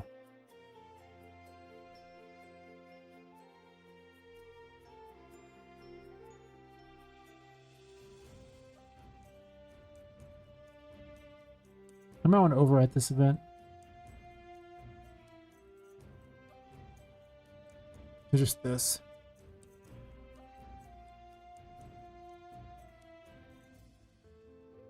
I want you to fight with her over the lanterns. I don't want them to be, like, as soon as she's activated, then you activate the Hierophant even once and they never work again. That's not what I want.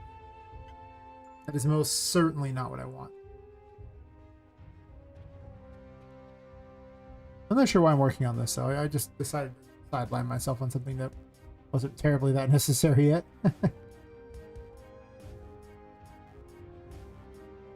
I have to give her, like, some cool attacks or something. Honestly, swinging the weapons kind of sucks. I might actually just act swinging the weapons and just give them powers, and then the weapons are just kind of there. Like, they'll swing the weapon and, like, projectiles come out of it or something.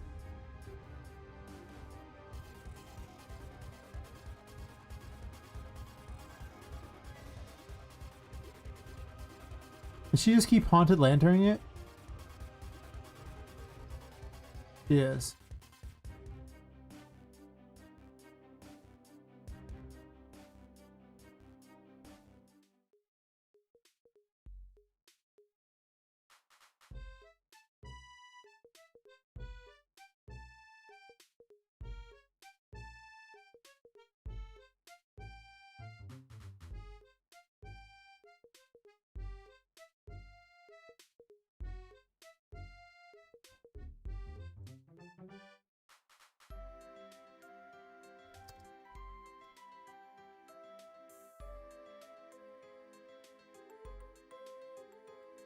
But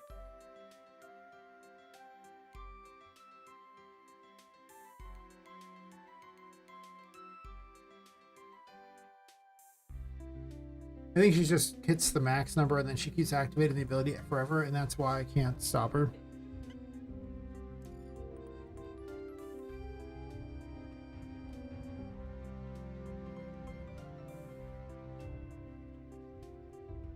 Did you just jump off? It doesn't really matter. I just only care about the lanterns right now. I might have to lock her in here because, you know, she won't behave.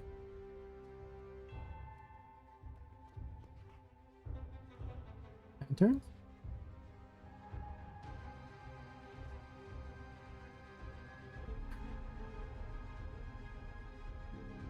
Okay.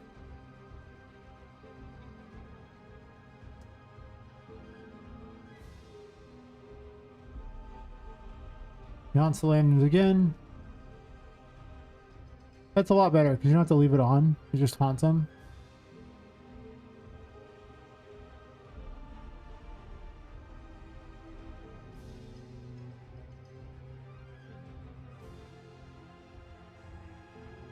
Bounce the lanterns again. That works. It's just one of these annoying things you have to keep track of because if you don't have any MP, any curse power, and then the lanterns are gone. And you'll get curse power eventually, but you could lose your sanity really fast, so you'll just have to make a point of, you know, doing what you can do that.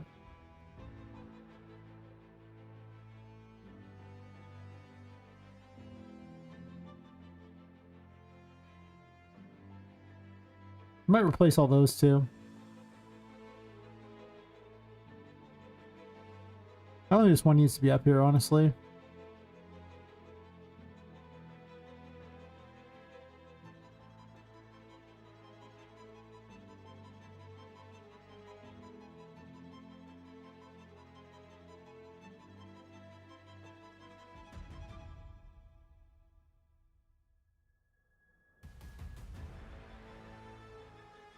Oh. Sudden teleportation.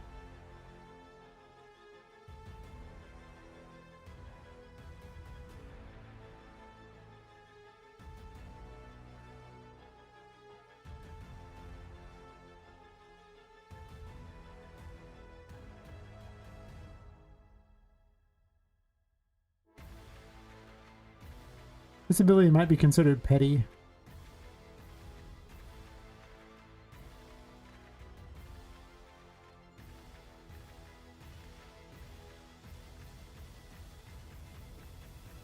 I'm just gonna put 2 lights in here. Because you need to push into the area where you can be in the dark and one where you can be in the light. All that matters. This side of the ship is the light.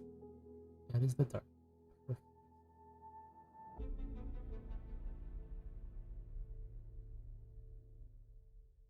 One of the first bosses I ever made would go around and turn off all the lamps. I'm only like, she wouldn't bother to fight you if you didn't bother to go after her. She just kept turning off all the lamps. She's like, what can you do about it?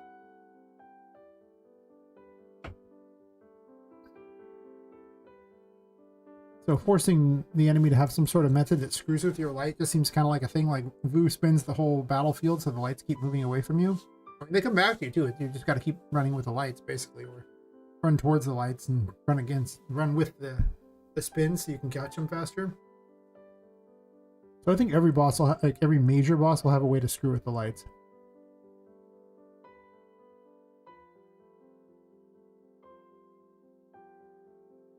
I don't know what yet, but I think every boss will.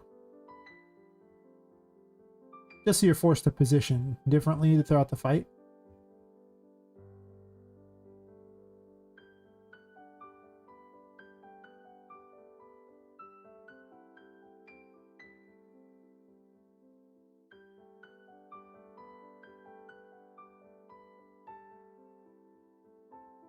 You could have little skulls that float around. Fireballs or something. They're annoying because they're hard to hit. You could summon them as minions to help her. Yeah, I may take out the whole them having to hit you with their weapon. I don't know if I even like that. It's so hard to get these animations to hit. If they just fired some kind of like, you know, beams or whatever, slices in the air, just something, it'd be a lot better to fight. It'd be a lot more impressive. I might have to up Poppet's ability to dodge or block. He doesn't actually have a block. He just dodges and jumps.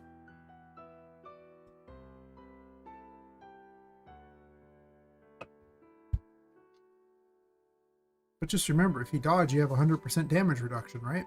Don't get hit.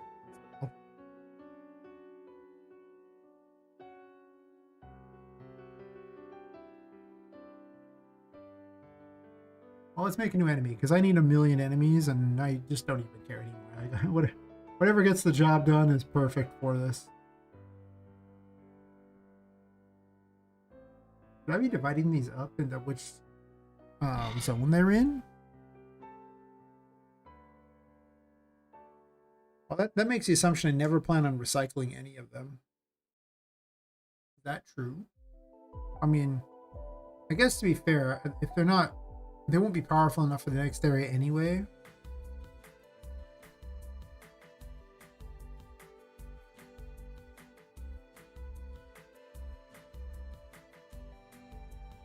Fix it. I don't know what I did, but I fixed it. It's fair.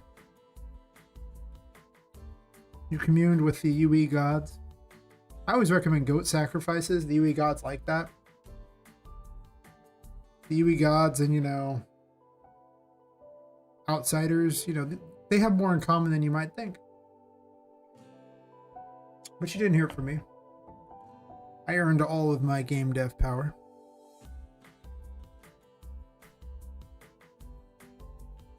I would never cheat for such a thing.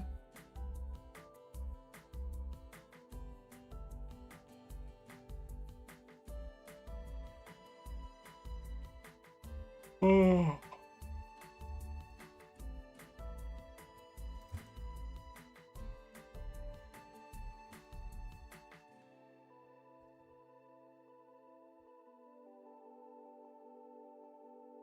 Come on. Come on. You got this. I believe in you. If you failed, then I don't believe anymore. Because nobody likes failure.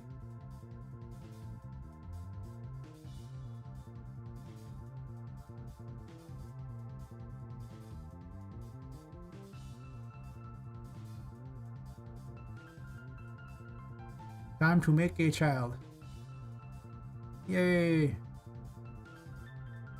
We will call this one Mr. Skullhead.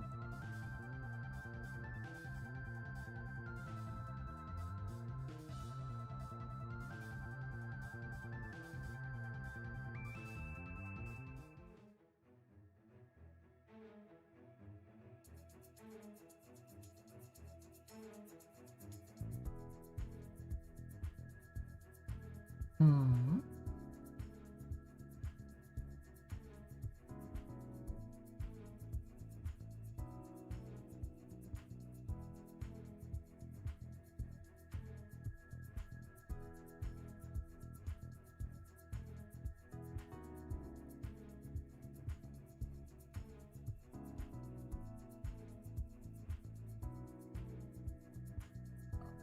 Actually.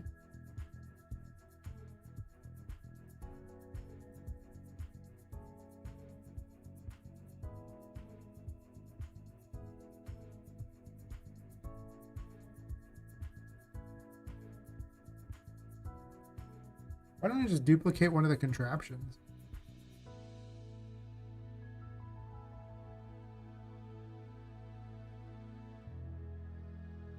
I could.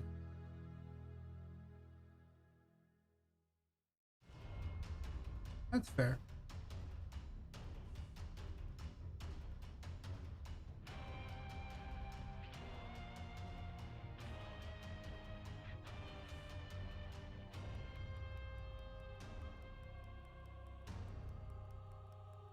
Which one?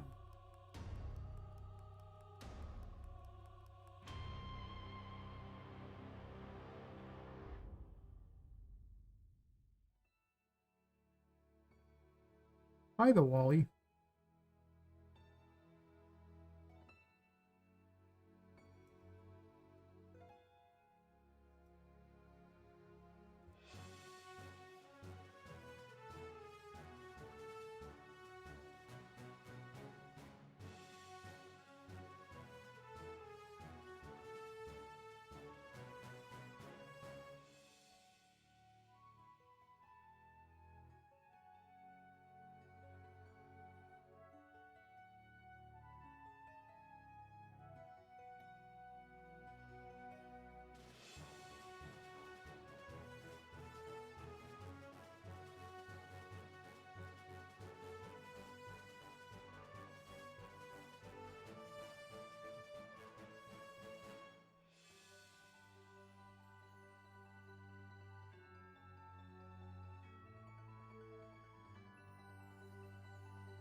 Mr. Skullhead.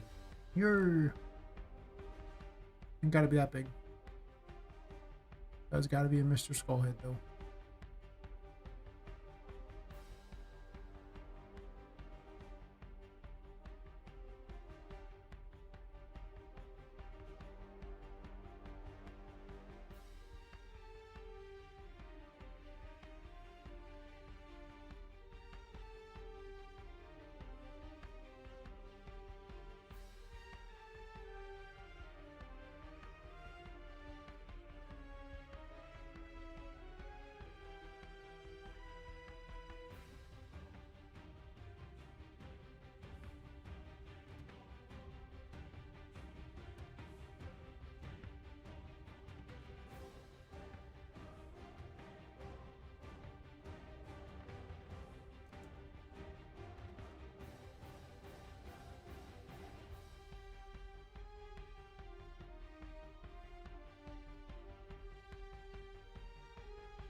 So many fire things. I wonder if they're any good.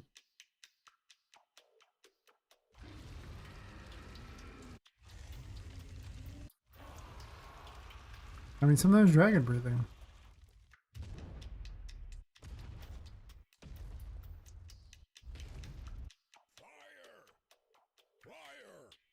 Not the fire I was hoping for.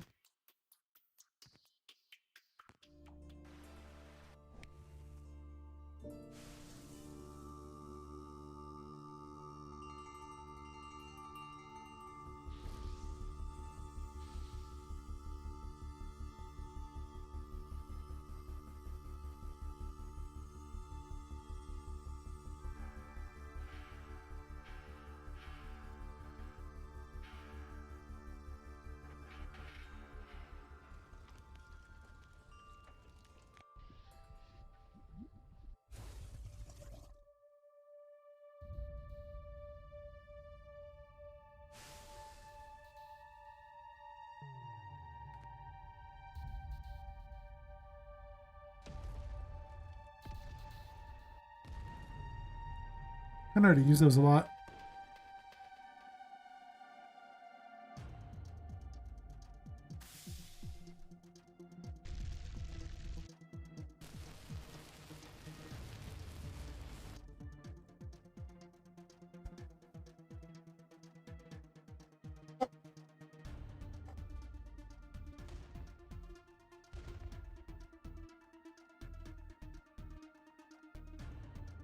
Yeah.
I know it doesn't work. It's not intended to work. It's a broken old thing from a long time ago. I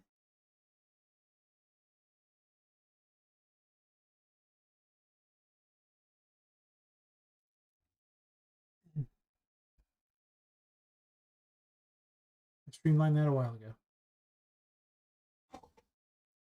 Yeah.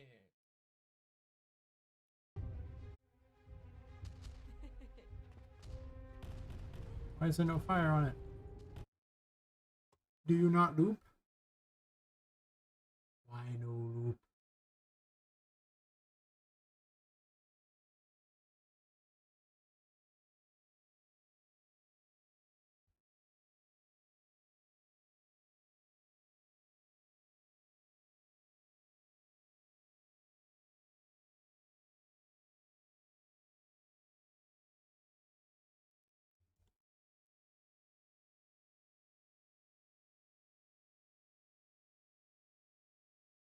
What loop? Unless they're spying the wrong thing.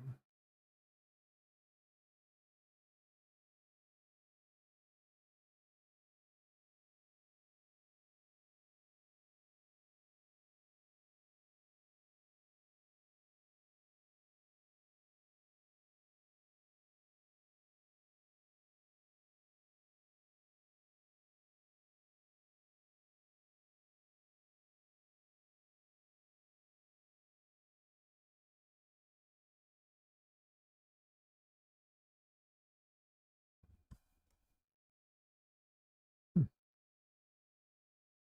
Nobody chatting on the tube all night, huh? Crazy. That whatever works for him. Why are you still firing cannonballs? There shouldn't be cannonballs at all. Possible. be on here. Let's change the projectile thing here. Yeah.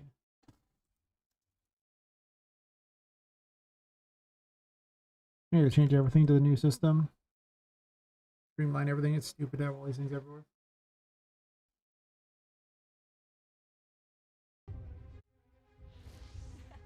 There we go.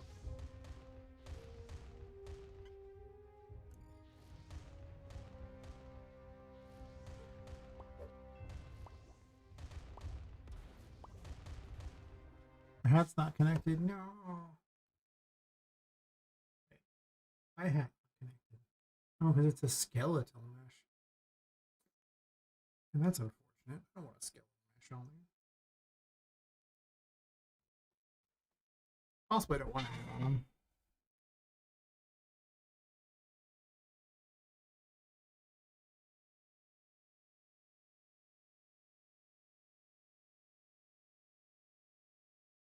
Also,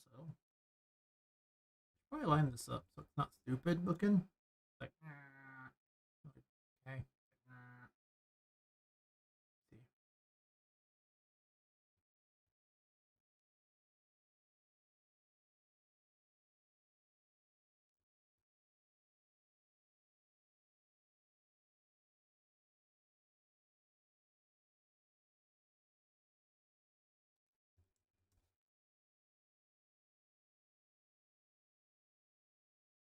What's a mouth scene?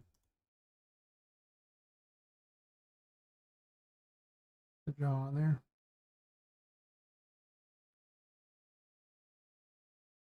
Or some door code so I can be lazy. Or chest code or anywhere really is fine. Actually, I probably have something simpler than the door.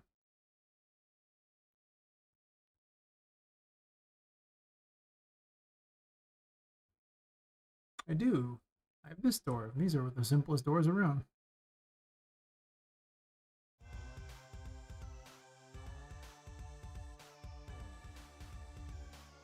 Alright.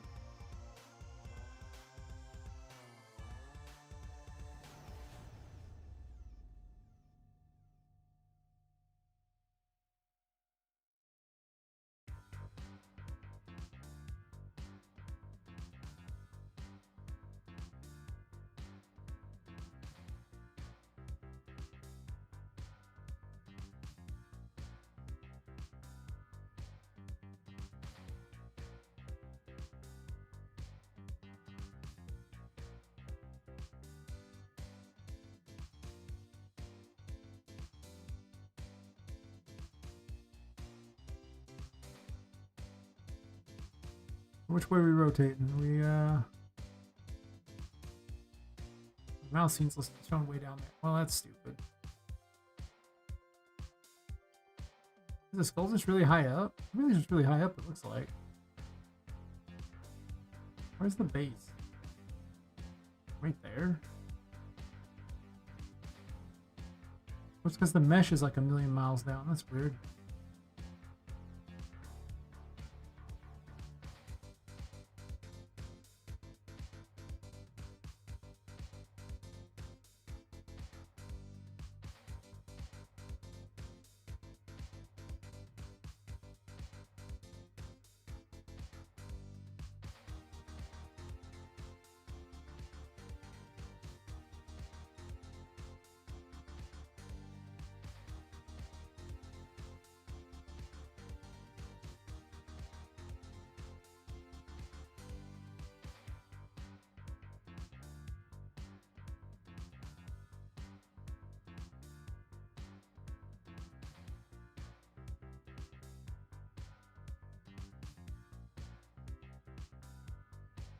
Why is it showing this is up?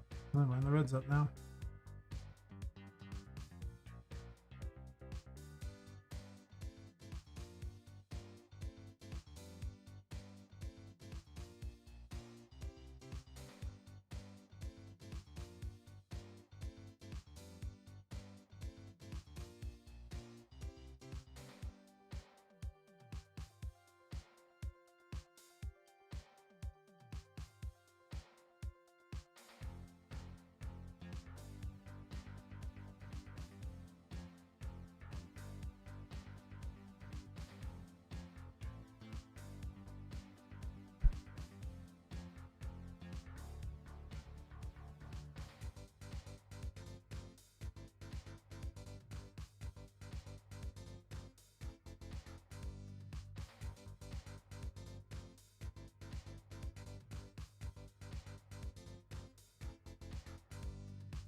I don't know. I mean, I'm still drinking. It's like 6 a.m.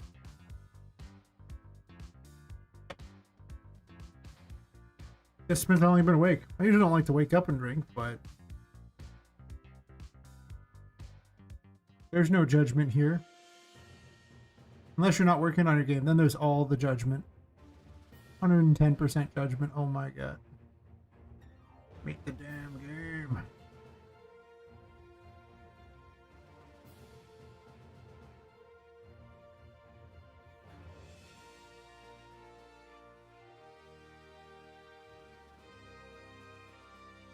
Big game.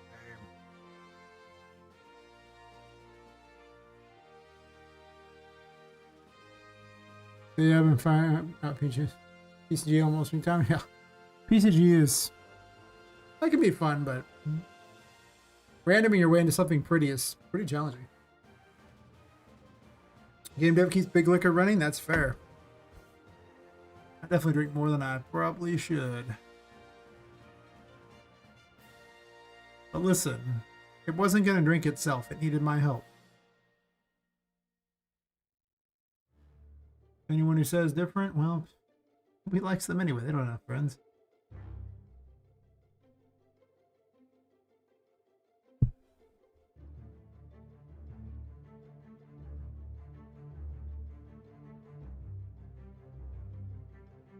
Okay, why can't you find it? It's literally right there, bucko. I have so many questions. Oh, actually, I actually don't need to use this at all. Never mind.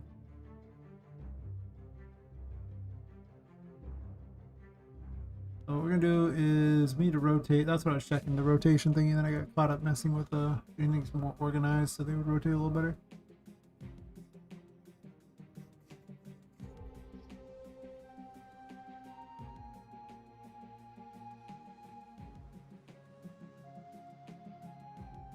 We'll say it opens to 45. That seems reasonable, right? Always negative 45, right? Also train.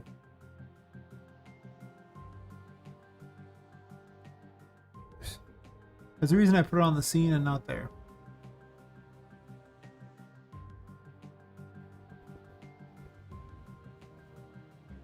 Okay, that scene is wrong. I need to move the scene. I gotta move the scene to right about here. I want it to hinge on the jaw. Where the jaw would hinge at. I hate that bug. It's so annoying. You'll click a thing and then click somewhere else and then it'll vanish like that. Okay.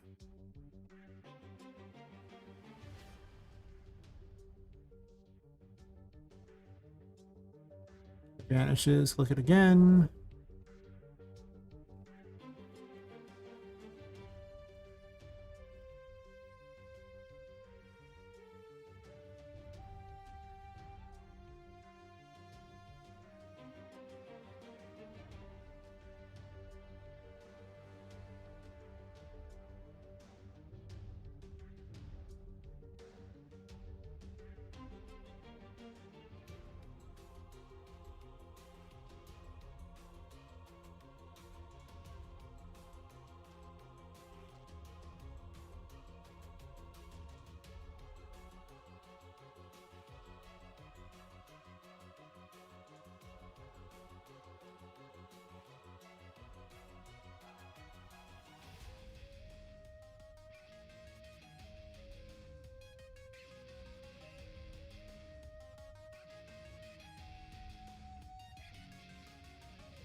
On finished, fire the fireball.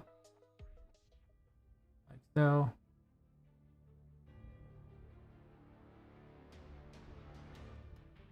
And do it again, but do it in reverse.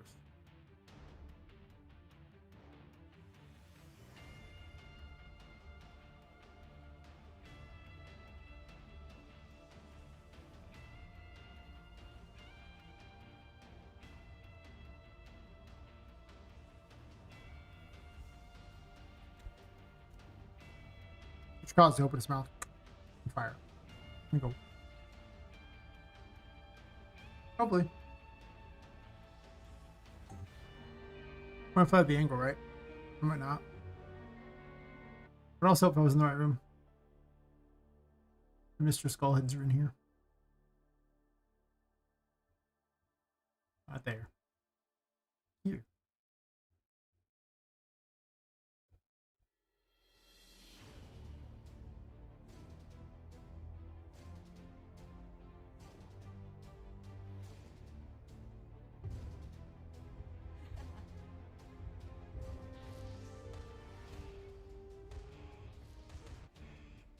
Missing a thing.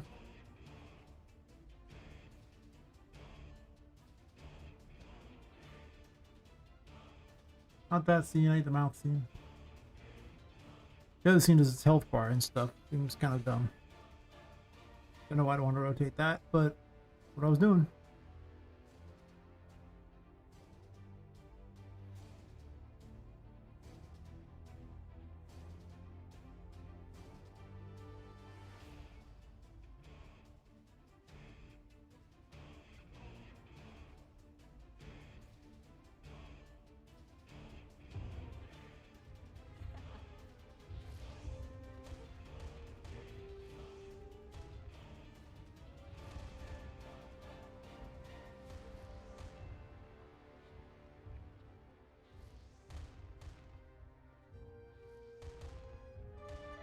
Well, they open their mouth, but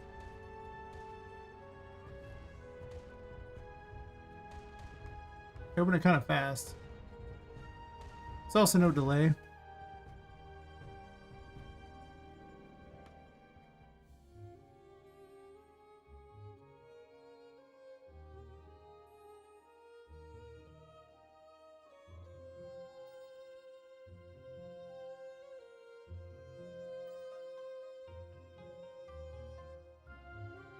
That they can't act afterwards, so it has to finish what it's doing.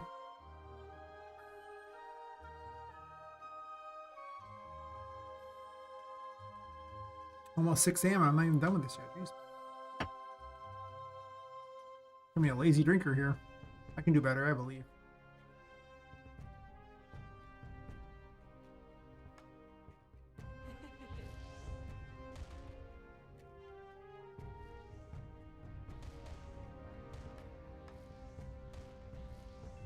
A little better.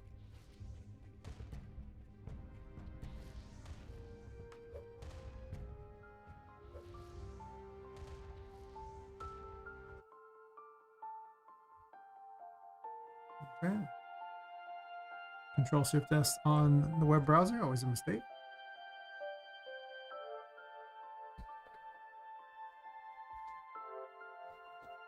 I'm gonna close the window real fast, get cold in here.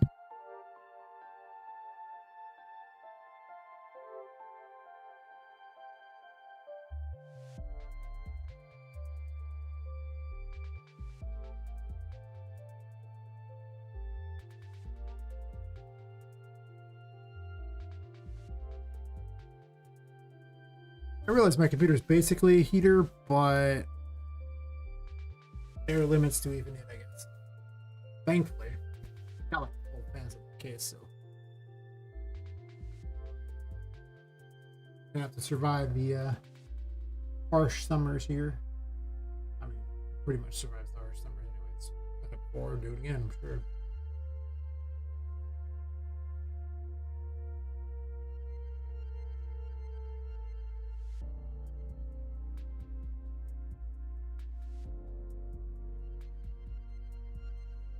So, relatively like this. It almost like needs like a delay afterwards, though.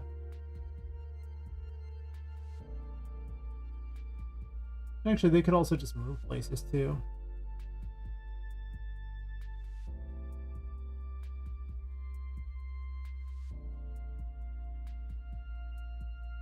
Let's go to the Poppet Master for that, though.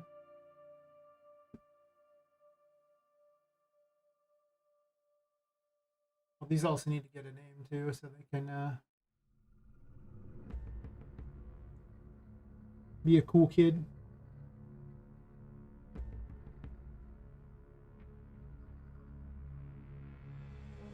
They do not gain immunity to bubbles. The Wallies have it because they're huge.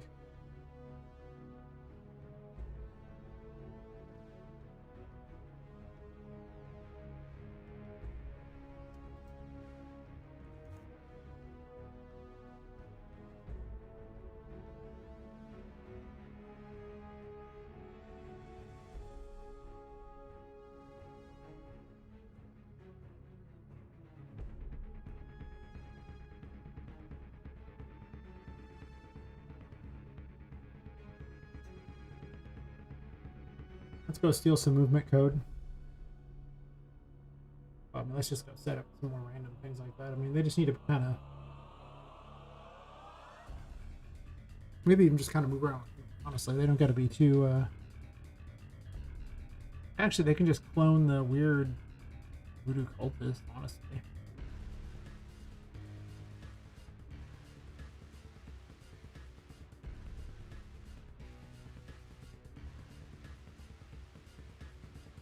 This why they're so bizarre?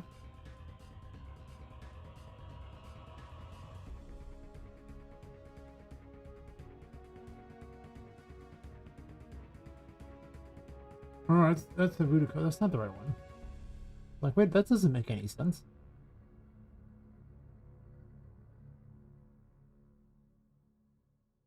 These thingies.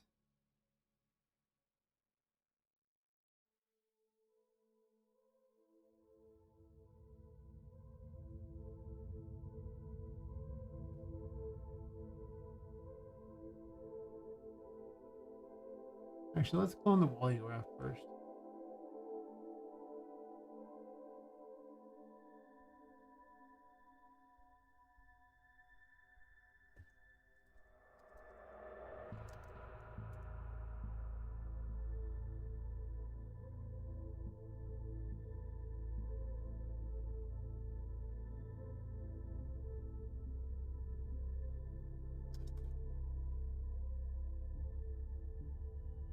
I need lots of weird enemies in this game, because I need like 100 of them, so at least.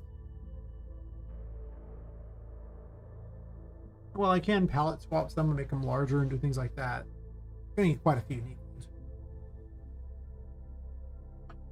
So if I have any kind of idea for anything, I just kind of toss it in and say, yep, we good. That's the secret. And do the least amount of thinking possible.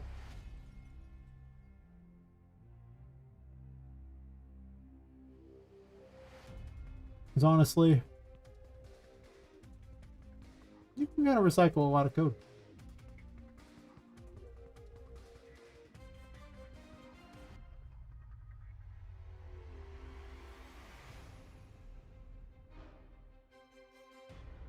Actually, they already aggro at that, so really it's just a question of what I want to do around this distance.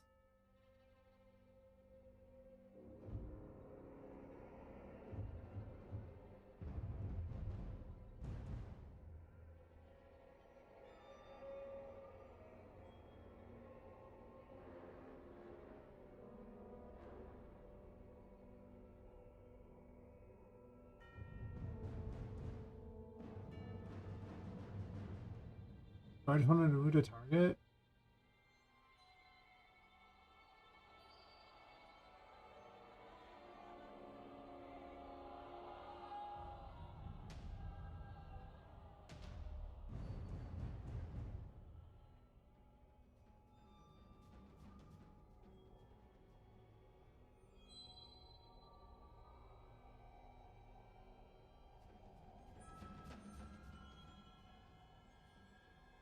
And we're going to add aggro in right around there.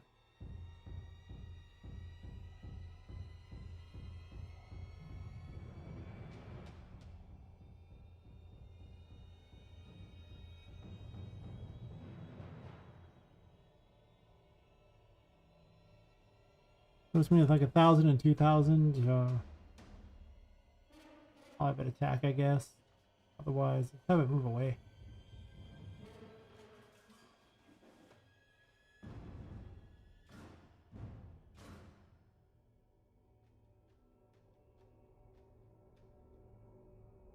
Just so they're annoying. They just float away. making it very hard to deal with melee.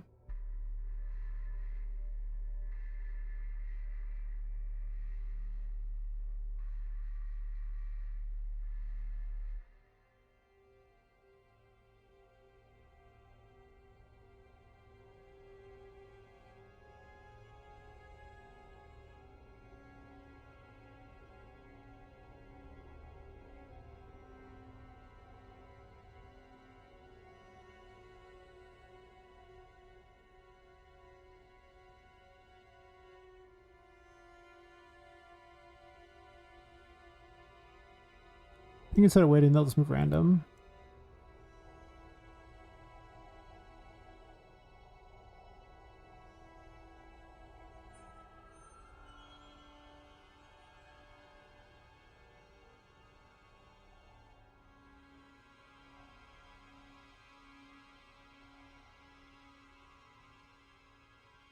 Don't face the target. Just move to the target, honestly.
I can just jack stuff from the other one's thing and save myself so much time.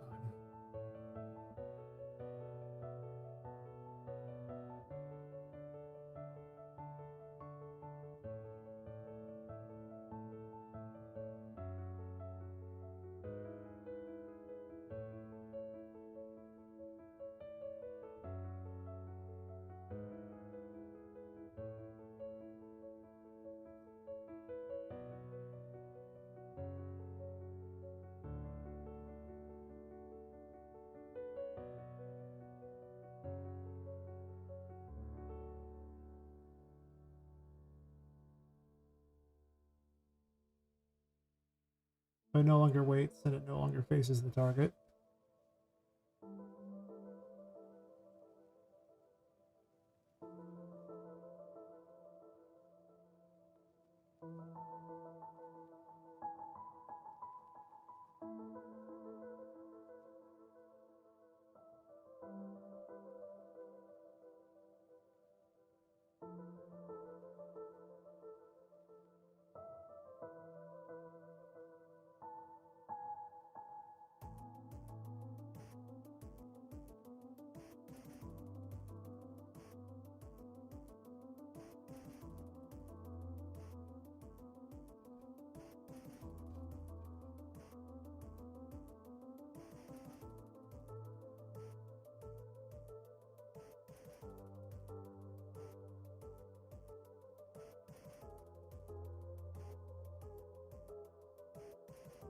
I think I want to start. Interesting.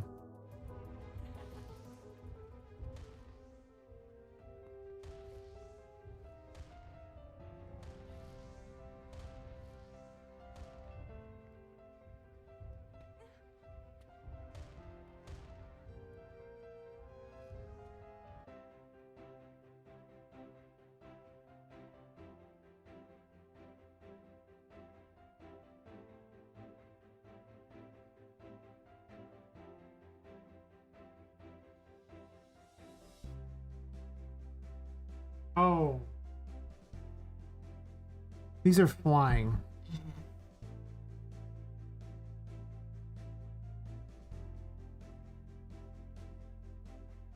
That's right. Now I'm not sure I want to have them move because they're flying. Means my flying AI isn't going to be very good.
No, I'm just gonna go back to having it be not a flying and not a moving thing. I realize the simple truth is that I don't know when I'm gonna do that, and I'd rather have this enemy available very soon, and I don't really care if it moves much terribly. I guess. Does it need to? I guess it's an easy way to test flying.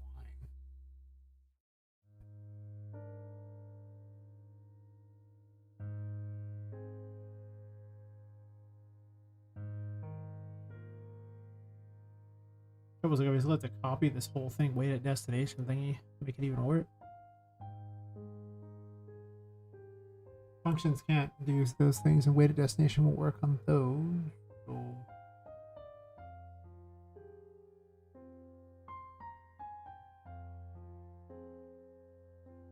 I guess I have to copy this whole thing. It's possible.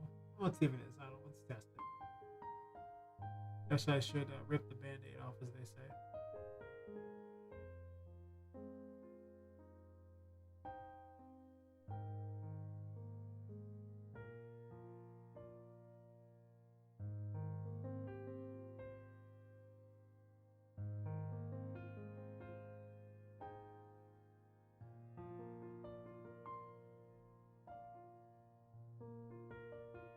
And then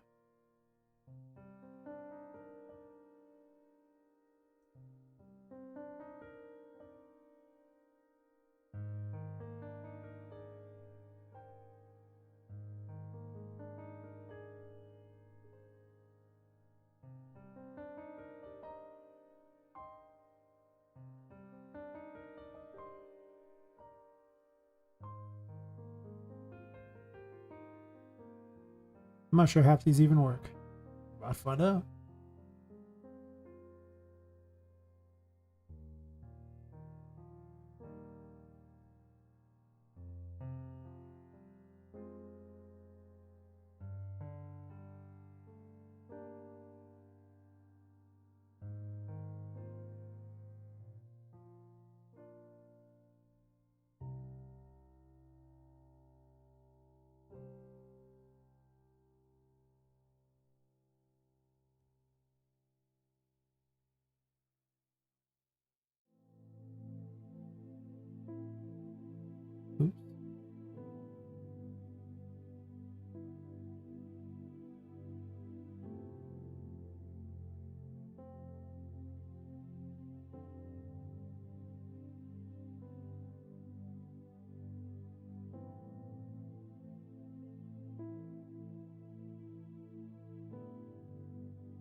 Why is it taking so long to boot? Interesting. Our computer's probably like, why do you do this? How's that movement, buddy?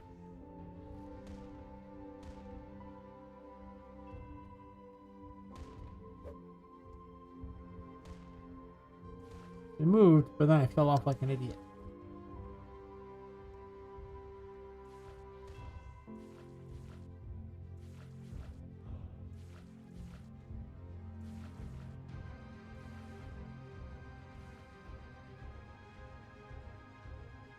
Try to get momentum with these.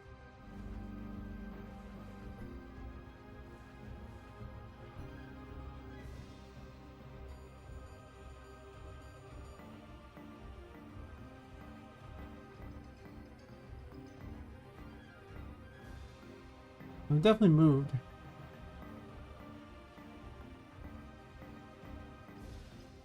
They seem to break though.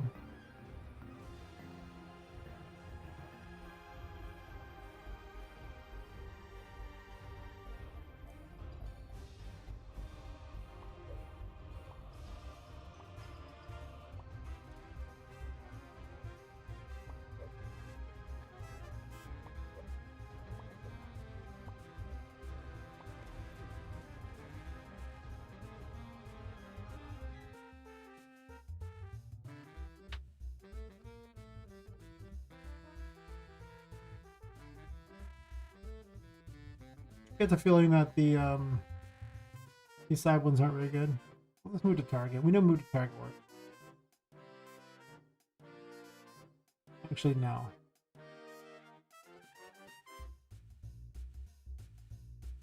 Just cap your roll at 3.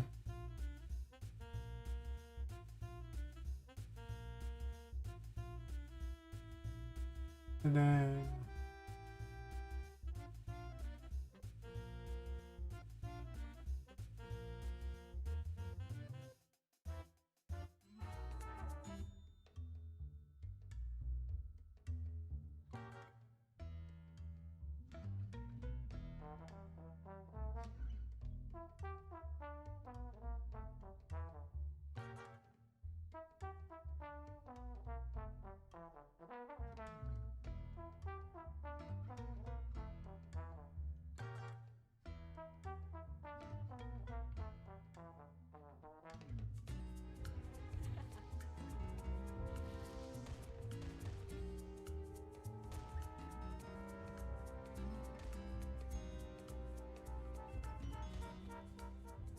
on the move away it broke.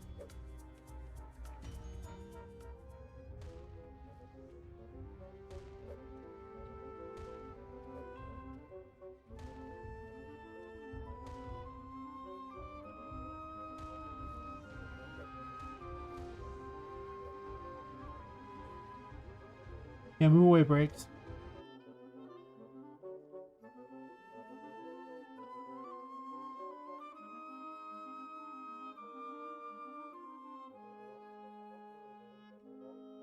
Hey, Venture Game Development. Oh, thanks. I decided I would work on the second major bosses arena. Started creating random things for her. I got a bunch of things I'm supposed to fix, but I'll get there when I get there.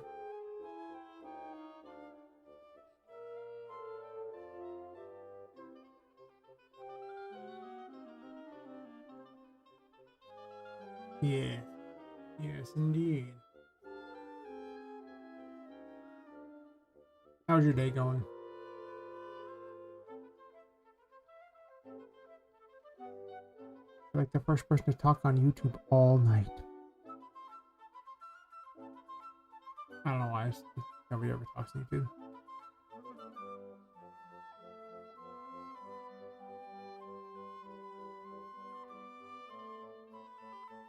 Even though there's 71 people watching there. Works for me.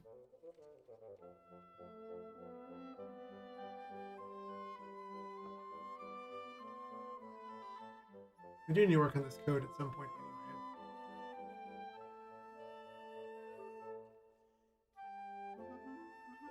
Plenty of enemies going to fly.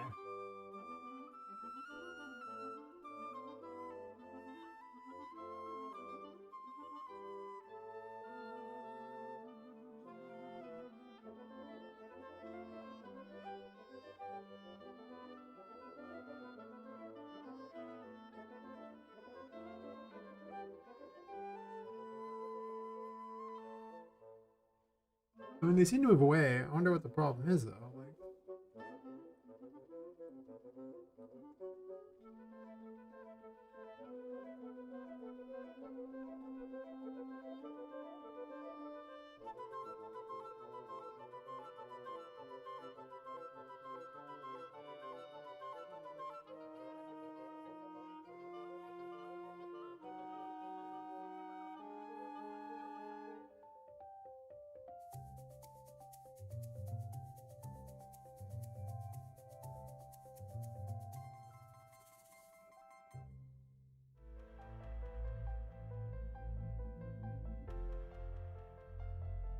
I think what happens is it will because I move towards him, it'll never achieve. Well, if I move away, it'll never achieve acceptable radius. I guess something like that. I didn't mess with just the acceptable radius because I'm moving around. Well, actually, no, because it's I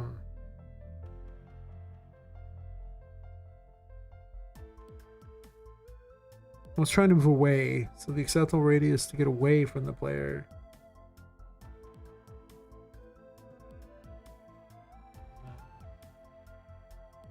Checks it within a certain range of them. It never is.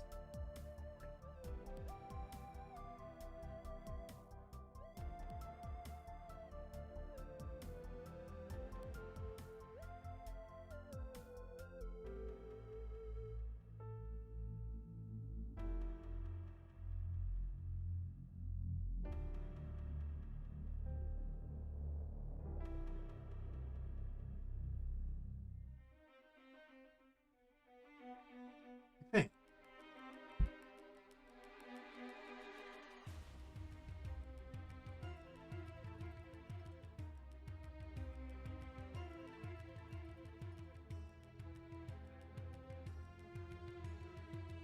What's the error tolerance?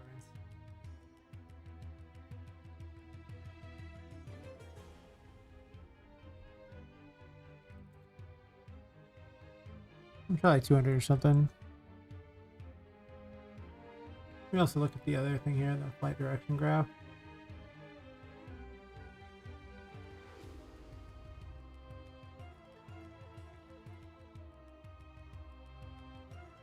Except the radius only figures into the final thing.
We'll set up a thing to break it if it goes too long.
It'll break out. It's not the best solution, but it's a solution.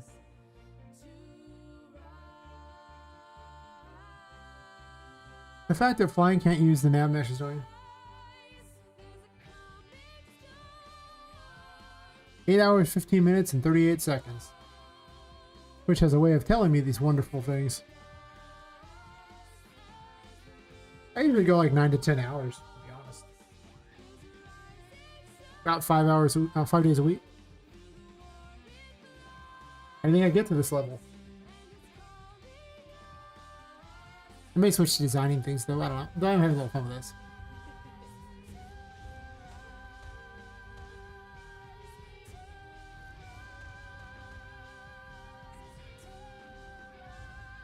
Let's see if it resets. Should.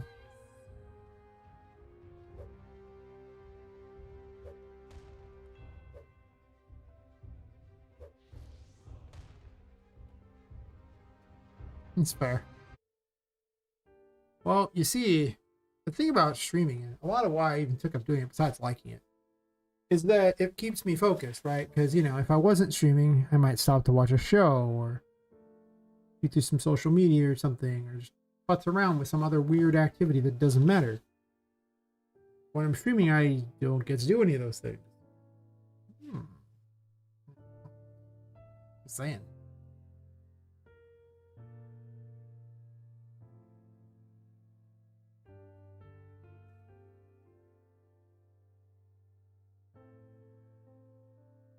Streaming has actually sped up the project quite a bit.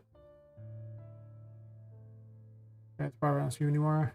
I want to get up and go to the dishwasher, cook some dinner, or pick my nose private. Fair. I just like streaming. I really do. I didn't know I would. Just a lot of fun. People excited about what I'm doing. Plus, you got to build an audience if you're going to sell a game, so there's that too. Like, the simple truth of it, you basically have to be something of an influencer, or you have to have a publisher in order to sell your game, or drop a lot of money, I guess. If you have money to advertise, then none of what I just said matters. But I'm assuming that if you're an indie dev, you don't have a lot of money, because if you were like, you know, had a lot of money, you probably wouldn't be like, you know, an indie dev. You'd probably have a team. So, and I mean, if I'm watching a free copy of a few good friends made it more streaming, you know, like bitch plays me. Yeah. I mean, I'm gonna hand this game to like all my streamer friends. Why wouldn't I? Maybe get them to my playtesters, if nothing else. Kind of hoping that, you know, enough of them interest will build interest with other streamers as well, who I don't know, because I mean, I really only know devs in the software and game development space. Like, if you're not part of that space, I really don't know any of the streamers outside of it. But maybe it's a good start. Gotta make more streamer friends. I guess some of the streamers I you know, talk to a variety. But yeah, it's like pulling teeth to build interest. Like, before I started streaming, this game had no interest at all. I couldn't get anyone to even look sideways at it. I couldn't believe it. I was like, oh, does this game suck? Honest. I really thought people thought the game sucked before I started streaming. I was like, huh, that's disheartening. No, it's just that hard to get above the noise.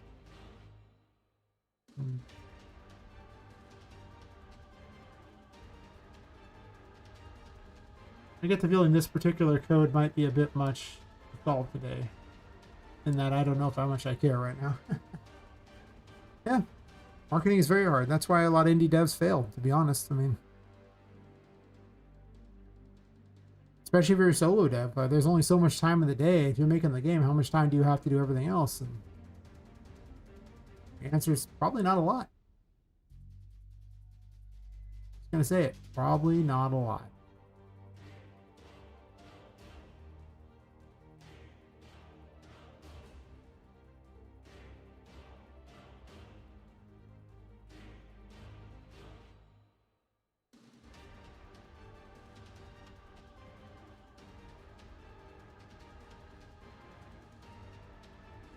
Oops, I closed Poppet for reasons I don't understand. That's fine.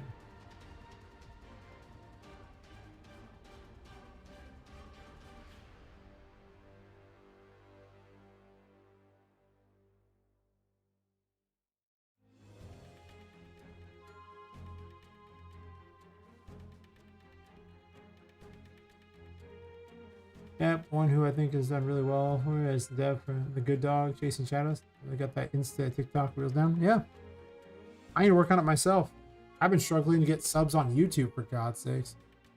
I'm up to, what, 414? And I mean, I love everyone who subbed. You're wonderful people. But right now, there's like more people watching on there than there is here. But I don't have any, like, I don't have enough subs to get monetized. I'm like, if I ever get that the amount of money I'll have for my game, it'll be awesome. But I don't know, I've gained a few. Like 58 in the last 28 days.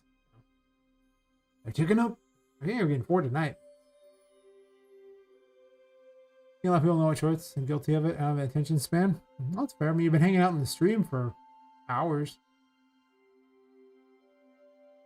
I guess I'm someone to talk to, though. I hope. A lot of people don't have an attention span, though. I mean, I have infinite attention span for what I care about. That's fair. Well, everyone comes and goes. Like, you're probably not sitting here watching, you know, with like bated breath at everything I code. That's the only time that tends to happen is if I'm actually doing a playtest of the game. Then people will tend to watch a lot. Or if I'm designing some area. Like, some people really like the building the maps. I don't think anyone's ever just sat there for the coding and said, yes, this is what I'm here for. And I don't blame them. I just don't. Do my thing, make phone calls, yeah, Discord, the dishwasher, you're done. Being British, I've also made 938,439 cups of tea. Wow, are you slacking? I mean, do you even count as British at that point? You didn't hit 1 million. What's up with that? Damn. Have to turn in your British card on that one.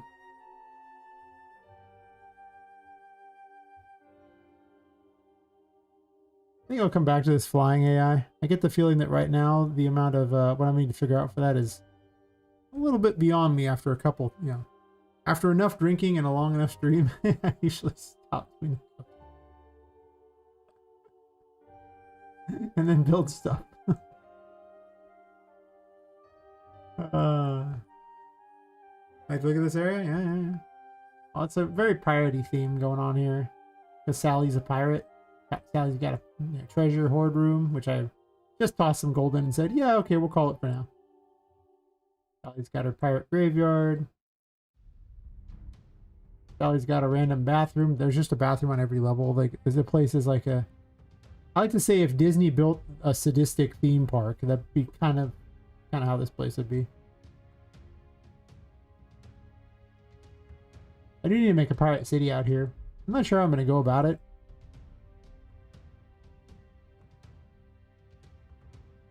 It's possible.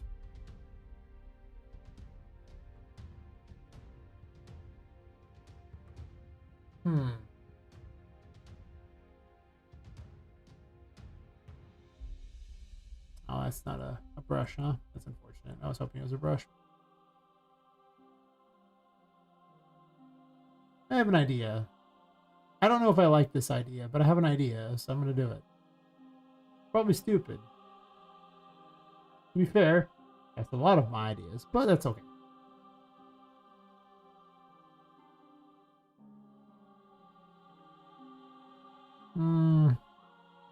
I considered having an under city basically here and then building the pirate thingy on top of it. All these pathways aren't going to be very useful for this, though. That's unfortunate. It's better I build things up in the sky here with little pirate cities on it.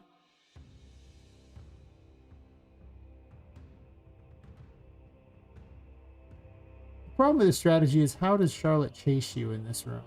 If that's what happens. Huh. Hold on. I'll think about it as I build.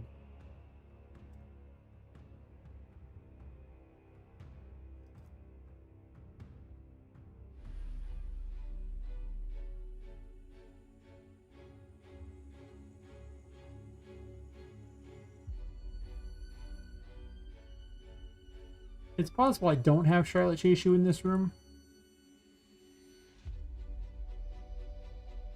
I kind of wanted to interact with you on every single thing.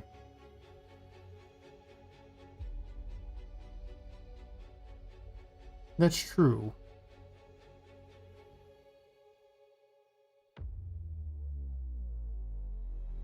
I do want a pirate city, though. Also true. I could put the pirate city directly over the water and not have all these weird things up in the sky. I could also have the pirate city under it.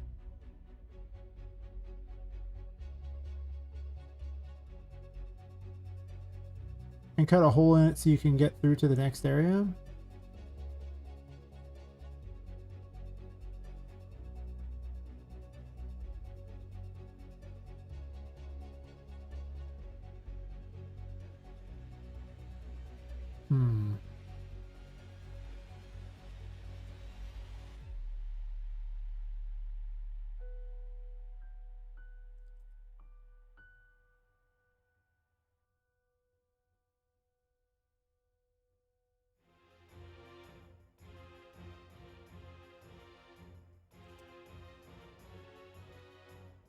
Basically what I'm asking is the pool closed? Is really what I'm thinking here.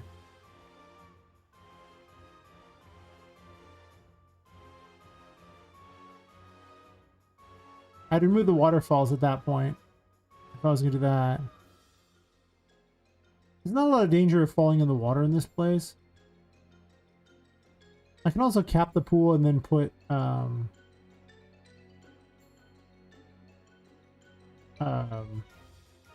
holes in it.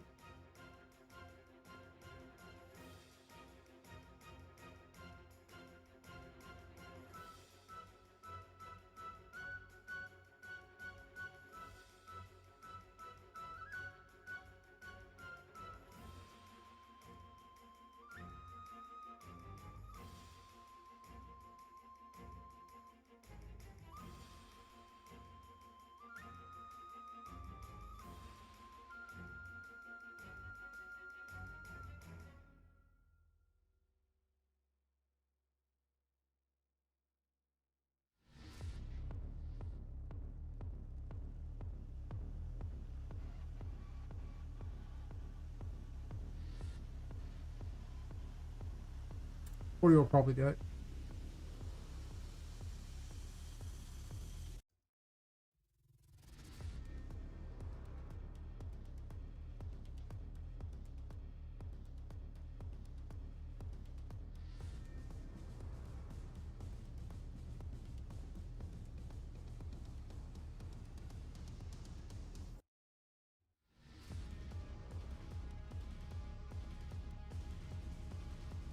Oh, not even over the side. That was dumb.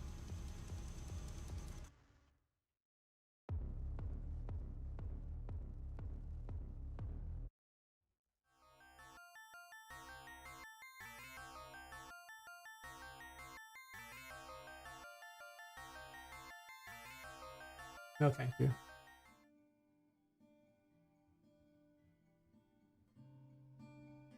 That should be close enough. Yeah, that's fine. Alright, so armed with this, let's get all the sides. Shall we? Make it 10 and 10 so it doesn't look like crap.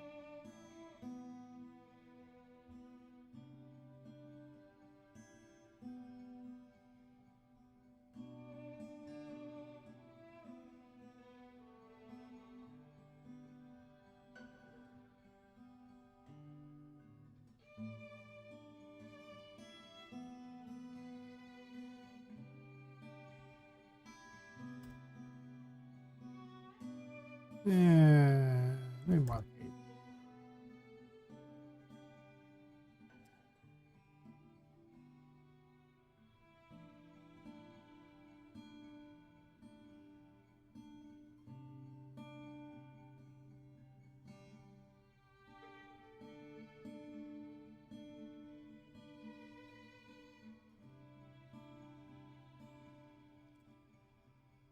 Don't know why I left the nav mesh. I'm just dumb, I guess.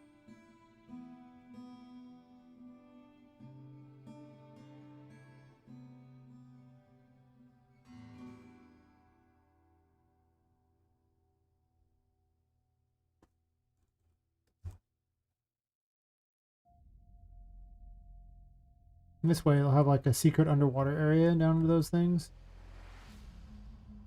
And instead of having these stupid bridges, I could actually just have a pirate city that kind of goes upwards too.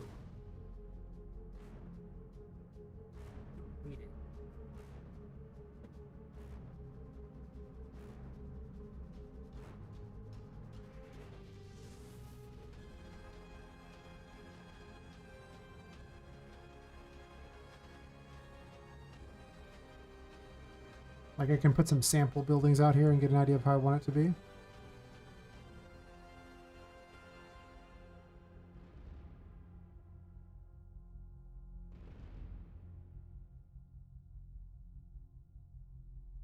Might make these smaller actually. Do I want a big pirate city? Maybe. These are huge though.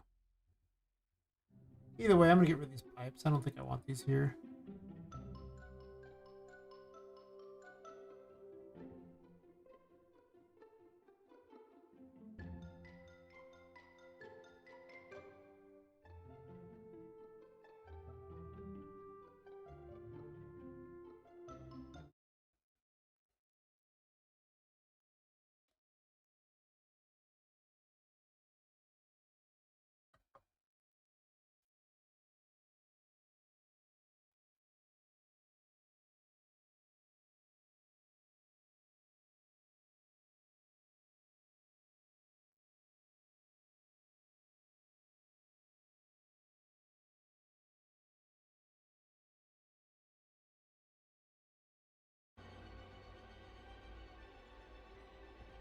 That could be okay. She could come after you in the smoke, I guess. Might come after you in these areas. I'm gonna fix that one. That makes this terrible.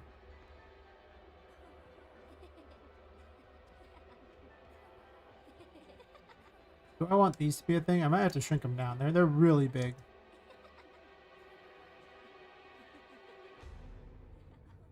Not saying I won't just put something on, like, cut holes in it too and create more water spaces.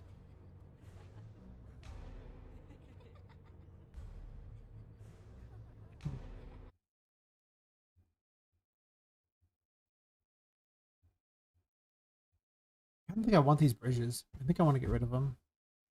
I know I spent so much time messing with them, but I think the simple reality is this area is kind of sucks.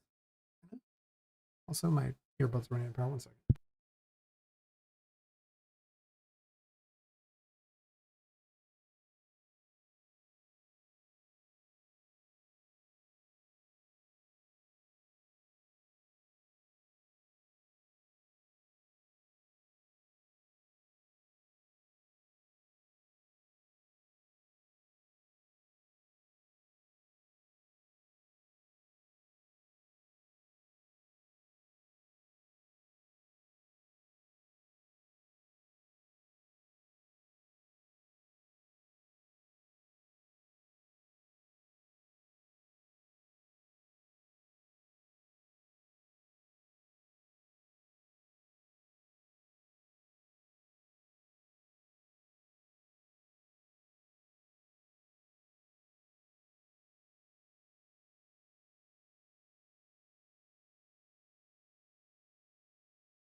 I had that thing off. Yeah, I don't know what I'm gonna do with Charlotte yet. As far as this area, I just think that it's not good. Like, it wasn't very fun.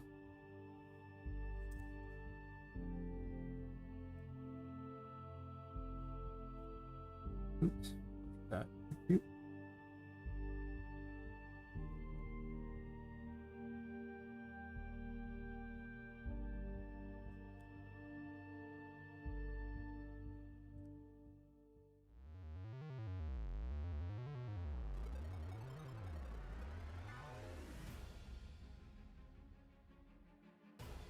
Where it docks.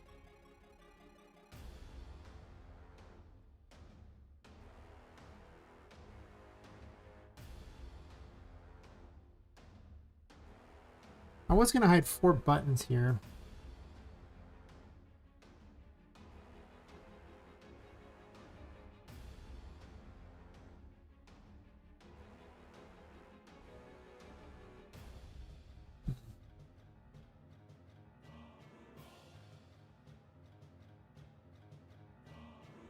Do I want to build like layer upon layer of the city? Do I want it to be like a...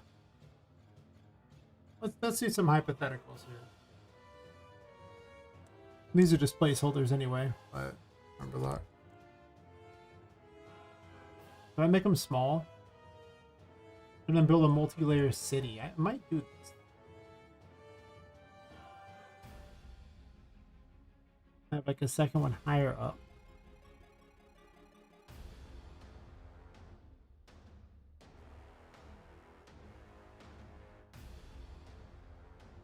You're actually inside this room. I didn't realize you were so big.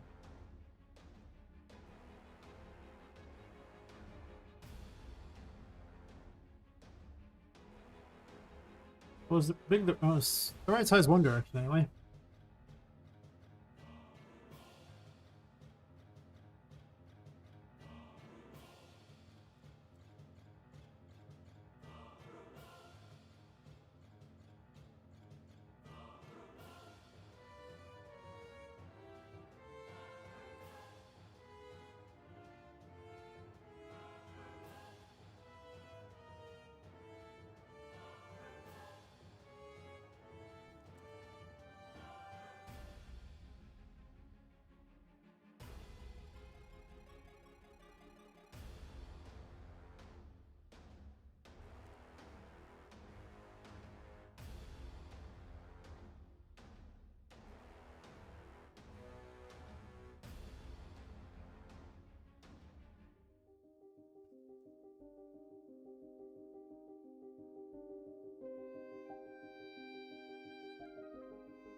That's what I want to do with this area.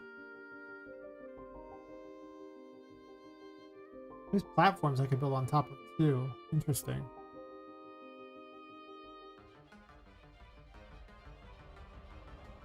And if I went underwater, they'd look like this.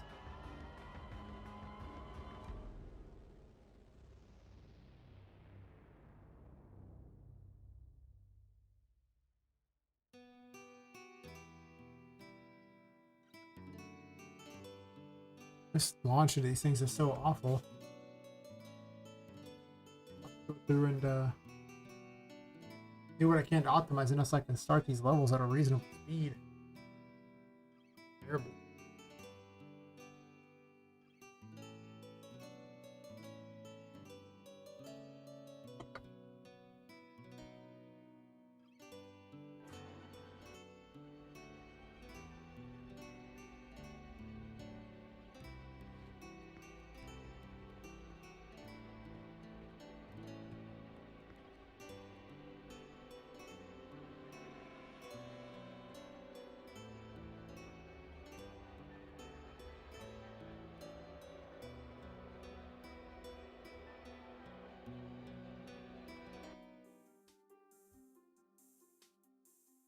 Well, this is someone's blueprint.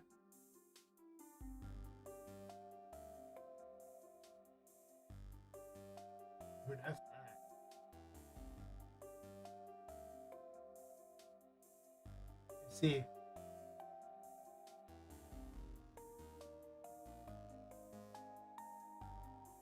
I basically want to use everything here and just set it as complex as simple for literally everything. Well, half these things I'm never going to use because they look terrible, but way too. It won't matter what I'm doing.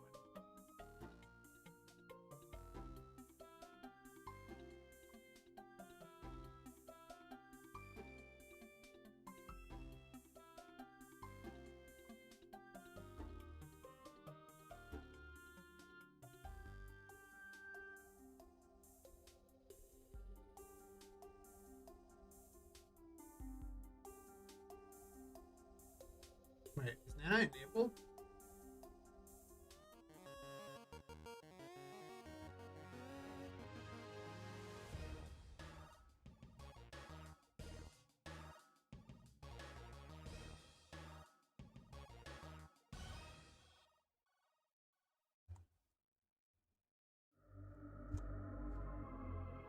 Yeah, we're on 11. Good. I was gonna say I want my performance back if it's on 12 for some reason, so let's fix that problem real fast. This area is trash performance, I know. But that's fine. Yes, only 29.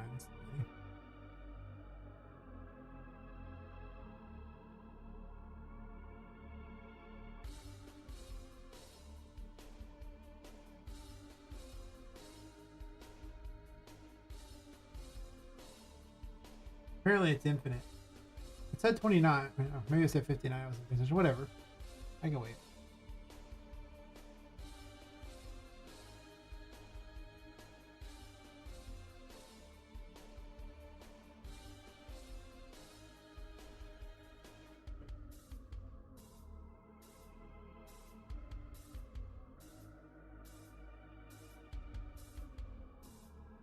Wait. Some of these are level architectures. Oh, okay, well.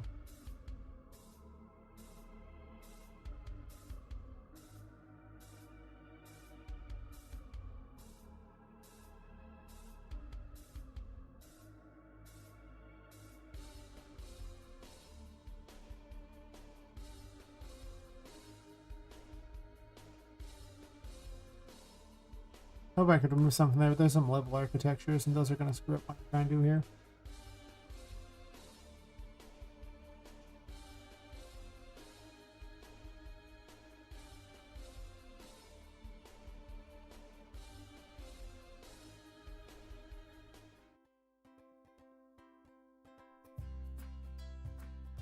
Nothing else selected, it's just these, I thought. Why are you loading level architecture? Did I just have something else selected by accident? Possibly.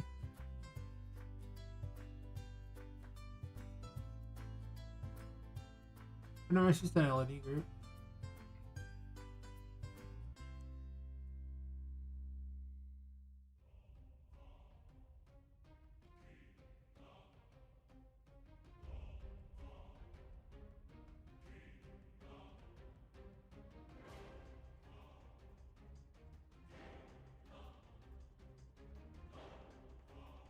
I'm searching for an idea here, what I want to do.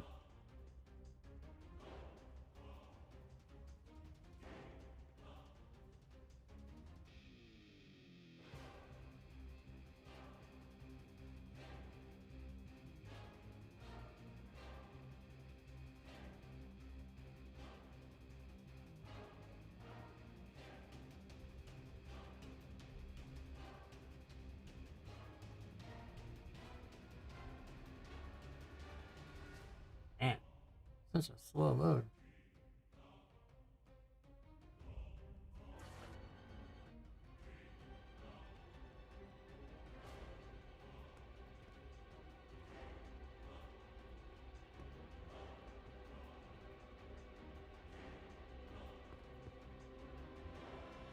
Is it even fun to jump through this crap is my question I'm asking myself.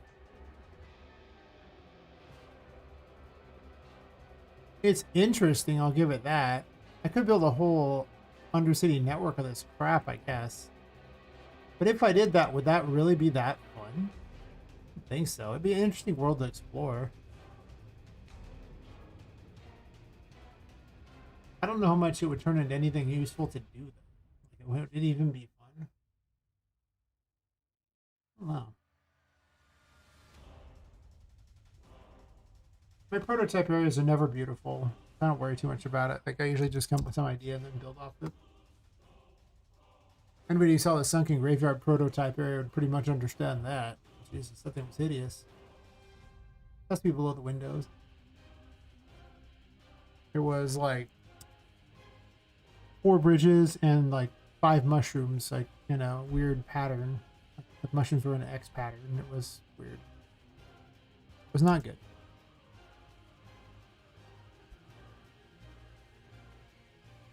Possible I build this double layer thing here. I'm going to cut holes in this, obviously. I'm just trying to lay some crap out, see if I want to do it this way or not.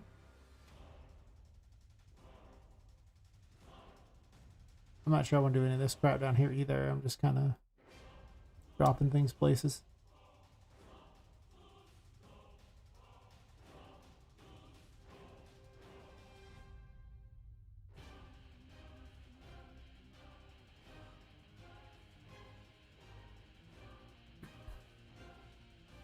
Well, I can make you lower the water, in which case that's an option there. It can happen. Or I kind of already did that once.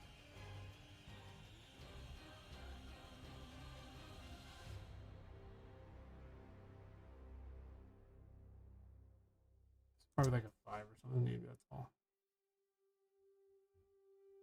Also needs to not go as far over.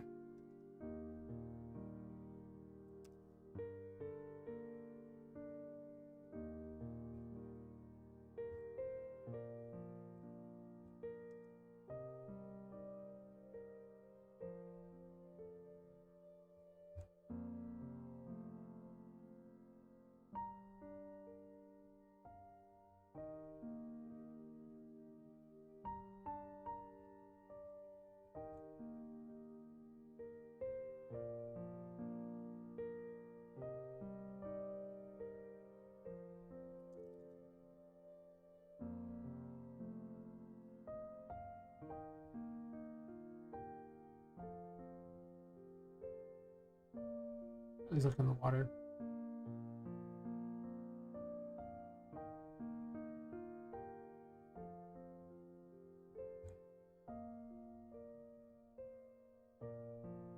Almost like I want a gateway or something like that into it. Let's say you come down here. You need a vista of some sort of pirate city thing. I don't know if I really want them to be on top of each other per se.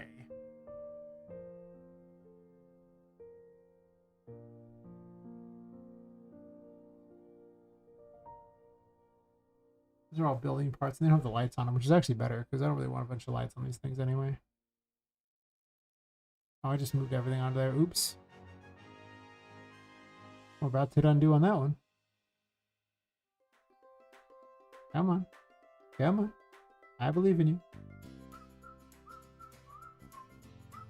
Undo that.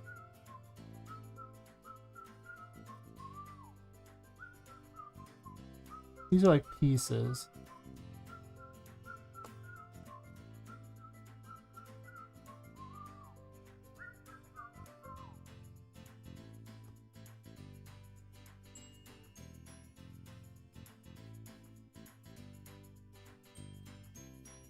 Well, if I was going to have a gateway, it would probably be about here. I'm assuming.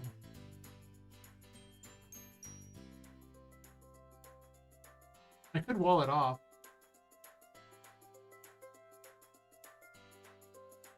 But it's kind of a, like, why we have to wall it off, right? Because, like, if people are looking at it, that'd be kind of weird to just wall the city off here.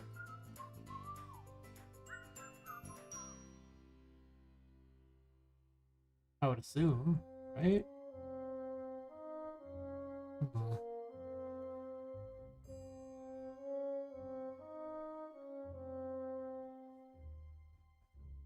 This on the ground? Guess so. I'll find out something to act as a wall. It really won't do much. What other acts as a wall?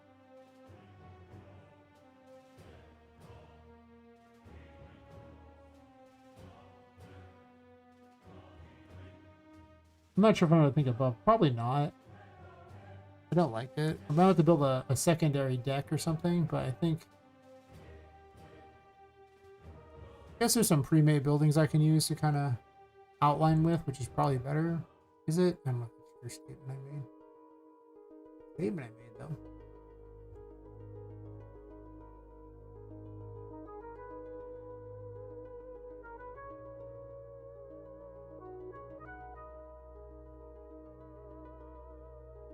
I'm gonna get rid of the ones with lights, because I might want to add my own lights. Not really on, I guess is the term we're looking for. Oh. Yeah.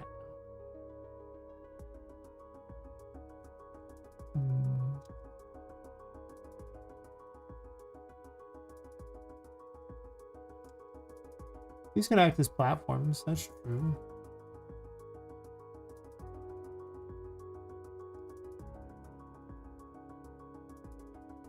Get a dock going over here. I think I'm about to raise everything up a bit anyway, because the pool thingy is a thing. Let's do that now. Just get it with.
A little bridge between them. Ooh. Not sure I want a bridge between them, but maybe.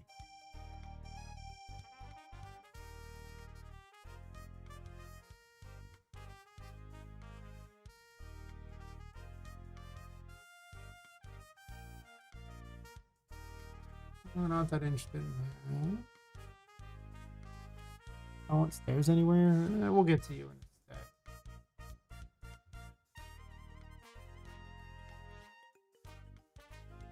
These are so big. I don't know if I like them this big, to be completely honest.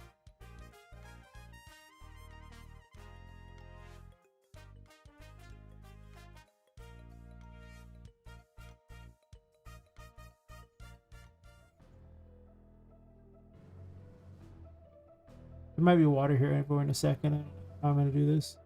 I thought maybe putting a thing down and cutting holes in it would work better, but I actually don't know if I like that idea anymore. It might actually just be I prefer bridges everywhere. And if that's true, then docks will probably act as the kind of the everything. They're platforms. They're kind of a crap platform. I like them.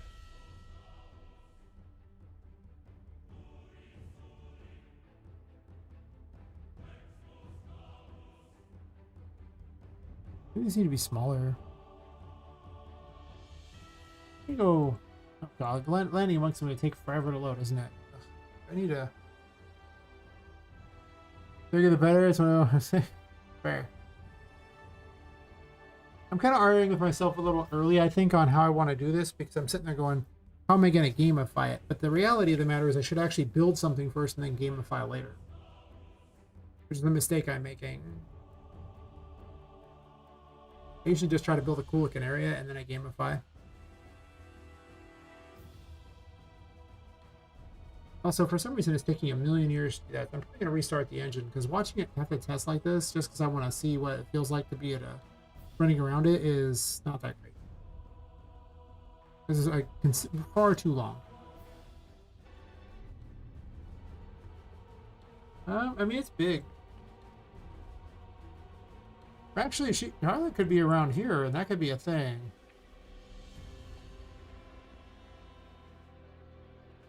That's fair. I could actually create a city, a double layer city. Have her chase you around the double layer city. And you have to hit all the buttons in order to lower the water enough to get down into this area over here.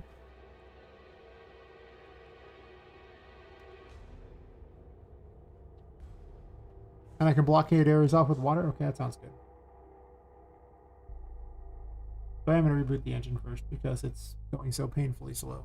Besides, I drank a bunch of alcohol and need to go deal with that anyway. So, let me relaunch the engine and I'll be right back.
Thanks for the follow, Fairy Games. How's it going?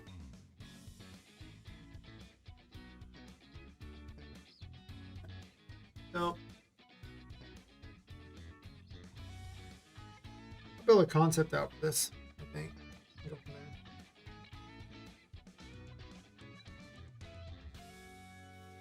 Hopefully it loads faster now. I have to go through and optimize the crap out of this level here.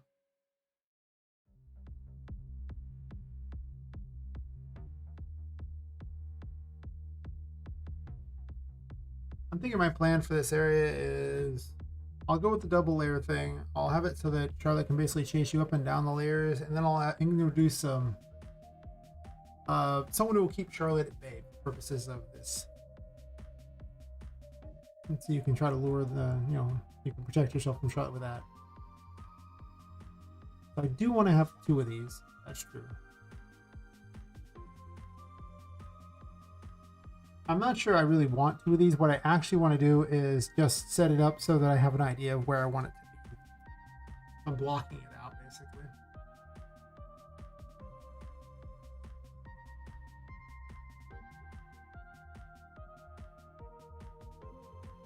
Okay, I thought I moved it up, but I guess not.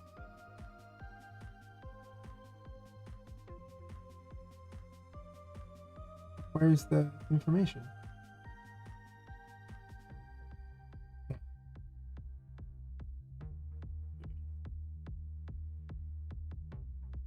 Oh, I see. Oh.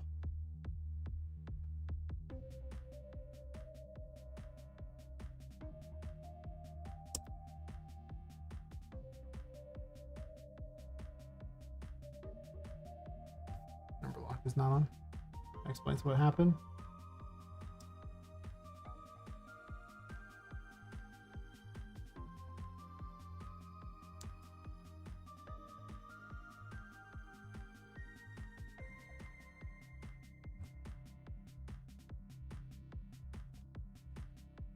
Lock is on, so I don't understand the problems, but sure. 8.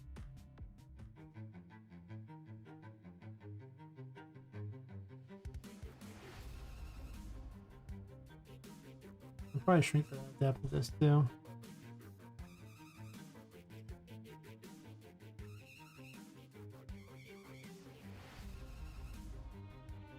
I'm gonna want to have the second layer up there. I think that's tall enough that I can get another building up there. Let's measure, shall we? Oh, easy, easy, no problem. And it's below the windows, which means that I can actually have a system where you can leave throughout the windows and come back. Which I haven't got to do in a while.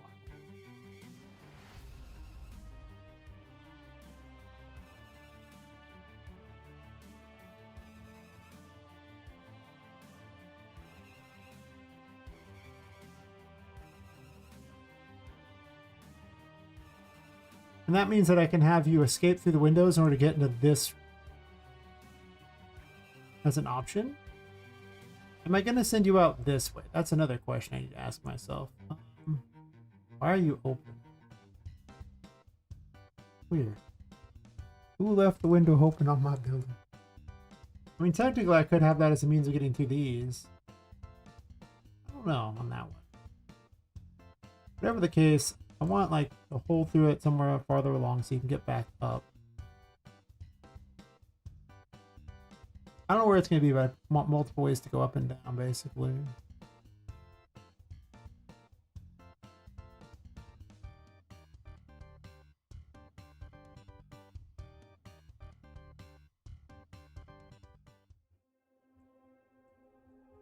I'll just mark something over here so I have an idea of what I want to do.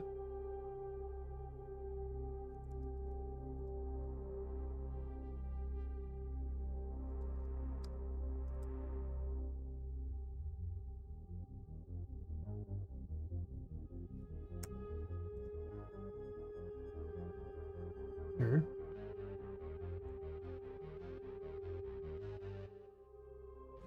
Not finalized, I'm just blocking it out in a way that makes sense to me.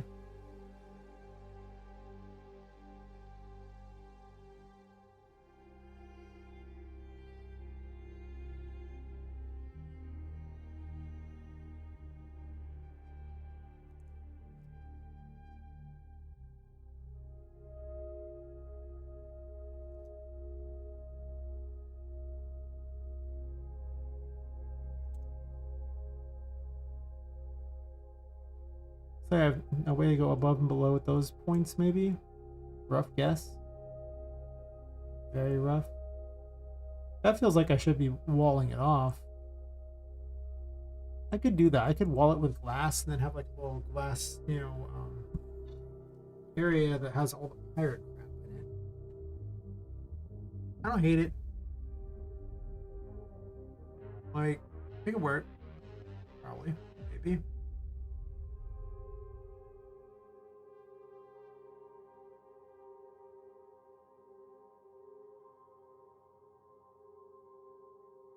The of that. Weird.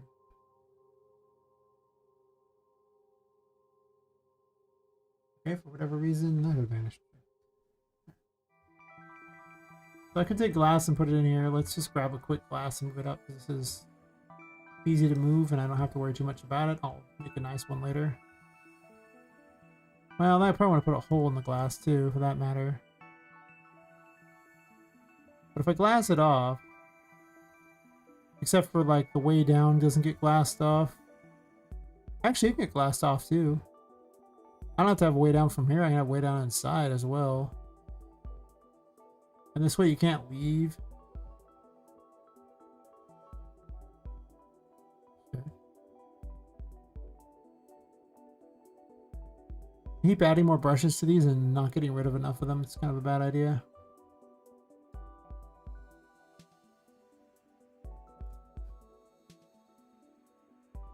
I have a plan, I think. I might not have a plan, but I'm doing something that I think will be more interesting than what I currently was doing. Okay, so this is the case. Let's move everything back because it needs to be inside there. These can actually exist outside though. That's fine. This stuff, not so much. That's okay. It was just kind of me screwing around anyway. Like I didn't like what I was doing. I was just doing something to do something. Sometimes I just kind of bump things around until inspiration shows up, you know? Like I'm just doing whatever, just hitting the blocks together until eventually the square peg fits into the round hole, and then boom. Genius. Or something like that. Sure.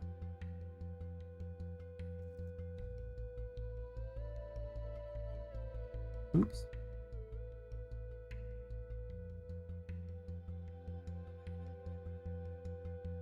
Undo. This Control Z wasn't working.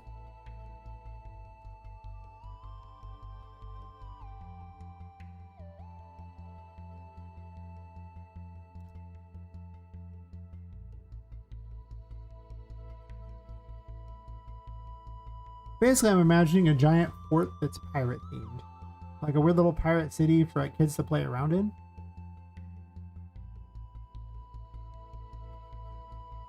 And the observatory area is actually just where parents can watch their kids.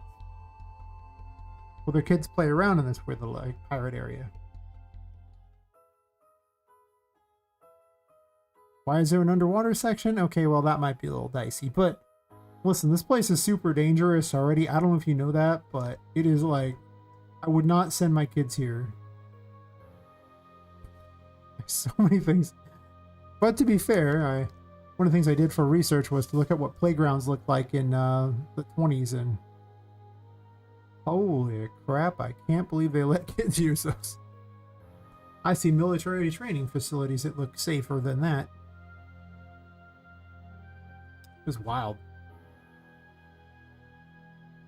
Pretty cool though, gotta admit.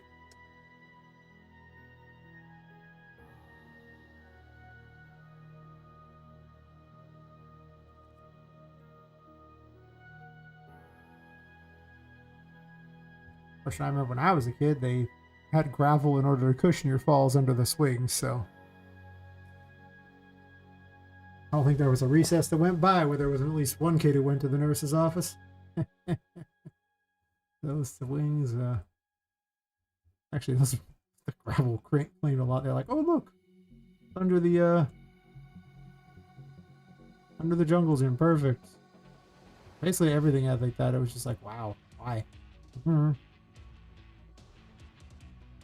Because you must learn pain and suffering. I'm like, that's fair. So that's a much better location. So now we can rip everything and glass it.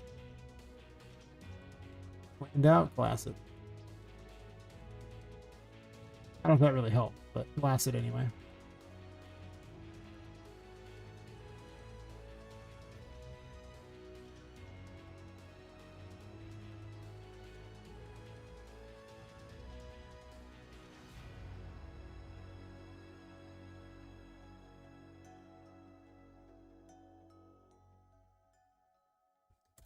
In case I ever change it off of glass for some reason. Perfect. That location is acceptable, I think. Also, I should probably put this in pirate code.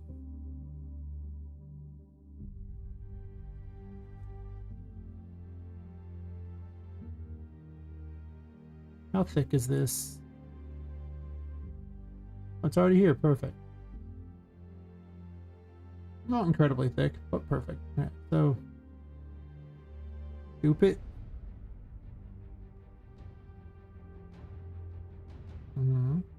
Attractive.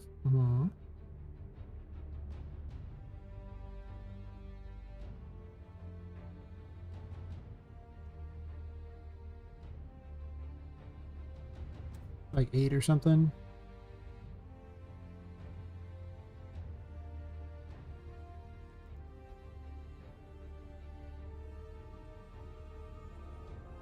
Kind of a bit too tall. Perfect.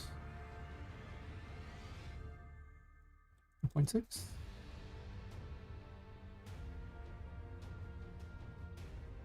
Oh, because the glass, sure.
Clicky, clicky.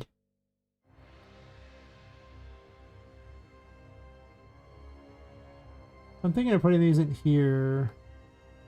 And I could put like a wall or something like that for all the city things there. I can also put rocks around it, which would probably give it more of the better feel to it. And then I can also put a hole down there.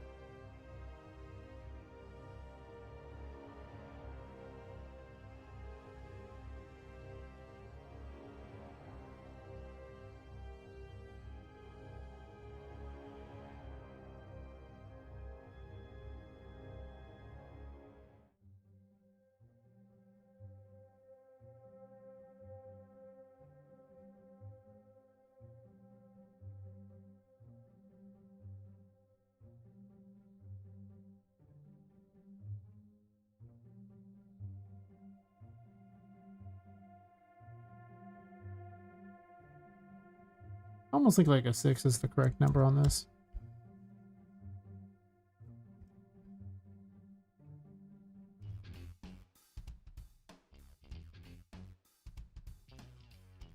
I think this one needs to be a 6 as well, I think.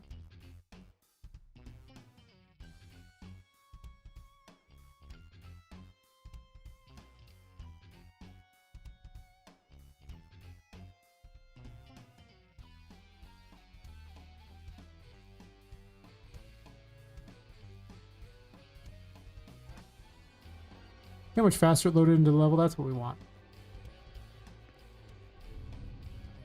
I don't believe it needs to be this big. As far as the entrance goes, I really don't. I think it could be much smaller. I just was misjudging it because of that. So, let's change it a bit. A wee bit.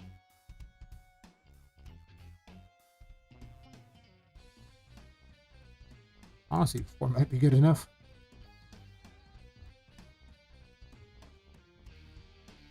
Definitely way too tall.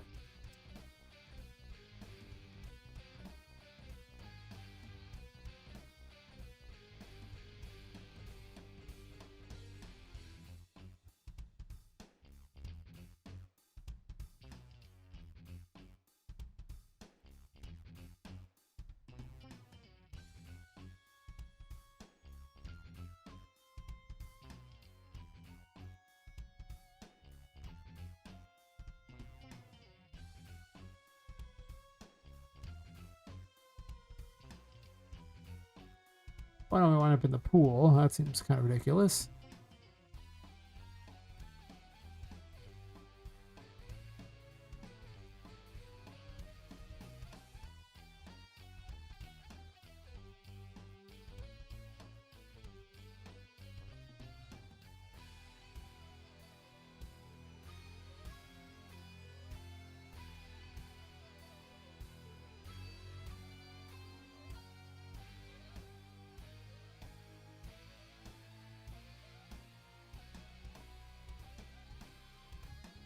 I gotta shrink this wall down some.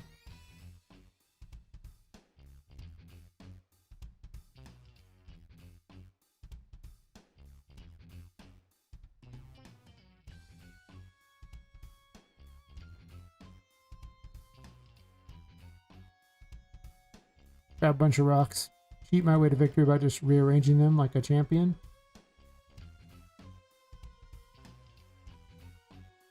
Like a champion.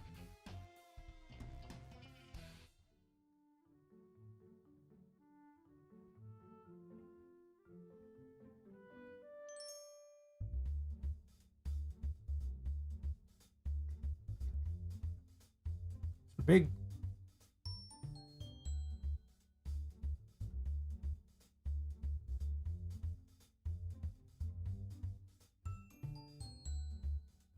It's okay, I can change things up as I see fit.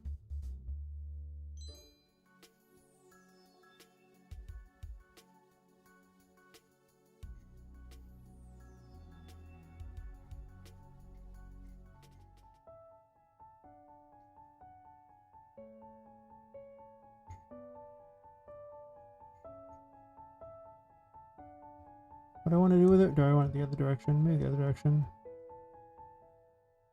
Maybe not. Obviously gonna want to move them up, but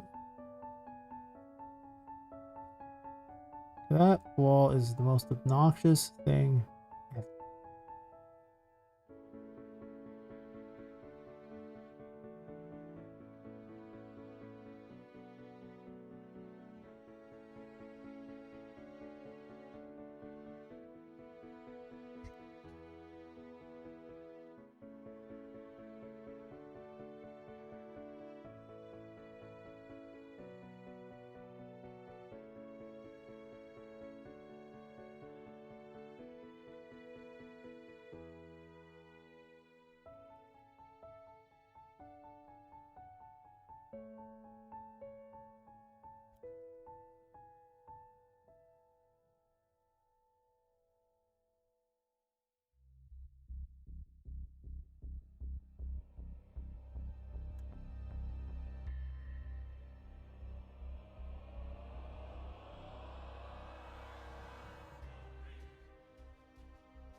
Probably not gonna use these, but that's okay.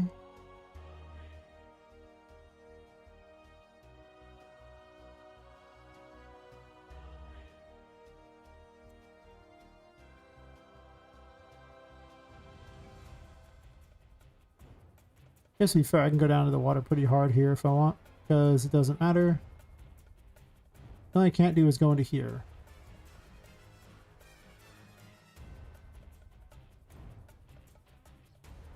But I can get creative.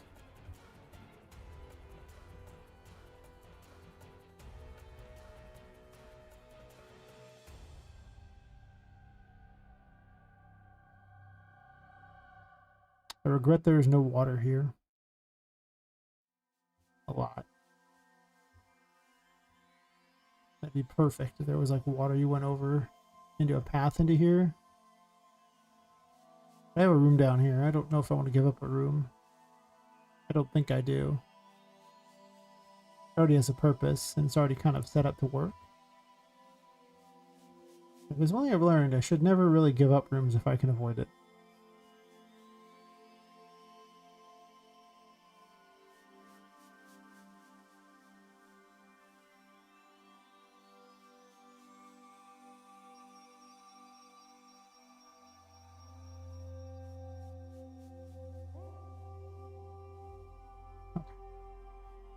Somewhere I had plans.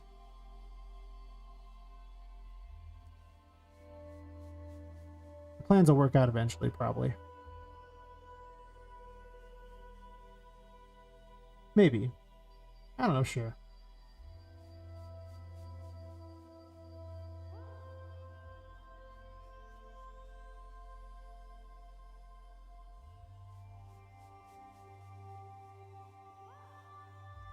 I can vaguely shrink this one so it does keep sticking up all the way up there.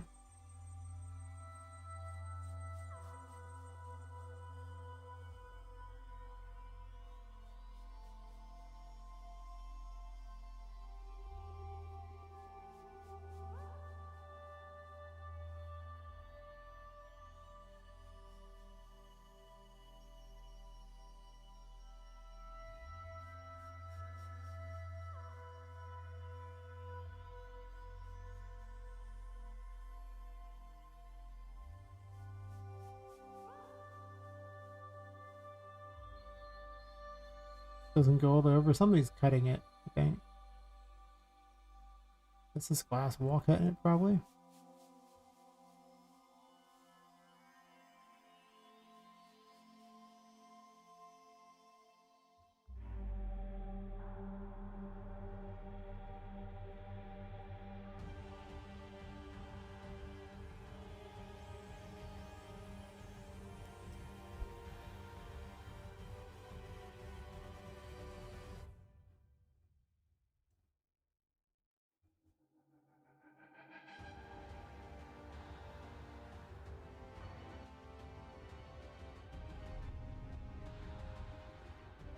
I might swap that off of glass and just to something else. It doesn't really matter what though. Like I could do rocks, just a thing like that. This needs to go over so this like, you know, covers that. But like I say, I want a pirate city you go into here, and then up above I want you to have a second level to have to hide amongst. Kind of like the other one, except for now Charlotte can attack you on either level, which I think will be more interesting. I also can put like holes in here for the water. It's possible I will actually just turn it back into paths too, but I don't know. For purposes of laying things out, I'd rather create some sort of area to hide in first.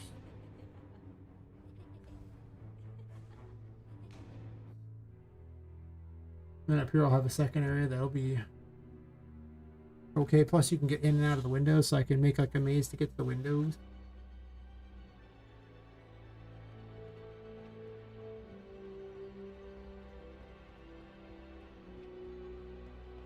I'll probably put rocks up to one of the windows, so this way you can't, you know, get anywhere else. Obviously, I'll fix the rocks that are there, but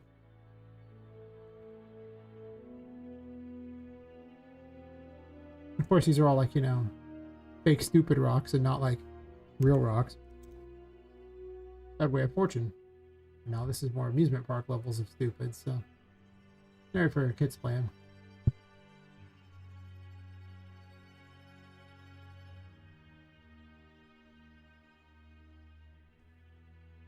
Is running again. I'm allergic to game dev. I don't want to tell you different. Mistakes were made.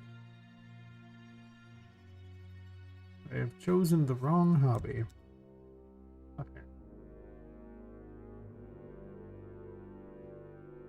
This over here, and then maybe I get rid of the glass. Maybe I'm wrong on that one. That's fair. I'm probably wrong on that one, to be 100% honest. I might not be. I can always turn it back if I feel like it, but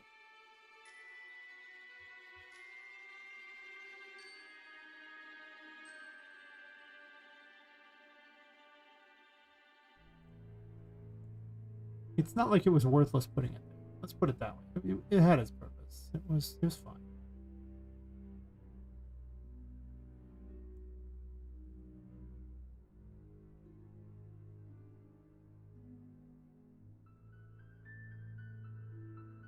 Some Tomb Raider action here. Move some of these around. Yeah, like a champ.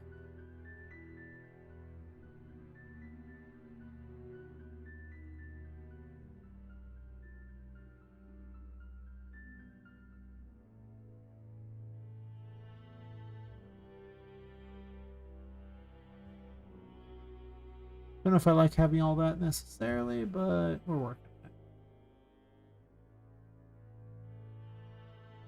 You probably want to raise up this one higher too, so you have like a whole thing kind of walled off.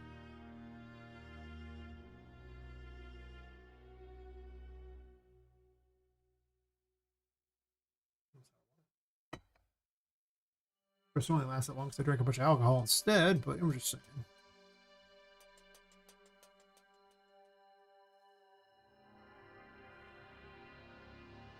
I guess in reality, this should actually just be really tall.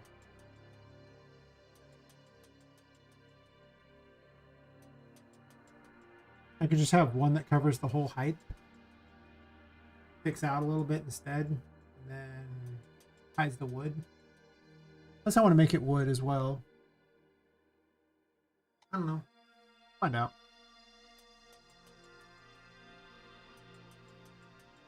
Oops. Like 12.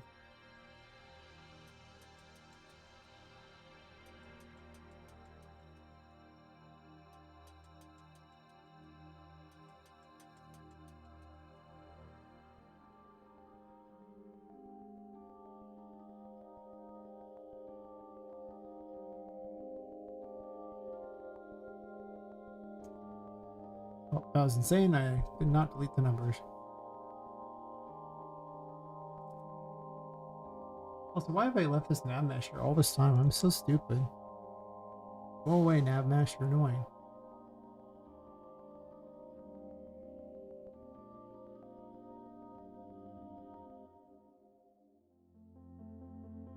Where'd you end up?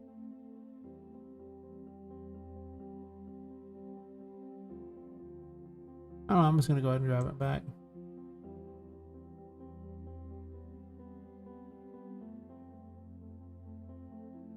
Let's get the nav mesh this way. Yeah, moving it way too much up. Probably.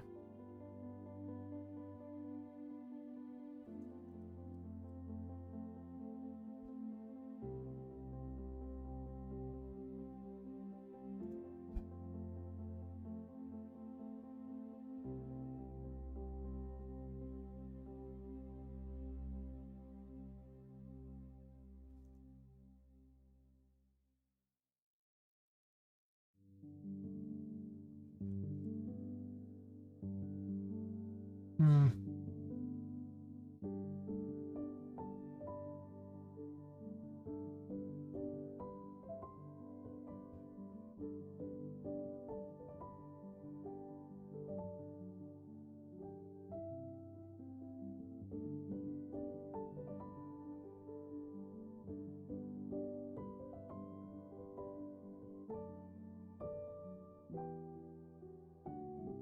Oh, I know what's happening.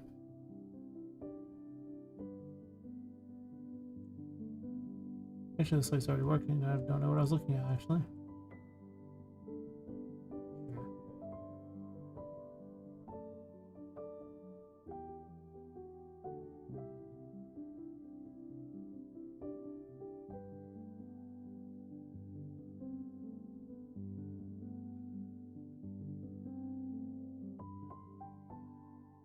Yeah, I didn't need that huge thing. Kind of debating on it.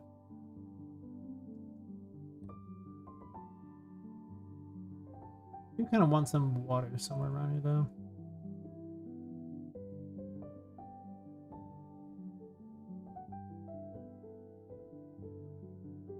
What am I even looking at? Way up there? Sure.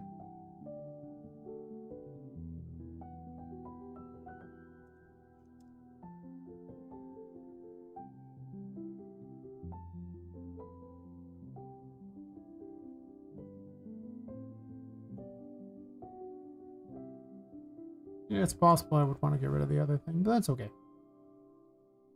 I got plans. I think. Probably.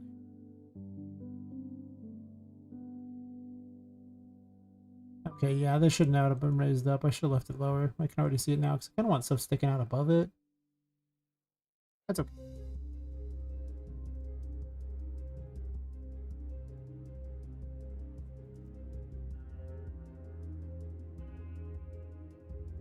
I can have stuff like buildings on top of this, which would be kind of cool, I think. Like building here type of setup too, so this way it's kind of sticks out a bit. I guess the only downside of that is then you can escape Charlotte easier, as opposed to just having holes and things like that, making it kind of a pain to get through.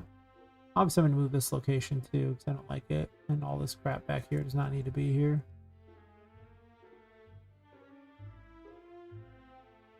To get ideas of what's going on here.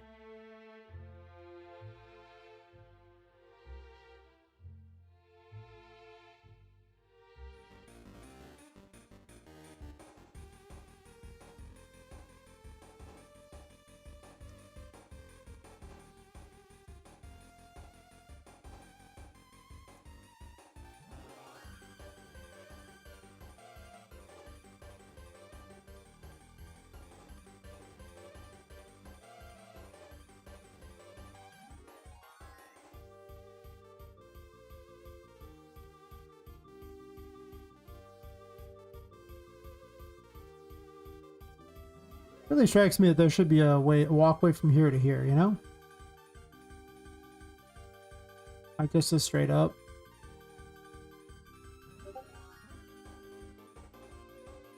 Oh. Did I not mute old Discord? No.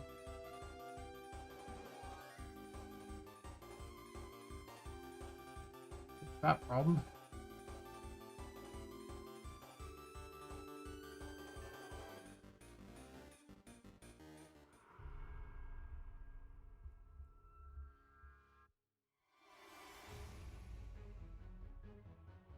Actually, I could probably make this go down a bit.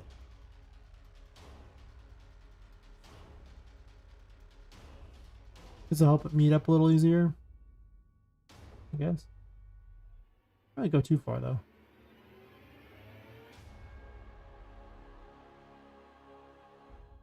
It'll all make sense soon, I assure you.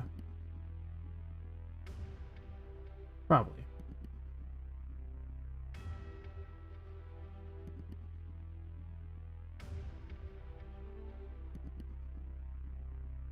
Feels like there should be a door from there to there too.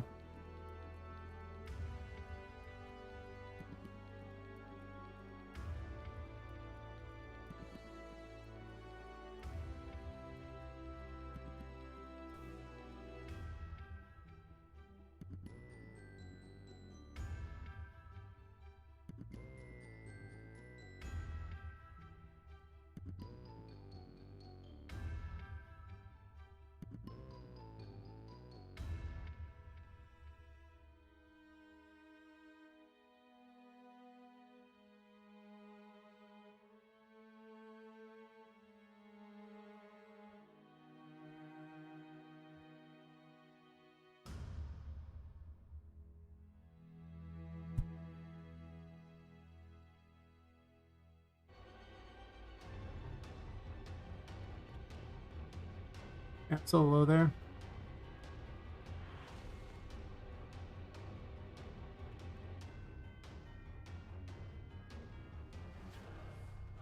I was like a illusionary thing there. I didn't realize how much lower it was.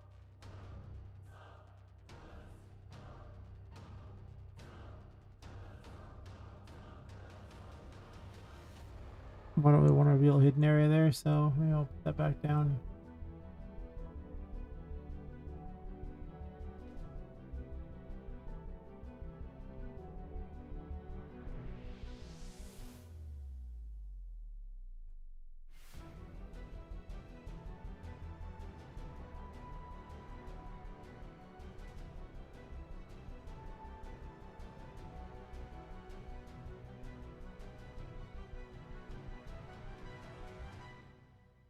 It's a little better.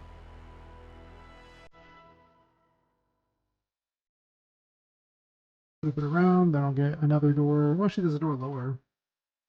It does feel like there should be a door to the hidden grotto, though.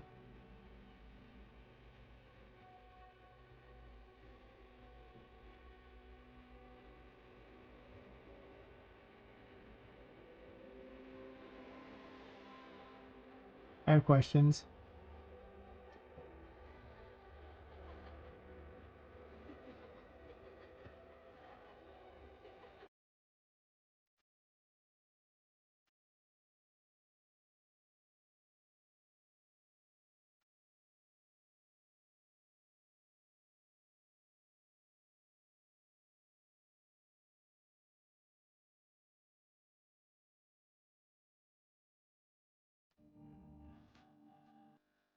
Well, I could use decks in order to put things out here too.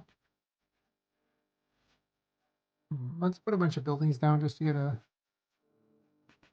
brief, look at how I'd like things to be. Small buildings, so they're not like ridiculous.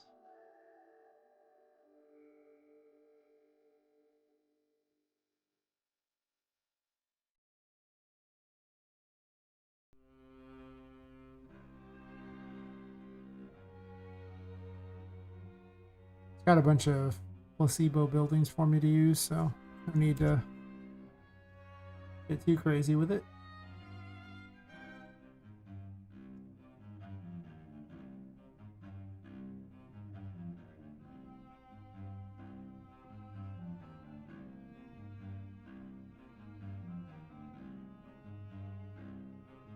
I almost wanted the landscape.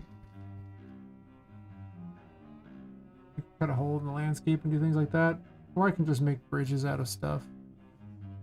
Plenty of platforms I could use. These thingies, but the problem with these is there. What's the problem with these? Is there a problem with these? Oh, there's actually just not. There's nothing wrong with them at all, actually.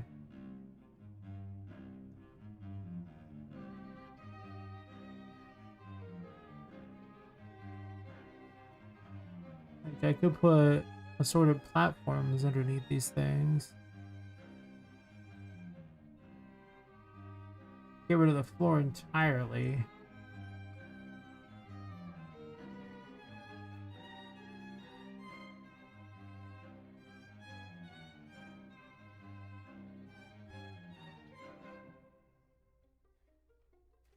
What shape all these are.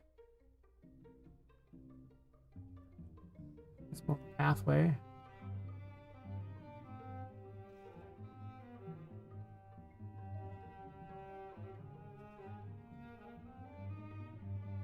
But also just spline it too. Splines usually look better anyway.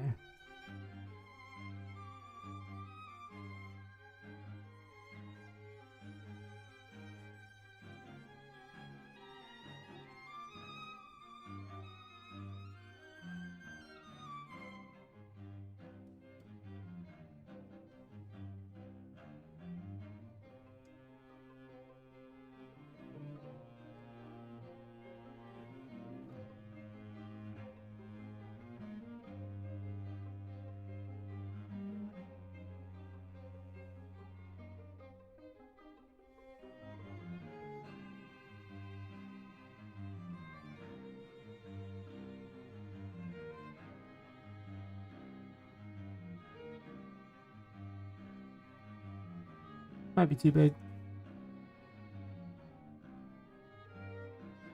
We'll see.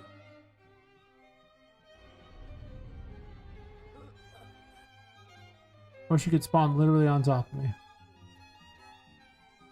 Oops.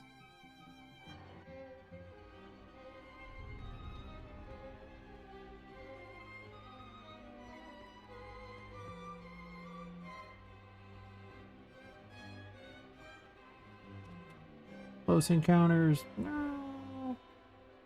Oh god, it's terrifying.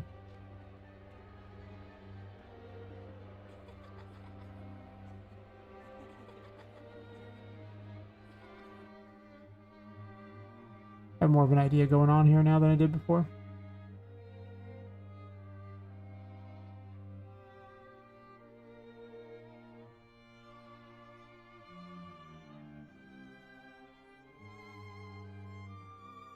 Don't know if this is the exact way things are going to go, but I'm going to keep screwing with things until I get what I want.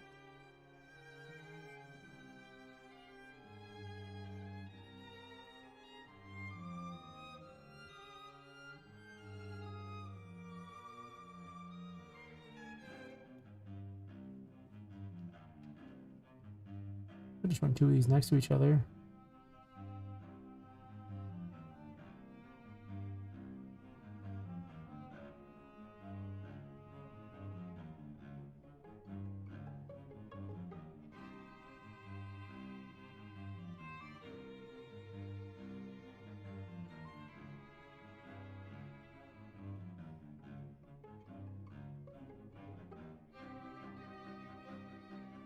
It might be too big.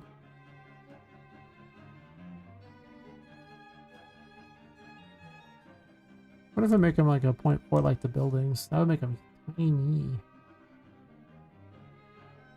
But maybe.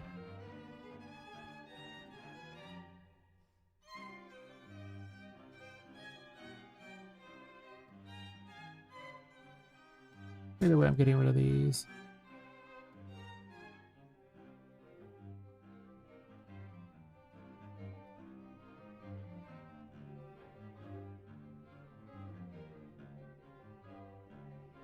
So I'm probably thinking of actually getting rid of this and just using those as the platforms to hold things up. That's what I'm actually thinking is going to happen.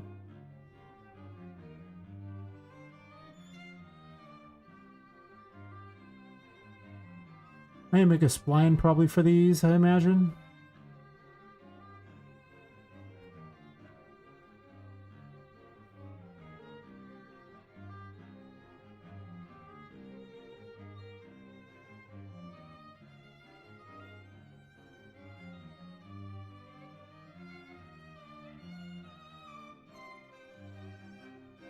Wait, these are made out of something. 1 second. What are you made out of? Holy crap, someone made this out of pieces? Oh, it's just little pieces. Okay, that's better. Now I understand what the purpose was.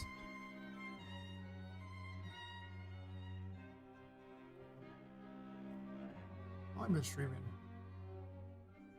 We're approaching 9 hours and 45 minutes.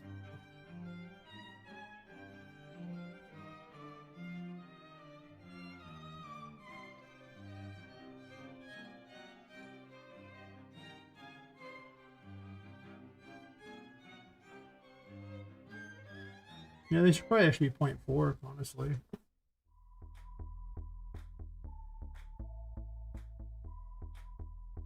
I can kind of run them into here. The Pirate City thingy. So I could technically use the other things. This is probably not the nicest wood, and this is much nicer looking wood. That's true. Like you put it next to each other and this looks like garbage. I just gotta make little platforms of everything like that. That's true. You want things above the water, basically.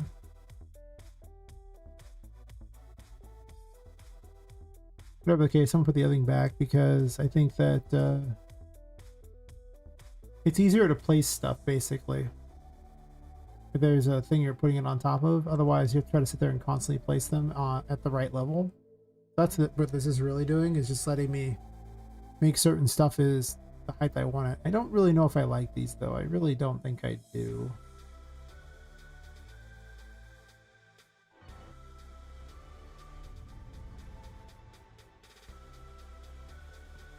It's only because when you compare it to these, like the detail on these is so much bigger.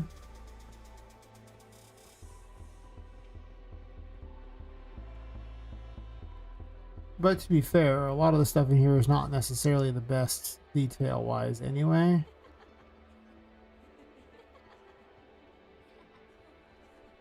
And I might just have to accept that as the problem that has to be resolved. So we just put the stuff in places where I can keep track of where it's going to be. I can make it so that there's essentially a maze for her to run around on and then a way up. Put water places stacked as a thing. This time make it flat so this way it's not hard for her to get around, because it's pretty hard for Charlotte to get around things otherwise. It's just, that's what I learned when I was doing it. It's just really hard for her to get around. Eventually I want to use these though, the splines. That's an idea. It's, well, problem with these is that they're a bunch of things. I have to change all the platform pieces. I want to do that? Maybe I do.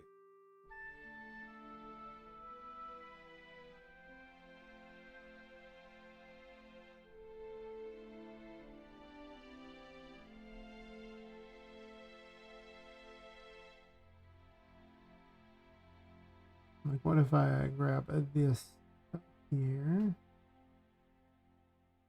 And I guess I want a second.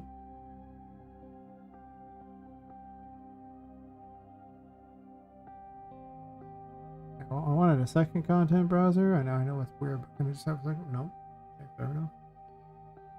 Fair enough. Uh-huh.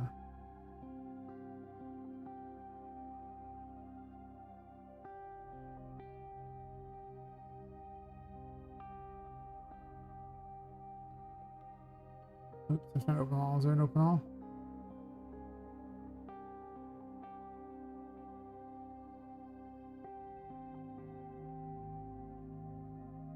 There's not.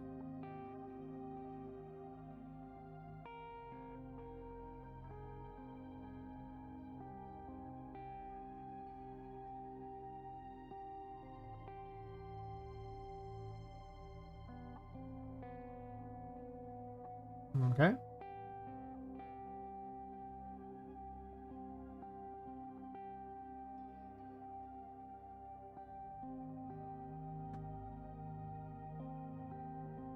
Maybe I might go the tiling ones here.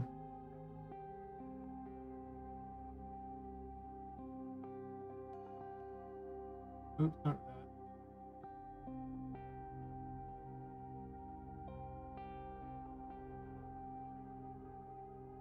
That doesn't work. So it is kind of neat. In an odd sort of way. It's actually kind of neat.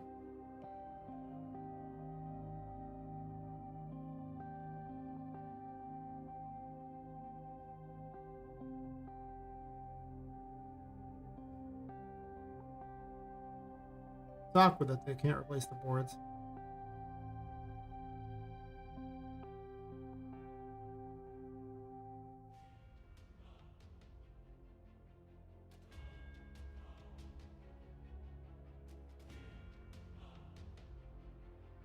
This part won't work either. Yeah, it just causes a problem.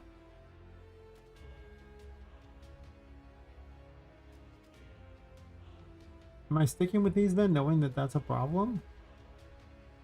Or am I just going to build a thingy that connects them and just build on top of there and then run? I'm probably just going to do that. I'm probably just going to get rid of these kind.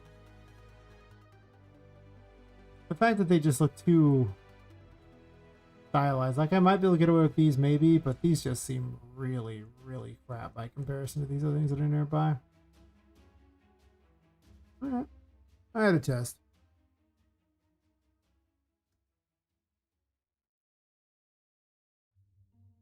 You know?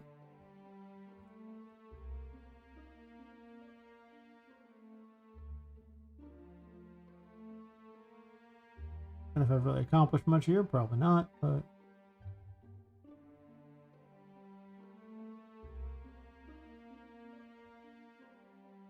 unless I just want it to look weird.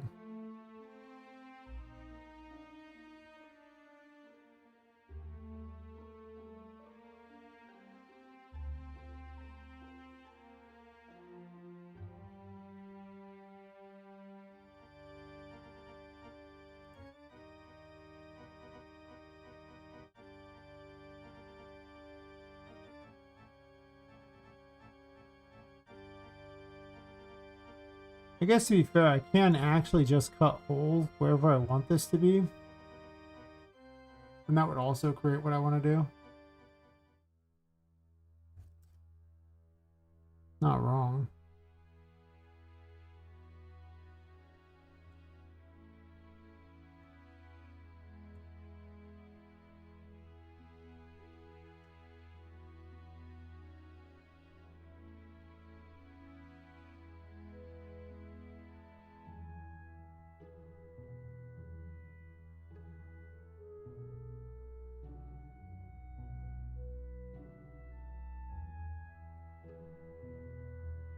That too is a brush. So is this, so I just get rid of the things like that. Might have been smarter just to place them like this and call it square. Yeah, let's just block things out first. I'll deal with the rest of this later. Let's just block things, I guess. Yeah, I'm trying to move you back.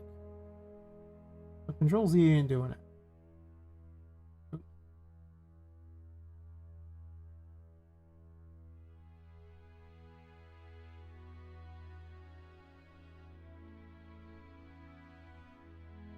And just manually move it. Huey's being stupid. Got it. It'll do that sometimes where it's just like, I ain't gonna do it. I'm like, it's on now. You just don't want to do it. Okay, fine. No one cares. Okay, Huey. I still love you, even if sometimes you're really dumb.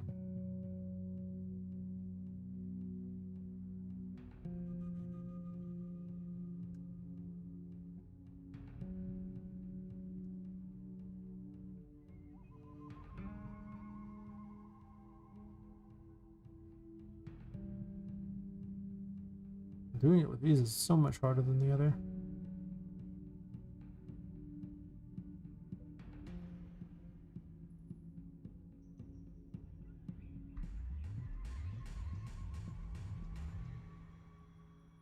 Would this even be that fun?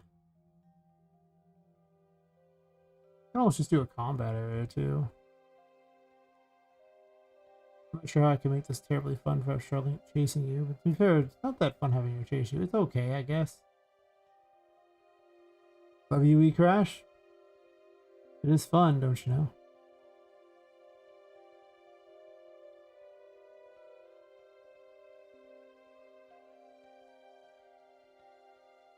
Use geo brushes.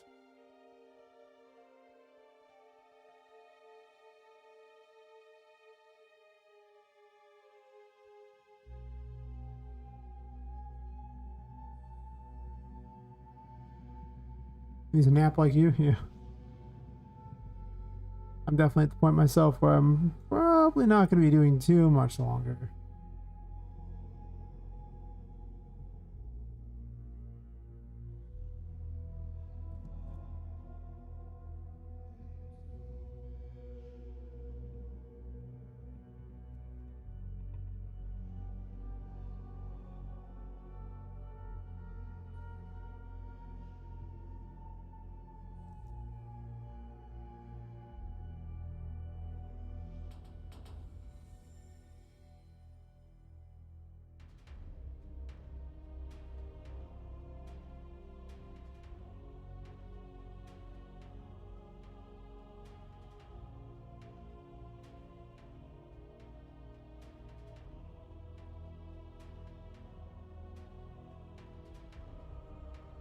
Sometimes I wait a phone call for 9 a.m. 7 hours ago. Need to answer, and then I gotta visit my parents, and that's for me. Just tea and being grumpy? That's fair. I have a meeting with someone in a little less than 7 hours, which is probably why I need to head off to sleep relatively soon so I can be up to meet him. New client, I gotta drive there too, so what'll happen is I'll probably sleep 6 hours and then... yeah.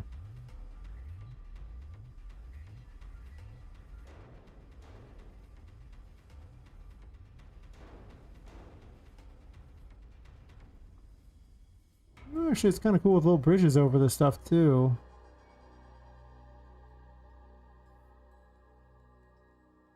And I don't have as good of an idea on this as I thought I did. Just kind of building as I go and hoping that I come up with some great idea. True.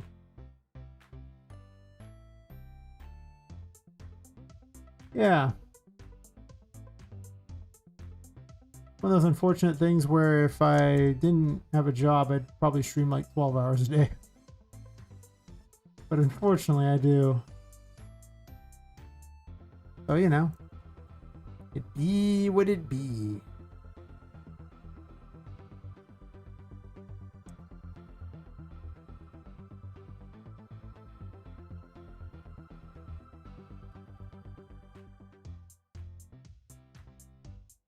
But I'm definitely might just put this wall in place and then just call it for until tomorrow. Goodness knows I will probably stream 10 hours tomorrow too. That'll be me.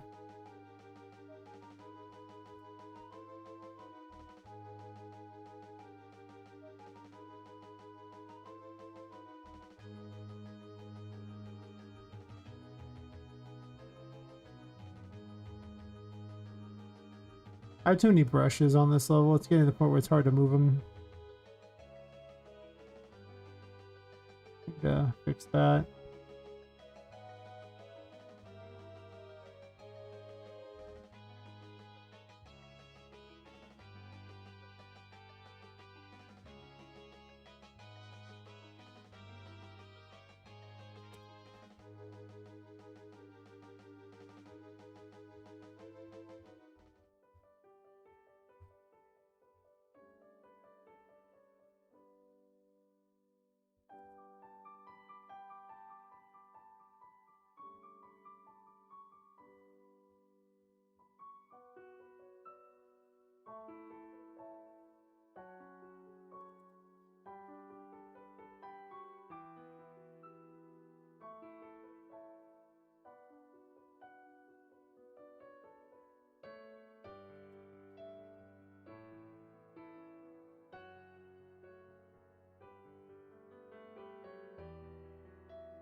Put my pirate city in here.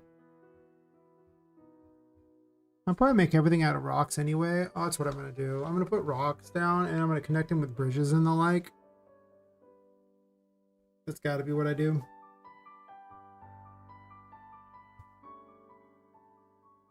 I don't know. This other method doesn't seem very great. But, eh. Also, I kind of feel like there should be a way through here to get to the thing. I don't know where I put it, though. True. Unless this area went up into here.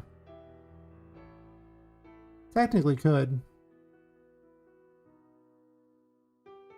Kind of weird for the secret key down there, though. This could also just be a small room, too, where it's at. It doesn't have to be anywhere crazy. I don't know. Anyway. I think I'll call it for the night, because I, like I said, have less than 7 hours before I need to meet someone, and... yeah, about that. Maybe I'll start doing something like this. Give me some time to think about what I want to do with that area. Gotta involve more water, because you know what, there's a pool below it, and the pools look really cool, so...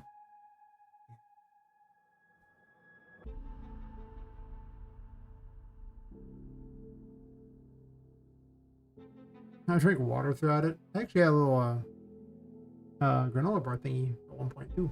I don't usually eat a lot during stream. I just don't. Probably not a good thing.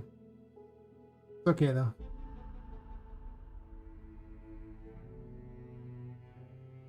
Anyway. Guess I should find someone to raid out to. And all that.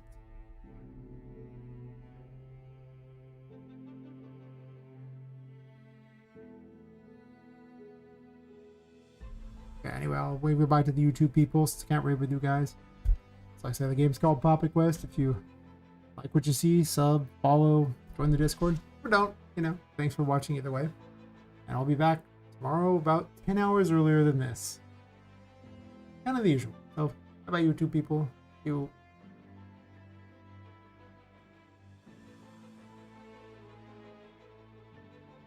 Alright, now we can read out then.